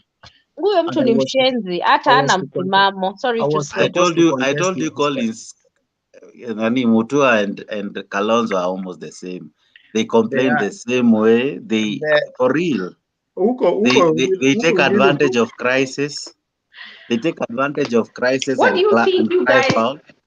Do you think Yes? Maraga would make a good president? No. No. Bwana Maraga anatosha Collins. We kila mtu ni Mutua. Kama Mukisa. You know, let me remind you, when someone performs well in a docket, doesn't mean when they are given the whole nation they perform well. And that is the pitfall we fell when we say can be the good president in any way. Kibudha Kibwana can be a good president. Another person that can be a good president, though is not interested so much, is David Ndii. Another person that can be a president anytime at a issue. Ruto. Ruto is going to be the president, not that because he's the best person. Ruto is going to be the president because he's well placed as at now. Definitely. He is well placed as at now. The person who I would support for president of Kenya is Mother Karua. Karua is a young. She pre-recorded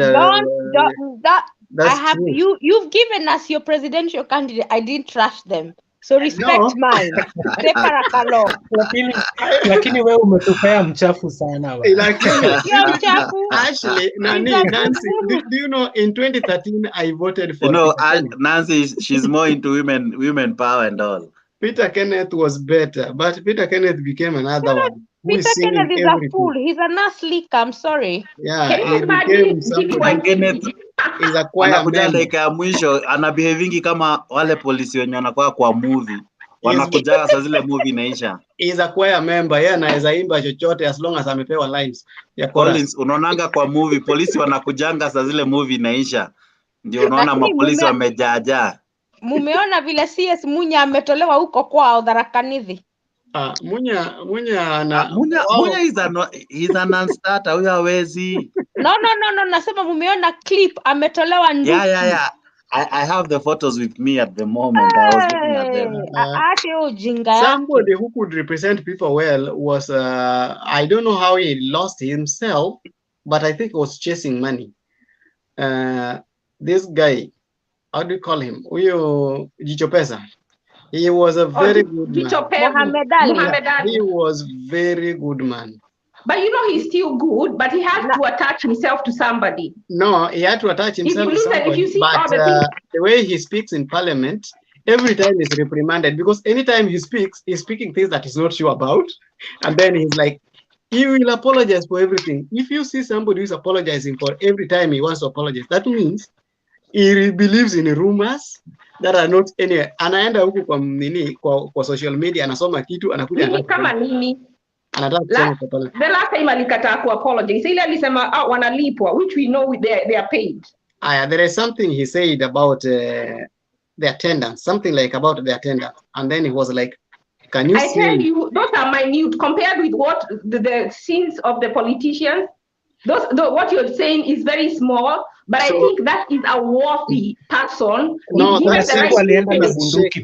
That one tells you he's shaky because he is not sure of what he's saying. And Any pressure. Any pressure. Bado ni mono. Give him a chance. Bado ni mono. Akishika kasi, will do it. When he got into the parliament, when he was going to the parliament, he stood for something. You know, that's why when you get there and then you get threatened, I'm telling you, I think if you give him a chance, that guy, I have not seen him with corruption. I've seen him with people who are said to be corrupt, but if he doesn't associate with anybody, he's not going to get hurt. He tried to bring something to move the could have given Omar Sarai something to represent people. You know, Muhammad Ali and this other guy, he hangs around who is kind of the one who Joho removed from his post, the former governor of Mombasa. What's his name? Hassan Omar. Omar Sarai. That's the one. Very smart. Very smart. Omar Sarai, if he's given a position, I think that guy can make a good leader. It's called Hassan Omar Sarai. That man, if he's given a position, he can be so much better than But your community, because of it, but Kenya, given his name, it disqualifies him without even consideration. I can tell you that for a fact. What do you think about Maina Wanjigi? He's saying he's a fool. Somebody has told us, Mama in the comment section has said Maina Wanjigi is also anaenda presidency. That person is not going for any presidency. These are the tenderpreneurs. Hiyo Kenya itauzwa saa 4. By saa 4 Kenya ishauzwa na akona pesa yake kwa mfuko. And then Collins, kuna watu wanaitangwa curtain raisers, Kuna watu wanaitangwa curtain raisers who, with or without them in the ballot papers, they don't. Just by being a presidential candidate atakuwa ame-earn pesa kutoka, because ataambia watu mimi nikichukua nitawapea hii pot. By saa 4, just by declaring a presidential candidate atakuwa ameshauza Kenya. Acha nikwambie, wametuambia this time ati hakutakuwa na server France, tutakuwa na server Kenya na media itakuwa na server, wakiongeza tunaongeza, wakitoa tunatoa.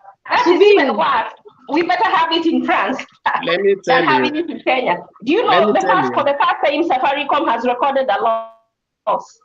Let me tell you, Ashley. Does someone know about that? Yes. With this server thing, I'm telling you this for a free, okay? We better go to physical counting of elections. We will not have any regeneration of 54%.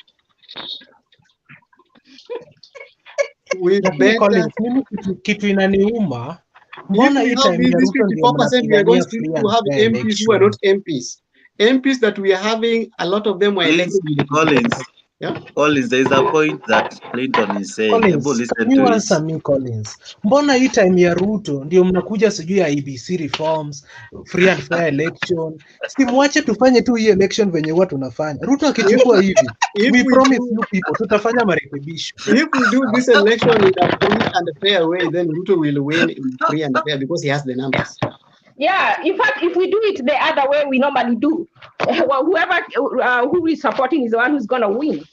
That is true. If it is done in a normal way, link tutaka kuongea na deputy if this election is done in the way we did election in 2002, where you vote, unapewa, hakuna kitu kama kufinya kitu kwa kidole na nini, kidole tulikuwa tunapakwa. Kuna election ya 2007 I was referendum ya 2005, I was a clerk. Referendum at 2005. Then in 2006, I was a clerk again in a by-election. And then I was a deputy presiding officer in one election, which if we don't know, he died without knowing who won. And it was there. Collins, when are you going back to Kenya? I'll be in Kenya. I should be in Kenya within the 2-3 weeks. For good or unarudi? No, narudi. So you will never, so you're not going to buy? For the 2022, this COVID has really messed me because the semester has not ended, and that means by that time I shall have not graduated. Okay. We don't elect students. Si wewe umetuambia degree hapa. The other time na degree nyumbani. Wacha ukweli Jacoredo. Jacoredo, I have 3 degrees. So unatafuta nini basi? Mbona usitafuta mbele? Jacoredo, I have 3 degrees. So here's the thing, Jacoredo.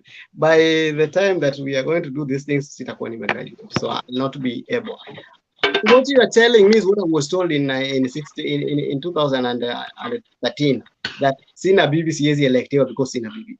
How is my wife connected? Me having a wife and me having be elected. Sikuwa nimeoa 2013. But if you're not you don't have a wife, you don't qualify to become a leader, sir. But hata kama uko na wife bila mtoto pia ni shida. Nani was elected? Ngeni. Not just Ngeni. There are so many people. Irongo Kangata was not having a family. Dindinyoro was not having a family. Mwaora was not having a family. Yeah, there are many people who are. Joanna Ngeno was not married. He just got married in his second term. Lakini unajua community yetu unaweza kuwa na bibi bila mtoto hatukupei. Hauna bibi kabisa hatukupei. So niliambiwa how will I sit down to talk about women if I don't have a wife? If you don't have a wife, you can't control your family. Will you control the constituency? And I can tell you, Collins, it is even worse if you are a lady, because I remember there is a lady friend of mine. She told me that the reason as to why she's good, but because she had one time tried but failed. So can remember the reason as to why she has never tried again, that most of the critics that she got, including from her fellow countermates, the ladies, is because she doesn't have a husband. So unakuta the fact that she didn't have a hubby ilimcost. And you see, I don't think alikuwa anachaguliwa atuongoze kama mabwana za watu. Angetuongoza sisi wote, both the women and the guys. And you find even other ladies, they don't support their own. Tuko hapa tunafaitia 1/3, nito 1/3 ama ni 2/3 gender role. Na ukienda kwa population, ladies wametushinda. Yes. So it is there. Yes. What you are saying is bad. It is true. They are more than us. If today ladies decide to support one of their own for president, they should. Siku mwanaume atakuwa president Kenya, because wao ndio wanapiga kura. I would encourage them to do so, because it is them to put them in power.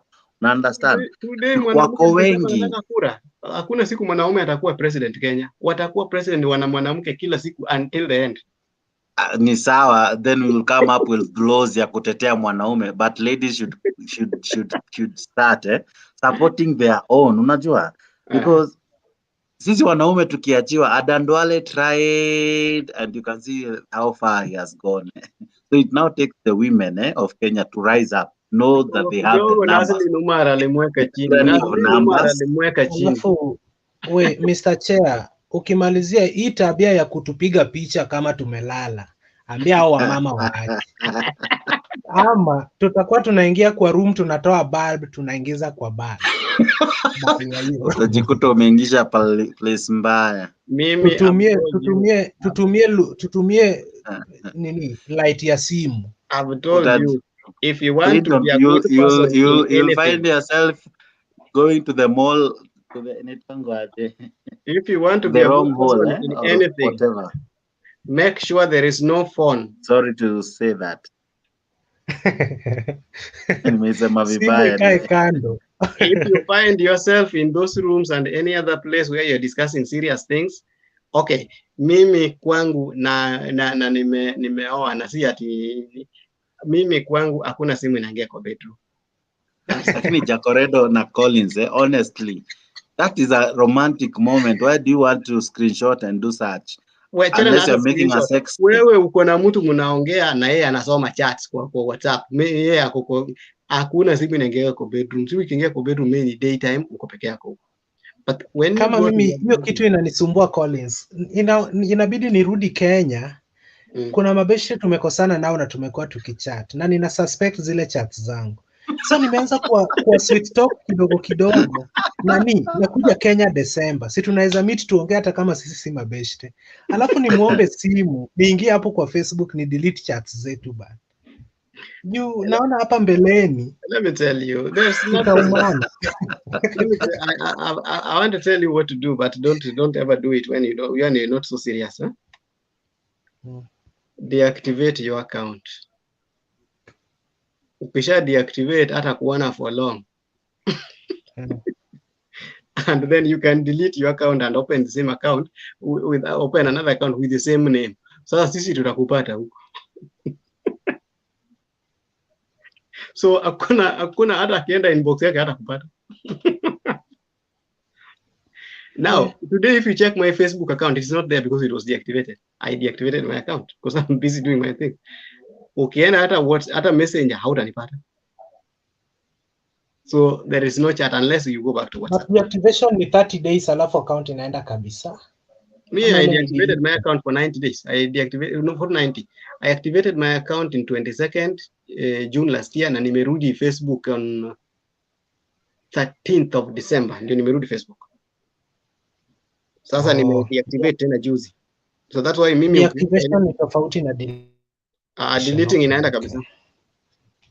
Deactivation inakaa. Mimi itabidi niwakutane moja kwa moja. Ni delete hizo messages zangu kwa simu zao, ni kuwe mtu safe. What you write on the text so that even if somebody aanike kitu yenye iko, nikisema I'll beat you. Beating is everybody can beat. So that's not important. Unless you are saying things that are not there. So Wagungu was supposed to give us the link. He went and then I'm late. I'm trying to see how I can do it, but I don't know how. As long as you have the password, just tell us. Copy it and then you paste it kwa private chat. Let me ask you guys, how do you log in? Like the other day, we had Zoom. How do you log in into Zoom?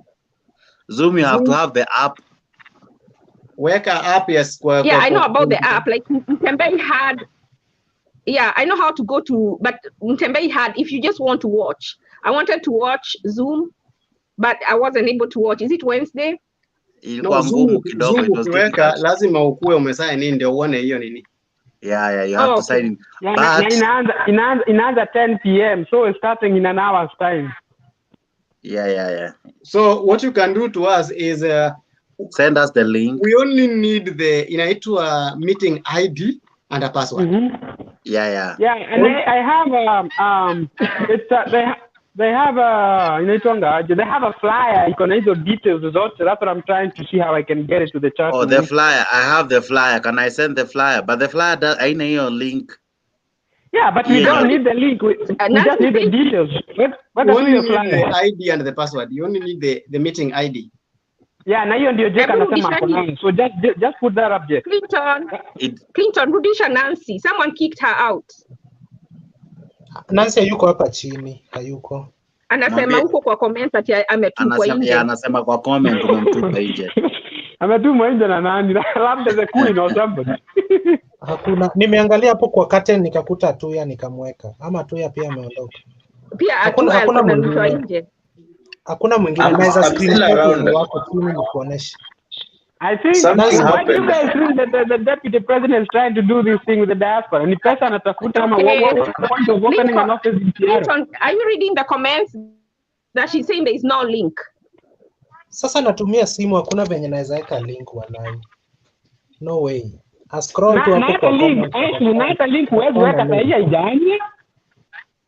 So did somebody say, okay, somebody asked about what is deputy president trying to do to open offices somewhere.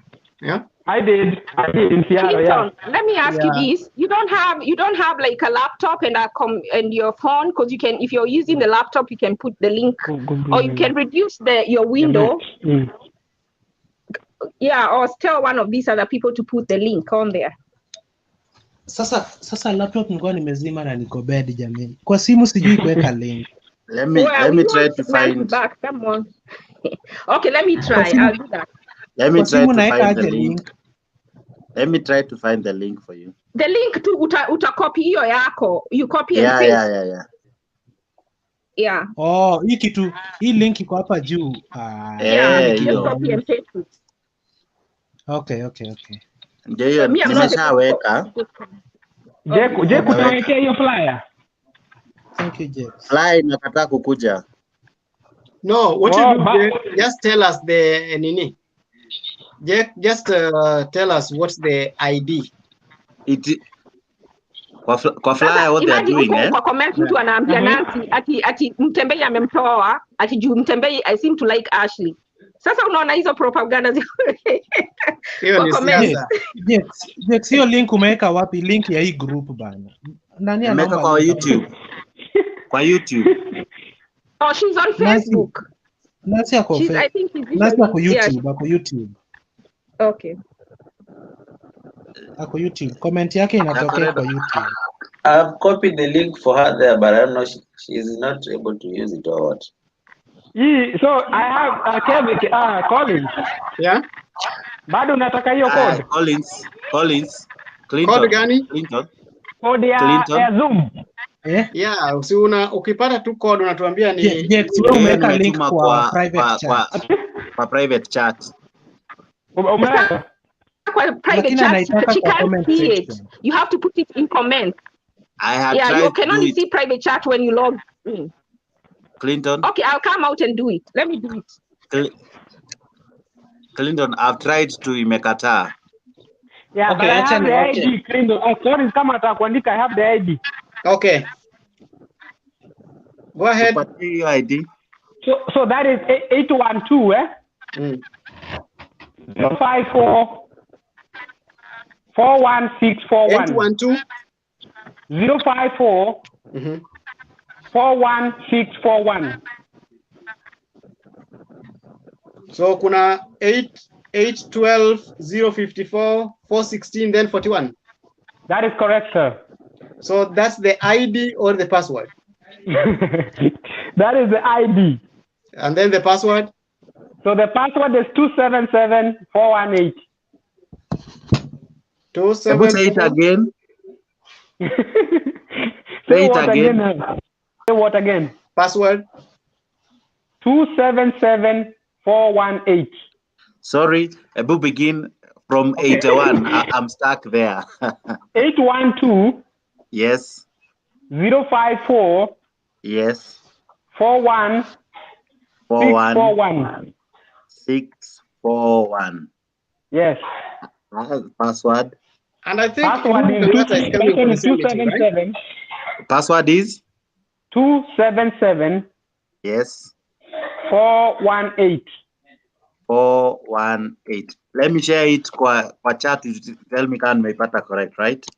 Okay. Alafu wamesema event inaanza at 10 o'clock, so in an hour's time. So okay. In an hour, which 10? Is it 10 for Eastern time or is 10 for the other side? Just take it as an hour from now. Wamesema ni 9 p.m. Pacific time.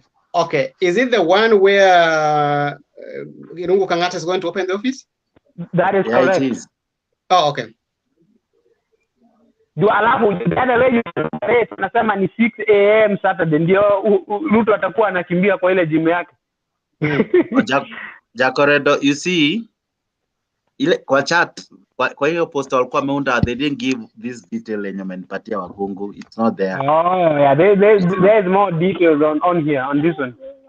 Okay. Nancy is asking for time. Nancy, it's gonna be 10 this time. This side should be 11 on Eastern time. Should be 11. I think the last one he did ilikuwa na so many people, and it was, I mean, for what it is worth, it was a decent one. I think people asked a lot of questions. He answered a lot of questions. I mean, it was a good one. How they moderated with all the questions Wakenya wako nazo, I don't know. I don't know. Wagungu, let me ask you for free. Do you think this will encourage the people from diaspora to tinker the vote towards him? I don't know, because I think the diaspora, watu wa diaspora wanajua sasa wanaangaliana mambo in a very different way, but I have seen a lot of buzz around it. I have seen a lot of, and then the other thing I was wondering, unajua hata huku tunakuwa na ukabila in a way, like ukienda place kama Dallas kuna wale wa Kenya wako huko. Seattle, I think there's a lot of Kikuyus. So again, he's invading the mountain in the US. I don't know. I think that's how I look at it. Interesting, eh? Yeah, oh yeah. Ukienda place kama Minnesota, I think there's a lot of colleges there. Ukienda Dallas, there's a lot of Luos there. I think that's what I hear. But I think this is the first time we are having a party from Kenya launching such. I don't think we have had it before. Have we? You know, always we have people are representing parties in other countries. Okay. And they don't always have physical offices. Okay.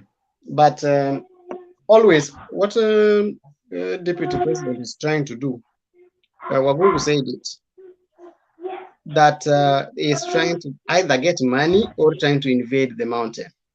Okay. In a real perspective, this is what we should look at it. Politics is perception. Okay. You must create it known, because Collins can influence 10 people successfully at home. And Collins, who lives in Kisumu, cannot influence 10 people at home. Okay. There are people who, when they see me in that meeting, suppose ilikuwa kwa Facebook, na niweke hivi, there are people who, when they see me in that meeting, they say, oh, kama huyu jamaa wa diaspora ndiye ameattend hiyo meeting, huyu jamaa lazima amekuwa akiongea something. There are people who get, and there are people who believe that, okay, I want to say this, I'm not trying to demean anybody. There are people who always believe that being in diaspora in itself is capital. Because ako America, ako UK, ako Australia, akifika Kenya, and ako Dubai, there are some of the things that can just happen. There are some favors that people get when they are from abroad. Stop that. Unajua hii kitu, Jakes. It's the same thing, like ukifanya wewe ni daktari, unafanya kwa medical field, or unafanya kwa military. Always there is a privilege that unaweza pata, hata ukipata wasichana haukati, inaendaga na jina. That's true. So when somebody is abroad and then they think like, oh, he attended the meeting by Deputy President, then that means this is where the thing is going. So it's creating that perception that nimeshika huko ng'ambo, so that the people at home can see it. If Collins attends the meeting that is worked on, or that is being driven by William Ruto, then the people who are following my page, or the people who are with me, they will say, uli attend ile ya Ruto. Sasa wewe ni mtu wa Ruto. So at least they think like, for him to get, you know, we believe in tokenism. Nancy, I know Nancy is going to fight me so bad, but I have to say it. Our people believe in money coming from abroad to be more valuable than the money at home. They don't know the 10 bob at home is the same 10 bob. So wanaamini ukitoka ng'ambo unaweza leta pesa mingi. So there are people who are easily influenced with those beliefs. So wakiona unatoka ng'ambo, you can get it. Another thing, Wabungu, is it in 2 minutes time? No, in an hour's time. Yeah. It's what time at your time? What time is it over there? Kwetu ni 5, bado 2 minutes. It's going to be 6. It's going to be at 6. So in an hour's time. Okay. So there are people who are at home who are looking for funding. For example, the people who live in Seattle, Dallas, and Minnesota, there are some of them who are well established. So if Ruto says, I need to host some meeting in Kenya, they can do Harambe, because in America we believe in fundraising, in everything. People believe in fundraising. Even if they say a plate is going to cost $50, just a plate, then people will go there with one plate, $50. Now, wakienda watu 100, they have collected almost 50,000. 50,000 is almost 5 million Kenya shillings. So that's enough to chapa a whole constituency campaign. None. Colin. Yeah.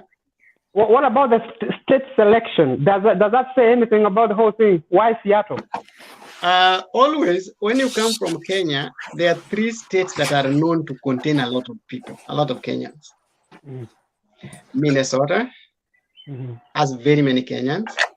Dallas has very many Kenyans. Texas, let me just say Texas. Texas has very many Kenyans. And then Seattle has very many Kenyans. Because it's not about the tribe. Then when you go far east, then somebody can come to DMV. DMV is where we have the Washington, D.C., you have the Maryland, and then you also have Virginia. Those people are always met at Baltimore in Maryland. And when somebody comes to the tri-state, he will meet people at either New Jersey, because there's a bigger hall here, or in New York, but mostly the meetings are always held in Jersey. That's where he's going to get the Connecticut guys, the people in, because a few Kenyans are in Connecticut. There are not so many. But Boston, we are so many. There are so many in Boston.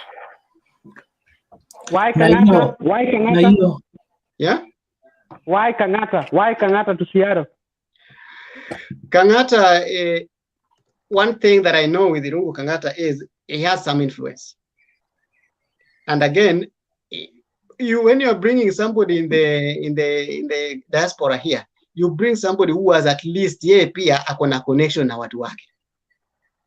Wezi leta mtu, for example, if he was bringing Susan Kihika is so fast with Dallas, and I know kama watafungua Dallas wataleta Susan Kihika because she has worked in Texas, Missouri. She was an attorney in Texas, so they can send her. If you're sending somebody to West there, for example, if ODM is sending somebody, atatuma mtu mwenye wamejua amekuwa huko. Aduma Uhuru was in Maryland the other day because he knows people there. None. And if they're sending somebody in the East, ODM will send Silas Jakakimba. We know that because akona mali pakulala. Akona watu wake hapa. Wewe usitume mtu mwenye atakuwa America na ikuwe for the first time na juu anafanya nini. Send somebody who has at least been there. If we judge from history, the previous election, I'm not sure, but I think it was they raised like 1,500 votes from what do you call them, diaspora guys. So do you think the launch of a station, or rather of a party there and all, will it increase people participating because they will only vote for the presidency? You think it will encourage more? No, the law says that the people in diaspora should vote for the president, but the IEBC with its own constraints say they can only allow the votes from the East Africa because they can't control any vote out of Africa. They are not able to control the votes. So even for now, being that they are going to get votes in the US is not there. It's only that they can increase their support base at home, which is going to be influenced by the people in the US. Okay. But Colin, even the people in the UK, they are not voting, but they can influence. Like Nancy can influence 50 people from her village. So no, if you I am having a reputable standing as it is. So let me tell you, I am having proper mobilization. Even I'm going to the ground. Yeah. Me, I'm not doing it from the UK. I'm going there. Yeah, and they're not going to get Nancy to vote for them. They're only going to get Nancy to go and mobilize because by one wave, one sending of wave, Nancy can say, "Hey, sasa nani? And especially the way they told me today that Jubilee and ODM are merging. We need to give these guys a thrashing. They need to stop treating us like fools. And that thing I told you before, just know it. If today Murade leaves Jubilee today, then Ruto atasimama na Jubilee. Apana, Jubilee is dead on arrival. Jubilee is more of come February, we shall have that discussion. You only have Murade. What was that meeting about yesterday? The meeting yesterday. What was that meeting about yesterday? Mulade, ama ni tu dia kufunga macho. You know, them meeting. Honestly, I really don't think it will really tinker much with the voter because by the end of the day, Morade knows he does not command any in Central. You see, the other time he was telling people that Jubilee will win in the previous by-elections, and they really got a thrashing. So, somebody is having a very good question on the comment section. Stella Citizen TV. If somebody wants to come to the US and if somebody is interested to come to the US for a 2 months contract, what is the cheapest rent rates? So I can answer this question like where you are going, the state where you are going, you can tell us the state, and then we'll tell you, look for Airbnb. It's cheaper than renting a house. It's cheaper than an apartment. Airbnb is cheaper than an apartment. It's easier. Unless somebody has a different view. But Airbnb anytime, because I've tried it, you will pay at least $400, $500, but for a whole month. I have a Airbnb different is cheaper. view. There's no doubt. Yeah. I have a different view. Mm-hmm. But so when you go to this place where Trump wanted to steal votes from us, Pennsylvania, Just go to it's sleep, very man. cheap. It is? Just go to sleep. It's called Pennsylvania. So go on, and you'll pay me for pronouncing it for you. You pronounce it as what? Pennsylvania. Exactly. That's where what are you saying?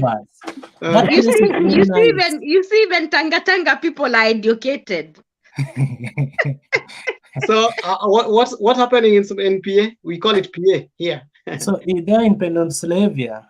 Stella citizen can go there. It is a very nice city, by the way.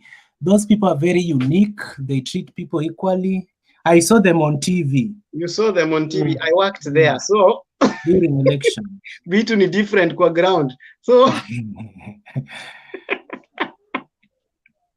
I worked there, and I used to go where at least ukitoka uko na katip. Pennsylvania is the only place yenye ukienda huko hakuna tip. So just know. So does the DP really need the money? 400 million kind of guy? Is si pesa anakujia hapa juu sisi hatuna pesa ya kumpatia karibu atumie yenye amenini. DP hataki pesa wagungu. DP ako na pesa juu labda akukopete. No, pesa for campaign lazima ikuwe fundraised. The person who is talking like that know that pesa hata ukiwa nayo, but pesa for campaign inakuwaga fundraised. Mimi nita fundraisea DP, nyinyi wote mtanipatia $100. Even Uhuru fundraised his money for campaigns from Canada. We know it. But let me tell you, unaona kama Uhuru angekuwa mtu mzuri, angetoka kwa politics, aende aanze businesses kama za Kirubi, I employ the young people ambao hajapatia kazi. Lakini yeye na familia yake wametuibia tu, hata hajasaidia mtu. Kenyatta's family combined with Moi's family and the other, there are three families: Kenyatta's family, Moi's family, and Odinga.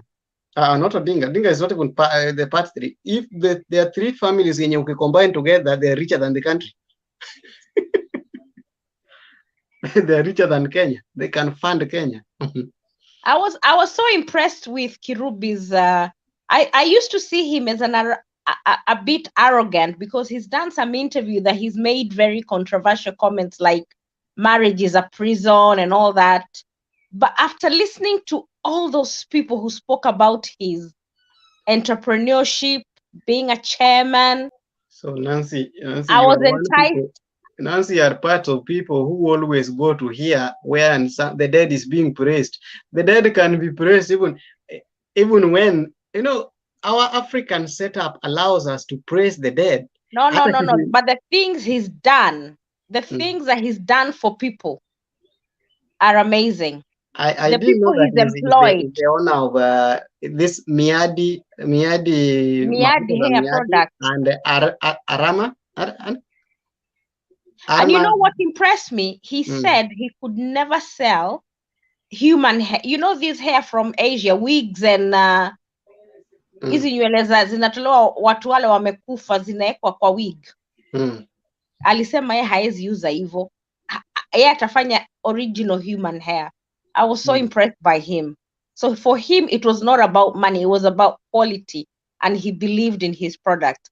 That is a guy who should have been the president of Kenya. Ungekuwa mbali sana. Alikuwa deep state na yeye.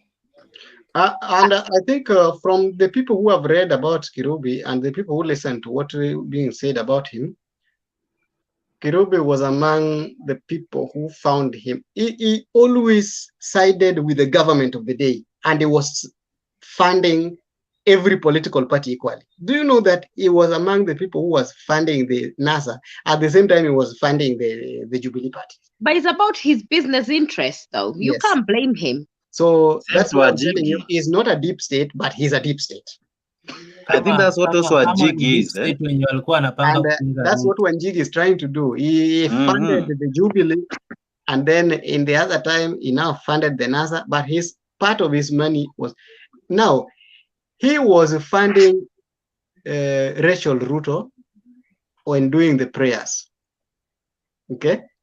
And at the same time, he was funding, how do you call them? They were Rainbow and Raila. How do you call them? Those girls, the ladies. So that one tells you something. He's funding Warembo and Raila, and he's funding, and then he funded. Hao Warembo sikuwaona. Warembo wako na Mukisa. Your time alikuwa ana fund prayers. Do you remember? Kido, what are you drinking? Jacoredo. I'm very sorry. Tuonyeshe video unakunywa nini? Ni venye tu nimepigwa hapa na joto. Temperature iko 39, 38 bana. There is a person attending here mwenye alisema ati nani mnajaribu kutoa Nancy ndio mpende Ashley. So Collins, swali langu la mwisho Collins. Yeah. Na huyo Mukisa ameonekana kweli since vida itoke. Ama tunaweza nyamaza tu hivi tushtukia alijinyonga kitambo. Ameonekana kweli. The last time Mukisa Kitui was seen in public is the time that he said ametoka ngambo anataka kuwa president. Alafu akakuja akaenda akakutana na Uhuru. Kidogo kidogo amekutana na Raila. So amekutana na wote. Alafu the other time anasema anataka kusimama peke yake. Atuya, ebu ongea tusikie. How are you? Atuya is in the back seat. My senator Atuya. Hi, I'm doing good. Just You listening in. Yeah. Mbona umenyamaza hivyo, Mr. Senator? You know, I love politics and sijaguzwa, ningekuwa nimeongea. Haya, Atuya, because hujaguzwa, nao tunakuuliza swali ndio uguzike vizuri, eh? Namuuliza what is his view about the new pact between Jubilee and ODM? Good. There is nothing there. So Atuya, don't explain. Tumeshamaliza hiyo. No, let me explain. Like you saw it was Murade and Raphael Tuju meeting Junet Mohammed. Junet and Sifuna. What kind of a coalition is that? What does Murade bring onto the table and Tuju? But Sifuna told us that they've been given a blessing by the two principals to go ahead and forge a way forward. They are talking about the party. They can't talk about a coalition. They're just talking about handshake. That's the best. There's nothing there. You will tell me no member from Central will want to work with the current Jubilee. Not even member from Central, Atuya. If hawa ndio unasemaga mtoto anacheza na viatu na anajua baba yake bado analala. Si akitoka atavaa viatu tu aende kwenye ndako. Collins, yeah? I read an article from a certain source somewhere. And it was saying there is a high possibility one Kenya would back Ruto just to punish the coalition between Jubilee and ODM. Do you see the likelihood of that happening? And even they were suggesting that it is possible to have a Ruto Musalia ticket in the whole thing. Let me tell you, it as according to that the Kenyan constitution as at now, Ruto must be on the ballot. Must. He can't be a deputy president again. He's not allowed. I've said they will support him to be a flag bearer. I'm bringing that. Yes. I'm bringing it. In anything, Ruto must be a flag bearer in any coalition where he is. Okay? Then the possibilities of One Kenya Alliance and any other person supporting Ruto are balanced on this. If he is going to get the presidency and get the support of the One Kenya Alliance, he cannot go for Wetangula. And he cannot go for Gideon Moi. How many people remain there? Kalonzo and Musalia. Is Kalonzo ready to work as a deputy of somebody again? I don't know. I don't think so. Kalonzo Okay, hawezi kosa kuwa ready. Hata that speaker of the means National Assembly atachukua. Aya, Kalonzo has 800,000 votes, which I think sahi wanaweza guzia milioni moja that he thinks he's bringing, of which akina Mutua bado wanaweza kumchokoza na tujui watamchokoza mpaka kiasi gani. Lakini unajua nani Collins? Yeah. Mutua seems to be warming up to Ruto. Ameanza kuuza hiyo bottom up. Hata Musalia the other day. Jana, but listen what Musalia said the other day. That's why I was answering him. So the only viable person that can bring the votes to William Ruto is Musalia. Musalia has no votes. Musalia has no votes. If it is not that Musalia has tried to be a president, tunajua alipata nini. No. So we know where he can consult and we know what he can get. Because he got 500,000 votes. Because the Luya community will see that they are now near if the Musalia is in the deputy than when Raila chooses a person from the central. And here is the mark point. If Ruto does not choose a running mate from the central Kenya, then it's going to mess him up. There's a reason nakwambia hivyo, because you see the reason why Central will still be in his pocket. There is no day, take this to the nearest circle where you are. There is no day the Central will go to ODM. Yeah. So when Jubilee will be going to ODM, like when I touch like this, it's not doing anything. Now it's frozen completely. Proceed, Jakes. Oh, sorry, I thought Ashley was making a contribution. So you see, the central province or central or whatever, the mountain, it is almost unquestionable for them to, or for anyone to think that they will support a different person, even if they don't have their own, either on the first two seats. The reason as why they'll support Ruto, it's not because they have a seat they are looking for. No, it will be because of loyalty and payback for the things they consider. They were told that Ruto helped them get their son to the seat, and their son turned on them. So they will vote to punish the son who, after going to power, formed a handshake and all, and moved away from them. So they will punish the son. So even if Ruto chooses a different person, yes. But Jake, you know what? Let me tell you, if Uhuru was to, if the obvious person was not Raila, that Uhuru was bringing to Central Province, then I could see him kinda dividing the vote. But because he's bringing somebody that Kikuyus have refused for many years, and as I said, I cannot see Kiambu, Muranga, you know, all those typical proper Kikuyu, Nyagadanga. They'll never accept this guy because they were poisoned about him by the same guy who is Uhuru. You cannot poison somebody so much because he never did any good to Raila 2013, 2017.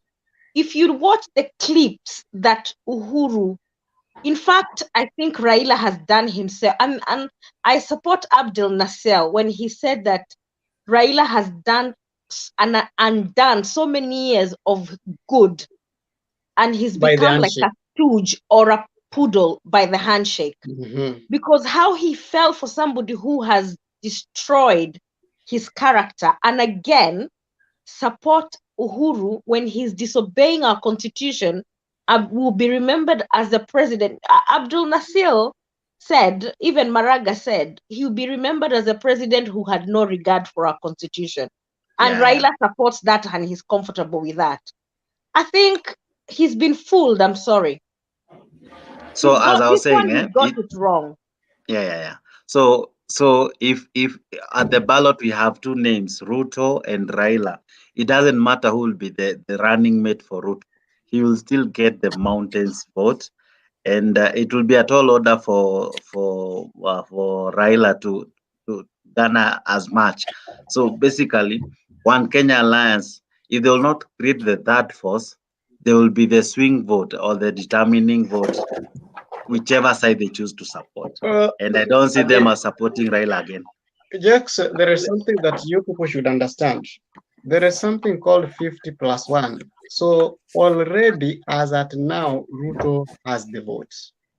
What people are now trying to work about, if you see this not Mount Kenya, but the One Kenya Alliance, Akina Mutua, what they are doing here is to make sure that the Ruto does not reach the 50%. That's the only thing going on here. Now, if you listen to your leader, Mutua, he said he walked around the Machakos and he talked to people. And I think what the people told him, what I implied from what he was saying, the people told him they are supporting the hustler. So that's when he started speaking, he started speaking exactly what Ruto has been saying, only that he was saying it in Kiswahili, word for word. He was selling the same agenda because people on the ground are telling him hustler. So he understood he has to change his message. I listened to him, I think yesterday or the day before. He said everything that Ruto says, but he says, mkichagua mwizi unashindwa kwa nini anaenda hapo because hao wamemwambia wanataka hustler. I even listened, there's a clip, Central and Meru. there is a clip going around, I don't know if you have watched it, of Musalia the other day with in Coast, and when he was defending his points, he one way or another ended up supporting Ruto. So, and when you listen to Kalonzo the other day, he as much as he raised issues against Ruto, but he didn't talk as strong as how he opposed working with Raila. In fact, he even said, "I would rather go home." So, and I ended up watching the whole clip. Kuna mali anasema he can easily work with Ruto than Raila. If you see, I think I should send you the clip. So these guys, they are warming up. Yes. What's ailing Kenya is the same thing. Like what Kenyans are going through is difficult times. Then we have a lot of corruption and tribalism. You know those three things. It is poverty, corruption, and ethnicity. So any leader that can cover this poverty, and poverty can only be covered when you give economic stimulus. For example, today, a lot of landlords are closing their houses. Na wanafungia watu ambao hawana salaries. So if the person can get into the government and tell the landlords, we are going to give you 2,000 per landlord per house, so that the people who are renting your houses should pay half of the rent. Itakuwa advantage kwa wenye nyumba zao ni 5,000, but manyumba zenye 10,000 ukipewa mtu alipe 5,000 na bado umepewa 2,000, that means you shall have done what? Suppose tungekuwa na system where all the landlords have their data of who is renting which room. Ingekuwa hivyo rahisi. A lot of markets, people are not getting their goods being sold. Wangesema nyinyi watu ambao mko kwa market, ile ushuru mnalipaga ya 20 bob 20 mama mboga, sasa mtalipa shilingi 10 kwa sababu biashara haijakuwa mzuri. We only need a person who can come back up with such kind of policies. That is the bottom up policy. The thing that Biden did here, hata mimi nilipata.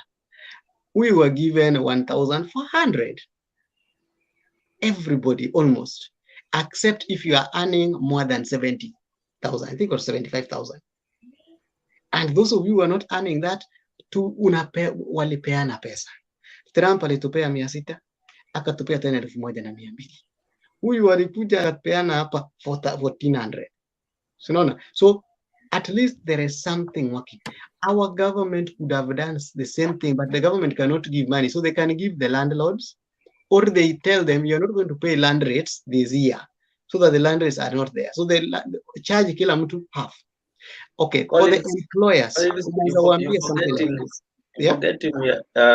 we are from very different economies. I think if Kenya was, that's why I'm saying we can't do that in Kenya. So we can't do giving back the money. So the only thing they can do this time around, hamlipi land rates for 1 year only. So because land rates are always paid per year. So this time around, you're not going to pay land rates. And employers wanafaa kuambiwa kitu kama, because it's not about all the time, it's about this COVID thing. Ndio imeharibu sana, apart from any other thing. So waambie watu, during this COVID time, watu wenye wane, instead of retrenching, KQ has retrenched almost everybody wenye walikuwa wanafanya kwa other sectors. So instead wangewaambia, instead ya kuretrench, watu wafanye kazi wiki mbili na the other people wiki mbili, venye watu wa media wanafanya wiki mbili, then the other people work wiki mbili, then you pay them half of the salaries. It will be easier. But hii yetu ya watu wanakuwa retrench. Kuna msichana alinililia juzi, alikuwa anafanya KQ. This lady was earning over 50,000. Alafu job inaisha, alafu unaambiwa mtaitwa tena after 2 months. So unajua wewe unakula ukijua mtaitwa, na wao kuambiwa job inaisha. They were told, go stay at home, we are going to call you back. Hawajaitwa kutokea mwezi wa 6 last year mpaka leo. Landlords ndio hawa wameenda wakafungia milango. Walikuwa wanataka kuuza vitu. Huyu msichana alikuwa anataka kuuza vitu. Ako na watoto wawili. Mwanaume alikaa missing na COVID. Si ati alikufa, alikaa missing, ameenda hiyo lockdown, alipata mwanamke mwingine. He never came back. So aliacha huyu msichana kwa nyumba. Pia wewe uchunge usikiwe mkisa kitui. The lady was left in the house, and the lady was a colleague of mine before. Tulifanya naye somewhere. So ananiambia huyu jamaa alienda. And now pesa yetu imekwama. The landlord alikuja akafunga nyumba. The lady is waiting for pesa itoke kwa KQ. KQ haijawalipa. So she wanted to sell her house things. Hizo vitu za nyumba, makiti, manini nini, ndio aende kwa nyumba ndogo. Because hajalipa nyumba for 5 months. For 5 months. Yana, unajua ile kitu nifurahishanga na Wakenya. Kama sasa mimi nikaenda vitu vikue ngumu Nairobi. Narudi kwa mother shag. Why can't these women go back to their mothers? The lady was now trying, because they were told tunawaita after 2 months. So she thought wataitwa 2 months. 2 months ikapita. The other month ikapita. So the 4 months yenye ilipita yote hawajaitwa. Now anaendelea kuaccumulate pesa kwa rent. KQ haijawalipa. Now the lady, landlord amefunga nyumba. So I told her, no, before landlord afunge nyumba, alikuja kaniuliza. So I told her, can you sell some of the things to set off this rent ya nyumba, ndio utafute nyumba ndogo kiasi, because they were in a bigger house. Unaweza tafuta single room, uende ukae na watoto wako wawili as you chat your way, because the man has disappeared, he's not coming. Akipigiwa simu anasema atapiga. Okay, you know how men behave. Then the worst part is, no.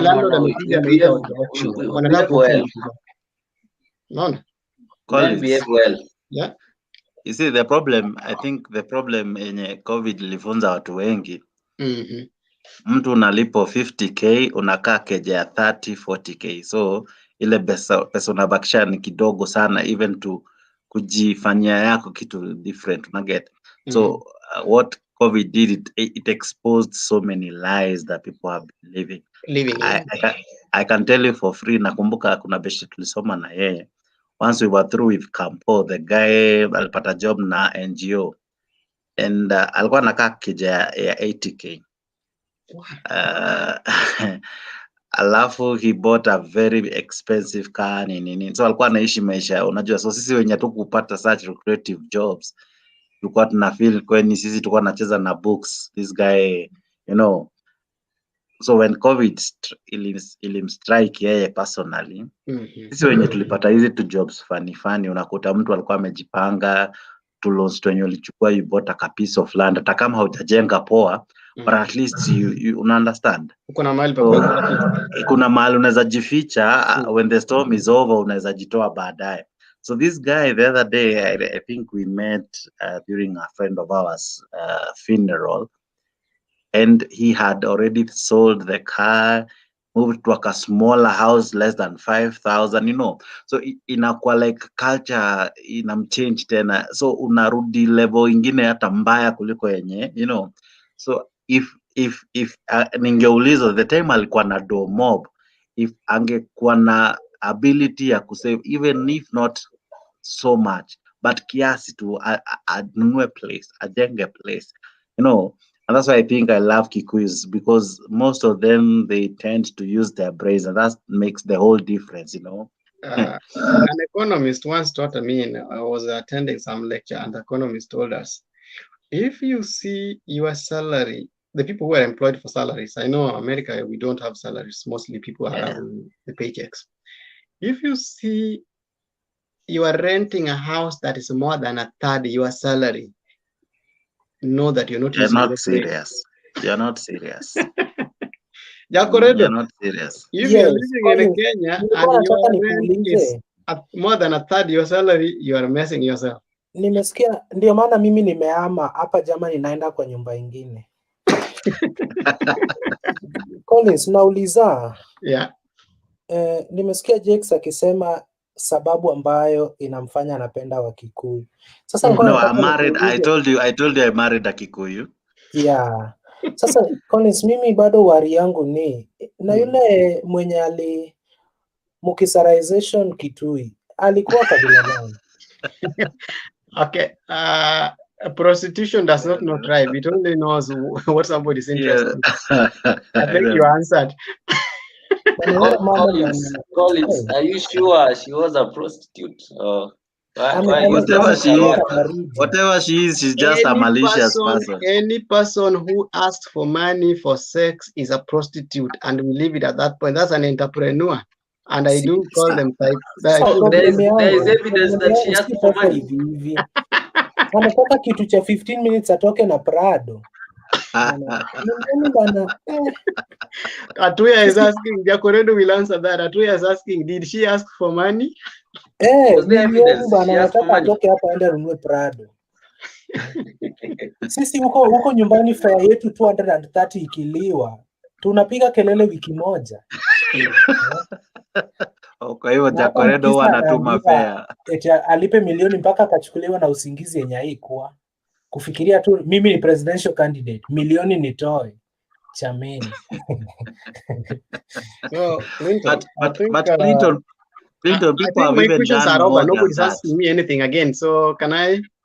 There are questions. Okay. You haven't answered. Okay. My last question on you, Collins. Political questions, Uko US. Politics mostly. I only answer political questions. Collins, unless you start answering medical questions. Collins, bado uko US hujaenda Kenya, si ndio? Bado uko US hujaenda Kenya. Yeah. Hapo US COVID bado iko, lakini nataka nikusihi kwamba oga, sanitize. Nataka uone Ruto akiapishwa bana next year. Nyinyi watu wa maendeleo chap. Can you sanitize? Vaa mask tafadhali. I'm vaccinated and I got, I think, the best. I got Pfizer. And I'm going to be a volunteer in kuhamasisha watu kuhusu COVID vaccinations. I think next weekend watanikuwa ameniweka nimejaza. There was some, we were trying to volunteer, so I think nitawekwa kufunza watu about the vaccines and the myths and misconceptions, and also to influence people to get vaccinated. Lakini mimi hapa nimejaribu kutafuta vaccination. Sijapata. Hata venye nilikuwa nataka kwenda kuzika kijana wangu niliambiwa I can't travel without the vaccine. Yeah, so me I got the vaccine. Ilibidi ni assume hiyo story. But nataka ni somebody asking me another one. Niweze kutravel. So mi yangu ni siasa tu. Okay, ask. Is it now that Uhuru can we actually say that Uhuru is ready to support Raila? Because a few months ago, I think Uhuru was behind the One Kenya Alliance. If you could see from the by-elections in Kisii and in Kakamega somewhere, the government was so opposed to an ODM win. And the power at which, or the rate at which One Kenya was actually campaigning in Western and in Machakos, it seemed like they had the government support. And I was having the idea that Uhuru was actually trying to front a candidate through One Kenya Alliance, but he's realizing that they are non-starters. Is he now ready to support Raila, really? Uhuru is like a polygamous man who wants the first wife to see how good he is. At the same time, he doesn't want the second wife to know how bad he is, and he doesn't want to allow the first and the second wife to discuss his unbecomings. So if you want to do all that, then you must make sure that you keep the first wife so busy when you give her something that she can become so busy that she doesn't find time to discuss with the second wife. And when you meet the second wife, you make her believe that she's the best. And you must make sure that they don't find time to meet so that they can discuss. That's what Uhuru is trying to do. Because he's trying to make Raila feel that he's having the deep state is going to be supported. At the same time, when he meets with Kalonzo, he tries to entice Kalonzo so that Kalonzo can be told, you are the next in line. At the same time, he knows that he said, baada yangu 10 ni Ruto 10. Na ile akiwa Sagana alisema mimi sijawahi sema sita support Ruto. Alisema mimi sikusema sita support yeye. Mambo bado. Time ya siasa bado. Bado tunafanya development. That's what he said in Sagana. So it's like he's trying to, he knows that the central people are with Ruto. But he doesn't want to make them understand that he's not going to support him. And he's not telling them that he's going to support him. So it's like, mimi sijasema sitamsupport.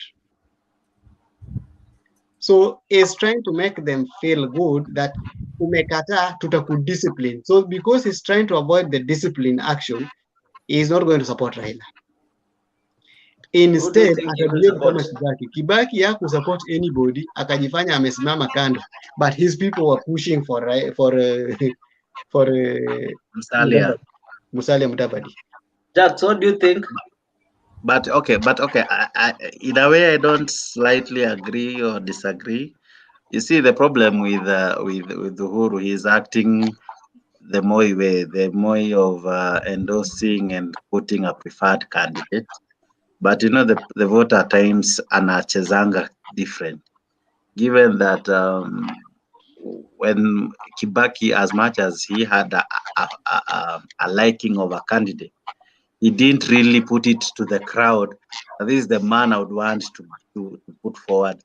And so the voter felt as though Kibaki left that option for them to decide. Now, if Uhuru decides to go out and say, this is my preferred candidate, probably the voter might vote in protest. You see, there are people who are aggrieved. There are people who say, as much as we voted for him, calling him Kamwana, and came out Thuraku, they really have nothing to smile about. So they might vote in protest, saying he went against what he had promised them, his running mate. So people might vote in protest. So a backing of the president might not really work in favor of the person being supported. Actually, it might work against the person. So basically, I would really encourage him to stay off it, so that even in the event the person he does not support comes into power, he will not have a hard time, handing over power, feeling as though the people, he will not feel so bad, because inakuanga kama ni aibu, inakuanga kama ni naitwaje, kama ni madharau kwa watu kuchagua kitu yenye wewe haukuwaproposia. You see, like what happened in Juja. He had gone to Kabogo, he had marshaled some powers so that the wife of Wakape can be the MP. When he lost, I understand that people were chased from State House. I don't know, Collins, if you had such a story. I don't know if it is true. So that anger, the anger of people acting against what you had or had wished. So I wouldn't think him endorsing someone would work in his favor. Actually, it might work to his detriment. So what I would advise him is, let him just play cool, play neutral, so that whoever wins, he is safe. And the other day, yes? That is what he's trying to do. What he's trying to do is trying to please everyone. He's trying to please everyone, and that one at times might also work against him, because these people might unite and eventually what will happen, tukikaribia elections, whatever he says will not add water. At the moment, people still kind of respect him, give him all the effort that he needs. But tukikaribia elections, his weight will not add, or rather his presidency will not be of any significance. But, Counting down to let me say something.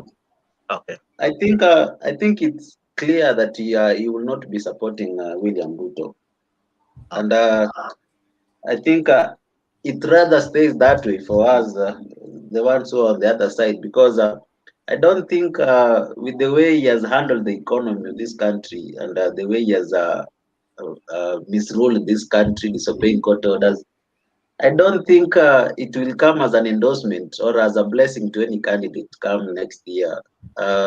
It will look like a continuation of the evils. So I don't think Uhuru's support will be of much help to any candidate. But I think to people like Raila, I think the feeling of having the system by their side might be appealing to them. So I think they will still want him around. But Atuya, let me ask you. Atuya, let me ask you. In 2013, he was a prime minister. He was almost second in command, if not equal to the first in command. Why didn't the system work for his favor then? That he had the ability to control. Why will it work for him now that he's not even near any such? That question from Jet. I think in 2013, Raila was a prime minister, but he was not as powerful as you could say. He was not in control of the essentials of government. He was just like the deputy president currently. DP is very powerful, a very big office, but he's not controlling. He's not in charge of the instruments of power. So, but if you remember I think he was.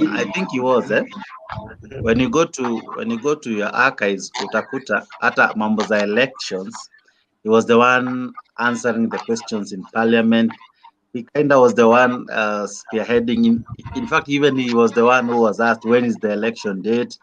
He was the one responding to the questions and all. In fact, people were saying that Chebukati, I don't know if it's true, Collins, that Chebukati was initially an ODM person. So not initially. Chebukati was a candidate in election in where he comes from. The Ruto meeting, I think, has started. Yeah, I've joined.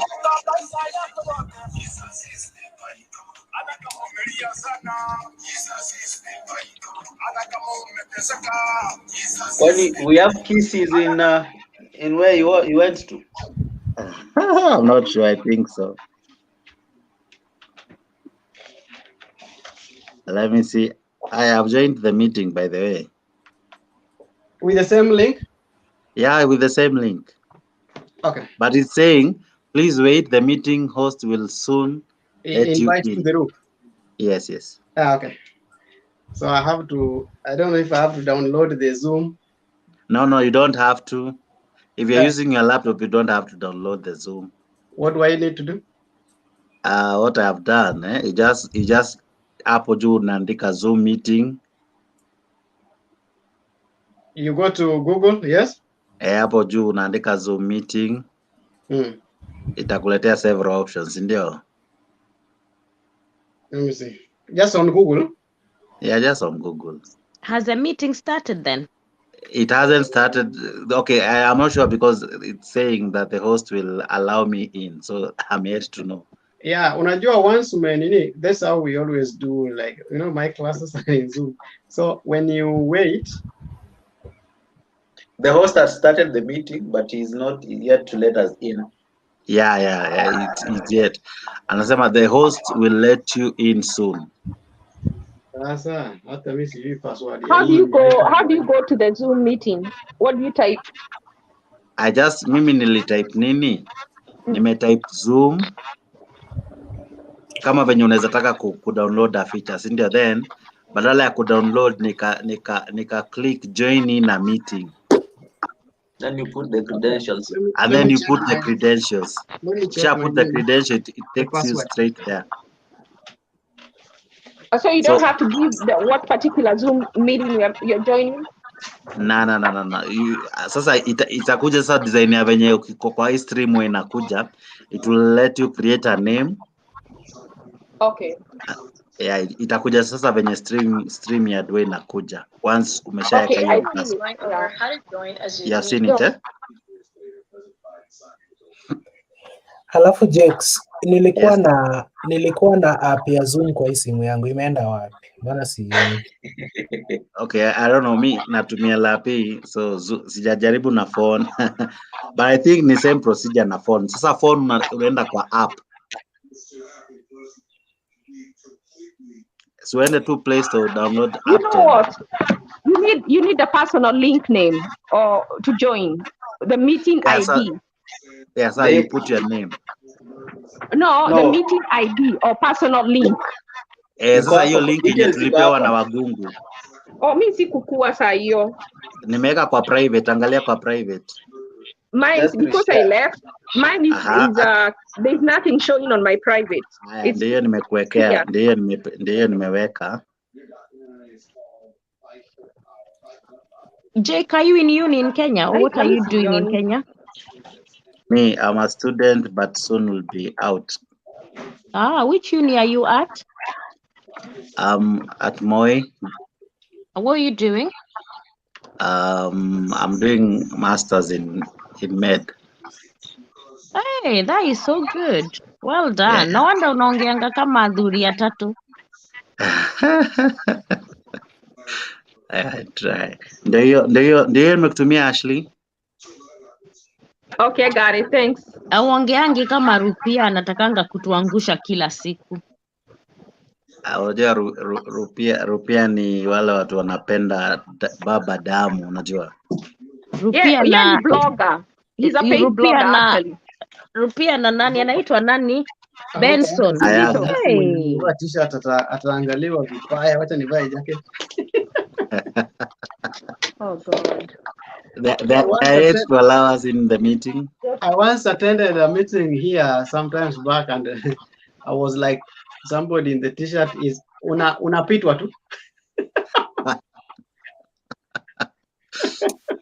So itabidi wenye tumelala hivi tuamke tuvae manguo ndio rais mtarajiwa atuingize kwa Zoom. Okay, but I've always attended. I've attended a meeting with Ruto at America Hotel. And I've been added.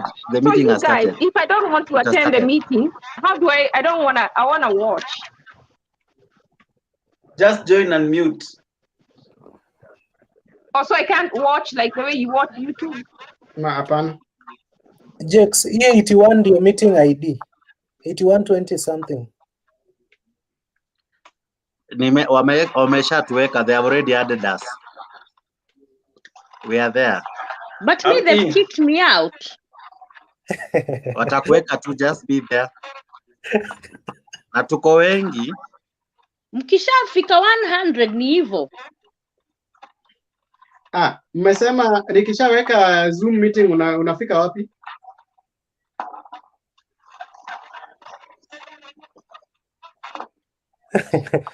Jex bwana, invalid meeting ID.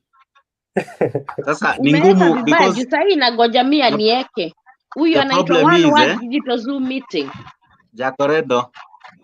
The problem is since both here Zoom na stream inatumia webcam, ni ngumu kumute any of the two. Niko ndani. Uko ndani niko ndani DP. Ashley, are you in? I'm trying to join. Hold on. I'm also in already.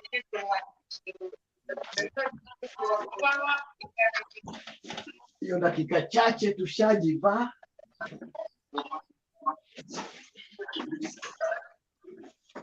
Si mnasikia mimi niko ndani? Tunakusikia. We are already 48. Collins, harakisha. Hata mimi ni kama naingia.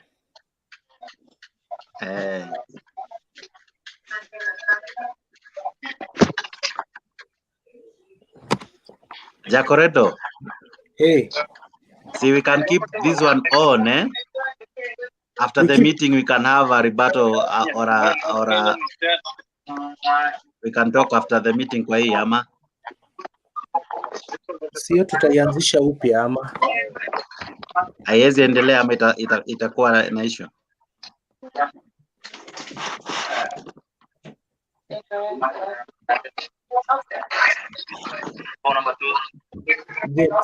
Jex, mimi naona tuizime alafu turudi to discuss vitu tumediscuss huko. Unaona Collins ashavaa shati hataki kuwa na lakini hata nikwambie hivi kweli politics inakuanga na mambo. DP bado wako macho na jana alisema campaign Kajiado.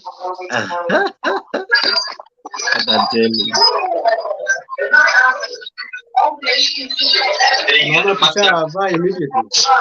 Ndio nani chetera ile.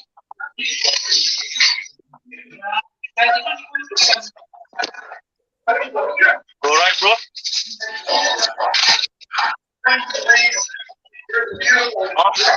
Jake. Yes. Jake, nikitaka kutumia laptop lazima ni download your app. Si lazima download app. Mimi sija download. Okay. Umeandika tu Zoom something alafu ukaingia. Alafu nikoniletea. Na ukienda kwa launch meeting. Umeenda kwa launch meeting. Hapo kwa launch meeting ukiklik itakuuliza kama unataka kujoin using your credentials. Okay. Useme yes.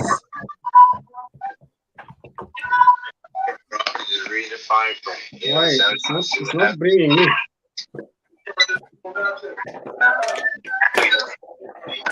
That's the real deal.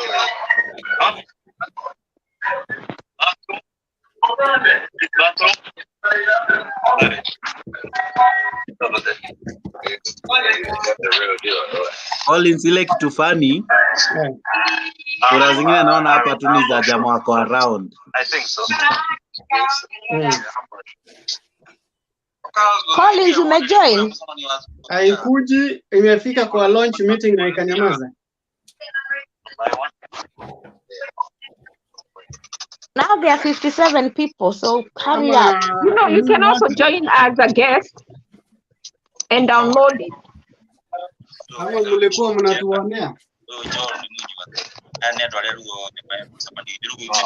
Lakini mimi nikijoin na kutana na mzee mwingine hapa kwa screen sura ngumu hivi. Nimeangalia mbaya bana.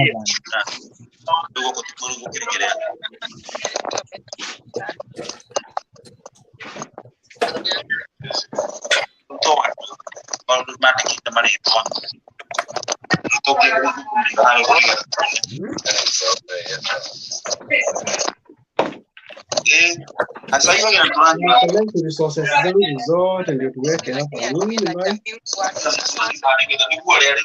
Jacoredo, have you managed? Bado ndio na transfer kwa laptop. Kwa simu na huyu jamaa anaitwa James Mboro amesahau kumute mic. 62 now. Collins, try to hurry up. Ikijaa so itakuwa tricky. Why is it not launching me? Nimefika kwa launch the meeting. 100. Yes, mbona mimi sioni watu kwa screen yangu? Wako wengi. Huyo mwenye anaongea anaitwa aje? Anaitwa Joseph John Boro ndo anaongea na bibi yake. Inataka email address tena.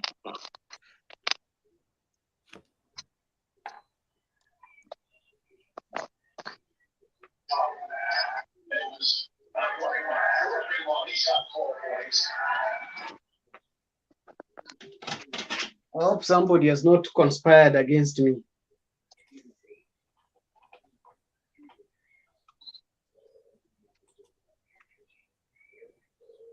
Au msipo kama hamta join mnaweza kaa hapa nitawekea volume mtasikia.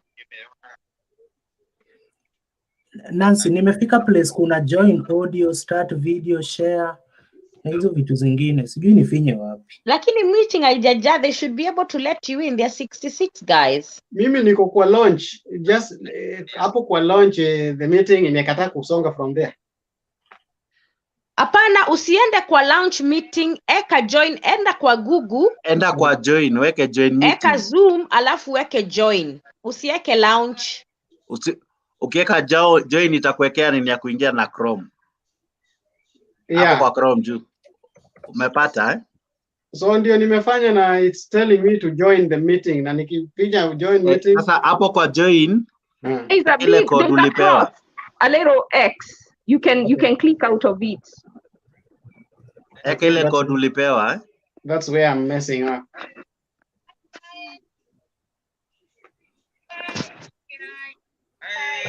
Jex, nauliza hivi. So inasema join a meeting, host a meeting, sign in. Join a meeting. Yes, join a meeting. Alafu weke ile code eh? Yes, ndio hiyo nimeweka code na inaniambia bado. Okay. 812 0544. I think I'm not wrong on that. 0544. Then 1616. Then 51.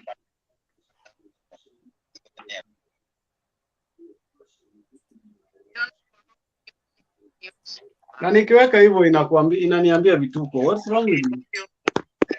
Inakwambia nini? Oh, sorry for that. Oh, sorry for that. Let me mute. Chaito heide.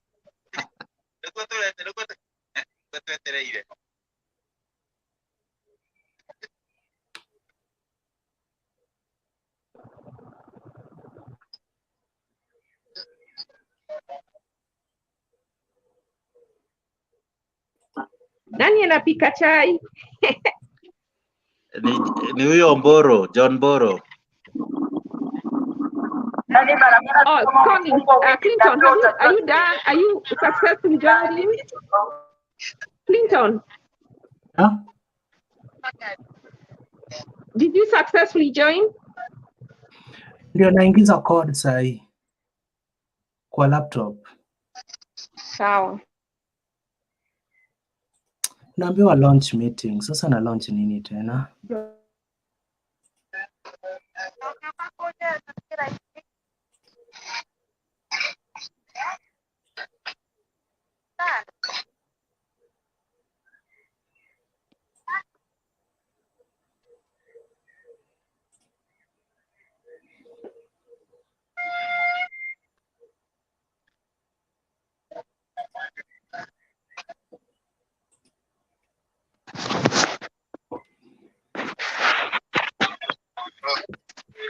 Mumejoin Collins.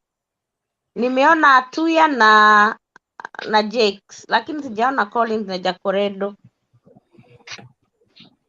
Hey Nancy, why are you discriminating against me? Hata wewe sijakuona Ashley.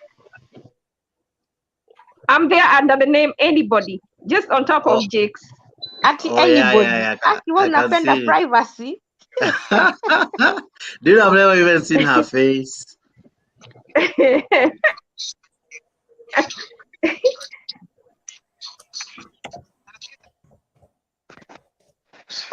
Nancy, I can't see you. No, I haven't put my video because I have to wake up. See her? I'm trying to get to wake up. I slept for an hour when you guys were talking. Unajua huku kwetu ni 4 in the morning. Okay. She's on the page 3. If you go to the 3rd page. Oh. That's where I see her. Niko hapa na mtu anaitwa sijui Kemoi. Na Mitei is there. Nancy, I can see watu wote wanaenda kuvotia DP home. Wasikuwa wanakuja meeting zake na hawaendi home kuvote. Na watoe kakitu. Mimi nitatoa kakitu. DP akituambia tumchangie, mimi nitamchangia. Mimi nataka Raila asishinde. Raila hawezi kuwa preso Kenya. Never. Hawezi kubali. You know, you guys, 2 weeks ago, I gave someone this idea. someone who works for Ruto.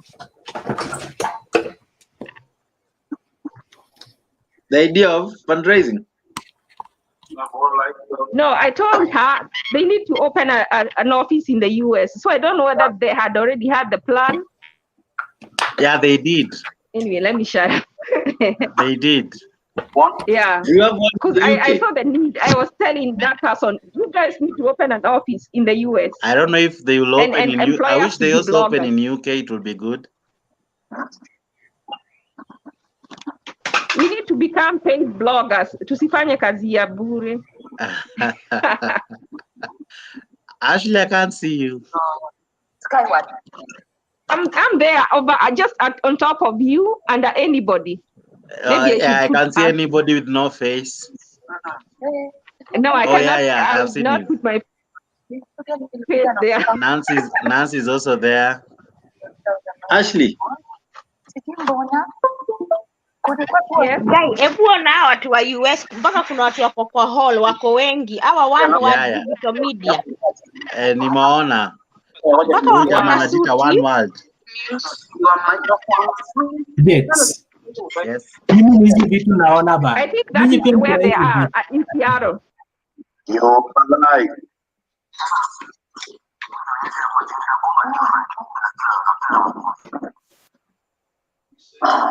Yakoredo, kwa nini mimi siwekwi?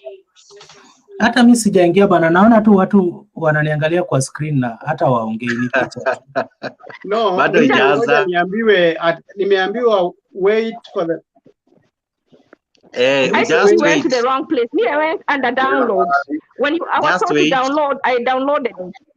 No, Collins. Yeah. Collins. Yeah. Just wait. Okay. Just wait. Clinton. Just wait. They'll add you. They'll add you.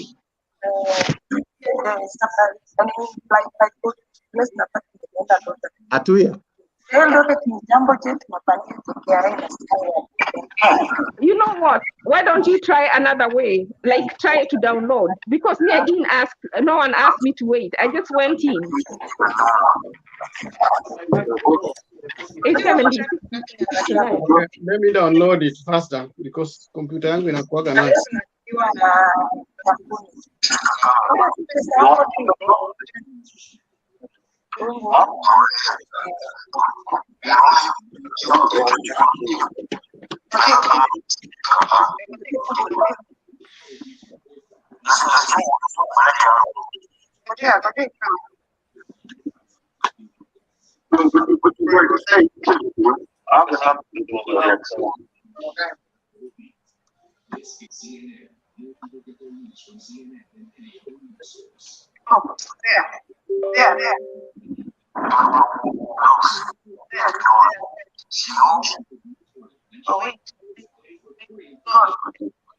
Nancy, unaona huyo jamaa anajiita One World akona a whole imejaa watu.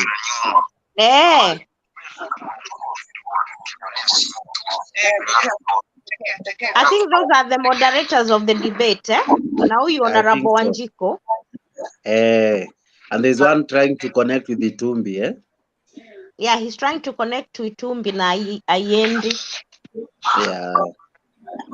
How much?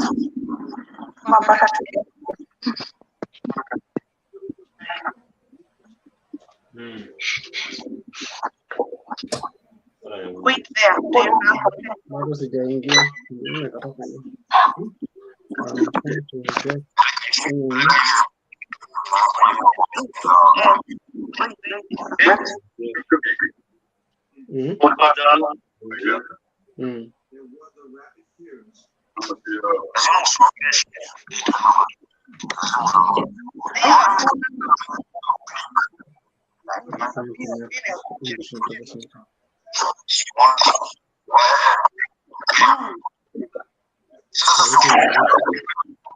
Watu hawajui kutumia Zoom. Tunawasikia.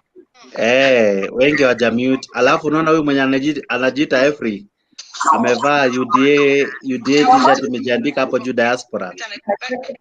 Can you see her? Yes, I can. Ako chini yako. feature yako because they can read lip your mouth, Jake. Okay.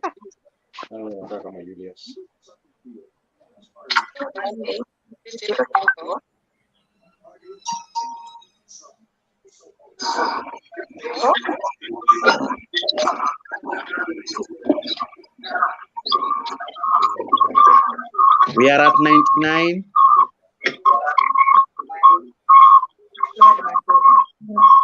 Clinton umeingia? Clinton, are you in? Oh, it's at 99.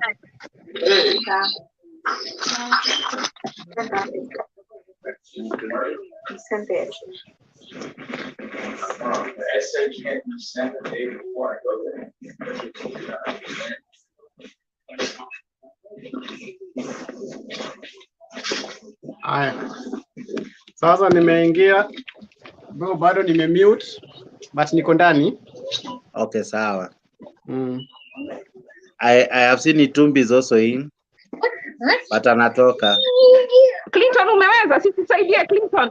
There is only 3 more vacancies. There are 97. Clinton, are you through? Are you in? Clinton Dynasty anafaa kuwa nimeingia kitambo.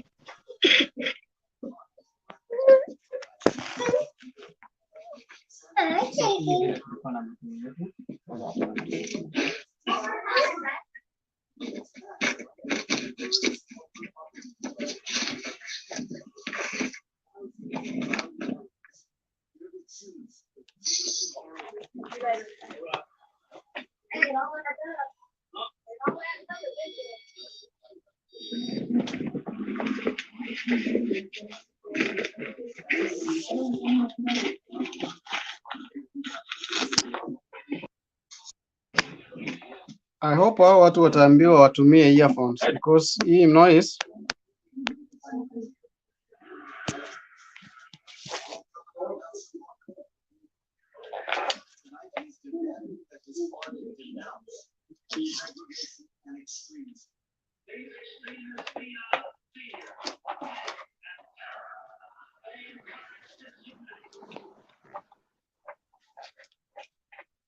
soon is opening the office. Ofisi ilikuwa inafunguliwa leo. Saa ngapi nini asubuhi leo? Sasa hivi imefunguliwa a few hours ago. Najua asubuhi huko ni kama saa 7 ya ni saa 4 ya huko. No, ya nini wanafungua siara? Sijui which is tomorrow or today? I think today they are still having a meeting after that. Already wamefika 100. Oh, yeah. Are you seeing the 100? Oh, nimeona. Jacoredo is there. I can see him. Nani? Mwambie arudi then. Ako mwisho, ako page 11. Page 1 or 11. Yeah, he's there. Anatumia Galaxy. Si kuna zingine za nimeona Kipmutai. Kipmutai ni huyu nani?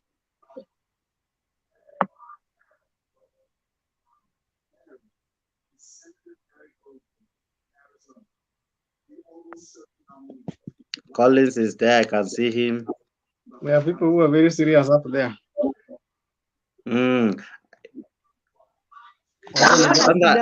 These people in a hall ndo ananijazz. There are many. Wacha nivae kama mtu mwenye ako meeting, si ndio? No, you are good. I'm good, eh? Nisivae koti ndio nirushe maswali. Today nitarusha maswali.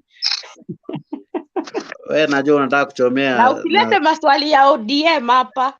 I'm not yeah, analeta Alfred Mutua. I'm not in ODM, so I've not been ODM. So maswali zangu lazima zikuwe tu zile. Usilete maswali ya Rupia na Ben hapa. Maswali zangu lazima zikuwe tu za chap chap.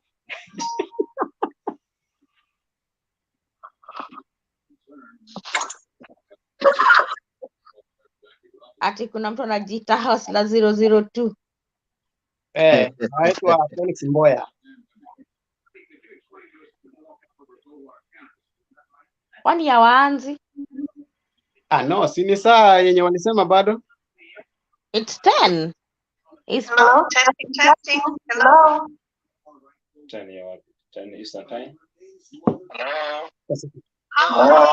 Can we upgrade the platform?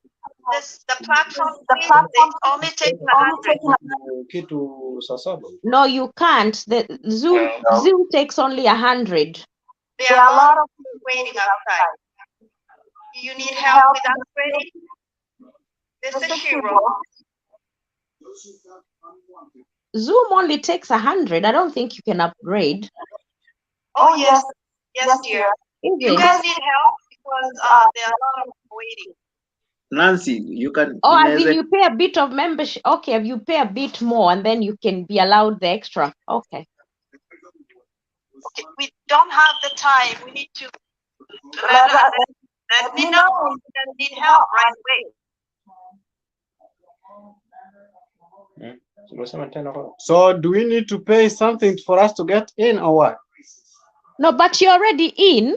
We are in already. Okay. It's just that they logged on their 100 maximum. And also, if you are in the same room, those who are in the same room can come out, and then we use the same. We create room for others who are not together, and then everybody else can be muted apart from those who are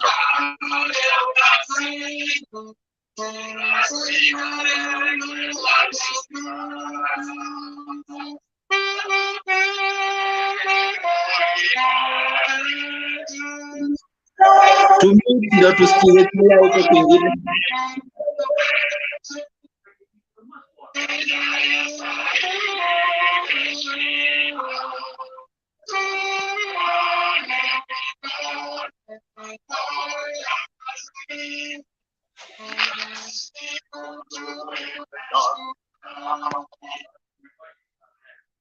He walked out of the convention and the party for good.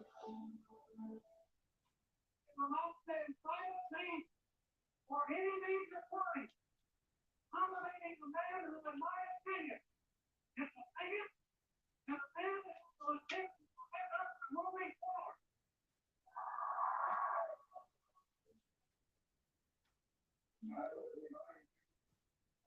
That extremism in the defense of liberty is no vice. He called the supporters to be extremists, to be radicals. Was it a watershed? Yes, it was. No orders defensive extremism were used in the election. Lee Johnson landslide, November 3rd, 1964. He received just 5% of the black vote, down from 32% for Richard Nixon just 4 years earlier.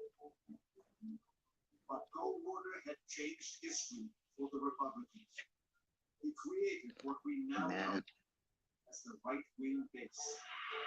What Goldwater does in '64 is he brings together post-World War II Cold War Republicans who are fervently opposed to business regulation, and he brings those together with the Southern Democrats, the Southern white supremacists who are against the idea of desegregation. In coalition. Yeah, watching on that TV. Oh,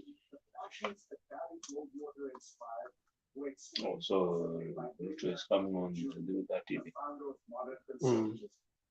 He wrote, a conservative is someone who stands athwart history, yelling stop. Indeed, the right would shout stop over and over again in the coming decades.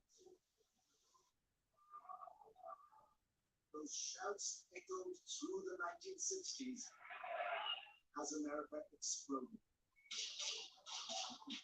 Cities were racked by riot over civil rights and police shootings. Don't bow down. Hold your hands up.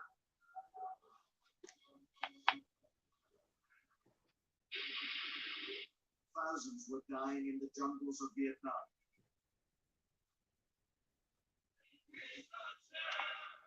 Anti-war protests filled the streets.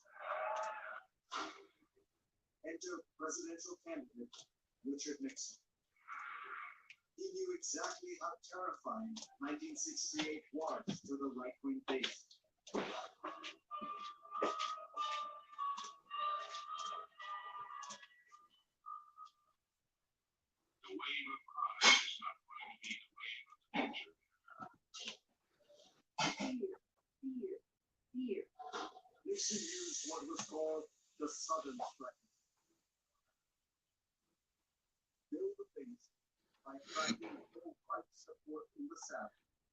with subtle appeals to racism. It's cold blooded, it's dark, it's law and order. Law and order is something everybody wants. The right loved Nixon until he began to run the country. To their horror, he wanted to make government bigger. He proposed a universal health insurance program, and no president at the time had more ambitious environmental privacy measures. Nixon actually founded the Environmental Protection Agency. Big government was there to stay. It was disappointing for a lot of conservatives. There the president waving goodbye. But then the Watergate scandal consumed the Nixon presidency.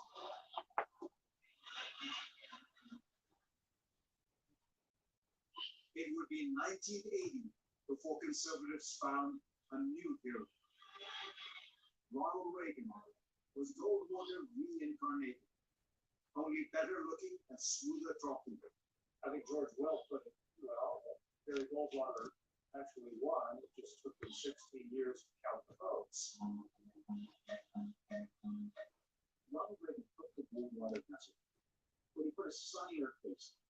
Sunlight, Amen. see me turn it. America's is. You have a sense of real time. Jakes, the sound is very poor. Yeah, they are praying using mics. Okay, so I think it's going to be better. I think when they transfer it to the DP, I think probably it will be better. And our guys are not ready to mute, so you see, some of them, when you look at them, they look old. Eh? I think that's the same fight we always fight with ourselves here. Yeah. So you can imagine 100 people, yeah? Yeah.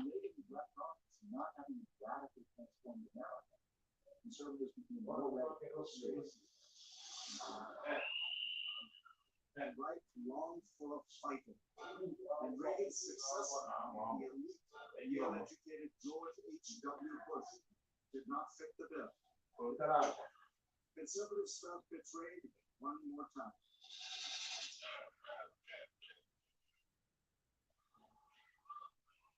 Now they found a new hero in the man who helped wreck Bush's presidency.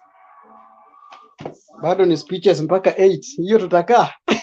You can imagine. I think they started very early. They should have told us. Wangetuambia sisi tutajoin kitu saa moja, which is around 12 here. Now, unfortunately, if you leave, hautaingia tena. That's the problem.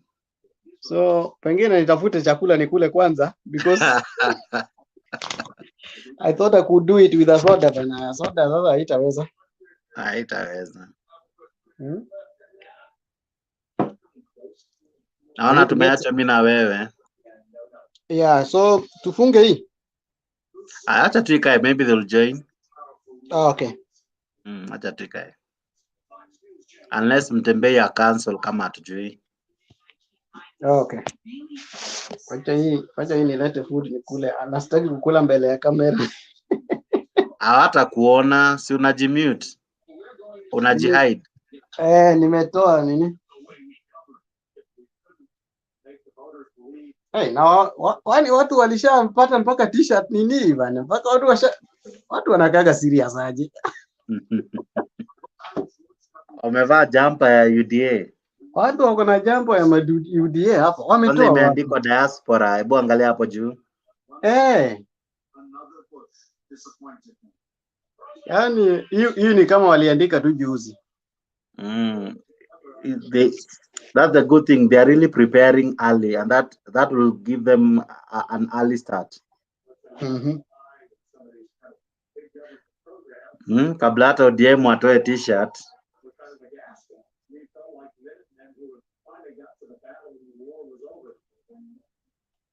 Mimi nafurahia kusoma nini. Kama unataka kujistarehesha hapa, angalia huko comment. Mtu anasalimia DP akiwa Washington DC, lakini ni greetings from Kenyatta University. Sasa hawa just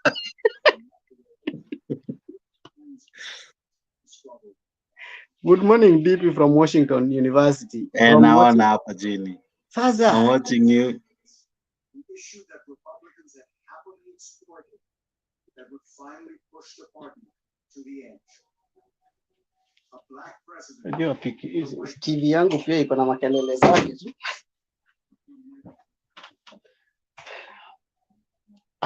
Hata unaona earphone yangu ni ya UDA. Ndio naona. Ina change light but iko mbaya.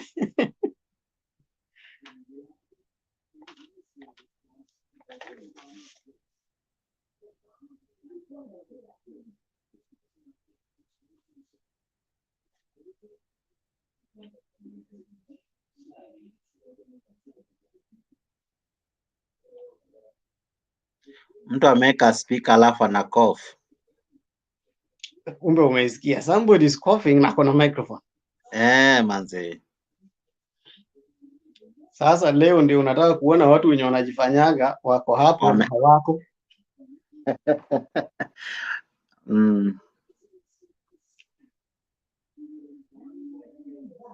I can see Jacoredo. Yeah, Jacoredo is there. I'm waiting for him to comment.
Sasa hii kuna ujinga. Inataka kunilog out aje.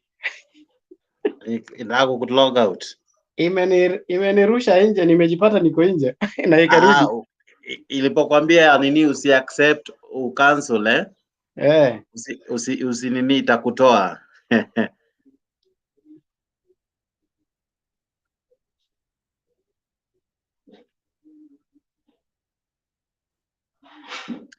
Na Sunana Mtembea alikuwa anasema tuanze hii iko na shida hii, hata you cannot have a decent conversation.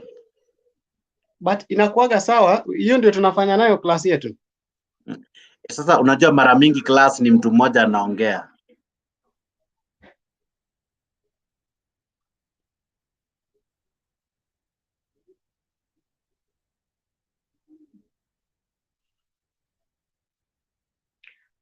Most of the time tunafanya class yetu na hii.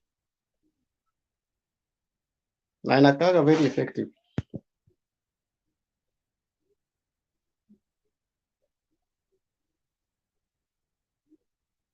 Kila mtu anangojea Ruto, naona hapa hata kwa comments. Watu wataanza kupotea tu sasa hivi wakiona hakuna. Wewe hujaona mtu amesema did you cheat us? Did somebody lie to us? Unaona huyu jamaa anajiita Kibe Maru. What we know yako Kenya.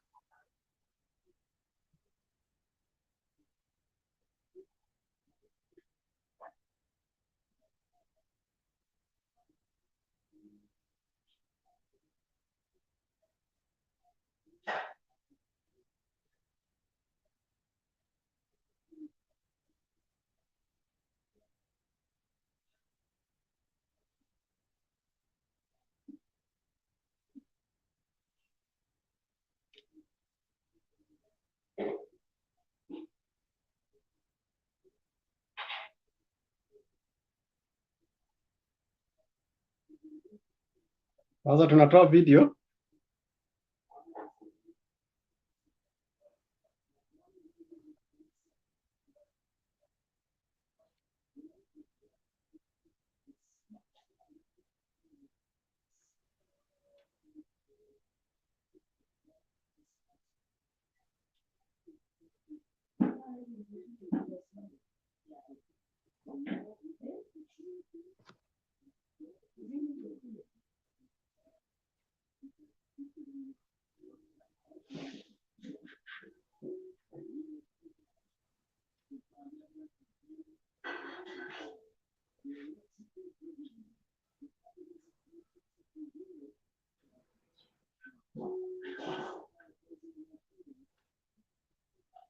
Naona huyo jamaa kona Techno Spark 4 Air. Amejimulika na torch, unamuona? Ako funny. Huyo jamaa hata anakaa kwa around. Si ako kwa giza. That means he's he's driving. No, wacha huyo mwenye ana drive. Huyo mwenye anajimulika na torch. Unamuona? huyu yuko Kenya because Kenya sahi ni hata mwangaza ijaanza, it's still 6:30. Huyu ako Kenya, ona venye anaona. Ona venye mtu anaona. Naona kabla anajimulika. I think this meeting ni saa ngapi? one word digital media I think ndio ya Itumbi. Meeting ni saa ngapi? Unaona walikuwa wameanza kusema ati by 8 sijui ndio Irongo Kang'ata anaongea. Okay. Sasa problem ni ukitoka kurudi itakuwa vigumu. Nataka kujaribu kulogin na laptop. Net yangu imerudi. Naona kuna watu 99, naweza kuwa 100, but nisha login na simu. I don't know. I would try, just try, but I'm not sure.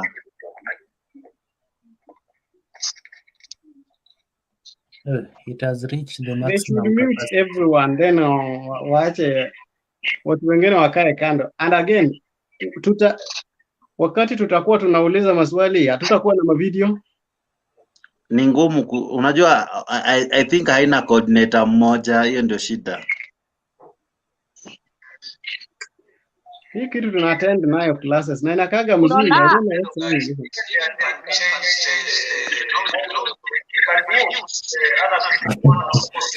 Na huyu nani anashout watu wa mute?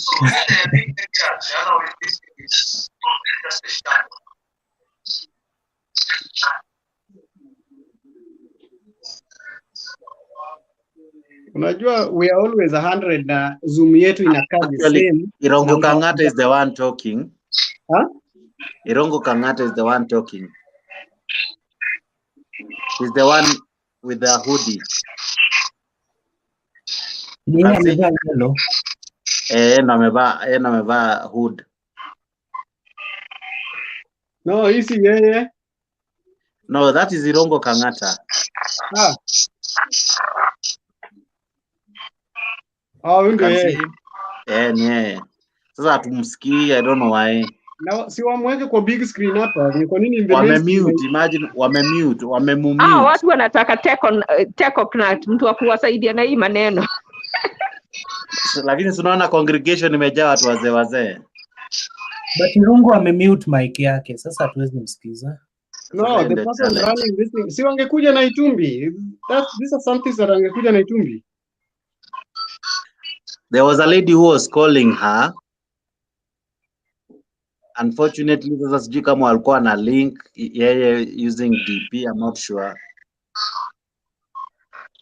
So, kama Zoom is a video conference center, why and I think Zoom can even host 400, 300 people.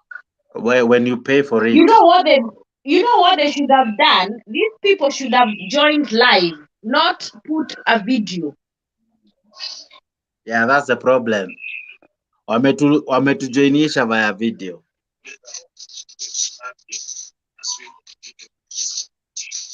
But why can't one person be live and then what we can? Live from here.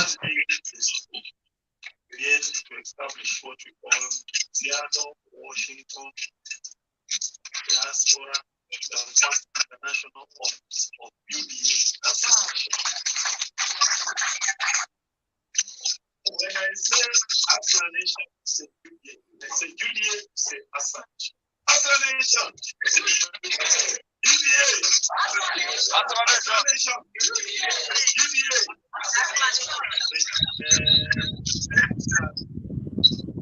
That idea was the idea of a diaspora of 6 years. Somebody's joking somewhere. One of you, and immediately they come here and they will have that voice. First, that friend of mine is establishing this for free. He does not want any sign. And number two, he's not going to collect anything from you. Yeah, it is important because there will be no collection of any funds. And Nancy, the guy who will be the Angata is saying there will be no collection of funds from that office. will only be an interim chairman. Meaning, once we get a green light from Nairobi, we can always have an election. You either endorse him, he's doing a good job, or you get him, you kick him out. Isn't it? Because you need it. But before we do elections, of course, we need a coordinator. Isn't it? A person who you can go there, seek advice, understand the manifesto of the party, and therefore allow me with due respect to introduce to you our interim chairman for that year.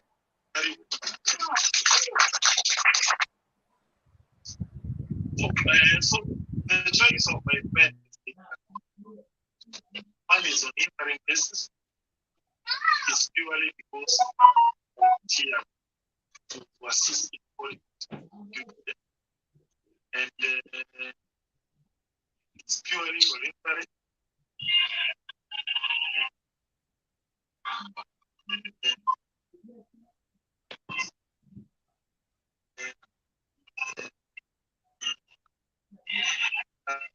I'm supporter.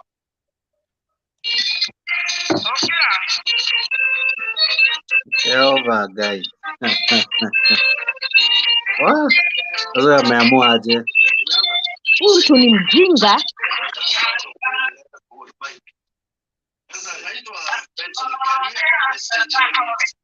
Prestige na hii safari imeanza tu muda na leo imekuwa realized. Mambo mengine unaangalia unaona kama mitoto.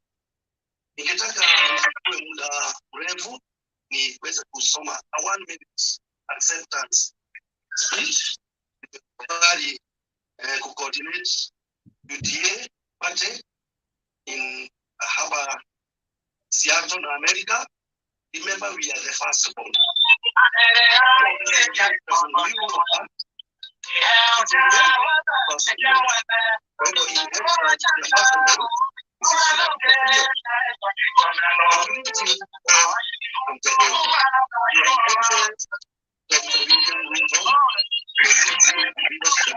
Mtu ameweka kampeni ya the UDA candidate in Kiambaa.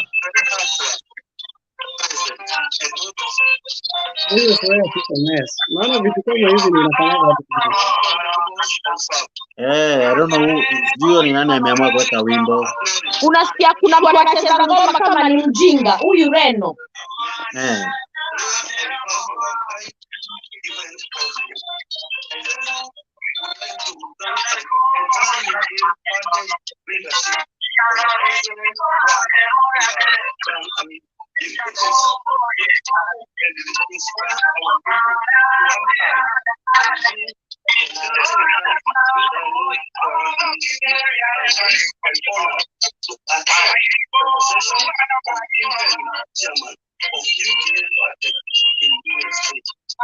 Wanaharibu hii story na ndio ni poa.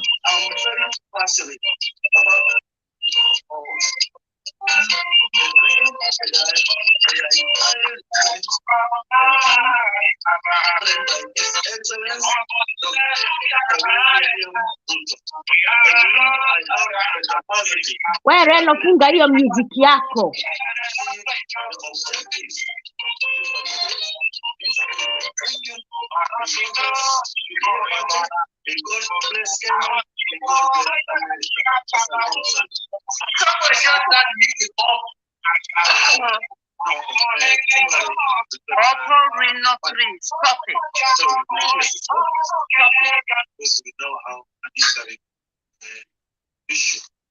Yes, we have been given some space here on services as the same leadership.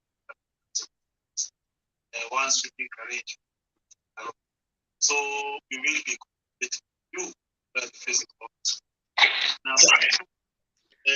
Huyo mtu ameweka muziki mara moja tukapoteza watu 12, sasa tuko 88. Unaona mwenye ana best watu.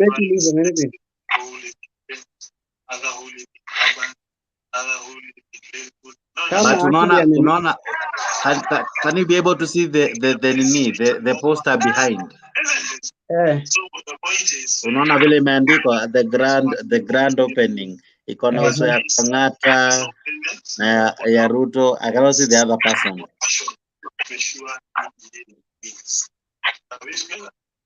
Wamerudi 100 tena.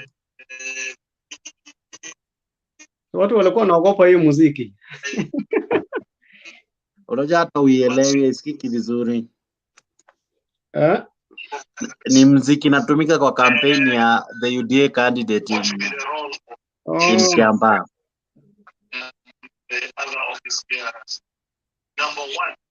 Alafu badala wangeka full screen ya hii main speaker. We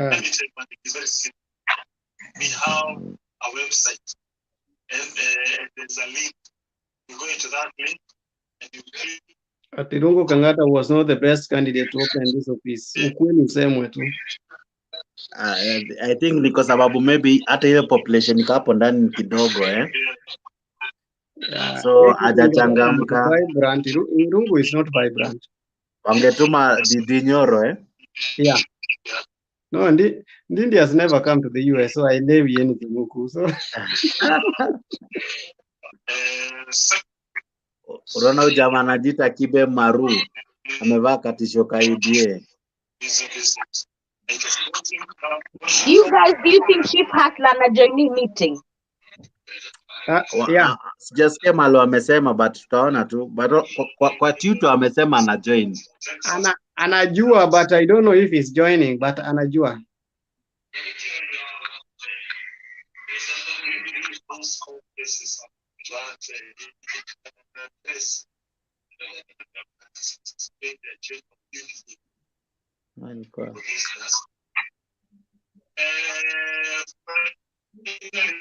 That issue. I'm always on the motion. I'm sure Mr. Francis Monkey, another friend of this Monkey, they are also watching this program.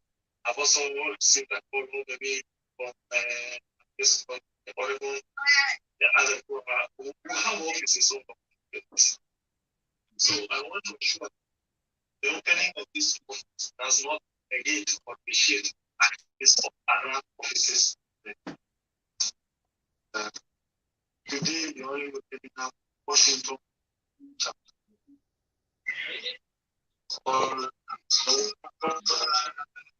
Why did we have to mute our videos? Because removing the video does not help or does not even affect the Zoom.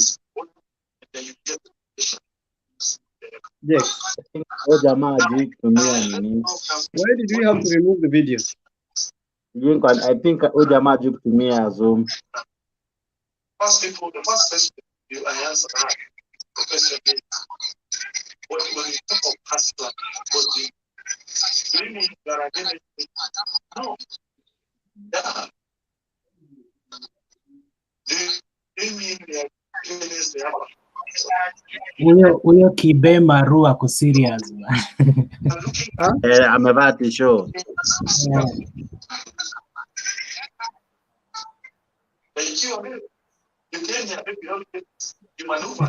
I'm trying to privately chat. Ni kujua ndio sijui iko wapi.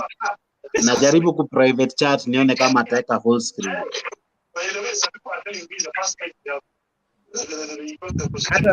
Hata mimi ningevaa t-shirt yangu ya yellow. I don't know where it is, but naweza itafuta.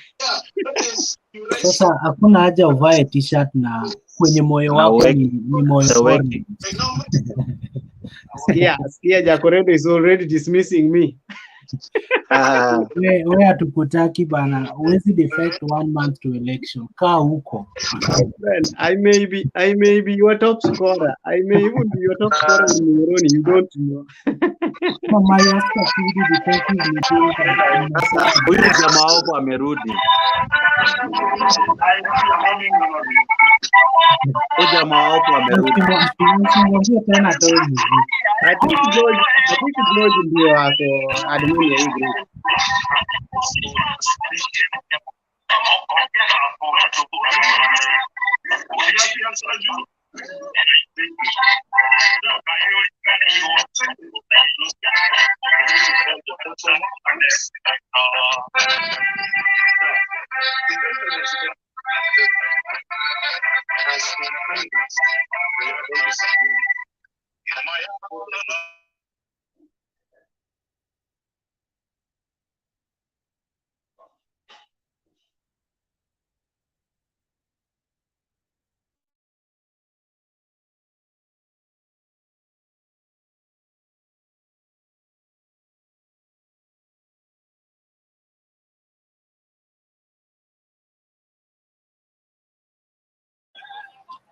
At least ungewekewa full screen tusikie Kang'ata anasema nini jamani.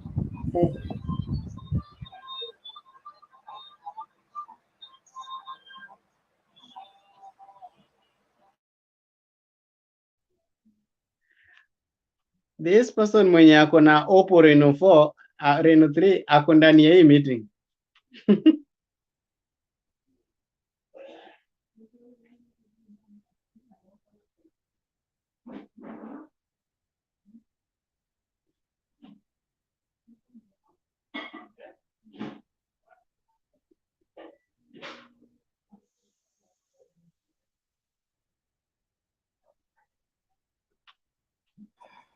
Kuna mtu amejam na yeye.